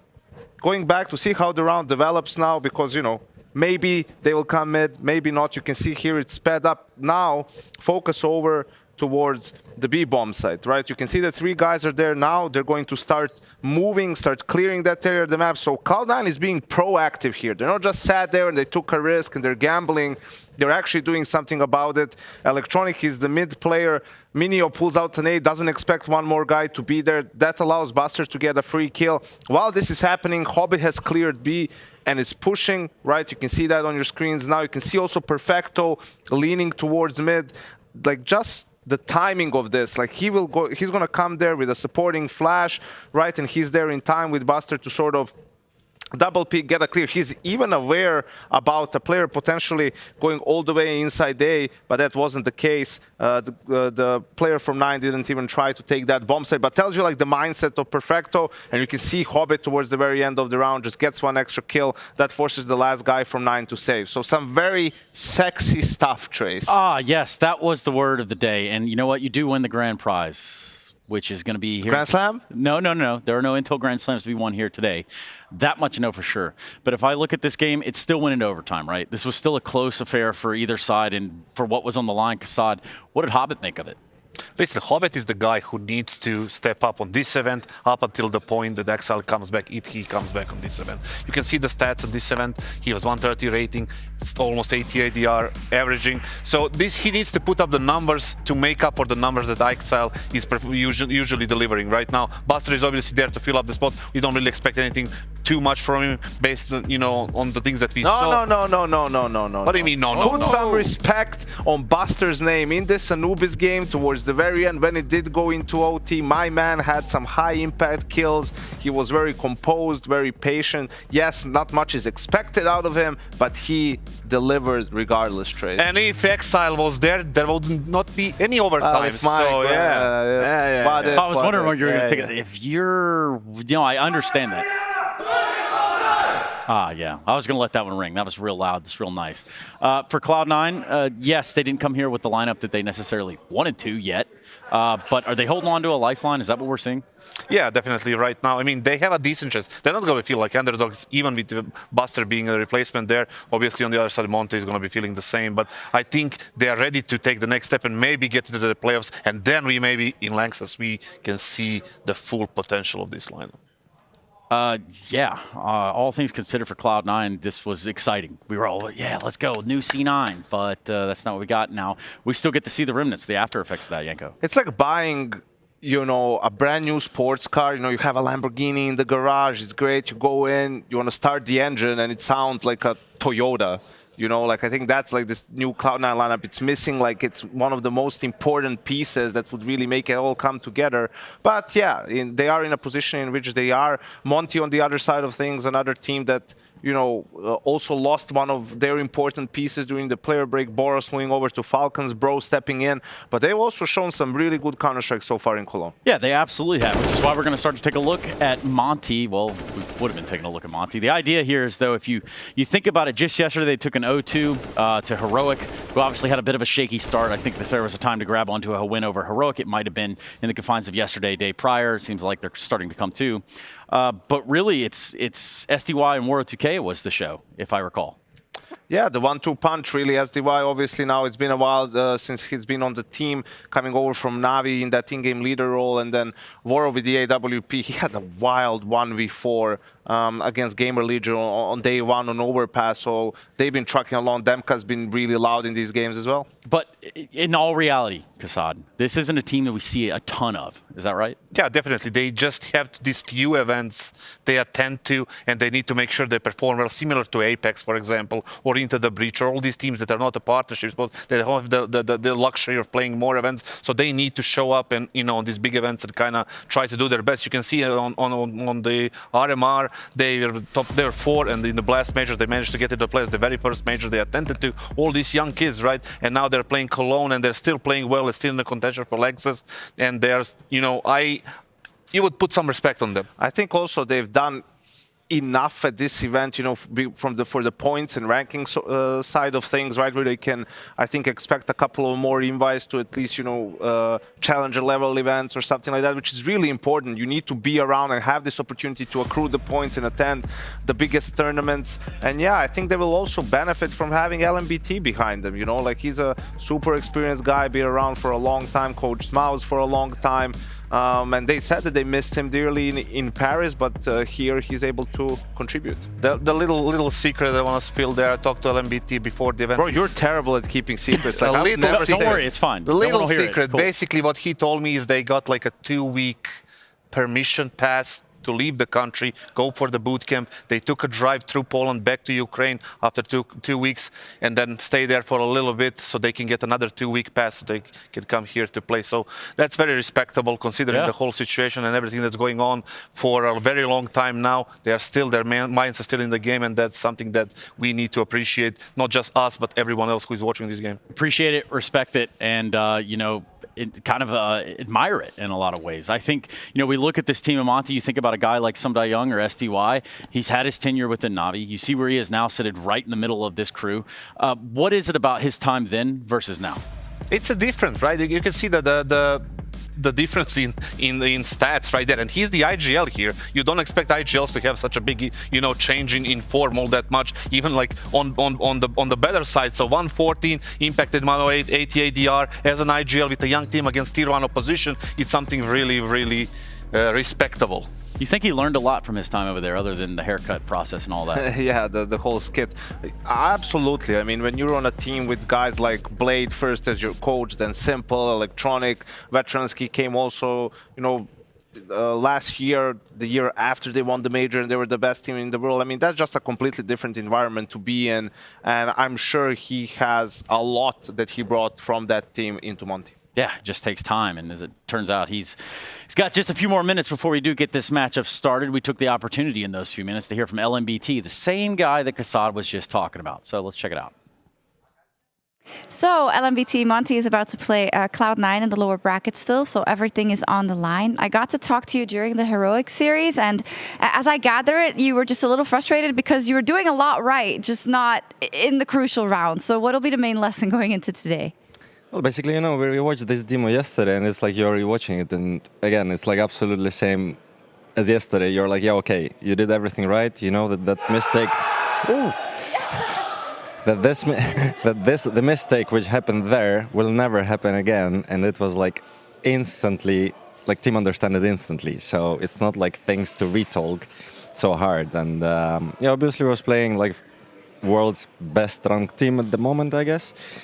And yeah, sometimes within your roster you can have problems, you know, in a crucial moments, and that's basically what determined the tier 1 team who is pretending on a trophy, and our team who is just like rising, right? So that's how it is. Okay, I like that perspective. Now, for this one, SDY is IGLing against someone he knows quite well in Electronic, and vice versa. How far do you think SDY is along in his kind of journey as an IGL, and how ready is he for this challenge particularly? I mean, this challenge happened months ago at the major, where we was playing Navi, and obviously you're talking about Electronic, and this match went 2-0 for us. But it's not about even that. Like, SDY is just growing as an IGL. He's doing all things right. He's learning himself. And he's like bringing him to this new role for him, right, quite well. Because he's very calm, he's not nervous and stuff like this. And for young guys, it's very important during the match to hear like clear voice, which will be very soft, very calm, and very confident in his calls, you know, and that's like what matters for me at least. So he's doing pretty well, and like match itself is just two teams with roster changes, and they have a sub as well, and no one knows like anything, you know, what's gonna happen there. So. But as you said, you can go back and think about, hey, we actually did really well versus them back at the major. The only difference, as you say, is for you guys, Bro now. This is the first time he had to go through a loss with you. So how did he adjust, and how do you think he's going to be able to reset? Well, he was like the most frustrated guy yesterday, I would say. He's very young, you know, but we told to him like, hey, we went through this a lot. You win some, you lose some. That's like any sport. Someone will be better than you some day. You will be better other day. And yes, he was playing against your countrymen, right? And they're a very good team. And like I explained to him, like imagine months ago you was in Astralis Talent. You never thought you will play ESL Cologne against Heroic now for a playoff spot, right? So you didn't do that bad, especially how the match went itself. So you're challenging like a very, very good teams already, and they're just like fourth match together actually, and it's like nothing better than this. We just have to step over and move forward. And even when, if we will be out of the tournament sooner or later, it doesn't matter like anything, because the way is too long, and that's only a start. So he got it well in the end, and he's ready for today. Yeah. He's ready. I'm looking forward to it. Thank you very much. Well, he's ready. Are you ready? I'm thinking I'm ready. Are you ready, Kassad? Are you ready to tell me who you won in this matchup? I am ready, and I'm going to go with a crazy prediction. I'm going to go with Monte because I saw the veto coming over your screen and I liked it. Yeah, I was going to mention that. It's Anubis by Monty. Ancient is going to be the pick of Monty, but then obviously starting on the CT side will be Monty. Imagine that. How does that work out? Yeah, I think it's Mirage just, I was a little bit surprised because, you know, Cloud9 played Ancient and Anubis already 2 times. Maybe with Buster you want to pick something that they haven't played yet to make it a little bit more difficult for them. But hey, Monty, Anubis is also one of their best maps. And then Cloud9 gets Mirage as a third, which, you know, even with the stand-in, it's Mirage. Everyone knows how to play it. So, yeah, I don't know about this one. I think I have to stick with the names. I have to stick with Electronic, Shiro, and the crew. You have to think that just right there out of the gate. Yeah, and it does make sense. Gents, thank you very much. I do get the word that we are ready to play the damn game. That damn game being Counter-Strike Global Offensive here in Cologne, Germany. Of course, the Intel Extreme Masters. This is a big one for both these teams. Cloud9 taking on Monty. Anubis, Ancient, Mirage, we need it. And the story's going to be told by Bardoff and Hawka. Elimination matchup between these two. Cloud9 coming in with the stand-in. They've been doing decently so far, but Monty are a team that have really flown under the radar. They've been doing well at this event. We get straight into Anubis. The map pick of Monty. They get to start on the CT side. Utility pretty decent for Cloud9. They've also got that P250 out for Shiro. I do love the double dualies for Monty, though. A lot of close angles you can use on this map. Cloud9 very happy to just take their time, though. Feel out this pistol round. I think this is Monty's series to lose. The vacuum of this series, I think this is advantage Monty, honestly. The way they've been playing. It won't be theirs on this occasion, though. There's the opening frag for Cloud9. 60 seconds remain.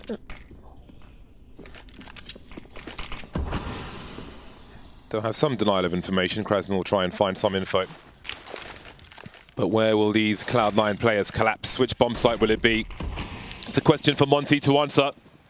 Pushing the A bomb site behind the smoke on B. Buster will hold that rotation. Traded eventually, but he's done his job. 4v2 as the bomb is planted. Bro behind the smoke. Great comments there from the coach as well, just giving Bro the bigger picture, allowing him to be more accepting of that loss earlier on. There'll be a loss in the pistol round as well. Cloud9 will start off with the pistol on the T side. Good start from Cloud9. Electronic getting a couple of important entries there in the pistol. Got that initial kill onto SDY, who was in a very vulnerable spot. And then this CT aggression. It worked out okay for a 1-for-1 trade, but they were so far gone on this other bomb site. Cloud9 getting so much map control there. And I think it is great for Monty. You were pointing out they have a couple more experienced heads in the mix. LMBT especially will help out some of these younger players. And then SDY also now with a bit of experience. Heard LMBT talk about how important it is to have him as the calming voice of the team. It sounds like a good environment to have a close but heavy loss. Mentally heavy. It's a good environment to lose in and grow from, as opposed to lose in and be swallowed by negativity. And that is part of the growth process. Failure. Opting for a force buy in round 2 are Monty. No money left in the hole for a sniper. Full investment from the whole squad. Love seeing some Anubis. Not as common as we might have liked just yet, but hopefully it's growing. These deagles will be dangerous. One spotted for Hobbit. Trying to control the space, see if that HE connects. Oh, all right then, Monty with a flurry of frags on the B bomb site. No response then. Rifles to be collected, numbers advantage, but no one's on the A bomb site, save for Buster. There's a lot of work for Cloud9 to do, and that bomb's going to have a nervous rotation. Monty will collect a Galil at the very least. The bomb. Indeed, I don't think Shiro makes it. Look at all the targets. Buster now has got to win by elimination, 16 seconds, but that's not happening either.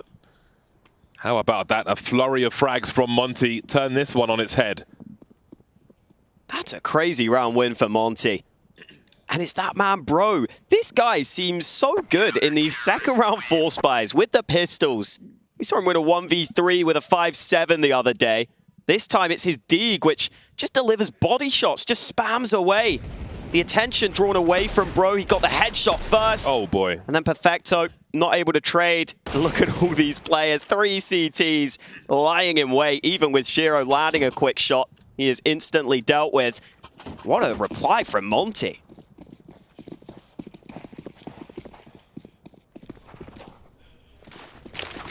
Ready for those gritty rounds are Monty. Plenty of util with these rifles as well. A lot of Cloud9 players on the way though. Boro gets his bell rung, looking beyond the angle. Early challenges for Monty in round 3 then.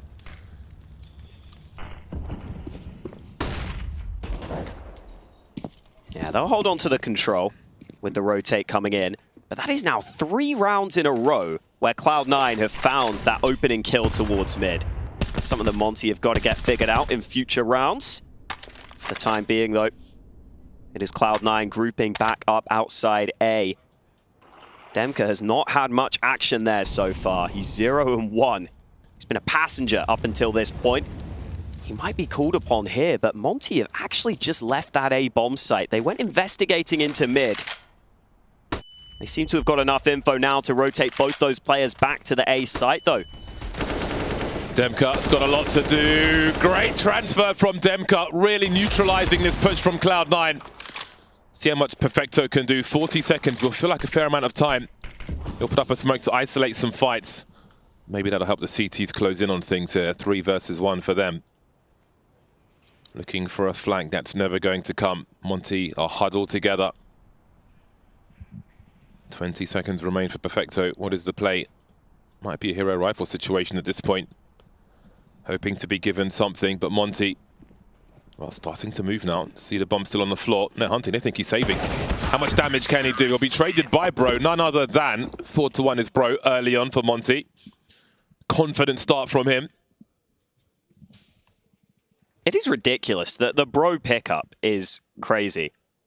I actually can't believe he has been so good for Monty so quickly, because there was very little hype about him when he was on Astralis Talent. Honestly, a lot of people did not even really rate the Astralis Talent lineup at all. They kind of said none of these players are going to be able to make it. Astralis aren't going to be able to get them on the main roster. But Bro is coming into Monty and showing that he's a player that's capable at this top level. Sometimes you do have to find the right team, especially if you're in a format like that where you'll join a team and you're rarely going to get the roles unless you're utterly exceptional from the get-go and undeniable. You may not get the roles that you will excel in. So perhaps it is about finding the right team sometimes. Now this has turned into a great start for Monty. Even though they lost the pistol, this will be a cleanup.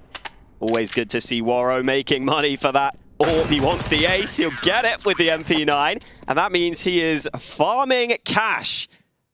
That has got to be a great feeling as an AWPer to have $8,000 in the bank before the first gun round. Must be nice. AK's coming out for Cloud9 then. Game will feel like it really begins now, I would imagine. Yeah, I'll definitely be keeping an eye on mid here, because now Monty will have utility. I'm interested if Cloud9 still try and put pressure on there early, because they were finding a lot of openings at mid. But I assume now Monty's counter utility might deny that. There's the early smoke from Monty. Cloud9 don't have perfect utility here, but they have plenty. They have enough. AKs are always a good equalizer. Oh, the timing for Demka, utterly perfect. Waro covering his back as well. Rough start for Cloud9 early on Anubis.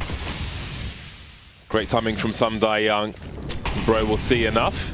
Again, not wanting to engage. They're holding on to their advantage. They don't need to fight to the death in these scenarios. Use their util to burn as much time as possible. Bro's still sitting on a smoke as well as we head to that minute mark. 3 players on that B bomb site. Cloud9 stuck outside for now. Electronic moving in for a pinch, however.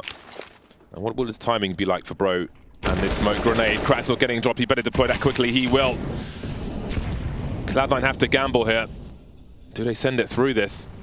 That window's gone. Waro has an off angle with that AWP. Demka cleans out Electronic. They start to creep now. It's a shooting gallery for Monty in round 5.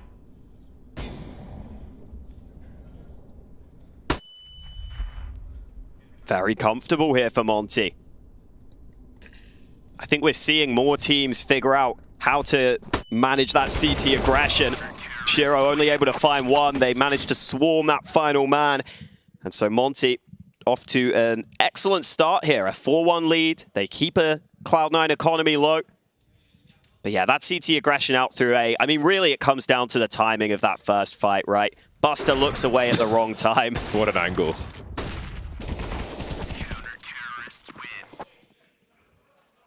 Maybe a little frustrating for Cloud9 here. You're on your opponent's pick, you think you're going to get that good start, maybe make Monty have a bit of pressure on them early. But that is not the case whatsoever. Monty looking very comfortable right now. Those Tech 9s that we all love, they're back in the hands of Cloud9. Very limited util. But again, it's all about closing the distance. And the Tech 9s will do God's work afterwards. Sound Q's not giving up just yet, but Monty being careful, giving more range. Now, if they send it, let's see what the approach will be. Demka loses his angle. Waro's here with the AWP as well. Really got to have Demka protect Waro. Make sure that AWP is not picked up. That would be disastrous. Going for the transfer, and we've got 2. Make it 3 frags. This turns around very quickly indeed. Perfecto and a Desert Eagle delivering. Big duel for Krasnal. He has to beat the bait now as Bro has a quick jump peek. Cloud9 have the information, and that's an expensive peek from Bro. They're in so much trouble. These Deagles are enough. They are plenty in this scenario. 46 and 29 HP, waiting for that smoke to go. Krasnal's the man with the kit. There's one on the floor as well. Moving forward, Shiro and Perfecto. Shiro has to stay alive. How can they possibly find success here? Shiro by the pillar, killing so much time. Krasnal moving forward now. He's got to find this kill quickly, but Shiro will dance around the pillar. Is there time to defuse this? It is going to be extremely close. Oh, just about. That has to be a terrifying round for Monty. The damage done by Cloud9, though, is exceptional. Krasnal with 2 HP at the end. Yeah, that was crazy close. once you get onto this A site, you can do pretty good work in the post plant. You see that pillar position Shiro's playing. A lot of players and a lot of AWPers love to get there because you can just buy a lot of time. That pillar gives you just enough cover that you can pretty easily isolate angles. You see Shiro nearly doing enough. But Krasnow, credit to him, gets his first kills on the board to secure a 5th round for Monty. And now it is back to that mid-aggression. This was working earlier. The flash forces SDY back, but he's still in a precarious position here. Help is on the way, getting tagged through the door though, getting his bell rung, and that help will never come in time. Sam Dayang stuck. Might think twice about that one next time. Woro's got some work to do now, because there's an early advantage for Cloud9 map control, 5-on-4. Things looking good for them. They've got boatloads of utility as well. Monty may try to force them back. There are sound cues, but there's also 2 Cloud9 players. They've only heard one from that molly. See Demka trying to make something happen here. Maybe a brief stalemate though. Monty feeling stretched already with these 4 players. Have a look towards B on the radar. They'll feel compelled to try and find an advantage somewhere. They'll be spread too thin otherwise. That flash will certainly be heard by Cloud9. That might be the green light for them to make plays elsewhere. Only Demka anywhere close to that A bomb site, as mid is firmly in the control of Cloud9. And here comes that pinch off that bomb site. Through the smoke they go. Demka finds a second, but can't finish him off. Hobbit with 14 HP will hold position with that incendiary. Nade. Oh, it doesn't go onto the site. I thought they knew Hobbit was low, but apparently not. And now this retake, very difficult on these tight angles. Krasnal, no sound cues for him with the incendiary. Look at the angle from Hobbit, that is so oppressive. So many sound cues as well. He swings around, they're looking for that trade fragger. Can he get a reload in safely? He can. Perfecto and Buster, there are more CTs. And down they go, leaving Woro to save the AWP. Very difficult retake situation for Monty, and this time it won't work out for them. Yeah, really tough retake from the positions that Monty were in. But credit to Cloud9 for the way they played that post plant. You see Hobbit just tucks into that corner. He knows that once he gets contact, those CTs are committed into the open. And even though they did kind of let Hobbit go down without trading him, they realized they'd bought a good amount of time. And the other players could emerge from their separate angles. SDY was in so much trouble behind that door. Looked like he didn't think he had the time to risk falling further back. And rotation was never going to save him at that point. Great angles from Cloud9. Finding their second round. Yeah, that is where Cloud9 are finding most of their success, I feel. That mid position, they're getting that kill on quite a few occasions now. I wonder if at any point Monty fall back into a more passive mid hold where you could just put 2 players towards A, 3 towards B, and kind of try and manage mid from further back. You can give away that mid position as long as you control the rotations between the bomb sites. We'll see if they do decide to change their approach though. It's working out okay so far for Monty, but Cloud9 might have found their way in. Demka's been quiet so far. Still got that level of respect for the opponent. Once they feel like they're more in charge, Monty, then we'll see if the Demka scale starts to rise. Hobbit avoids. He didn't give a single sound cue away whatsoever. There's a flashbang for him, but Krasnal will stop the trade from happening. Woro will deliver as well. 2 remain for Cloud9, and Krasnal has the time to smoke off the choke point. Beautiful work from him. Woro sees 1 retreat. They won't chase though. Such an important second kill for Krasnal.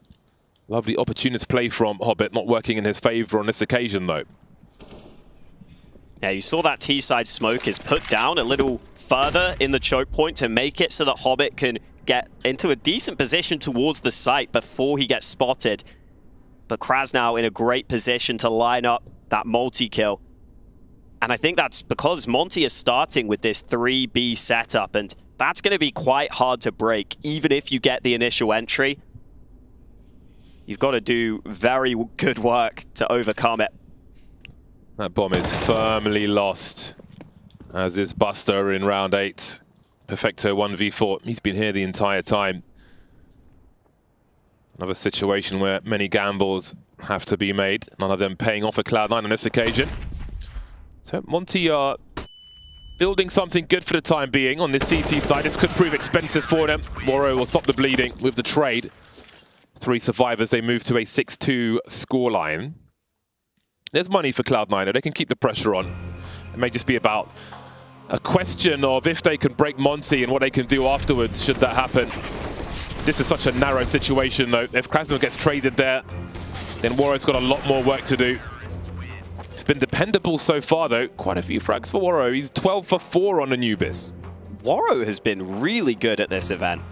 I wasn't sure whether Waro was someone who was always going to be good online, but maybe wasn't going to be able to adapt to LAN play. Felt like at his first few LANs, he was fine, but you don't want your AWPer to be fine. You want your AWPer to be good or great.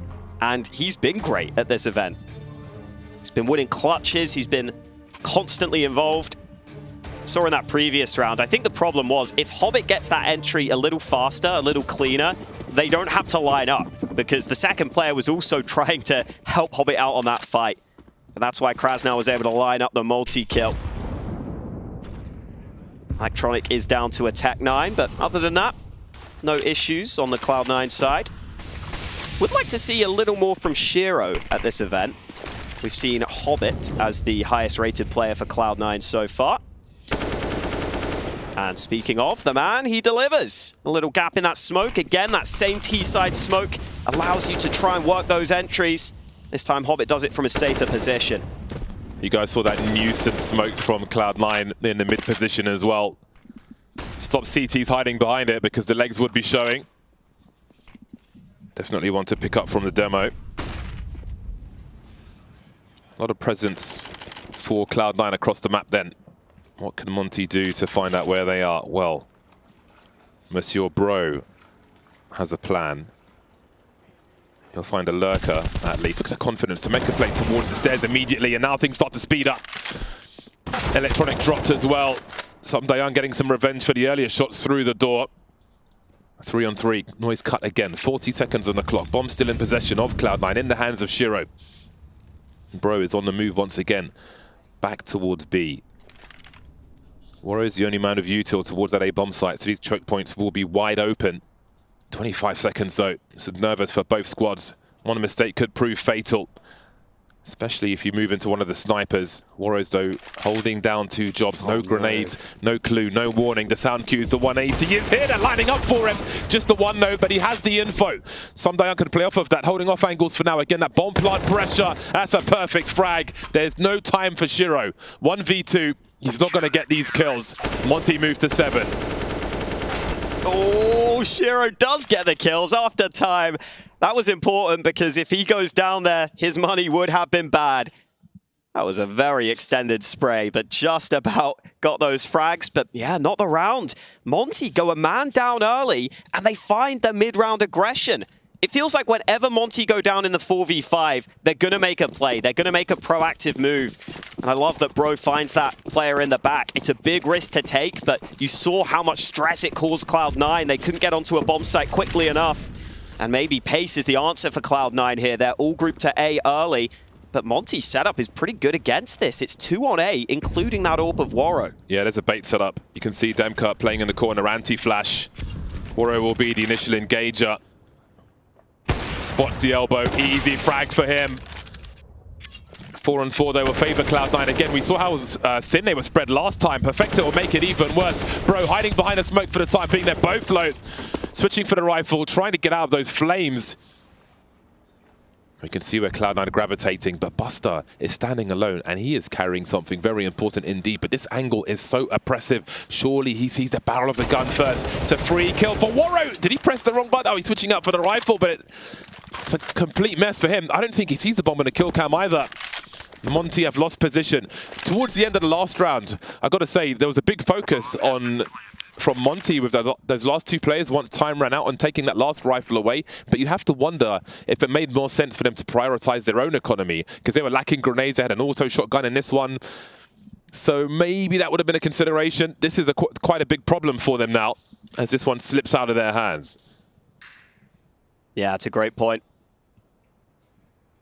Bro might even have to save. I think there is a rifle. in this position that he can upgrade to, but it might be oh, maybe there isn't. One of his teammates died here. Either way, oh, it's risky to get that. It's a little risky. He'll do it. I think he should, but okay. There's no way he's not going for that. No way. It's all good. I was wondering if Cloud9 were going to be holding that angle, but nope, he's fine. Yeah, this is the first time this mid-round aggression from Monty just hasn't gone their way. It's the timing. He switches weapon and Buster shoots his AWP into the sky. Sent him to the space program as well. But yeah, it was interesting trying to finish off Shiro in that 2v1. Heavy losses in that round.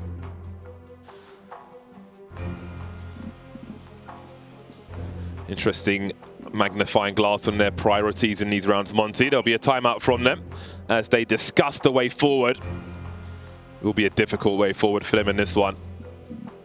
But we've seen them win unlikely rounds already. And perhaps this will be another one of them. Now, Cloud9 obviously will have the full U till all the bits and bobs they want.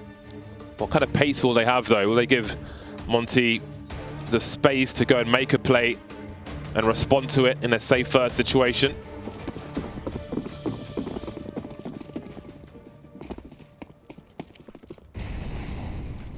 Seeing a lot of these similar setups from Monty. This time that changes, though. They were playing 3 on B, 1 mid, 1 A in a lot of rounds, but they have been switching up a little. Waro has had a bit of freedom when he's had that AWP. This time we've got 2 on mid. So maybe Monty trying to see... Oh! Well, trying to see too much, apparently. Looks like Cloud9 are playing containment at the beginning of this one then. Just making sure there are no shenanigans from Monty. It's a great way to make things even worse with that headshot through the smoke. It's Electronic's 4th opening kill in 11 rounds. I feel like all of them have been mid as well. A lot of them. That is one surprising thing. Cloud9 have been winning more of the opening duels on this map so far. But Monty always seem to have a way back in, either with trades or mid-round aggression. Is that the case in this round, though? Here is some of that mid-round aggression. Bro moving into mid. Electronic currently isolated. He will find another frag, though. And even if Bro gets this trade, oh, he can't find it! Finally, Krasnow puts Electronic down, but Electronic has just done so much work there. Great patience from Cloud9. Just waiting things out, looking for any tricks from Monty. Good discipline from the squad. Made things easy towards the end of the round. It's a rough situation for Monty now. This is what we were looking for earlier on. If Cloud9 can break Monty, then what kind of a run can they go on in this first half? We'll witness the beginnings of it now. It'll be dangerous in the next one, though, if these rifles survive. So the job's not completely done just yet, but again, that was a great example of being aware of any funky plays that might be coming your way. Didn't see too much of it from Monty on that occasion. We heard the desk mention that Cloud9 obviously playing here with a stand-in. They've got Buster instead of Axile. And so they were wondering whether Monty would try and stretch Cloud9's map pool. Maybe make them play a map they hadn't played so far. But this Anubis pick is a map that Cloud9 have played twice here at Cologne. They did lose against Fnatic, but they got that win against 9. And Buster got a big clutch in that overtime win for them against 9. Damn. I don't even solid burst. Don't even want to think about that one. The third kill as well. Yeah, I thought coming to this one sharp. Thought Bro might have had him there, but the body shot's enough for Electronic. So Monty've got to keep their money together for their full buy round, so there's not too much investment they can make around these 2 rifles. You'll see they're all on around $2,000. SDY spent a bit more and he's made it pay immediately. Wow. Talk about dividends. 2 massive frags in mid. Shiro can't really stand around and dispose of these rifles either, so things could get even worse for Cloud9. Hobbit's got to be ready to hold these players off. They're closing the distance a little quicker than he expected, but he's got Shiro to help him. And maybe Cloud9 will still be able to manage this round despite SDY's best efforts. Lightning fast with the 5-7. I love the 5-7. This is a losable round for Cloud9, even with the damage they've done. Bus is going through the A bomb site though to clear it. Shiro's just being careful, caught off on the rotation before, maybe more hesitant to move alone. We'll be joining Hobbit soon. That might give time for Demka and Bro to make a play somewhere. Holding their current positions is perfectly fine as well.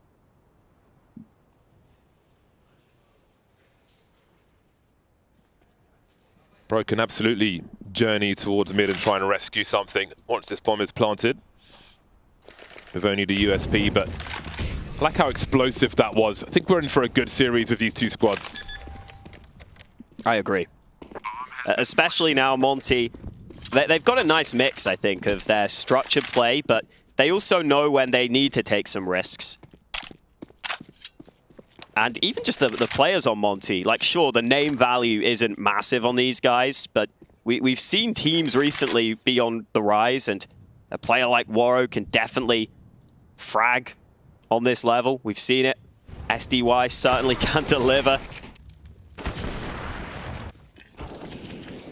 Monty, a team that really have flown under the radar heading into this event, but they've been playing really solid Counter-Strike. They proved that losing Boros wasn't going to be an issue for them. If anything, it's opened up a new style of play. We see this new look Cloud9 getting used to each other. I know that Shiro seems like a quiet guy sometimes, because we don't get to hear him in interviews much. I don't think his English is 100% proficient, but he's a very vocal player. All the Cloud9 players say he's very vocal for this team.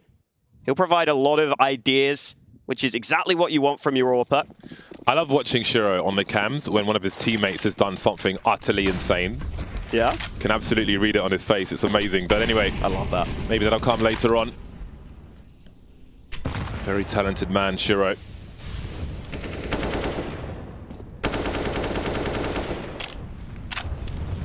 Very accomplished man in Hobbit. Yeah, I saw he had the Tech 9 out earlier with the Gambit stickers on it. I still remember that 3K from Hobbit in Inferno Pit at the Major. Oh. If you haven't seen that, go and watch it when we get a break. That is a great fight for Bro, the AK and Krasnow alongside him. These two are combining fantastically on this B site. And Cloud9 needs something special to come back into this round. I thought Monty were going to push for a second there. I like smoke. I think Hobbit may have had an angle for it, though. He'll be a non-believer. Monty are closing this net around Cloud9, standing the ground for the time being. Again, even if they are to lose the run of the money they've got, especially Electronica side, do they go for damage? They could keep Monty on the back foot if they keep them spending money at the beginning of the round. But look at Bro and Krasnow's angles. That might be quite difficult with only two players. There's a meaty HE, though, that you could land in this area, but do you really want to telegraph your position when there's only two of you? Probably not. Looks like they might stand their ground. Basta will hold on to his AK at least. Monty moves to 8 then. Good start from Monty, but after 3 rounds in a row from Cloud9, Monty will be back trying to head to 10 rounds. Yeah, you've got to remember, though, Anubis, when it first came out, it was really quite T-sided. I remember seeing some, like, 14-1 comebacks on this map. Now, it's still slightly T-sided, according to the stats. So it poses an interesting problem for the CTs sometimes, trying to play a map where they're not actually favored, according to the stats. And that means that Monty already having 8 CT rounds is pretty solid for them. If they could get 1 or 2 more, it would put them in great shape. Smoke down for Demka. See a lot of these A players playing forward early when they have utility. Then they might slink back to the site later and force the Ts to use some nades or make some noise to reclaim that control. Cloud9 very happy with this slow style of play, though. You can see on their utility, they've used not too many nades in this one. They're waiting for Monty to make the first move, and Hobbit has been pretty solid outside B so far. Just got to be ready for these players. They haven't spotted anything, so they'll fall back. And that might allow them to adjust their setup accordingly. So Shiro flashed into that angle on mid. So we can have control of that. Cost Monty util to sort that situation out. On the subject of util, we've got 2 counter flashes and a smoke. Some kits here and there, but man, just waiting for Monty to look for that information and then punishing them for their insolence. Shiro is the bomb carrier though, so that will be spotted towards the A bomb site. Cloud9 though are going to collapse on this one, and there's going to be big problems. We can see Krasl making his way towards mid, currently smoked off though. Can't really help his teammates, trying to slow down that push. Electronic is so ready for these duels. Demka has got 3 players coming his way. 20 seconds for that bomb to get planted. Krasl with a big headshot, but that bomb will get planted regardless. 3 versus 2 post-plant for Cloud9. And Bro's coming in from the back, and it'll just be down to Bro now. He's got a kit and an AK-47. But Perfecto's got the angle as the HE comes in. And Cloud9 find themselves at 6. God, Electronic's aim is so good. You sometimes forget he's the in-game leader of this team. That micro adjustment was excellent. And Shiro getting the read on Waro as well, that's big. Look at that flick though. Gets dinked, doesn't matter. And as soon as you get that first kill, that final player on the site is getting pushed from multiple angles. It's only a matter of time before that second domino falls. Last round of the half. Cloud9 coming back into this one. Monty still with a buy. And Cloud9 again with that spread out default across the map. I'll wait to see if Monty try any of their aggressive CT maneuvers. Oh, nice nade just landed onto Perfecto. That's a very common nade. You can throw through those A windows. Perfecto wants one back, but not quite as lucky. So difficult to play for Info on the CT side. Yeah, it feels quite all in, right, if you push any position on this map. Yeah, but they play so late as well. You think, all right, it's late enough to have a look. Nope, still waiting for you. Yeah. Very, very hard indeed. Still, though, 8 rounds for Monty. Potential 9th as we are at that last round of the first half. Look at Monty converging on mid. They really want to deny this position. Taking some risks around mid just at the end. Great flash Electronic dealt with. He's been such a problem for them. But Hobbit will fill that gap, fill the vacuum created by the CTs. They'll abandon mid for the time being, and maybe Hobbit can make a play. He could be the playmaker for the remainder of this round. 25 seconds, he's got to get his skates on. The whole team do. They're setting up utility. They're sneaking up towards this B bomb site. Hobbit might not be able to get in behind quickly enough here. Krasnow looks for the fight, but Buster wins it. And Monty need to get back to B. They're playing passive right now, and they're going to allow this bomb to be planted. Waro is being flanked by Hobbit. They almost collided in mid, and the bomb plant is successful. Shiro saves. 2 versus 4. Demka, oh, the double scoping obscures his vision, and maybe there's a chance for Monty. SDY with the remaining kit. Creeping through the site, Perfecto will spot him, and he's not long for this while. Demka now 1v3. Buster, too many men, too many angles. 1 round between the squads. Cloud9 with the last one. Who takes the pistol for the second half? We'll find out soon enough.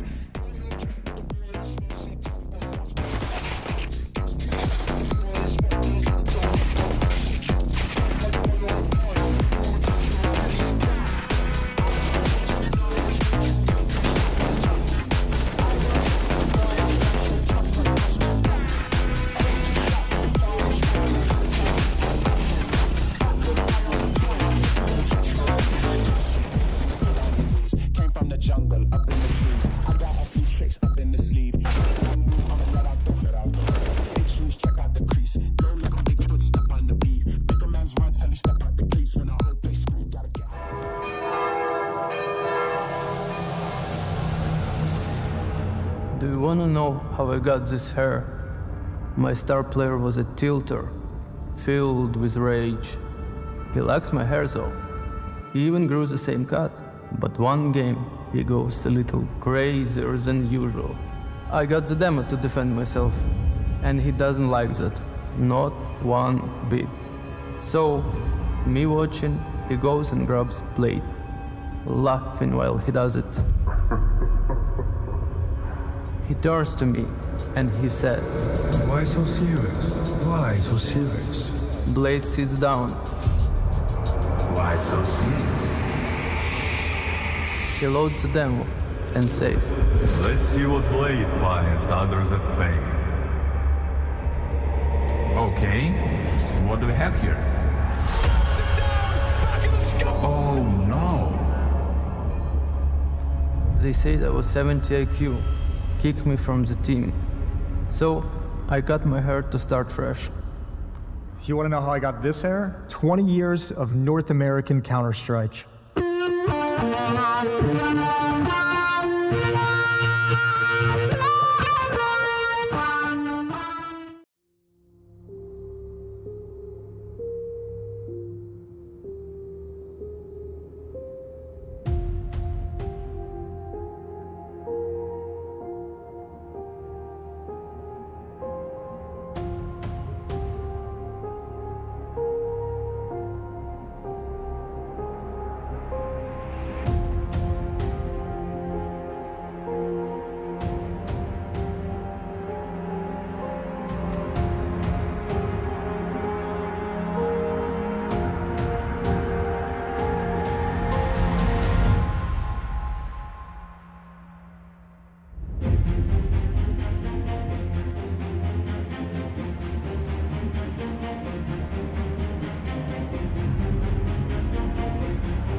Seven-eight for Cloud9 at half-time. They trail by 1 with a cameo appearance from Buster. They still look like a unit, not the final boss unit, not the final form, but still looking pretty reasonable indeed. Let's see what they do as they move to the CT side of Anubis. Then the Julies will be out once again. There'll be 7 pistols on the 5 players. Waro 14 for 10. Had a great half, but his work isn't finished. Pretty close between these squads. All goes quiet. Waiting for these T's to make their play. Or maybe not. They're itching for some action in this mid position. There's the shadow. There's the flashbang. That could be nasty. Warriors waiting for it, though. C9 haven't seen around the corner just yet, but they will peek fully eventually. Now it's time to rotate into the A bomb site. Monty go. They've run distraction in mid and abused it. Maybe they saw this coming. Bro coming through now. Bro in that mid position. He's found 3. That's a great start to the pistol, but there's still a chance for C9. It's a slim one, though. No kit for them as they come back into this. Shiro finds a fight, but these dualies not favored at that range. Hobbit will have to do something, but Waro denies. And what a pistol round that is from Monty. Bro coming in with huge impact on that mid position. And most impressively, Monty were prepared for that flash that came in. Waro seems like he's got a really good read right now on how Cloud9 are going to play. The fact that he's just ready to instantly duck away. Then there was some hectic comms I could hear below, but they quickly realized that that bomb site's clear. And that is ridiculous from Bro. This guy always seems to get more than you would expect out of those sorts of positions. If that replay, though, looked like he just emerged from chaos. Just CT's running in all directions and still delivering 3 of the kills. So many targets. He's 21 years old, if I'm not mistaken.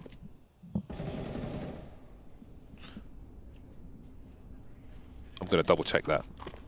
Always worth double checking. We've got the Force Spy from Cloud9. Yeah, because we talk about young players and so on. Yeah. We've got like 16-year-olds out here. I know. Fragging as well. Maybe young and experienced. Young on his career path, on his journey. Ooh. Dangerous game to get that info in mid. There is a big stack in place. Electronic goes past those two players, but he goes back with the 5-7. SDY should win that fight with the MAC-10. And here comes Demka in from behind. These MAC-10s doing good work, but Perfecto puts one of them down. It is still an advantage for Monty, but maybe some small chances still for Cloud9. The bomb is here. The bomb is here. Oh, but Bro might be okay now, doing big damage. Forces Hobbit back, and he will be safe onto the site. Got to be real careful about your positions. Krasnal covering. I'm liking what we've been offered by Monty early in this half. Very curious to see how things will look once the buy round has come in. Perfecto's got himself an AK-47. I love how Electronic's all about this mid position, though. We'll see if he can be as effective, as impactful on the CT side as he was in some of these T rounds. Oh, Hobbit's going to be sad about that one. It was just so low that Demka could spin it around on towards him. Wow, then Monty looking very good right now. 10 rounds for them. This is their map pick, but it's a map that Cloud9 are no strangers to. And again, you're just seeing how well prepared this Monty team look like they are coming into this event. I've really enjoyed the SDY career path after leaving Na'Vi. Like hearing the interviews where he would just constantly say the mood and the atmosphere is so much better in this team. It's just much more suited to what SDY wants. I think you could see he wants a team that are going to make him be comfortable. And he's taken on a real leadership figure in this Monty team. Almost like learning from those issues he had on Na'Vi and teaching these new players the way he wants to work as a team. This nade from Electronic could be nice. Oh, I think it's a little late, though. Is it going off the top? No, it's going further. Safety in numbers, gang mentality for Monty. It would be very interesting to see how they cope with an appearance at the Lanxess. One of the most imposing venues in the circuit, if not the most. Even as a commentator, when I went there and saw all the looming chairs, it was a moment. It's also a real privilege to play there now. Only 6 teams make it to playoffs. I don't think Cloud9 have been there before, some of these players. Pretty sure Shiro and a bunch of the others haven't made it before. Certainly didn't make it last year. It is a moment you never forget. And that will be true for one of these squads. Electronic coming in. Not finding much of anything. Shiro could get some headshots here. He could get some headshots here. Oh, just get the one. A chance for more damage. But Monty will survive with 3. On the T side, they're looking good. They'll be happy with what's happened so far. But now the buy comes through. Now Shiro's going to have to AWP on the CT side. He'll be looking to be a menace. It won't just be Electronic who's trying to be a problem in this round. Cloud9 will be well equipped on the utility. Yeah, we know that Shiro can be quite a conservative AWPer, but I would really like to see him continue to deliver here. Normally so good on the stats because of his playstyle, but has not been as good as we would expect here at this event. Now Monty taking a very different approach to Cloud9 on their T side. Cloud9 were going for a lot of spreads, a lot of defaults. Monty are all grouped early into B. Love the timing of that grenade juggle for the T side. Let's see if it pays off. The Hobbit is so blind. Down he goes. Perfecto manages to get 1 kill. Trying to stay alive now. Trying to reposition as Monty encroach on the B-bomb site. Electronic is here with Perfecto. Bomb is planted. A great execute so far for Monty. One last smoke to deploy as well to buy them some extra time. 4-on-4 retake territory for Cloud9. They're all here. Perfecto's the one with the kit though. See them organizing. Oh dear. Oh dear, oh dear. That is not a good omen for the remainder of this round. Edging forward. This looks like it's going to be really expensive for Cloud9. They've got 2 kills there, but that bomb is so far ticked. Perfecto's the one who needs to get on it. The smoke is up. They're trying to cover as best they can. Perfecto drops. Great shot from Waro, and that's a wrap for this round. Monty moved to 12. That bomb looked like it was planted on the far side. I thought the T's were going to have some problems there, but they fight before Cloud9 can get anywhere near that bomb. Waro lands that final shot, which secures it. And I was really wondering whether Cloud9 would just decide to save there. With such little time left in that 4v4, I thought that might be the decision. Credit to Monty, though. Those chain flashes onto the site were fantastic. You saw initially, Hobbit was just staring at the pillar, because if you're looking at a wall, you can't get flashed. But once the first flash came, he tried to peek, and the second flash was beautifully timed. Pretty sure it blinded both defenders on the bomb site. It allowed Monty to get onto that site so soon. Cloud9 unable to deal with the early set play from Monty. And Monty set for success on this map right now. A 12-7 lead. And with Cloud9 going for that retake so heavily, their buy is compromised in this one. Demka fully focused at present. No screaming at these comrades for now.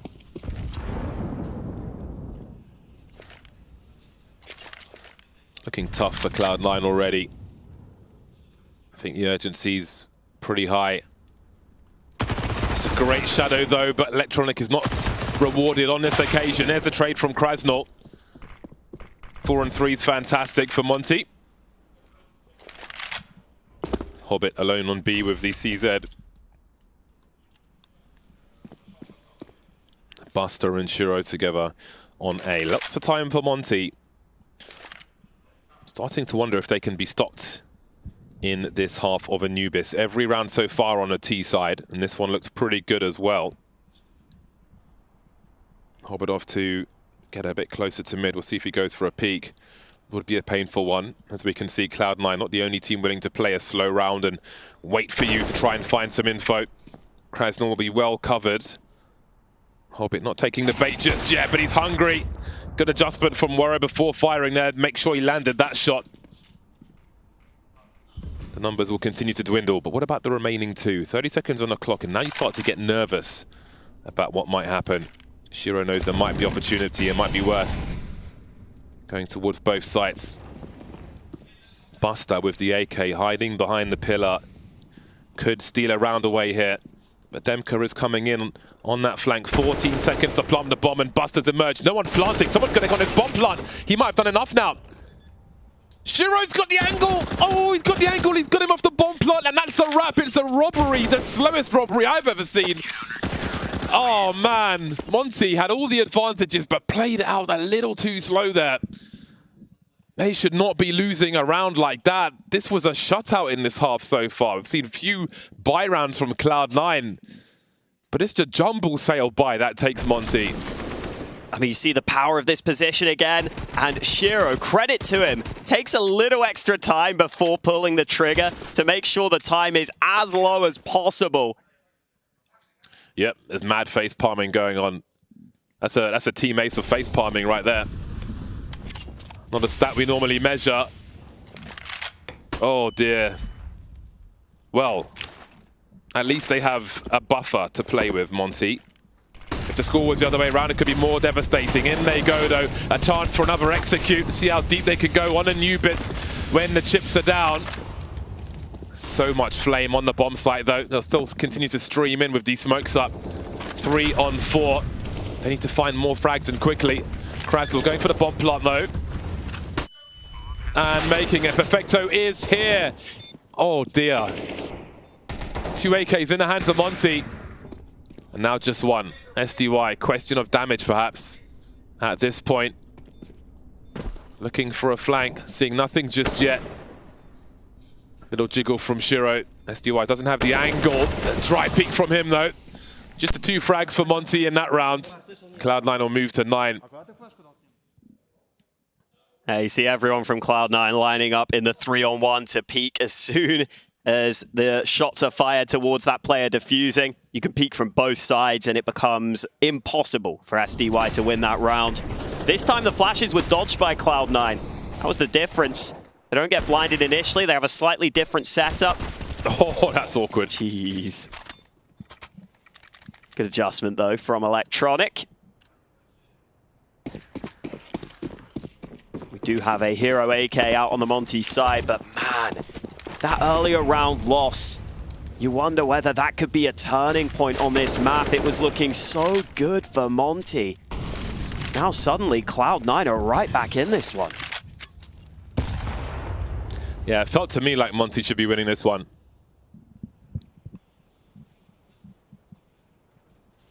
But an opportunity like that has to spur Cloud9 on. Just give them an extra gear.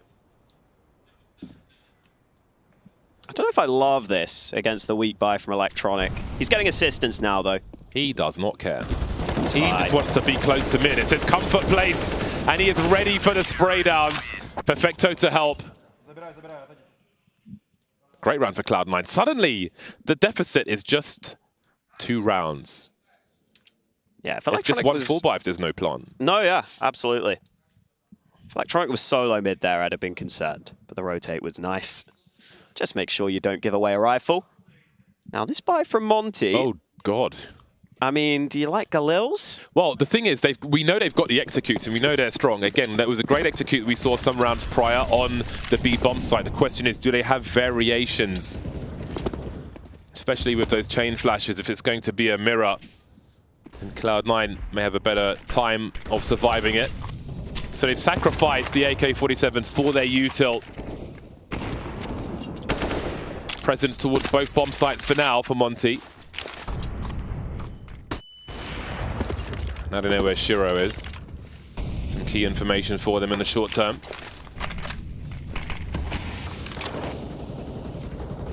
Minute 15. 2 flashes for Monty. 1 molly. They wanted the util. They've used it to show presence, to deny information. You can see Buster and Electronic kind of want that information back as far as mid is concerned. Again, very hard to peek versus D squads. No walk for Waro, though. May encourage them. So we're heading towards that 40-second mark, and they may just solve the puzzle. Will they be looked for? Oh, boy. Oh, they've got the sound cues as well. No idea. He's going to get more than 1 here. He might even get 4 Electronic. Oh, they're in a very tight angle. Just a 1 from Electronic, actually. But he's got the info for the team. They can prepare. 30 seconds. Monty going to gamble. They're going to send it straight to the A bomb site, maybe. Krasnal's been left in situ on B. He has mollies. He can show some presence. Oh, it's going to be the pinch. 20 seconds on the clock. A flash into the A bomb site. 4v2 as far as the B bomb site's concerned. There's the molly. Krasnal starting to clear. Now the numbers are here, but there's only 10 seconds to get this bomb plant, and there's 1 more frag to find on the Hobbit. There's the trade from Pro. Buster is very far away indeed. Shiro showing some presence, but can Buster play off of this in the meantime? He has to. 2v3 for Cloud9. They've got money mostly, so they can go for this one. Not going to be easy, though. A tight duel with Demka, but Buster's got to find this kill. Otherwise, they're done for. That's surely it for Shiro. Monty will move to 13. Ouch.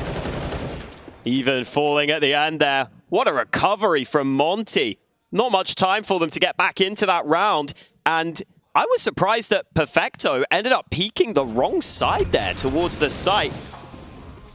I thought he was going to hear the steps behind him there, but he was looking the entire wrong way. And that opening makes such a difference onto the bomb site. You can see Hobbit was slinking back. I think maybe that's why Perfecto was scared of the other side. But those 2 B players not getting enough done on the hold.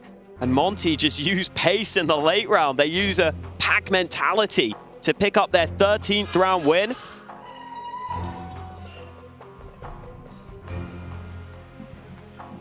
I can't tell if LMBT's hearing some yelling down the hall. It looks like you want to see what's going on elsewhere, but we're all Counter-Strike fans, man. We want to know who's winning. You haven't done a job on this one just yet. I mean, it must be bizarre for him to hear somebody else screaming from somewhere else, where normally Demka is causing everybody's ears to ring. Maybe he will be if they prove successful on Anubis. Certainly more work to be done. Shiro's found another AWP. Noro's back on the sniper as well. So Monty back to full strength in round 24.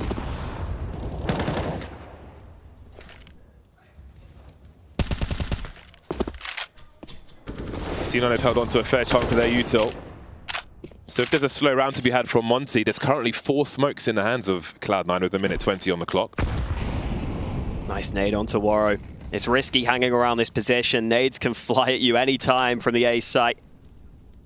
Meanwhile, Cloud9 were focused on mid initially, but they didn't see enough there, and so they have rotated back to bomb sites. Question is, do they want more information? Because the longer you leave mid open, the more concerned you have to be of a flank or a split through that position. Molly's exchanged. You see that often in this area of the map. Monty still want map control across the board, though. 45 seconds. One of the 3 smokes just deployed by Cloud9. Buster's got one on the A bomb site. Shiro flashed off the angle. Not sure if Buster's going to have the time to deploy that, but Shiro can buy time with the incendiary. Again, the util for Cloud9, they've held on to this very deliberately.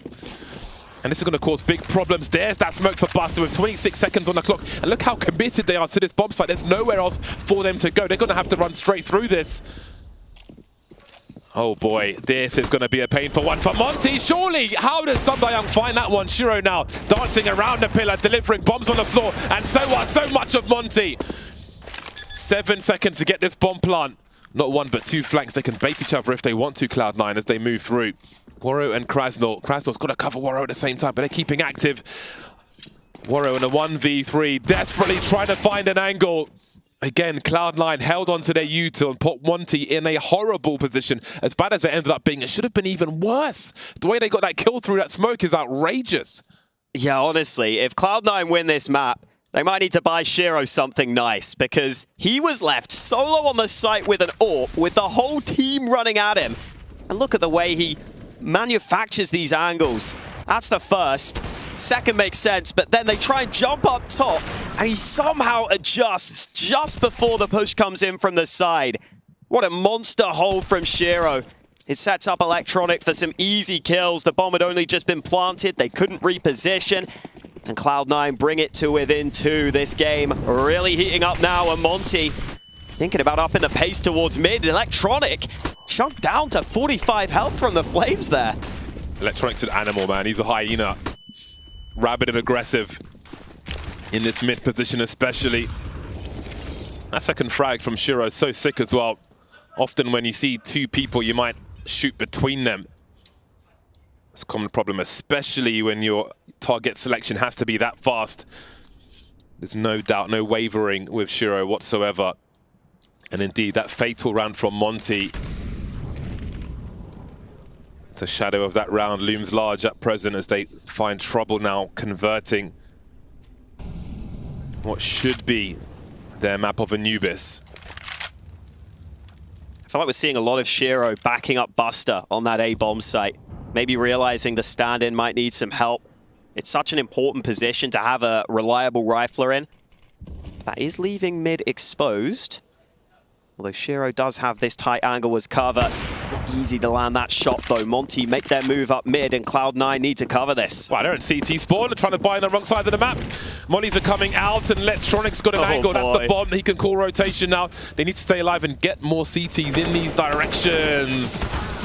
Great angles for Cloud9. 4 on 2, make it 3 now. Hobbit dropped, he's traded. Perfecto, oh, he had to have that kill. That was such a good angle for him, but bro is an enigma. Waro, 1 versus 2, 15 seconds to get a bomb plant.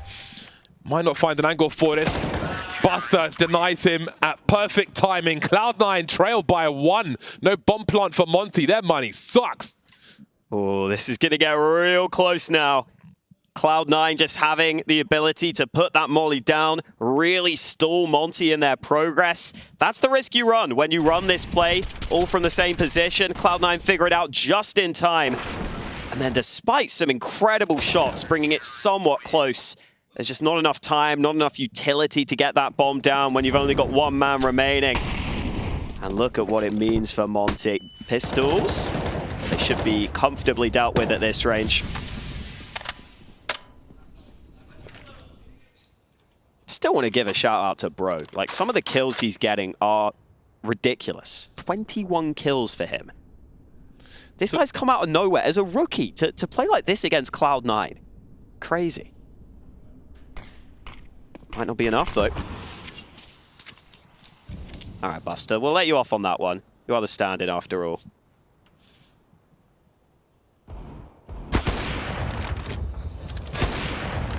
Target practice for Shiro.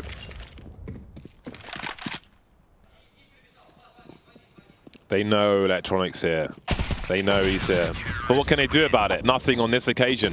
Cloud9 are threatening to take the lead on Anubis, a map which, by some measures, should already be over. But here we are. Sometimes a nightmare can turn into a full-blown horror film, and that's what Game 1 is feeling like for Monty at the moment. Final timeout taken by Monty ahead of an all-important round. We were also talking earlier about how he was so impressed by Waro and how he started so well.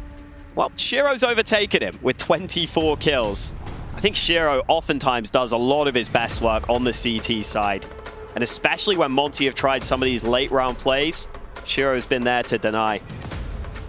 What is the call from Monty here, though? They have not found much success recently on their T side. Some of their set plays earlier were successful.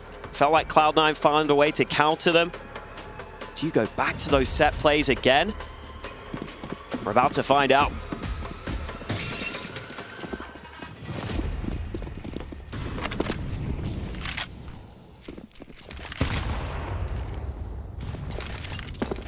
Default spread early this time from Monty.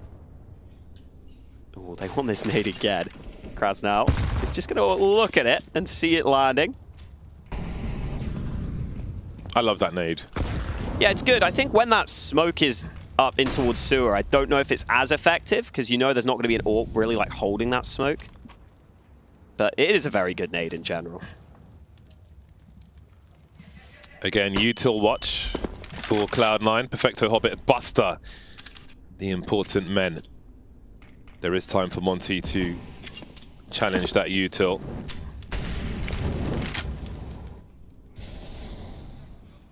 Again, Shiro helping Buster on A early, helping him get that map control for the CT side. Might be important map control. Hobbit and Perfecto both have smokes and incendiaries on that B-bomb site. And Monty aren't challenging them just yet. Only Waro has 2 flashes, really. So how do they squeeze out that util? 36 seconds. Wow. 36 seconds remain. Perfecto and Hobbit both with incendiaries, but they're going for a walk. Demcut doesn't find a second player just yet. Bomb. Shiro's got the info as Monty have the bomb. So Cloud9 can focus on this one. Hobbit traded. Perfecto's used his util, but he's got a great angle. Look at that headshot from Demcut. A left-hand swing and a monstrous, urgent headshot from him.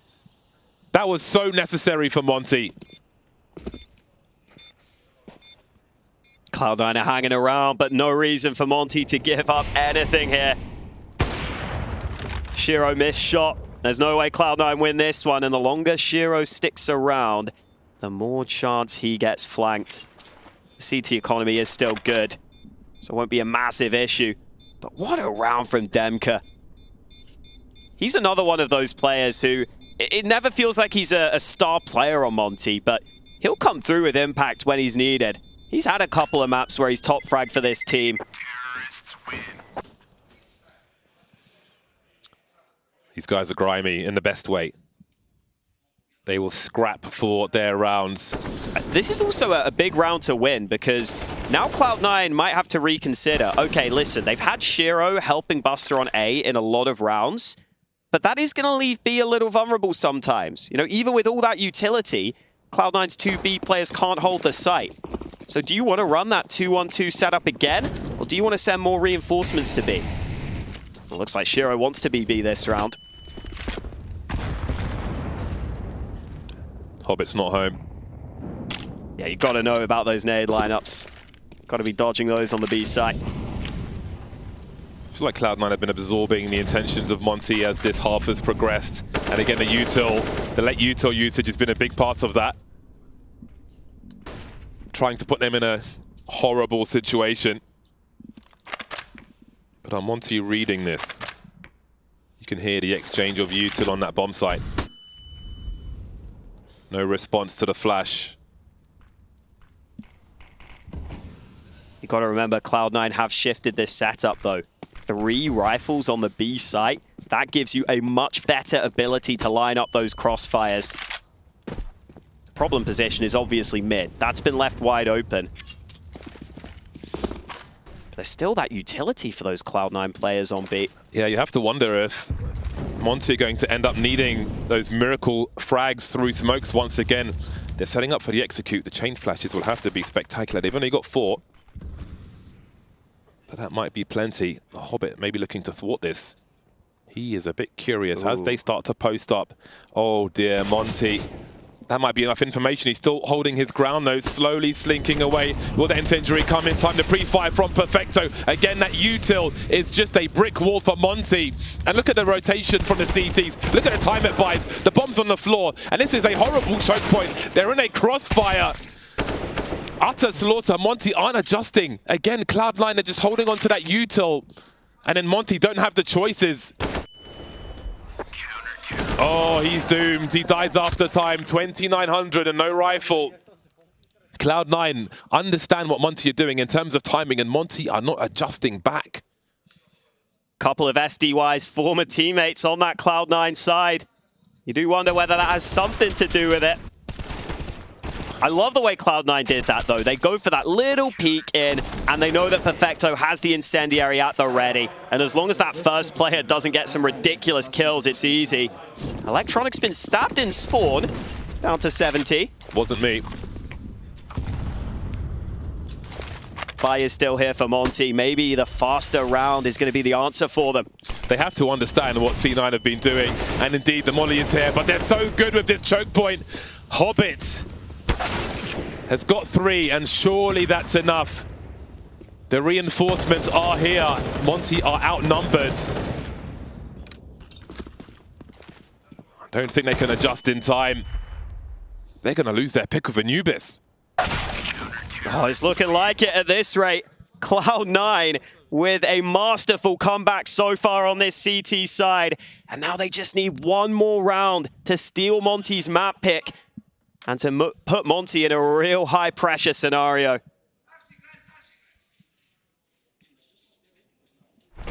Only 2 of the recent rounds have gone the way of Monty. These gun rounds have been so good for Cloud9. Hobbit just getting them in that choke point. And look at Monty's buy with the map on the line. This is all they get. This is the test. Test of depth. Grit and cunning. And you've got to pull something out of the hat that you haven't necessarily prepared for. What is it you can get done? Trying to pull rotation. Cloud9 are in very good positions indeed. Hobbit. They knew how many numbers there were. He took a gamble and he's made the right one. A third man heading towards mid/A. So they will reorganize. Again, they are expected. Still 3 incendiaries in the hands of Cloud9. Monty are slaves to the utility of the CT side. And Hobbit is taking liberties. They know exactly where they're coming from. The choke points are going to be brutal. Again, the smoke, the HE. There are mollies if they want them ahead of the smoke. What can you do? Their choices are all being taken away. All their doors have been closed, but they still have 5 standing with just shy of a minute on the clock, Monty. There are still more. There's so much util for Cloud9 there. It's ridiculous. Even now, Perfecto over on the B bomb site, waiting with an incendiary. And Hobbit just griefing as well. Easy kill for Hobbit. Buster flashed in. That could be the kill that Monty were looking for. They're going to explode onto A, but the rotate is here. Shiro lands the shot. And Hobbit's here alongside him. Shiro goes down. Whoa! Overperforming with the Galil, and suddenly the round's back in the balance. Oh, but that molly's going. Oh, look at Bro, he's got 8 HP to plant this bomb. And now there were 2 to combine together. They've got 26 stereo frags for Cloud9. They have stolen the map away. They adjusted, they absorbed the information, they saw that execute, they held their utility, and they made the most oppressive choke points I've seen on Anubis in a long time.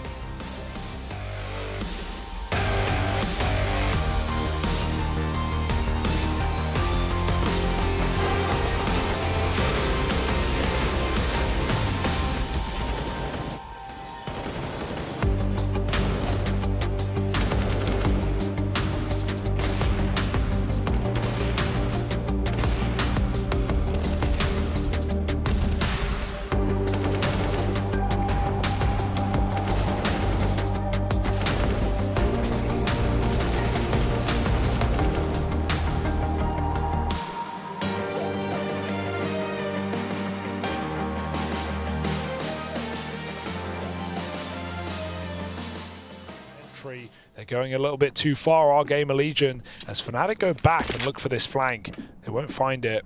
Orb retrieved, swapped out with Crims. Afro needs another entry, and Akel just dodges it. No. Afro's coming round. He hit great timing there behind default. Akel's wondering how the hell he got there. 2-on-2. Molly down. 10 seconds. They need the plant. These CTs can swing together. They're going to go for it. They both reset. Crim takes a shot, but the bomb's dropped, and out he runs. Robbery of a round for Gamer Legion. That reset from the flank back to mid, and Kios wins it all. Nice try for Fnatic. You cannot blame the way they approach that 2-on-4. Oh, but that's a bit of a shame. You know, I'm left with this feeling Afro just needed faith in Crims. That's Crims stood behind you. That's a legend of the game. You got to believe he's going to cover you when you're planting that bomb, because they risk it all on a heads-up fight. This decision to get off Crimson already found the kill on the player that was pushing first. And really, that was the only way you concrete lose that round. Yeah. Was by not getting the bomb planted.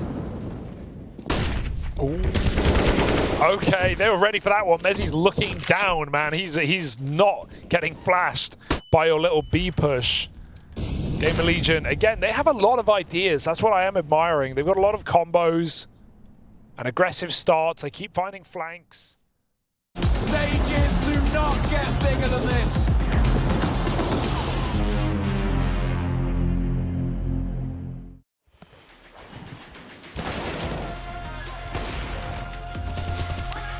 Stages certainly don't get bigger than this. That is exactly right. In fact, scorelines don't get much closer than this either. 16-14 kind of tells a tale of its own. And before we start jumping any further in the series, we're going to bring it all back down to earth. And that's why we have Kassad here. A little bit of realism mixed with, I don't know yet. I'm still trying to determine what that other half is. Now, to his middle and my middle as well, that's going to be YNK. Guys, that was all over the place for a little bit. How do you diagnose it?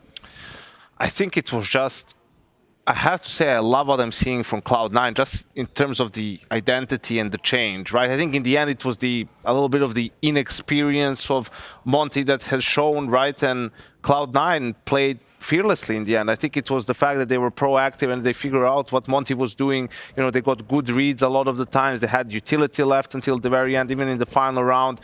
You know, they knew exactly what it was that Monty was trying to do, but that also comes from Electronic getting a little bit loud. And there was this round where he's flanking B and gets one kill and dies and end up losing the round. He's not happy after that round. He's like saying, guys, please, like you need, and then I didn't understand the rest of it. But you wouldn't see that with the old Cloud9. There was no one on that team who would like, hey, you know, you need to stop doing stupid shit, or we need to stop doing this. Let's do that sort of a little bit stern, you know, and make everyone wake up and focus and zone in. And you had this now, and they managed to mount this comeback. And yeah, the frustration, it runs high. And obviously in those moments, you know, it does kind of sometimes take the, hey, that's not okay. We can't be making these sort of simple mistakes. But on the other side of the coin, U.S. Air Force aim high player of the map. Isn't that right, Kassad? Yeah, it's Shiro. We saw him like again step up individually, 26 and 15 multi-kills, 5 rounds, 73 ADR. The thing is, like, was this game of Counter-Strike particularly good? No. Was it like, was it? Okay. It wasn't. Fair. Let's be honest with it, right? And then was it entertaining to watch? Yes, because there were a lot of brawling, there were a lot of fighting. There was too many rounds for my taste that kind of ended up being like individually decided by the, you know, extra utility or extra rotation. People are too slow in some situations. So overall, it was interesting to watch, but it wasn't really like a high-tier Counter-Strike, simply because, you know, the situational, you know, round, everything that was happening in the rounds so far. We saw Shiro stepping up individually, delivering the frags in those crazy, chaotic situations, especially, you know, I think it was on the A sides one of the rounds. So let me just throw a question out there in front of you guys, right? Because we know the situation with Cloud9 having come in here, not with the roster that they necessarily wanted, but when you have a sort of a stand-in, is that a huge detriment on the CT side more or the T side more? It depends on the map a little bit. I think probably on the T side, right? On the CT side, the guy is just holding that one position. You can help him a lot and just tell him sort of what to do. On the T side, there's a lot of reactions depending on your style, all the different things you need to do. But it helps that Buster is an experienced player, that he's played with some of the guys before. Obviously, it's not his spots that he had in the previous iteration of this roster, but hey, just do your best, man. Like, we just appreciate you coming here and being here and helping us out, right? No one's going to put any spotlight on him. It's the rest of the guys that need to step up for them to make it into the playoffs. And so far, they've been doing just enough. They're scraping through, Trace. Staying alive. Yeah. There it is. It's got somebody. If it wasn't going to be one of us, it was going to be one of you at home. And if it was, perhaps you make like a little gif, you dancing, you use the hashtag IEM, and all is right with the world. But in round 20, was all right in the world? It's still about to see. Well, I think it was an interesting round. I think this was the one that turned it around for the side of Cloud9, right? You can see the score is 12-7. A gun round was just won by Monty. And here they even get a good trade. They're 4v3. It's 1 minute 25. Look at the radar. Like, this is 40 minutes later. One more trade happens. They haven't moved from these positions the whole round. In the end, it's 15 seconds when they're getting into the bomb site. Buster gets 1 kill, buys time. Shiro manages to sneak in, get the kill on the bomb planter before the bomb goes down. And now he just has to slide away. And the round is over, right? And this was it. This was the opportunity for Monty to go up 13-7. They're gaining momentum. They started off the second half strong. Instead, this throws a spanner in the works, builds up the economy for Cloud9. You have to remember, you win a half by, you have like some money in the bank. So it's like 2,000 plus 3,400 for winning the round. A lot of money left for them, a couple of guns. So yeah, this is where it all started going wrong for Monty. Well, you're kind of pinpointing it as that one point in a timeline, right? So if we keep going to 24, what does it tell us? I think this is, again, Monty was struggling, like they're trying to find their way back into it, and they were pretty much there, but I think this is where you have, you know, the prowess of Shiro really and doing more than he's supposed to, even though they're in a good position. Like, there's a smoke here from Buster. He doesn't get any kills, unfortunately, but now it's Shiro time. Like, gets 2 guys, even the third one, like, that was key. Like, that extra kill is key because it prevents, you know, Monty for having like a 3v3 post plan for setting up. This allows the Cloud9 players to execute, to retake with ease. But what you saw there, even though Buster didn't get a kill, they knew, like, again, Monty was blocked by utility. That's because either not enough pressure was put for Cloud9 to use it beforehand, or it was just too easy to read, and it wasn't that difficult towards the tail end of the game for Cloud9 to hold the site. So if you hop on, you'll just wash away this map right here, right? Okay. I know you're a man of fresh new beginnings, right? Always. Right. And a bright, shining beacon at that. Tell me what to expect in the next map of the series.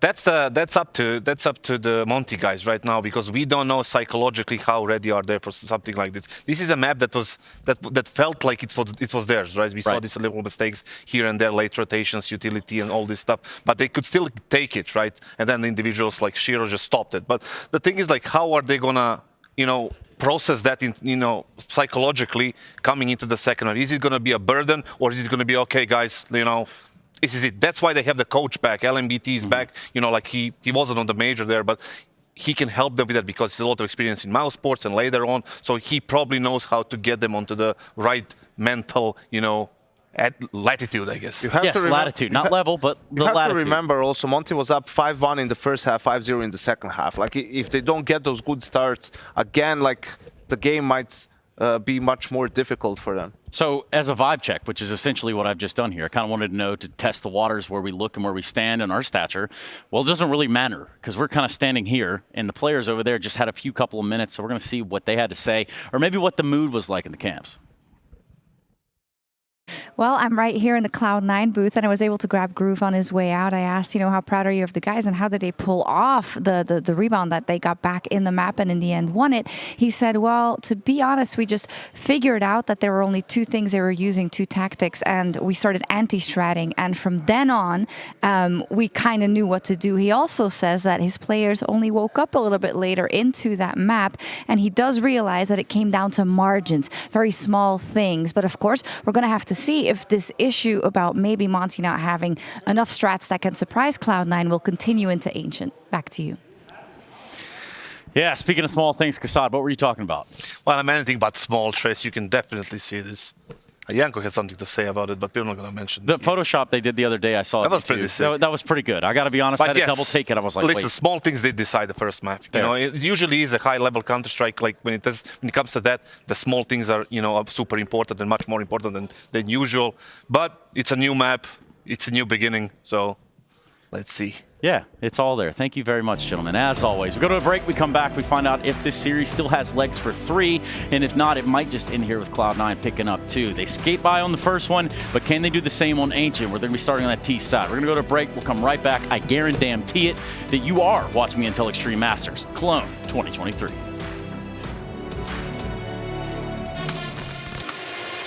What is that reaction? Yeah, right. This would be an ace clutch from Poland.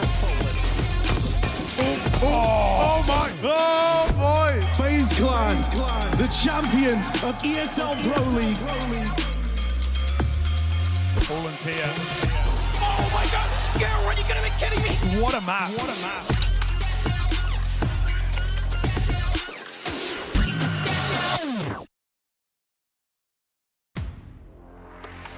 The in-game leader, architect of every move and every win. The entry fragger, fearlessly leading from the front. The opper, the deadliest of them all. The support, the true difference between winning and losing. The lurker, everywhere and nowhere, patiently waiting to strike. It takes 5 champions to win. Which one are you?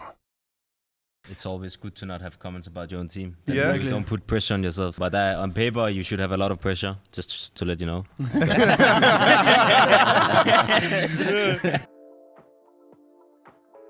As you all know, big roster shuffle, roster mania. I've got Patsy in a bloody Liquid jersey to prove it.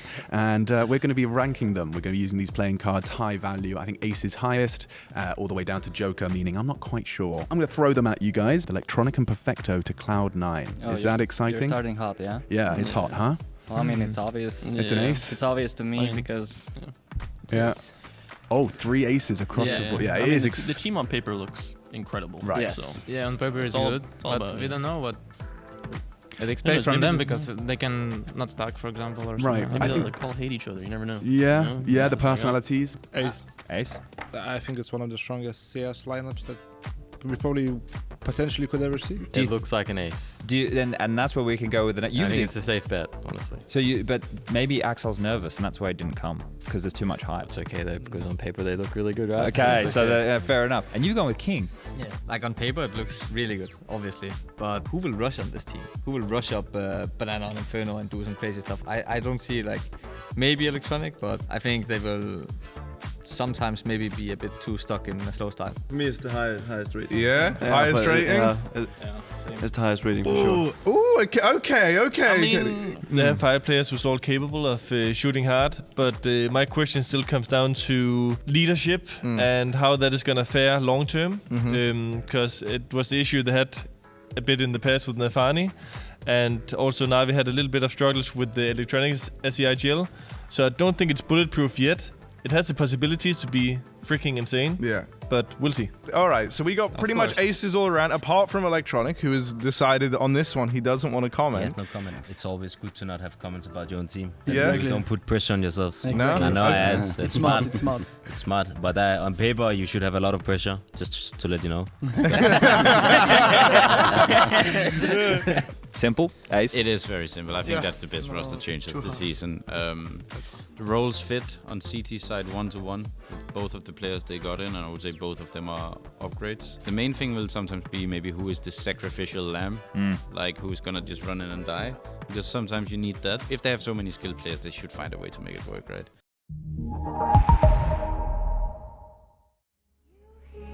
The sound of thunder. Not much time to run for cover. Warning of what is to come. Can you hear it coming closer and closer and closer?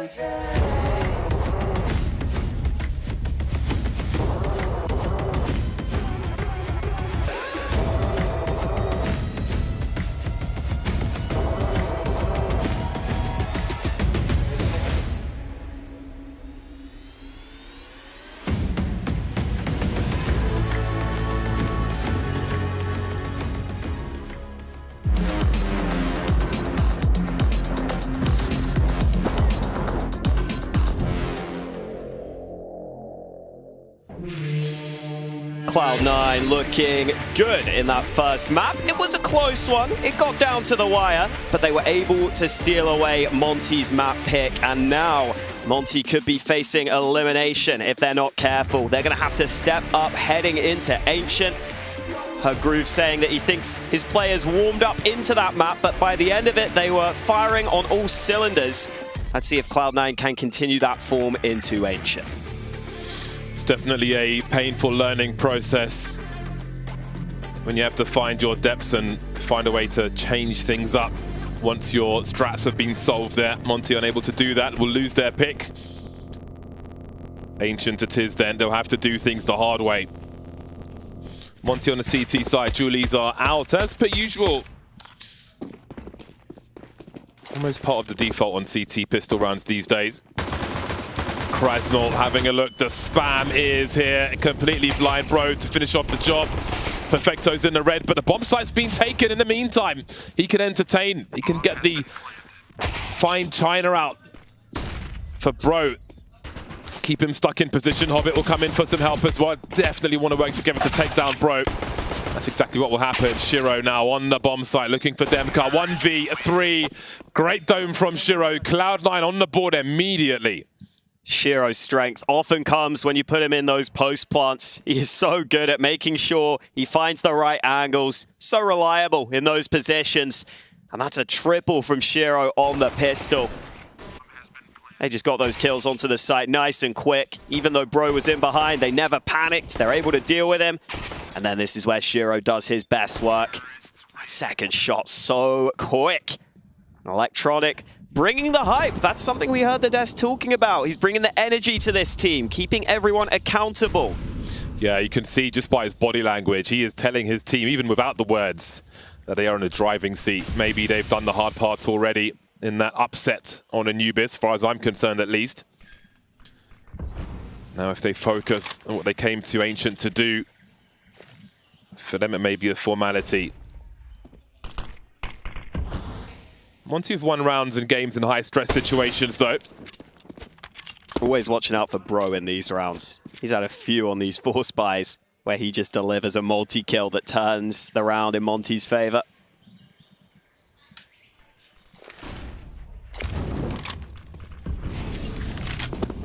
Minutes on the clock. Nothing crazy coming from Monty, but Krasnal and bro are heading towards that ramp.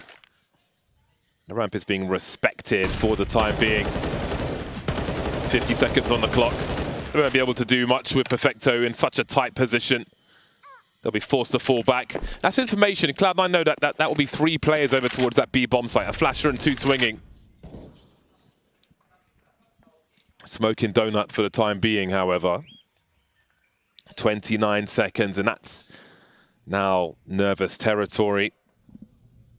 Waro and Demka are in isolation, though. Cloud9 confidently creeping onto the bomb site. Scout trying to do what it can, but the best chances have come and gone already. No rotation from the remainder of Monty on B. Cloud9 look good for 2. Really glad we're seeing Electronic do a good amount of entrying on this Cloud9 roster. I think that was kind of necessary. And you can see that his aim is pretty well suited to it. He gets pretty quick flicks. Obviously, there's been a great entry in the past. For Monty, just not getting the right read in this round. Cloud9, even though they run the clock down, they've got such an advantage there moving into that A-bomb site. Convincing start for Cloud9. It's a roaring start for Cloud9.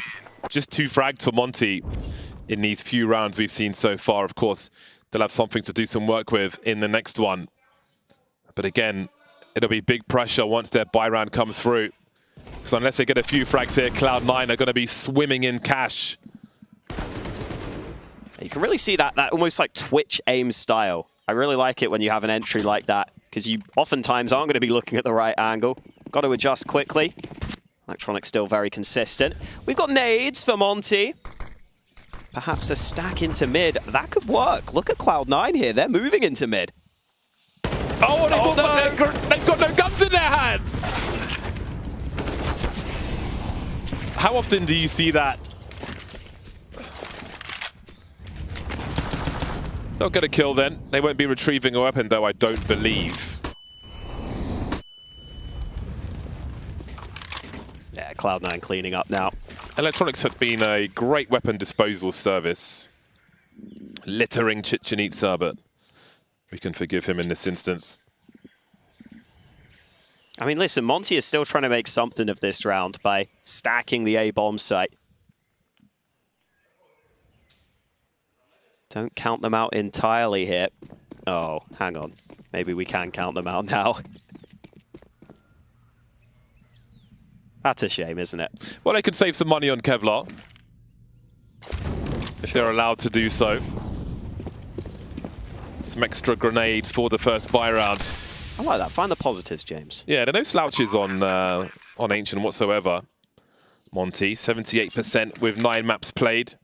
4 and 5 in a row. Times. Yeah, it's pretty good. Not bad. They beat Furia 16-7 on this map in the play-in. So definitely a map that Monty can go into and say, hey, we've still got a chance in this one. I think the desk made a really good point that maybe there was a bit of lack of experience shining through there for Monty towards the end of that first map. It almost felt like one of those maps where Monty probably should have got the win, but you're going up against a more experienced team who just find a way to drag you into it. And once Cloud9 started getting the reads, Monty didn't really adapt in the way they needed to. And that can be really hard to do, right? Like, you can come in with a great game plan, but adapting mid-game, that's normally way, way harder. Yeah, that often comes with experience. When all your stuff has been solved, A, can you detect that? And B, can you adapt in an effective fashion? Wasn't the case for Monty on this occasion. We got the first gun round. AWP out for Waro, but he's stuck behind a smoke right now. And this mid-control looks good for Cloud9. Solid protocols, smokes up, a couple of flashes. That will open up their options in this round. Monty choosing not to engage too heavily in that mid position, not wanting to lose a man early. Limited util for the CT squad. You can see Krasnal moving back into the B bomb site to chill with Bro. Monty just got a bit of info back on mid. SDY got flashed in. I like Bro here, jiggling with this incendiary. If they were to come B, he could buy time for the rotate. There's still plenty of time for Cloud9, though. Just under a minute remaining. But Waro's got himself posted up with that AWP on mid, so those rotations won't be easy for Cloud9. They might be forced into this B site. Yeah, even if Waro rotates, actually, he's making his way over in good time. 44 seconds on the clock. We've got 5 players for Cloud9 moving through. Krasnal gives them the first frag, and the numbers game is here to trade. Bro is dropped. Waro has an angle, though. He sees the barrel of the gun. Does Buster give him the peek? Great HE. Forces him from the angle. Doesn't even do it with a flashbang. Monty will be outmaneuvered on that B bomb site. They're going to have to work harder to get their first round. Just slowly forced away. Krasnal gave them a big kill on that B bomb site, though. Just trying to swing past that smoke grenade in a wide open choke point. They hadn't had control of that area for a while, and it cost them. Yeah, it's tough. It almost looked like there was just like a little hesitation in Krasnal moving forwards. And I feel like that's what kind of costed him there. Always got to be aware of whether, as a team, you are trying to play retake or whether you are trying to fight through those smokes. But credit to Cloud9. The utility was solid. I really love the nade and molly onto Waro as well that you pointed out. I think the molly went slightly too far, but Waro got forced back by the nade towards a molly. But yeah, I think Krasnal there, he's just wanting to help his teammate Bro. But does not work out that way. And smiles on their faces for Cloud9. Yeah, those smiles, Tommy, they do not feel challenged just yet. Just edging forward towards the bomb site. Monty haven't had a taste of control in any of these rounds, it feels like, that we've seen so far. I mean, 4 rounds in, they've got 4 kills total on the Monty side. That says it all. That's really bad, again, because that just compounds the problems. Even if you're losing the rounds, if you keep the rounds expensive, then you've got a better chance of putting Cloud9 on eco, where you should be able to build some momentum. We saw what happened on Ancient. And that was supposed to be the start of closing, sorry, on Anubis, when that was supposed to be the start of closing things out. But again, Cloud9 have got buys for days at present. Samdayang delivering Demka's off, but Shiro doesn't have the angle to go for this. Will be walking into a double peak as well. Now Waro starting to warm up in round 5. Shiro and Perfecto remain. Bomb drop, no one's in donut to hear it. Shiro knows he needs to try and force Waro off that angle. Doesn't flash him for long enough though. 40 seconds on the clock. Waro need not peek for info. Reasonable spots for Monty. They will have concerns towards mid, but don't seem too worried about that. Actually, Samdayang's got that covered. If he's jiggling the right angle. 25 seconds. I think they might be hiding in plain sight here, Cloud9. No need to throw the good money after the bads.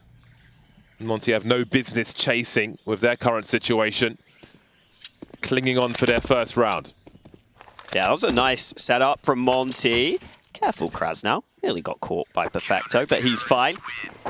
Nice setup there from Monty. They just got so much map control. They had the 2 players established on mid, and they also had pushed through B in its entirety. So they had 3 players looking down into that choke point in mid. They had the 2 players that had taken the mid control initially, and they even had Kraz now up top. And that just made it impossible for Cloud9 to really have success on those trades in the mid position.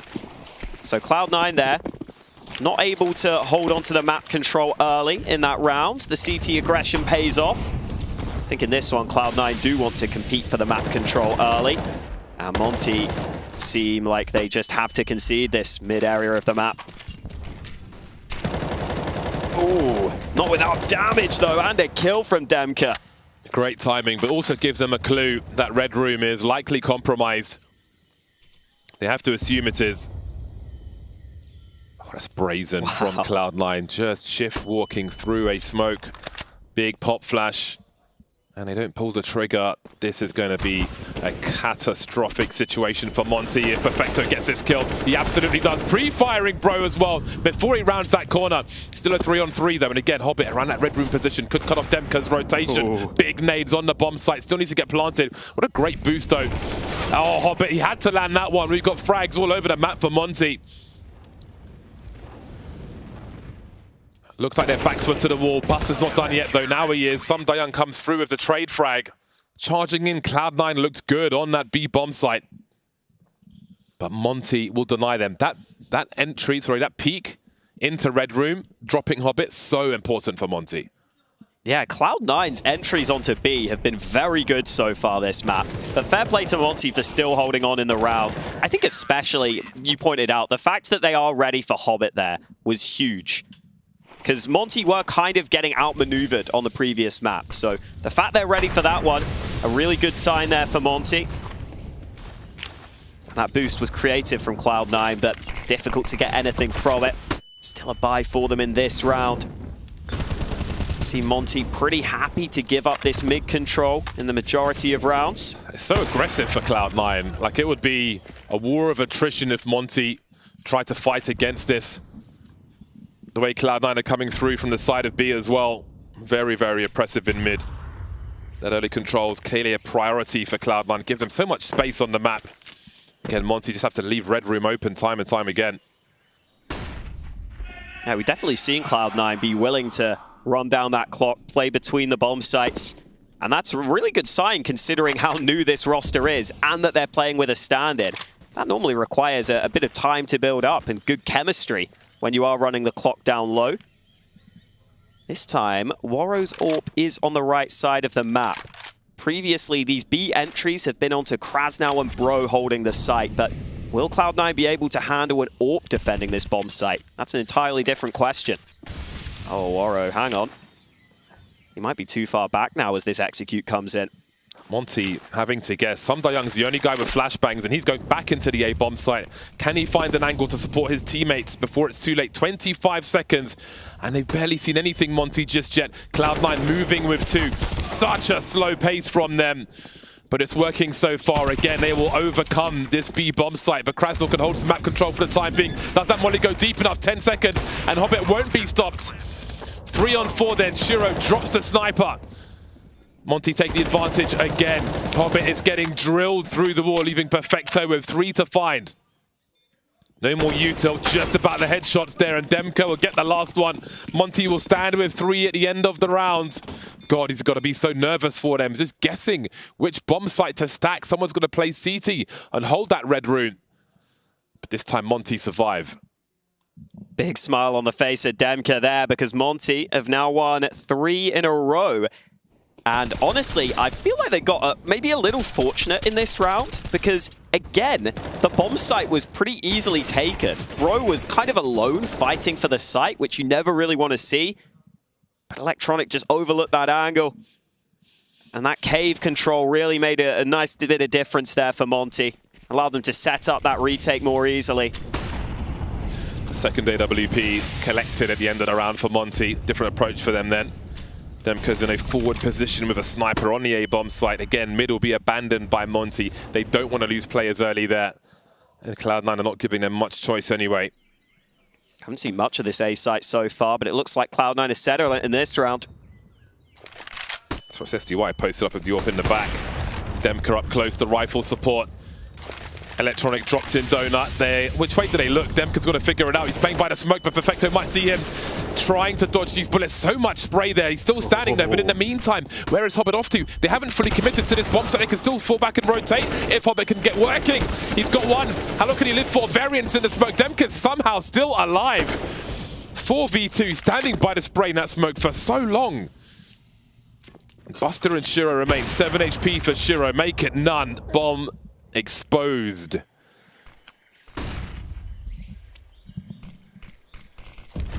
If Buster could, if Hobbit could have stayed alive for longer there, may have opened up some additional options for Cloud9.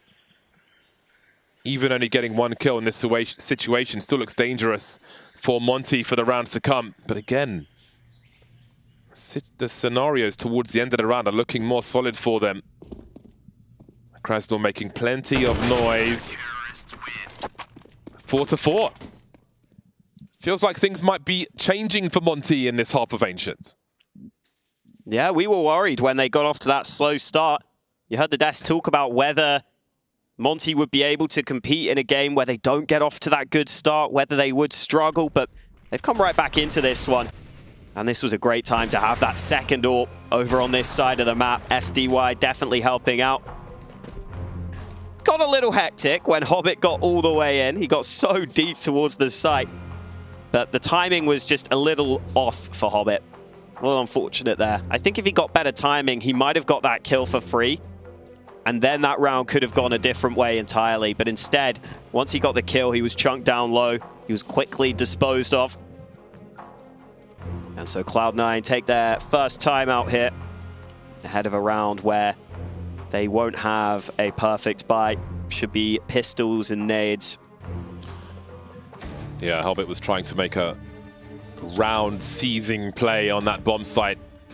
Just shows the potential danger of Cloud9. Their executes have been so terrifying to watch on these bomb sites, win or lose. Very, very difficult to deal with.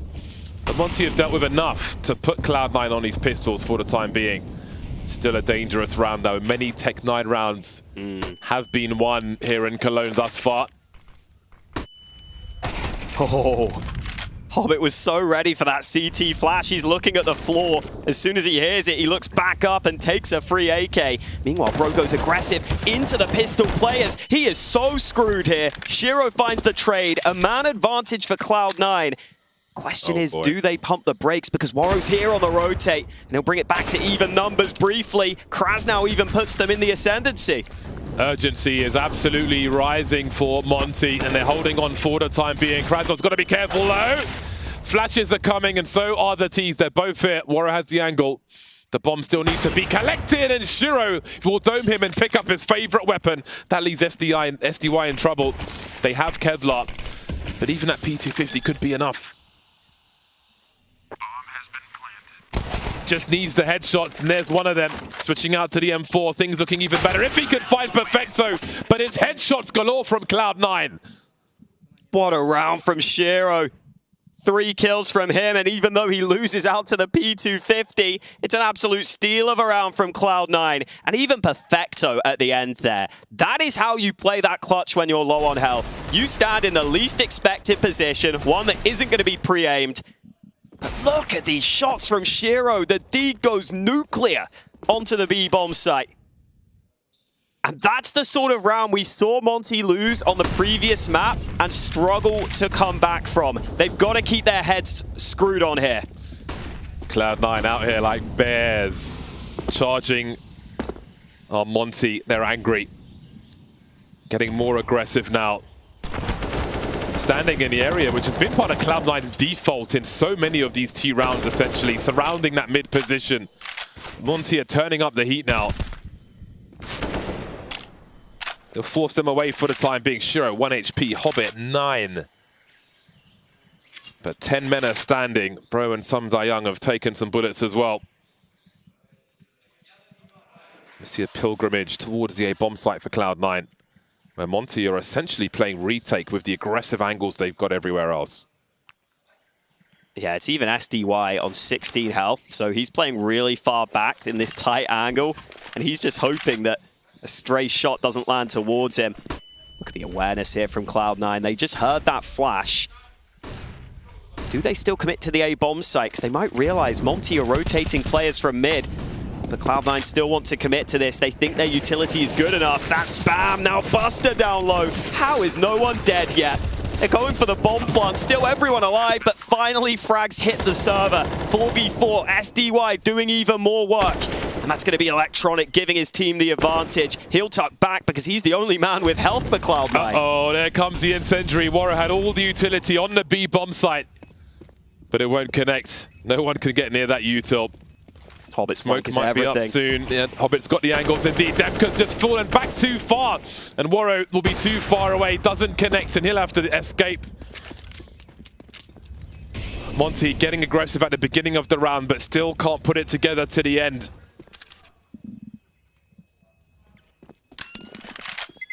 Hobbit would love to run this down, but I don't think he's going to clear the right side, or is he? Nope, doesn't move in time. Either way, Cloud9 still pretty happy with how things have gone in the last couple of rounds. They've won the last 2.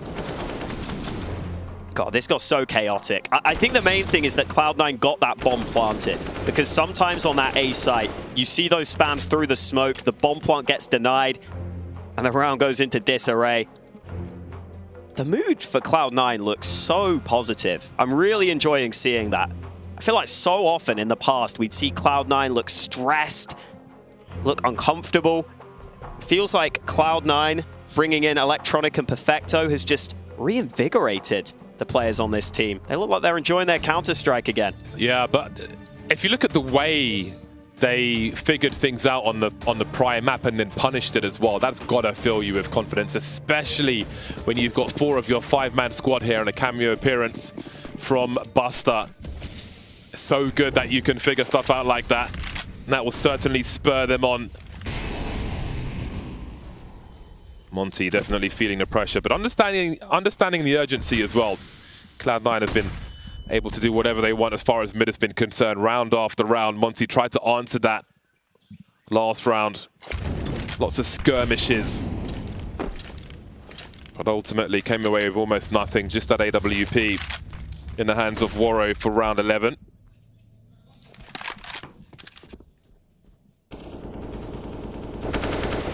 Warro doesn't want to have to mess around with util in this round. He's the man who's got to deliver when Cloud9 come knocking. 3 players for the T's around the bomb site. That's a great smoke. So good that he gave that to his teammate. Can still be posted up. 2-man swing onto Perfecto. Does that bait them in? Did they see the bomb behind him? 42 seconds. Cloud9 need to make sure time doesn't become a factor in this round, considering how much of an edge they have. Are they going to wait for Buster to go into A? Yeah, I feel like they're figuring this out. This is bold again. Like, if you got this read wrong, you could be in an awkward position, but clearly they have a good read on what Monty are doing right now. And they'll leave Perfecto as well. Hungry for frags outside B. Great surroundings on what remains of Monty. He will hope to save the AWP. Sending out the probes now to get that information. This might be hard to save, actually. Yeah. I feel like Cloud9 know exactly where Monty are, and they're just playing with their food right now. Okay, they're sending in Perfecto up top. He's low. Oh, dear. Now they know. Woro's feeling the pressure. 4 kills in a round for Perfecto. He loves farming and around such as that. But again, great spatial awareness for Cloud9. Gave loads of sound cues to keep Monty entertained on that B-bomb site. Dangling the toy in front of the cat. Well, there is still the AWP available. SDY had enough money to drop that over to Woro, but it's costing some utility. In fact, look at the lack of incendiaries for Monty. That's a pretty big deal on Ancient. You need those sometimes to try and compete for those early choke points. That smoke is so risky. SDY, they're going to be ready for him. Decides to drop back, and I don't blame him. They know the exact shenanigans. Escapes just before that pre-fire comes through. And again, aggression from Monty. Demka deep on long A.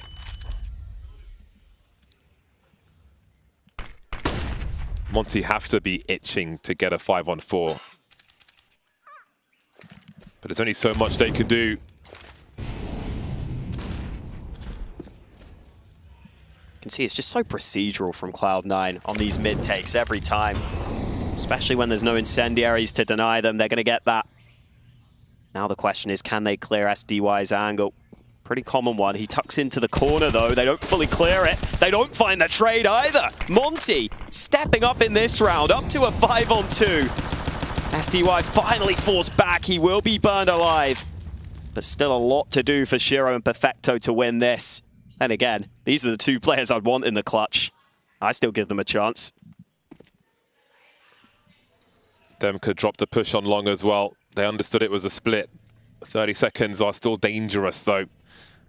Doesn't matter who are remaining on this Cloud9 squad. That's the bomb dropped. Now, what does Shiro want to do with this AWP? He's got to figure there's 2 on each bomb site, so he's likely in a 1 versus 1 if he goes fast enough, but there are so many angles to cover. Oh my God! Shiro, how can you quickscope that fast? He could rob this one down to the 1v2 for the ace. Shiro has 2 bullets. He has to hit both. But where has he gone?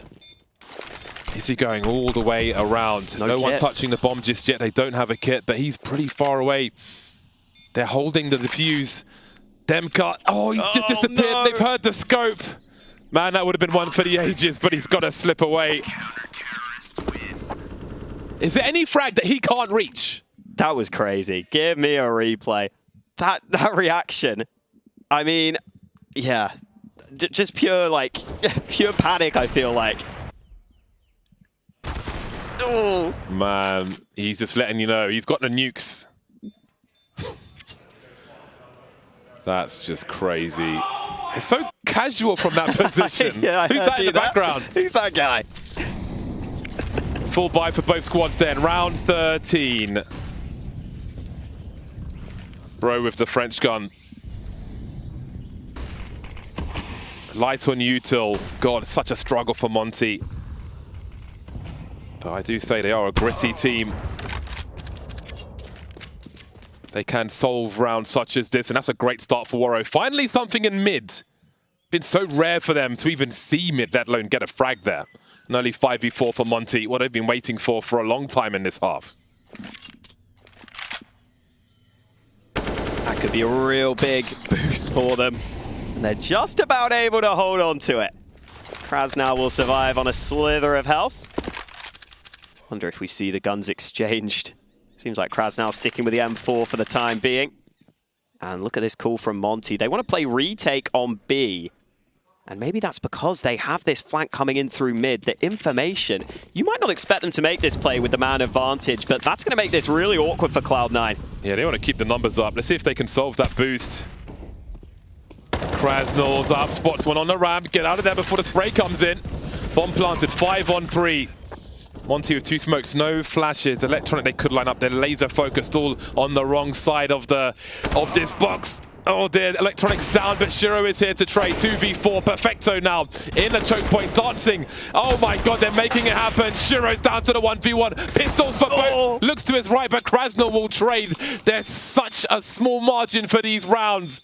Hanging on by a thread for a 6th round, Monty. Yeah, it just looked like it got a little too chaotic in the one-on-one. Shiro maybe not realizing just how close Krasnol was. Tries to turn away, tries to get to safety, but Krasnol, low on health, comes in with big impact. But my god, Shiro and Perfecto in the clutch is just so terrifying every time. I am so excited to see how that plays out going forward in this lineup. That synergy was incredible from them. Turning a 2v4 or 2v5 into a winnable position. That's such a hard frag to get. If Shiro's looking the right way, he can pre-fire that all day. But Monty are somehow keeping the score close. It feels so oppressive. But they've got 6 rounds to the 7 of Cloud9. Again, you wonder about the depth when Monty goes to the T side, if we'll see a repeat of what we saw on Anubis. Cloud9 understanding the antics and solving them.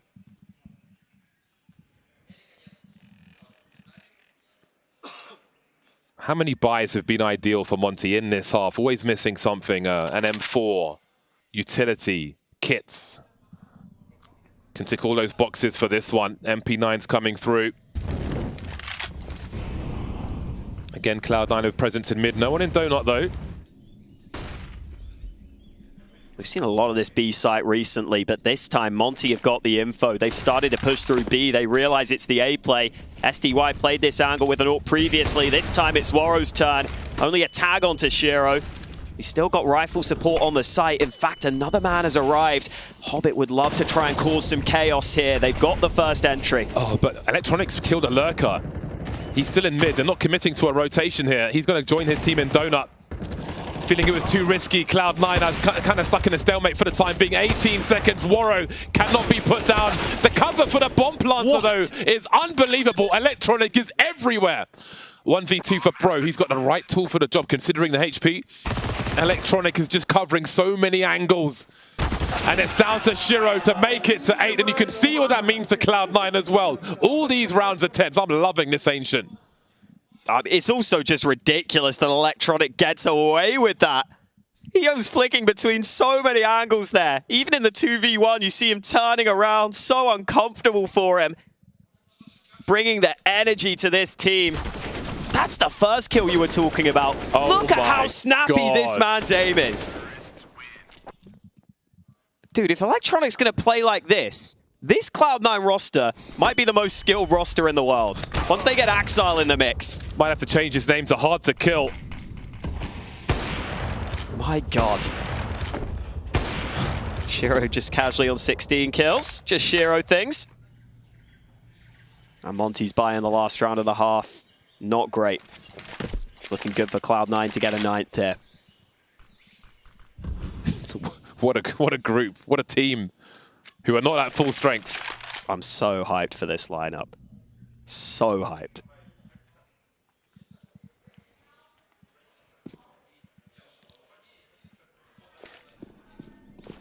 Honestly, fair play to Monty for even keeping this scoreline pretty close. Yeah, exactly. They've been grinding It's to been get these so rounds. hard. Full on grinding. You have to be so focused to eke out 6 rounds in a half such as this. Still a chance for 7 in theory. Not looking likely though, as SDY solo A gets one but gets traded, and now that A site is wide open. Standard for Hobbit, traded by Bro, however, and the numbers are kept close. Perfecto's still lurking, man. I don't think they're going to be ready for that.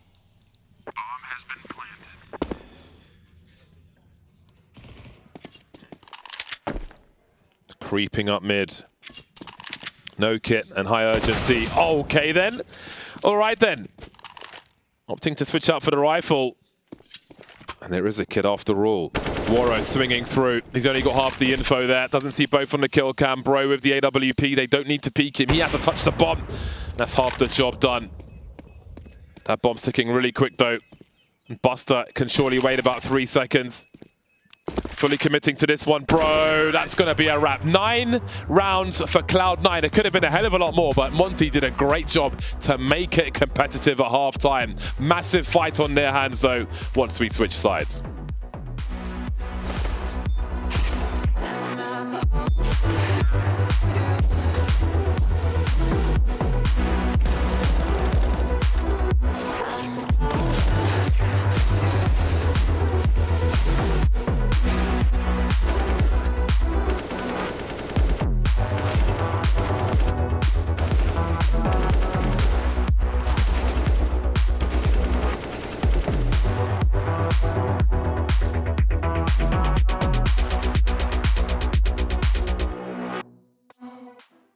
Some smooth entries as well.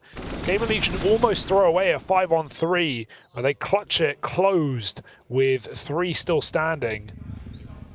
Nice try for Fnatic, but that's all it will be. I don't think they're buying now. It's only pistols. Back up B quickly for Gamer Legion. Kiosk does what he does best and ends the round in 1 or 2 kills.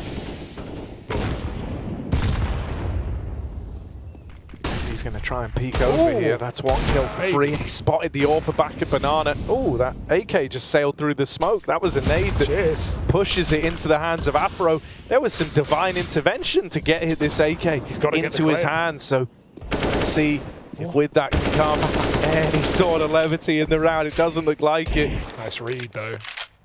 And so it should just be the save. It should just be 8-0. And there's something to be said about the kind of brutal simplicity of Gamer Legion's T side. Yeah, and it's not like Fnatic have played scared in B. They've taken Banana numerous times, and still Roy has lost out on that fight. It's like brutal, man. It's just crazy how, you know, we always say Inferno is one of the maps that really comes down to these opening fights, how they're weighted super heavily, how rounds can just end in 2 well-placed kills. But it's wild how often that becomes the norm for Gamer Legion here. Yeah. Hopefully we can get the AWP in Banana. Maybe that could be a change up for Fnatic. More guns, lovely stuff. Economical. Last time we saw Fnatic on this map, it was in that call game. It was one that ended up going to OT, and it required Mezzi to drop almost 40 kills to get it over the line. Right now, he's sat down towards bottom of the board for Fnatic, so yet to really get the ball rolling on Mezzi. Yeah. No one's really had impact because, well, impact would imply a round win, and Fnatic don't have that yet. 8-0 on the T side of Inferno. A map that towards the end of last season and really halfway through it got a lot more T-sided on the numbers. We were talking earlier in that previous best of 3 about how T-sided this tournament has been in general in the Cologne group stage across every single map being T-sided with the exception of Ancient. Stages do not get bigger than this.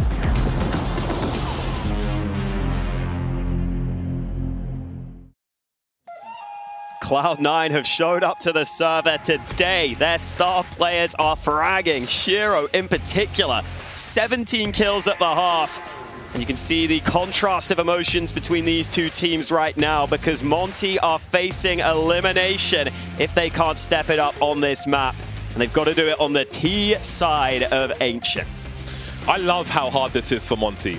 I love how hard it is because they messed up on their own map and they have been under the cosh of Cloud9 in this first half. If they are to succeed here, it is going to be one of the hardest fights of their lives, it feels like. And that would be a great way to make your way through to one of the greatest places to play Counter-Strike that we have seen in the Lanxess. 3 rounds behind. They have worked so hard to get those 6. But that's simply not enough versus a Cloud9 squad who have good synergy. Electronic Dome losing some map control, and that's a lot more taken by force by Monty. Bro's got the range with the P250. More CTs on the way. Bomb getting planted now. Donut in control of Monty. Man advantage as well. Buster has a kit. But how do they find these angles? How do they find these kills? Big flash, but nothing doing just yet. Coming out onto the site. Bro has a look. Is dropped. 3 on 3.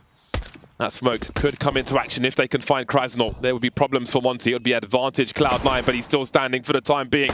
Buster with a big swing. Delivers, but traded. That's the kit lost. The smoke lost. The angles are with Monty now. Samdayang was committed. They'll collect the tools they need. The smoke probably goes forward enough. Is he going to find an angle for Perfecto? I don't think he is. The diffuse is coming through. He's going to find him, and he has. I think he's done the job. Shiro can do nothing now. The pistols with Monty. What a line up there from Waro. Everyone goes up with the bomb at the end of the round. But it's not easy to line up that headshot through the smoke. And you see he knows the exact position he needs to be in. Start spamming, making sure that he gets those shots to land. How about Bro, though? This P250 double entry is what gets them into a position where that bomb gets planted in the first place. That's what allows those Donut players to have a good post-plant position.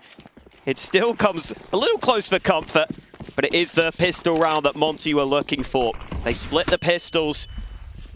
Now they've got to handle the force buy.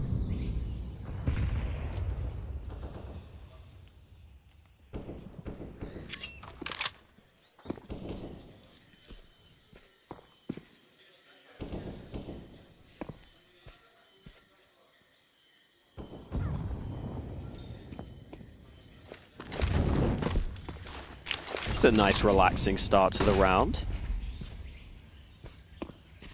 Haven't had too many of those so far in this map. No, we haven't. Again, let's not forget the focus on mid for Cloud9. They wanted to establish control from the start to the finish of each round. Now once the full buys come in from Cloud9, that'll be an interesting focus. Will they have the room to make more plays than Monty did?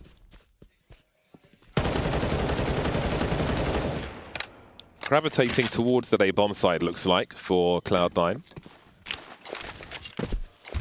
If they commit their resources there, again, they can have a go again in the next round. 40 seconds for Monty, and with the disasters we've seen before, you do start to wonder. They've got strong angles to make their way into the B bomb site, but Cloud9 are doing the same, taking the fight to them.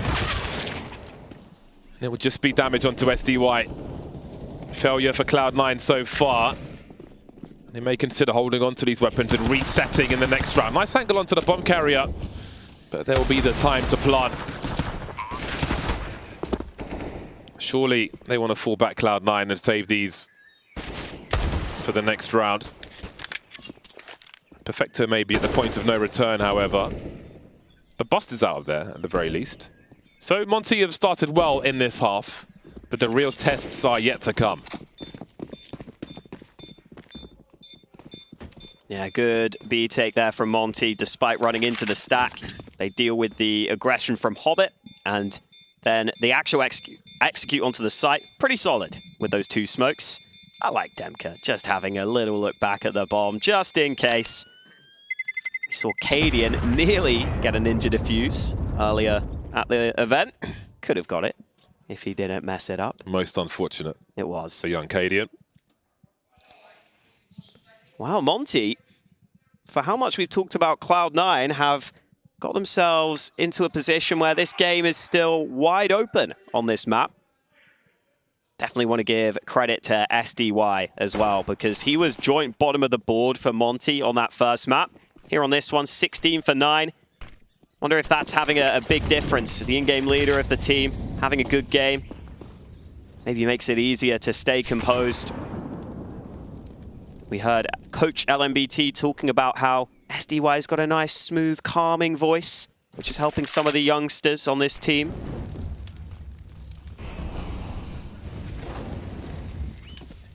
Here is that mid-control for Monty. Still the chance for Cloud9 to pose a threat in this round, even if they only have a few upgraded weapons. Donut has been taken, but look at this timing. Oh boy, Waro gets one. The bomb was down on the ground, but there's not enough cover there for Shiro to really get too much done. So it looks like crisis has been averted here for Monty. Well, let me see them plant the bomb first. That's what I'm saying. Okay. Looking to wrap on this B-bomb site, surely. With Krasnol's position. Very, very careful indeed. No, heading towards the A-bomb site. Not fancying that side of B, it seems. 33 seconds. Oh, hello. Are they seeing him? Buster? Is there a question on the radar? Well, they'll spot him now. Very calmly, SDY swings to that left-hand side. Bomb is planted. Monty playing their game, hitting their shots, tying the score. But now the second half test begins. But this has been a good start for them. You can see the happy faces. It was very stressful, that first half. But again, they did deliver to some degree. And now they must deliver to a greater one. Shiro moves into the CT side, picks up the AWP 24/7. And now he's on CT. Rather you than me, Monty. Yeah, I think in the first half of this series, Waro was maybe having a better game than Shiro, but ever since, Shiro has really taken over the battle of the snipers. It's not because Waro's been bad, it's just because Shiro's been brilliant. Shiro gonna Shiro. That's just what he does. Ooh, Cloud9 want this control back, and Hobbit's run into a second molly. That is so sneaky from Monty. Hobbit down to 19 health, not expecting another molly in that position. The nade comes close to finishing the job. In fact, Perfecto got chunked down to 32 health there. Pretty good damage early from Monty. I'm loving this duel. They've barely seen each other. Some players are heavily tagged. Red Room challenges here. Hobbit's angle may make up for his 12 HP. Oh, Buster's been spotted. Bro looking for the headshots. Often delivers. I love that Cloud9 have literally just left Shiro's AWP on B. That's how much faith they had in him right now. Taking a risk in this round. He can put a smoke down and focus on one of the other angles. I think now he will finally get some assistance with 40 seconds remaining. Yeah, with Hobbit's position in Red Room, Perfecto can join Shiro. Practically no util left. Oh, he hasn't checked the corner, but he still gets the kill. That's huge. That's massive. 27 seconds. But he's falling back. CT's pulled towards Red Room, wondering. Heading towards Donut now. And Shiro's on the bomb side, doing his best work. Monty cannot deal with Shiro. 1v1. 12 seconds to plant that bomb, and you know that's not happening. Monty had the positions. They got the kill in Red Room, and Shiro is still all that was required. Just took a little too much time. A little too much time taken. Is that hesitation? Is that doubt? I don't know. They've got positions for the split. They can cut off the rotation. Yeah, it kind of felt like it, because look, 20 seconds and Shiro, I mean, he's happy to just dance around this bomb site while they try and run him down. They didn't have the utility to deal with him. They couldn't trade him effectively. That is crazy. I think after that kill in Red Room, the lurk was heading towards Donut. In that scenario, not that it really matters. Shiro on the bomb site is enough. They leave him there for a reason. No doubt for Cloud9. We said it was going to be hard for Monty. Yeah, and now they don't want to overcomplicate this round. Just straight into the A site. Everyone knows what they're doing, and no one here on the site itself from Cloud9 to defend. They're playing in Donut. They'll hear the footsteps for sure, though. They'll start to post up. They'll eat the flashbang in perfect timing. No, Monty want the frags, and they'll get them. And that's the round over. Instant. Cloud9 know there is nothing else to be done in this one. And the money's tight as well. Again, it doesn't matter how ugly it is, how hard the rounds are that you lose, if you can break their economy. If it has to be gritty, it has to be gritty. But this can still be done by Monty. The fashion in which Cloud9 win rounds, we saw it on the T side. Their aggressive possession of mids that Monty couldn't really answer, how difficult it was for Monty to have a full buy on their CT side. Shiro standing alone on the B bomb site. But if you can just grind that money down and not mess up in an eco round, then maybe. there's a lot going on, a lot of hoops they've got to go through, and all those hoops are on fire. Half expecting a timeout here from Cloud9. We'll see. Yeah, they take one. I think that's a round where Groove said in the previous map that he felt like Monty only really had two different things they were doing on T side. He didn't go into what he thought those were, but to me, it feels like Monty are either going for very early round executes or these very late round plays where they try and really run the clock down. And so I think he's maybe saying, listen, guys, we do need to be ready for those early round execs. I think the lack of donut smoke is a really interesting decision there from Monty, because the majority of teams always throw that donut smoke on the A play, but you saw the CTs got kind of uncomfortable almost. Like they didn't know if they wanted to play back in donut or try and commit to the site. If there was an AWP in that donut angle, it would have been really awkward to deal with. But those riflers actually just get fragged so quickly that it kind of helps, because you don't get spammed through that smoke to deny the bomb plant. Those 2 kills win you the round, and now Cloud9 still with a bye. Let's see how they approach this round. Those 2 mollies used into mid suggest they want to fight for that area of the map. Meanwhile, Monty have only used the top mid smoke early. They haven't even smoked donut. Look at their util. They've used 1 grenade. Yeah. I think that tells you this is one of those slow rounds. Yeah. Cloud9 have to wonder, though. They get mid 4 free. Oh, Cloud9. hello. Let's not forget how aggressive it was for C9 on the T side every round. Fake. Monty looking to show different looks. Demka. There's 4 smokes on the A bomb site. How can they see anything? It's like a wall of smoke out there, but Shiro is on B, which means B is closed. And that's really awkward now for Monty. You used all your nades on that fake, you run into the AWP, and Hobbit hasn't moved a muscle either. I think if that smoke starts to fade, he'll tuck into the corner. Oh, the timing. I thought favored Hobbit, but SDY comes out on top. He's seen the bomb. Perfecto's close enough in mid to collect that second player. He's going to do exactly that. Warrior won't catch him this time. Sees more info as well. A brief fire from Perfecto. Oh, that's absolutely nasty from him. Demka, 19 HP. Bait comes through and Electronic finishes him off. What was that pre-fire? Dude shot him in the face through the wall. That was nasty work from Cloud9. That was so close to the kill. That would have been crazy.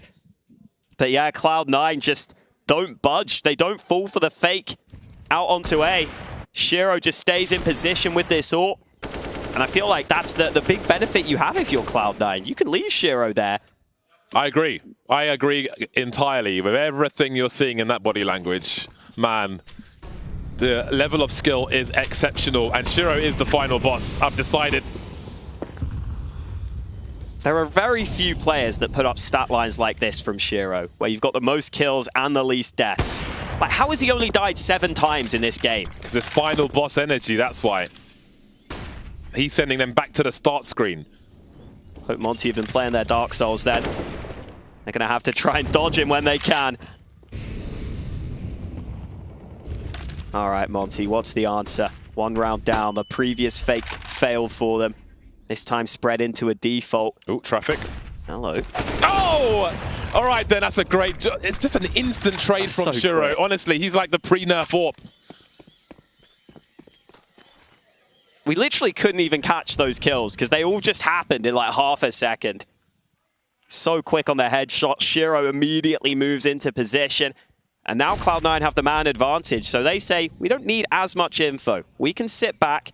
We're comfortable. Buster has been having a bit of a rough game on that A-bomb site. But he has assistance close by. And now Cloud9 do make a mid-round move into mid. Does Buster discount Donut then? He's got to be ready for this. Perfecto's going to try and flank. Boy. Buster is watching, but he goes down. They're going to plant for Perfecto. They're going to plant for Perfecto. No way. Oh, he takes out the board one and looks for the glasses as well. Doesn't quite get there, though. Disengaging Perfecto. His mere presence is the problem. If Bro doesn't hear him rotating around, then that just takes him out of the contention entirely. Demka lost in the meantime, and then it's a 1 versus 3, but it is Bro, and we've seen him put in work before. He's got a very good angle. Shiro's on the way. Down he goes also. But where is Perfecto? It's been a huge rotation from him. 15 HP. Disengaging Bro now. The flash is here as well. Perfecto had to touch the bomb, but Bro peeks early. There he is. Demka's arrived. We've been waiting for that. Where have you been? That's the kind of energy that will spur on the team. You know what the crazy thing is here? Buster had the kit. It gets dropped in that awkward position. And I think that's part of why Cloud9 go in a little too soon on this 1v3 retake. Those first 2 players did not wait for Perfecto to be able to peek from the other side. And maybe that was what cost them there. Fair play to Bro, though. I love that he moved forwards. I love that he said, listen, I need to do something to make this awkward, to try and catch Cloud9 just a little off guard. He does exactly that. And Cloud9 forced into another timeout. This map not proving as easy as they were hoping here. Monty are grinders, man. I love it. They're in the dirt. They've got muddy faces. It's one of the reasons why I like watching this team, because they scrap. They scrap and squeak these rounds out. I mean, they don't get many opportunities at these big events, and they know that every one they need to try and take. Monty making the most of this opportunity right now, and look at Cloud9's buy. Okay, yes, you have the AWP of Shiro. That's always scary. But quite a few weaknesses. Buster switching up his positioning. Aggressive on A. Also has Shiro on his side of the map this time. But Monty are just poking and prodding, remaining undecided, as we have seen from them pretty frequently.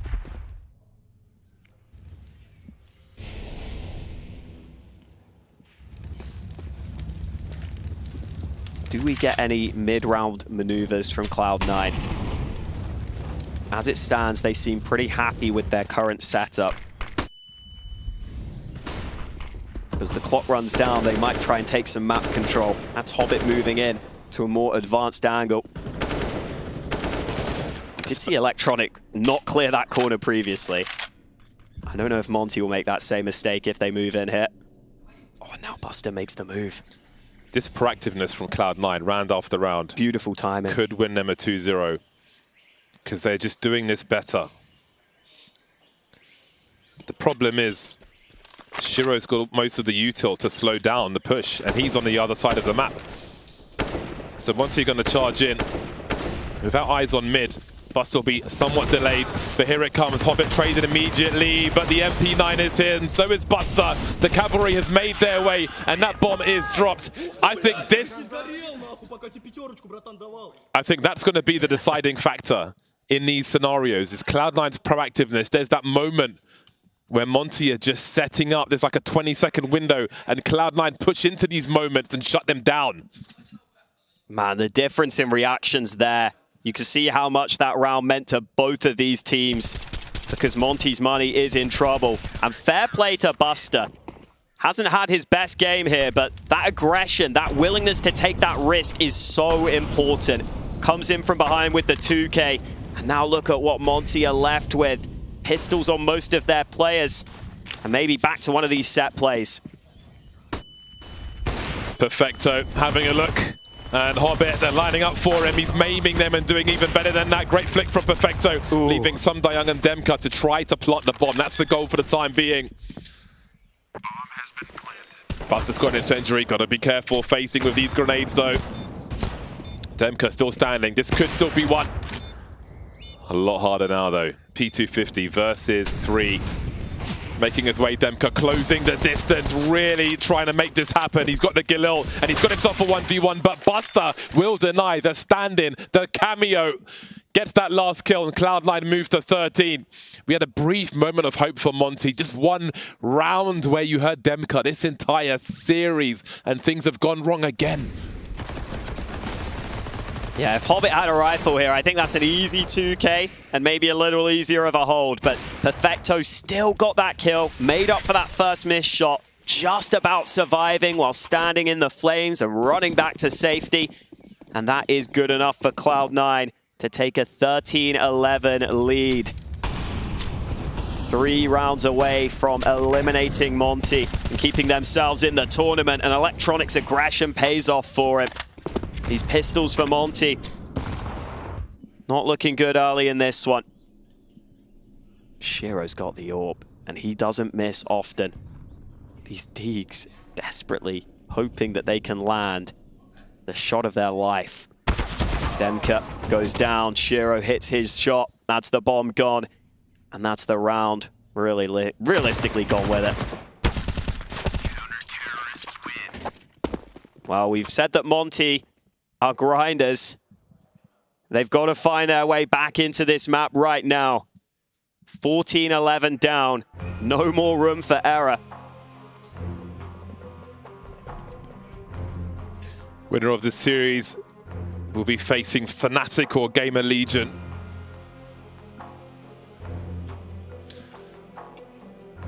3 rounds behind now are Monty.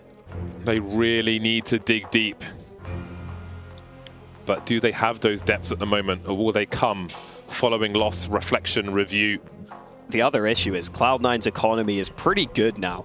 You're not going to break them immediately. You're going to have to win multiple gun rounds in a row. What's Shiro's KD, Hawker? Oh, that's a great question. He's 27 for 9. For 8? 27 for 8. I can't read. 27 for 8. Final boss Shiro is 27 for 8. Slowly working their way towards Lanxess. It would definitely be a fan favorite team if they can make it that far. More work to be done though. Look at this setup in Donut. Look at this play from Hobbit. Monty is so screwed. Hobbit in from above. Gets 2 and Buster also chimes in. Monty needs something special, but they're not finding it. That MP9 from Hobbit wreaking havoc in behind. And Cloud9 find 15 in a flash. The desk wanted some big plays from Hobbit, and there's one of a few that we've seen in this series so far. Done everything they've needed to do, Cloud9. They've given themselves 4 chances to send Monty packing. A stressful loss it would be. That MP9 from these ranges, man. Outrageous. It just looks like Cloud9 have the read again. They have the read on Monty's T side. And Monty now 1 round away from elimination. What can they do? Shiro denies early. He's on for the 30 bomb right now. He's looking for it. Feels like he is. And he may just get it because he's got a lot of targets coming his way. Shiro falling back now, retracting. Buster getting dropped, and Shiro won't get it. Electronic stealing all these frags towards the end. Sam Dayang and Waro remain. Now it's just down to Waro. 1 versus 2. Electronic with 3 kills in the round. 1v2 for survival. Halfway there, but where is Hobbit? That nuisance, that thorn in the side. That man who's been called upon to make these big plays could send Cloud9 forward. Waro's reset his angles. He has a minute to play with, but that bomb is on the A bomb site.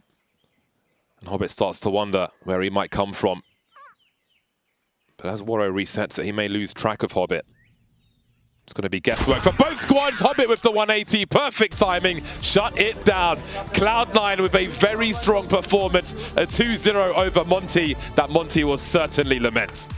Despite having a stand in, Cloud9 showing that they are not to be messed with here at Cologne. What a performance from Shiro. 29 kills in the end.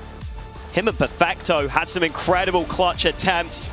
As for Monty, eliminated, but still really showed that they are a team that can compete at this level. Took wins off Furia, off Gamer Legion. They played Heroic pretty close. They played Cloud9 pretty close. I think they can be proud of themselves, but it's Cloud9 who get the win. We have a chance to hear from them now. Indeed, I'm here with Groove once again after another test withstood for Cloud9. You told me after the last map, rather, that you felt that you could anti-strat, that you knew what they were going to do and you had them figured out. Is that the general feeling you also had with the CT side? Yeah, after a few rounds, we just started to read the game perfect, and we just were really confident in our CT side, and we know how to play versus such tactics. Yeah. You're one step closer. But also, for example, it was like 2 magic rounds when we just came back. So I think it decided a lot. Sometimes you need a little magic, and I think maybe sometimes when you're dealing with other especially things. where at the moment we're a mixed team. Yeah. Because, for example, if we just played 4 guys together for a long time and just Buster be a substitute, it's like a team. But we have 2 guys from one team, 2 guys from other team, and Buster is standing. So it looks more like mixed team. That is why such kind of teams have to do some magic rounds. When we have a lot of emotion, when we have some crazy plays, only such situation can help to win.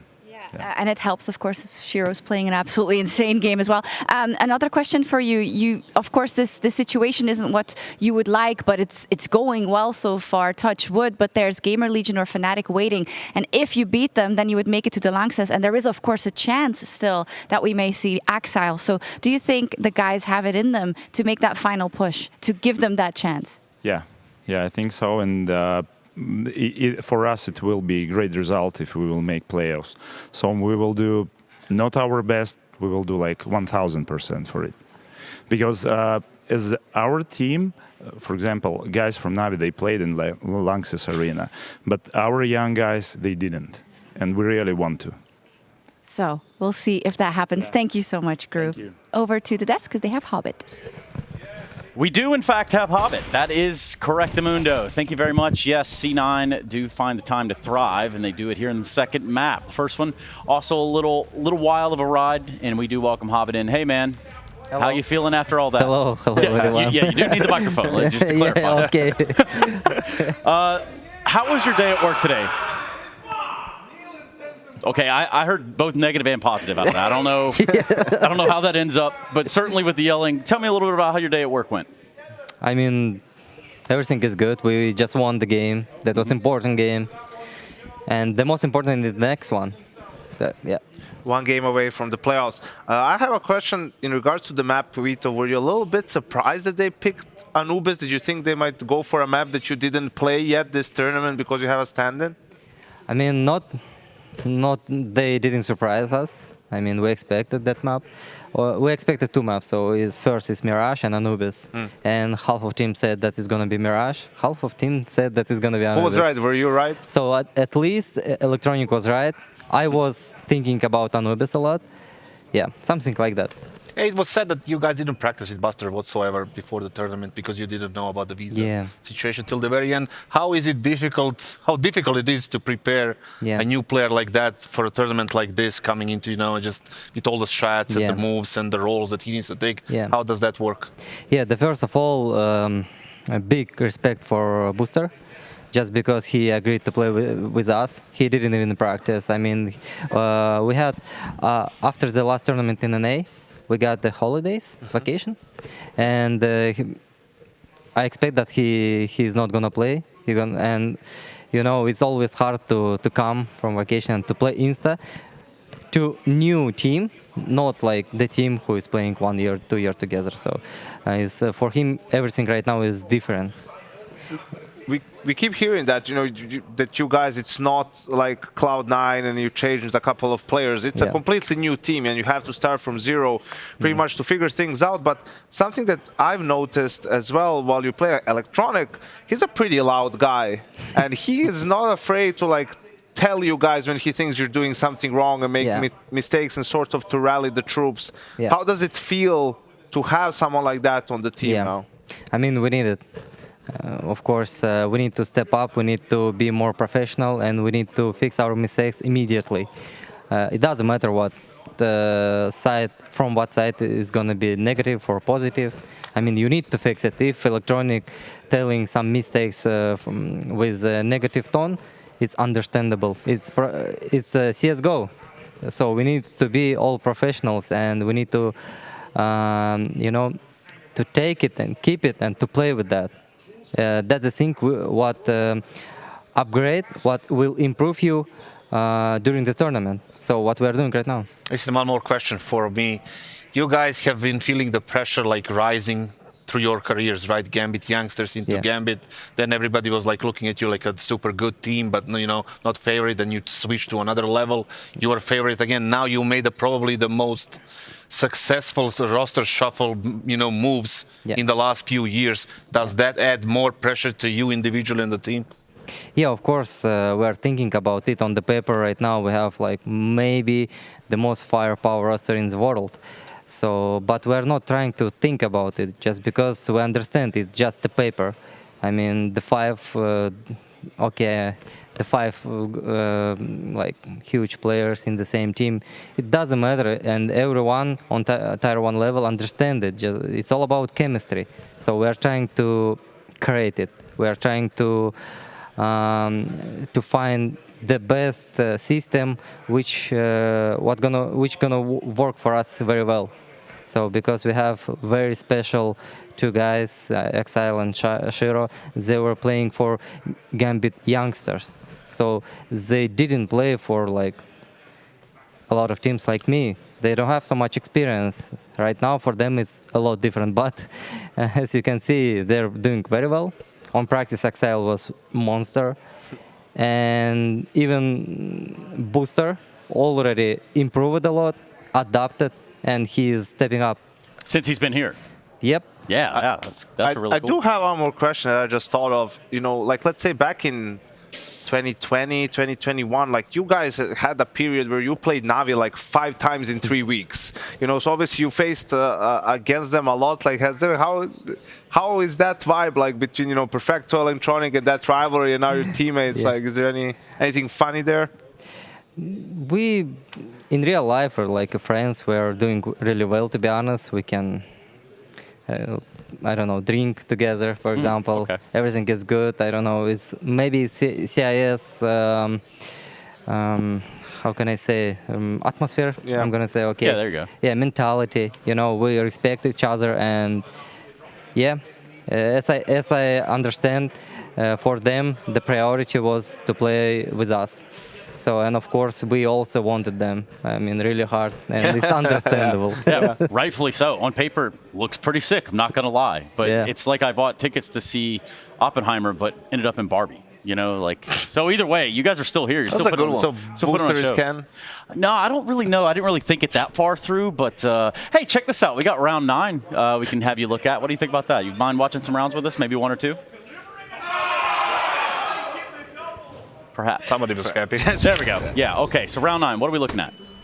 I think we picked out a round where you had a half buy, right? Because on Anubis as well, you had a big round. So do you remember it? Can you talk us through a little bit?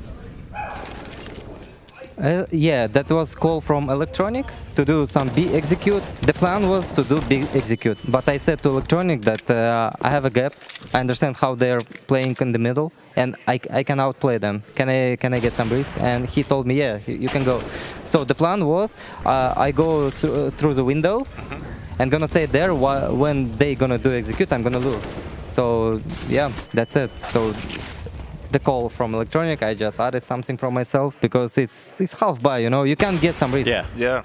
Is that how it works in the crunch time? You ask and perhaps the IGL just says yes or no. It's just simple as that. Of course, it should be work like that. What about the situations where you're like 3 people are dead and you 2 are alive?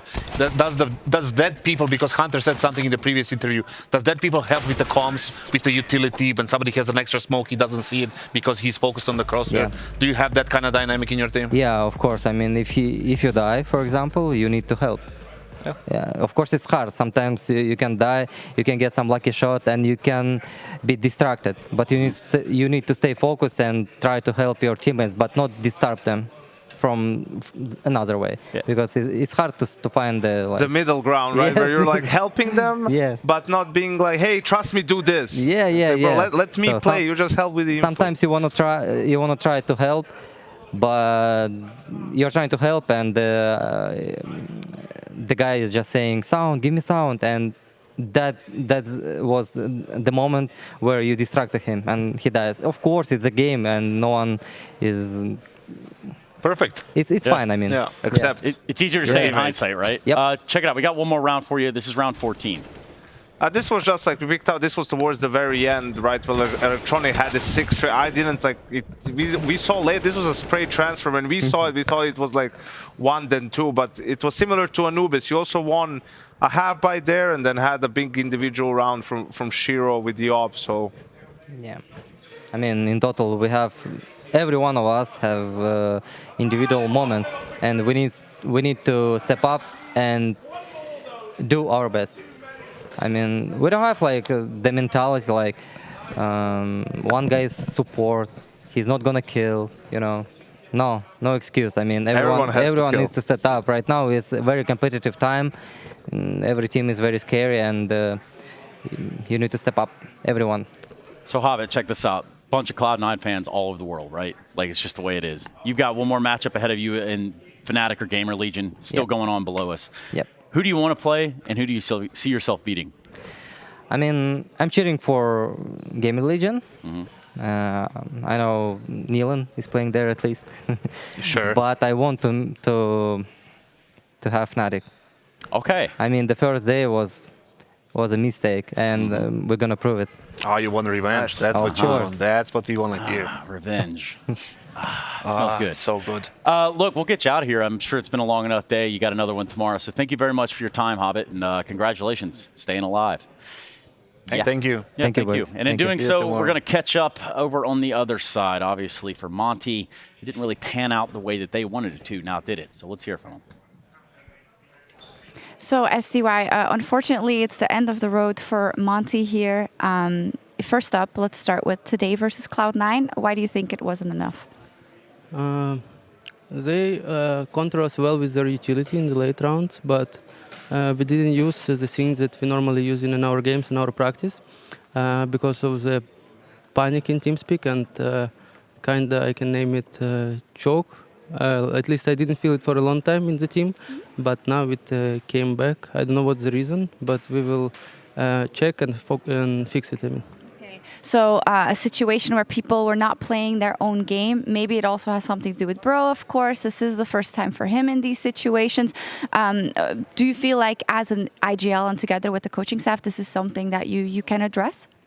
It's kind of like not about Bro or some individuals. It's about the whole team, because like I felt from everyone that's coming, not only from Bro.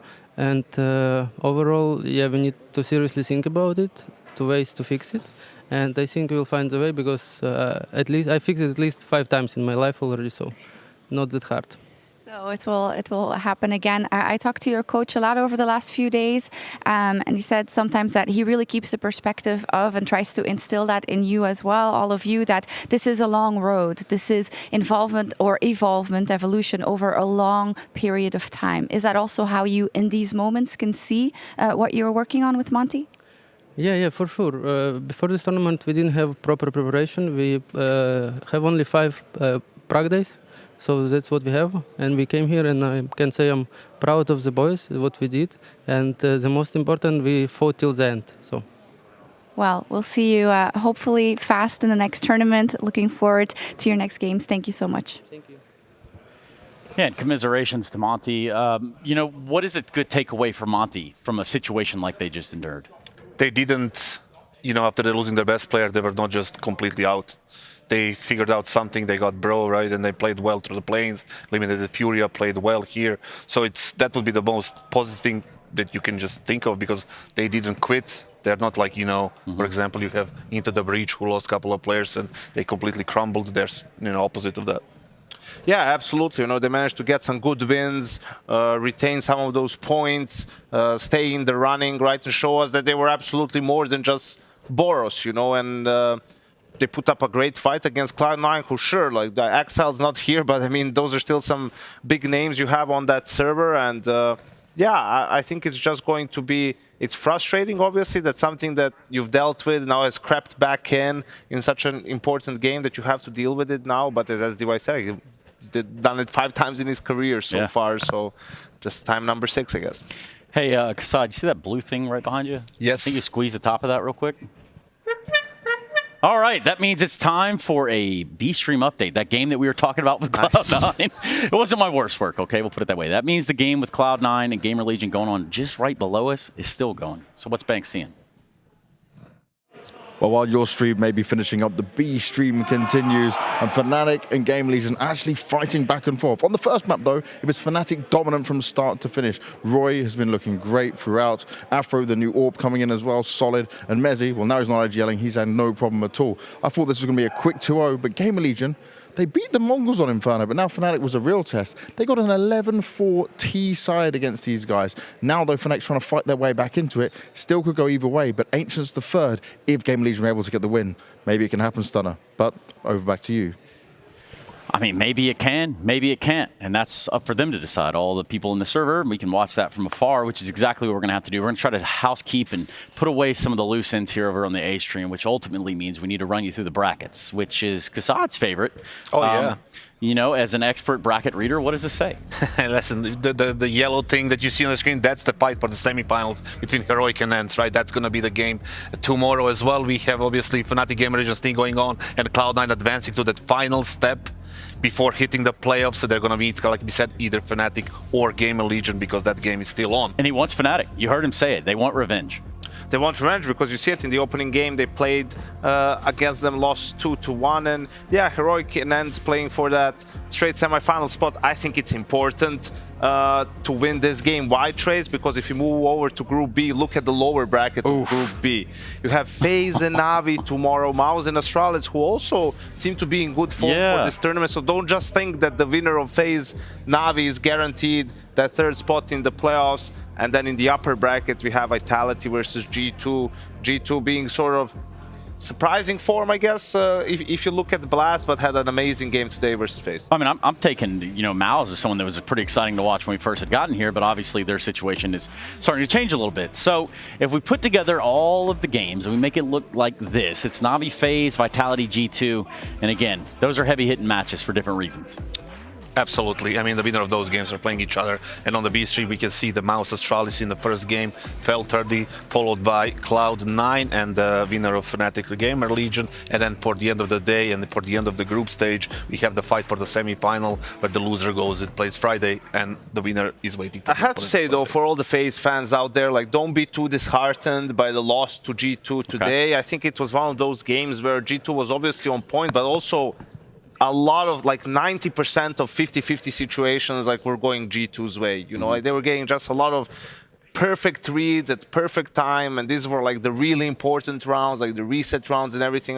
These games don't really happen very often. You know, G2 was on their A game today, and I think any team in the world, if they have to play them when they're on their A game, they're going to have a tough time. And tomorrow, FaZe has to play 2 games. First one against Na'Vi, who's had their own ups and downs, right? A new team, completely new roster, speaking in English. So I think FaZe, for me at least, is a pretty heavy favorite in that one.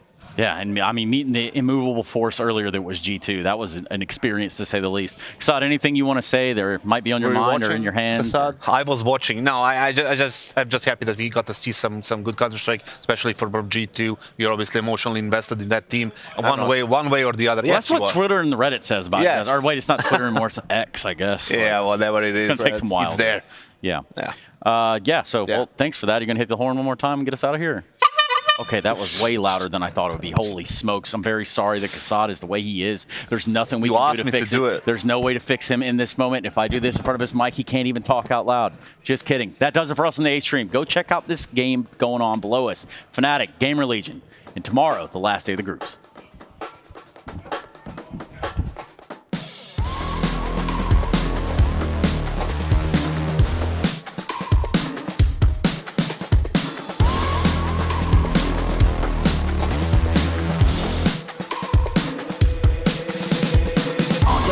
I'm such a weirdo. Tattoos from my toes to my earlobe. Was a role model, I never had an hero. I learned how to live through the stereo. Coming from where I come from, the inferior. Everything you see ain't what it appears though. Everything that I built, made that from zero, then added a zero. I am my hero. You couldn't imagine what it's like in my mind. It's beauty and catastrophe at the same time. Remember they laughed at me when it was game time. Now I know that they mad at me. I'm when you can't find. I'm not from the day. I come alive at night. I'm not what you used to. Couldn't recognize. They all on the ground while I'm taking flight. Yeah, you're welcome to join me. I promise I won't bite.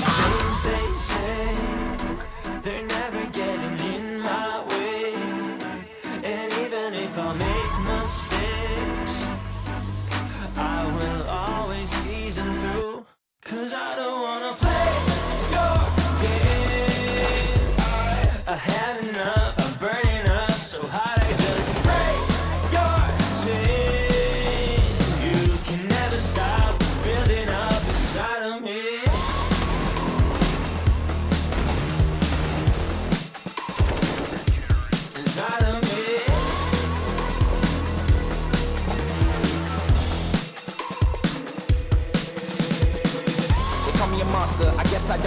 with the imposters. I'm taking the mask off, prepare your conscience, prepare for honest, cut off all the nonsense. I'm all in your shotgun, wonder who shot you. Go call the doctor, boom like the chopper. Don't you get chopped up, I'm here to stop you. Whoever wants smoke like a roster, break you off proper. Things they say, they're never getting in my way.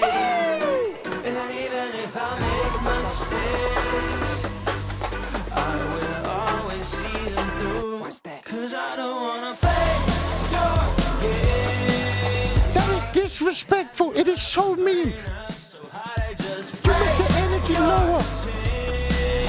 Not a bad boy. Exploding everywhere.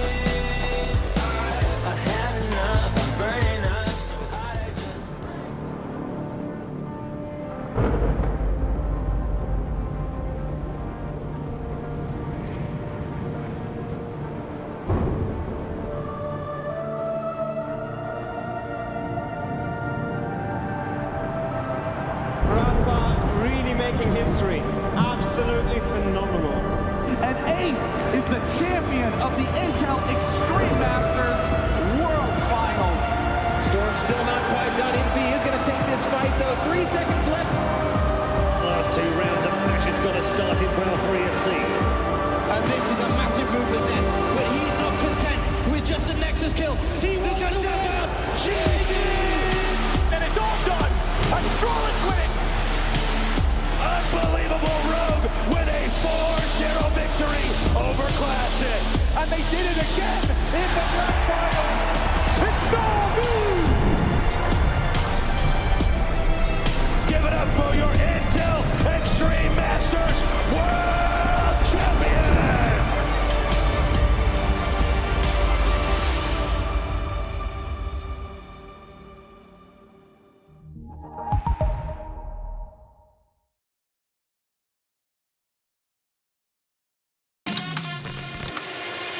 What is that reaction? Yeah, right. This would be an ace clutch from Poland.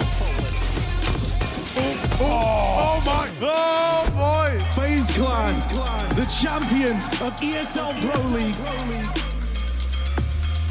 Poland's here. Oh my god! Scarrow, are you gonna be kidding me? What a map! What a map!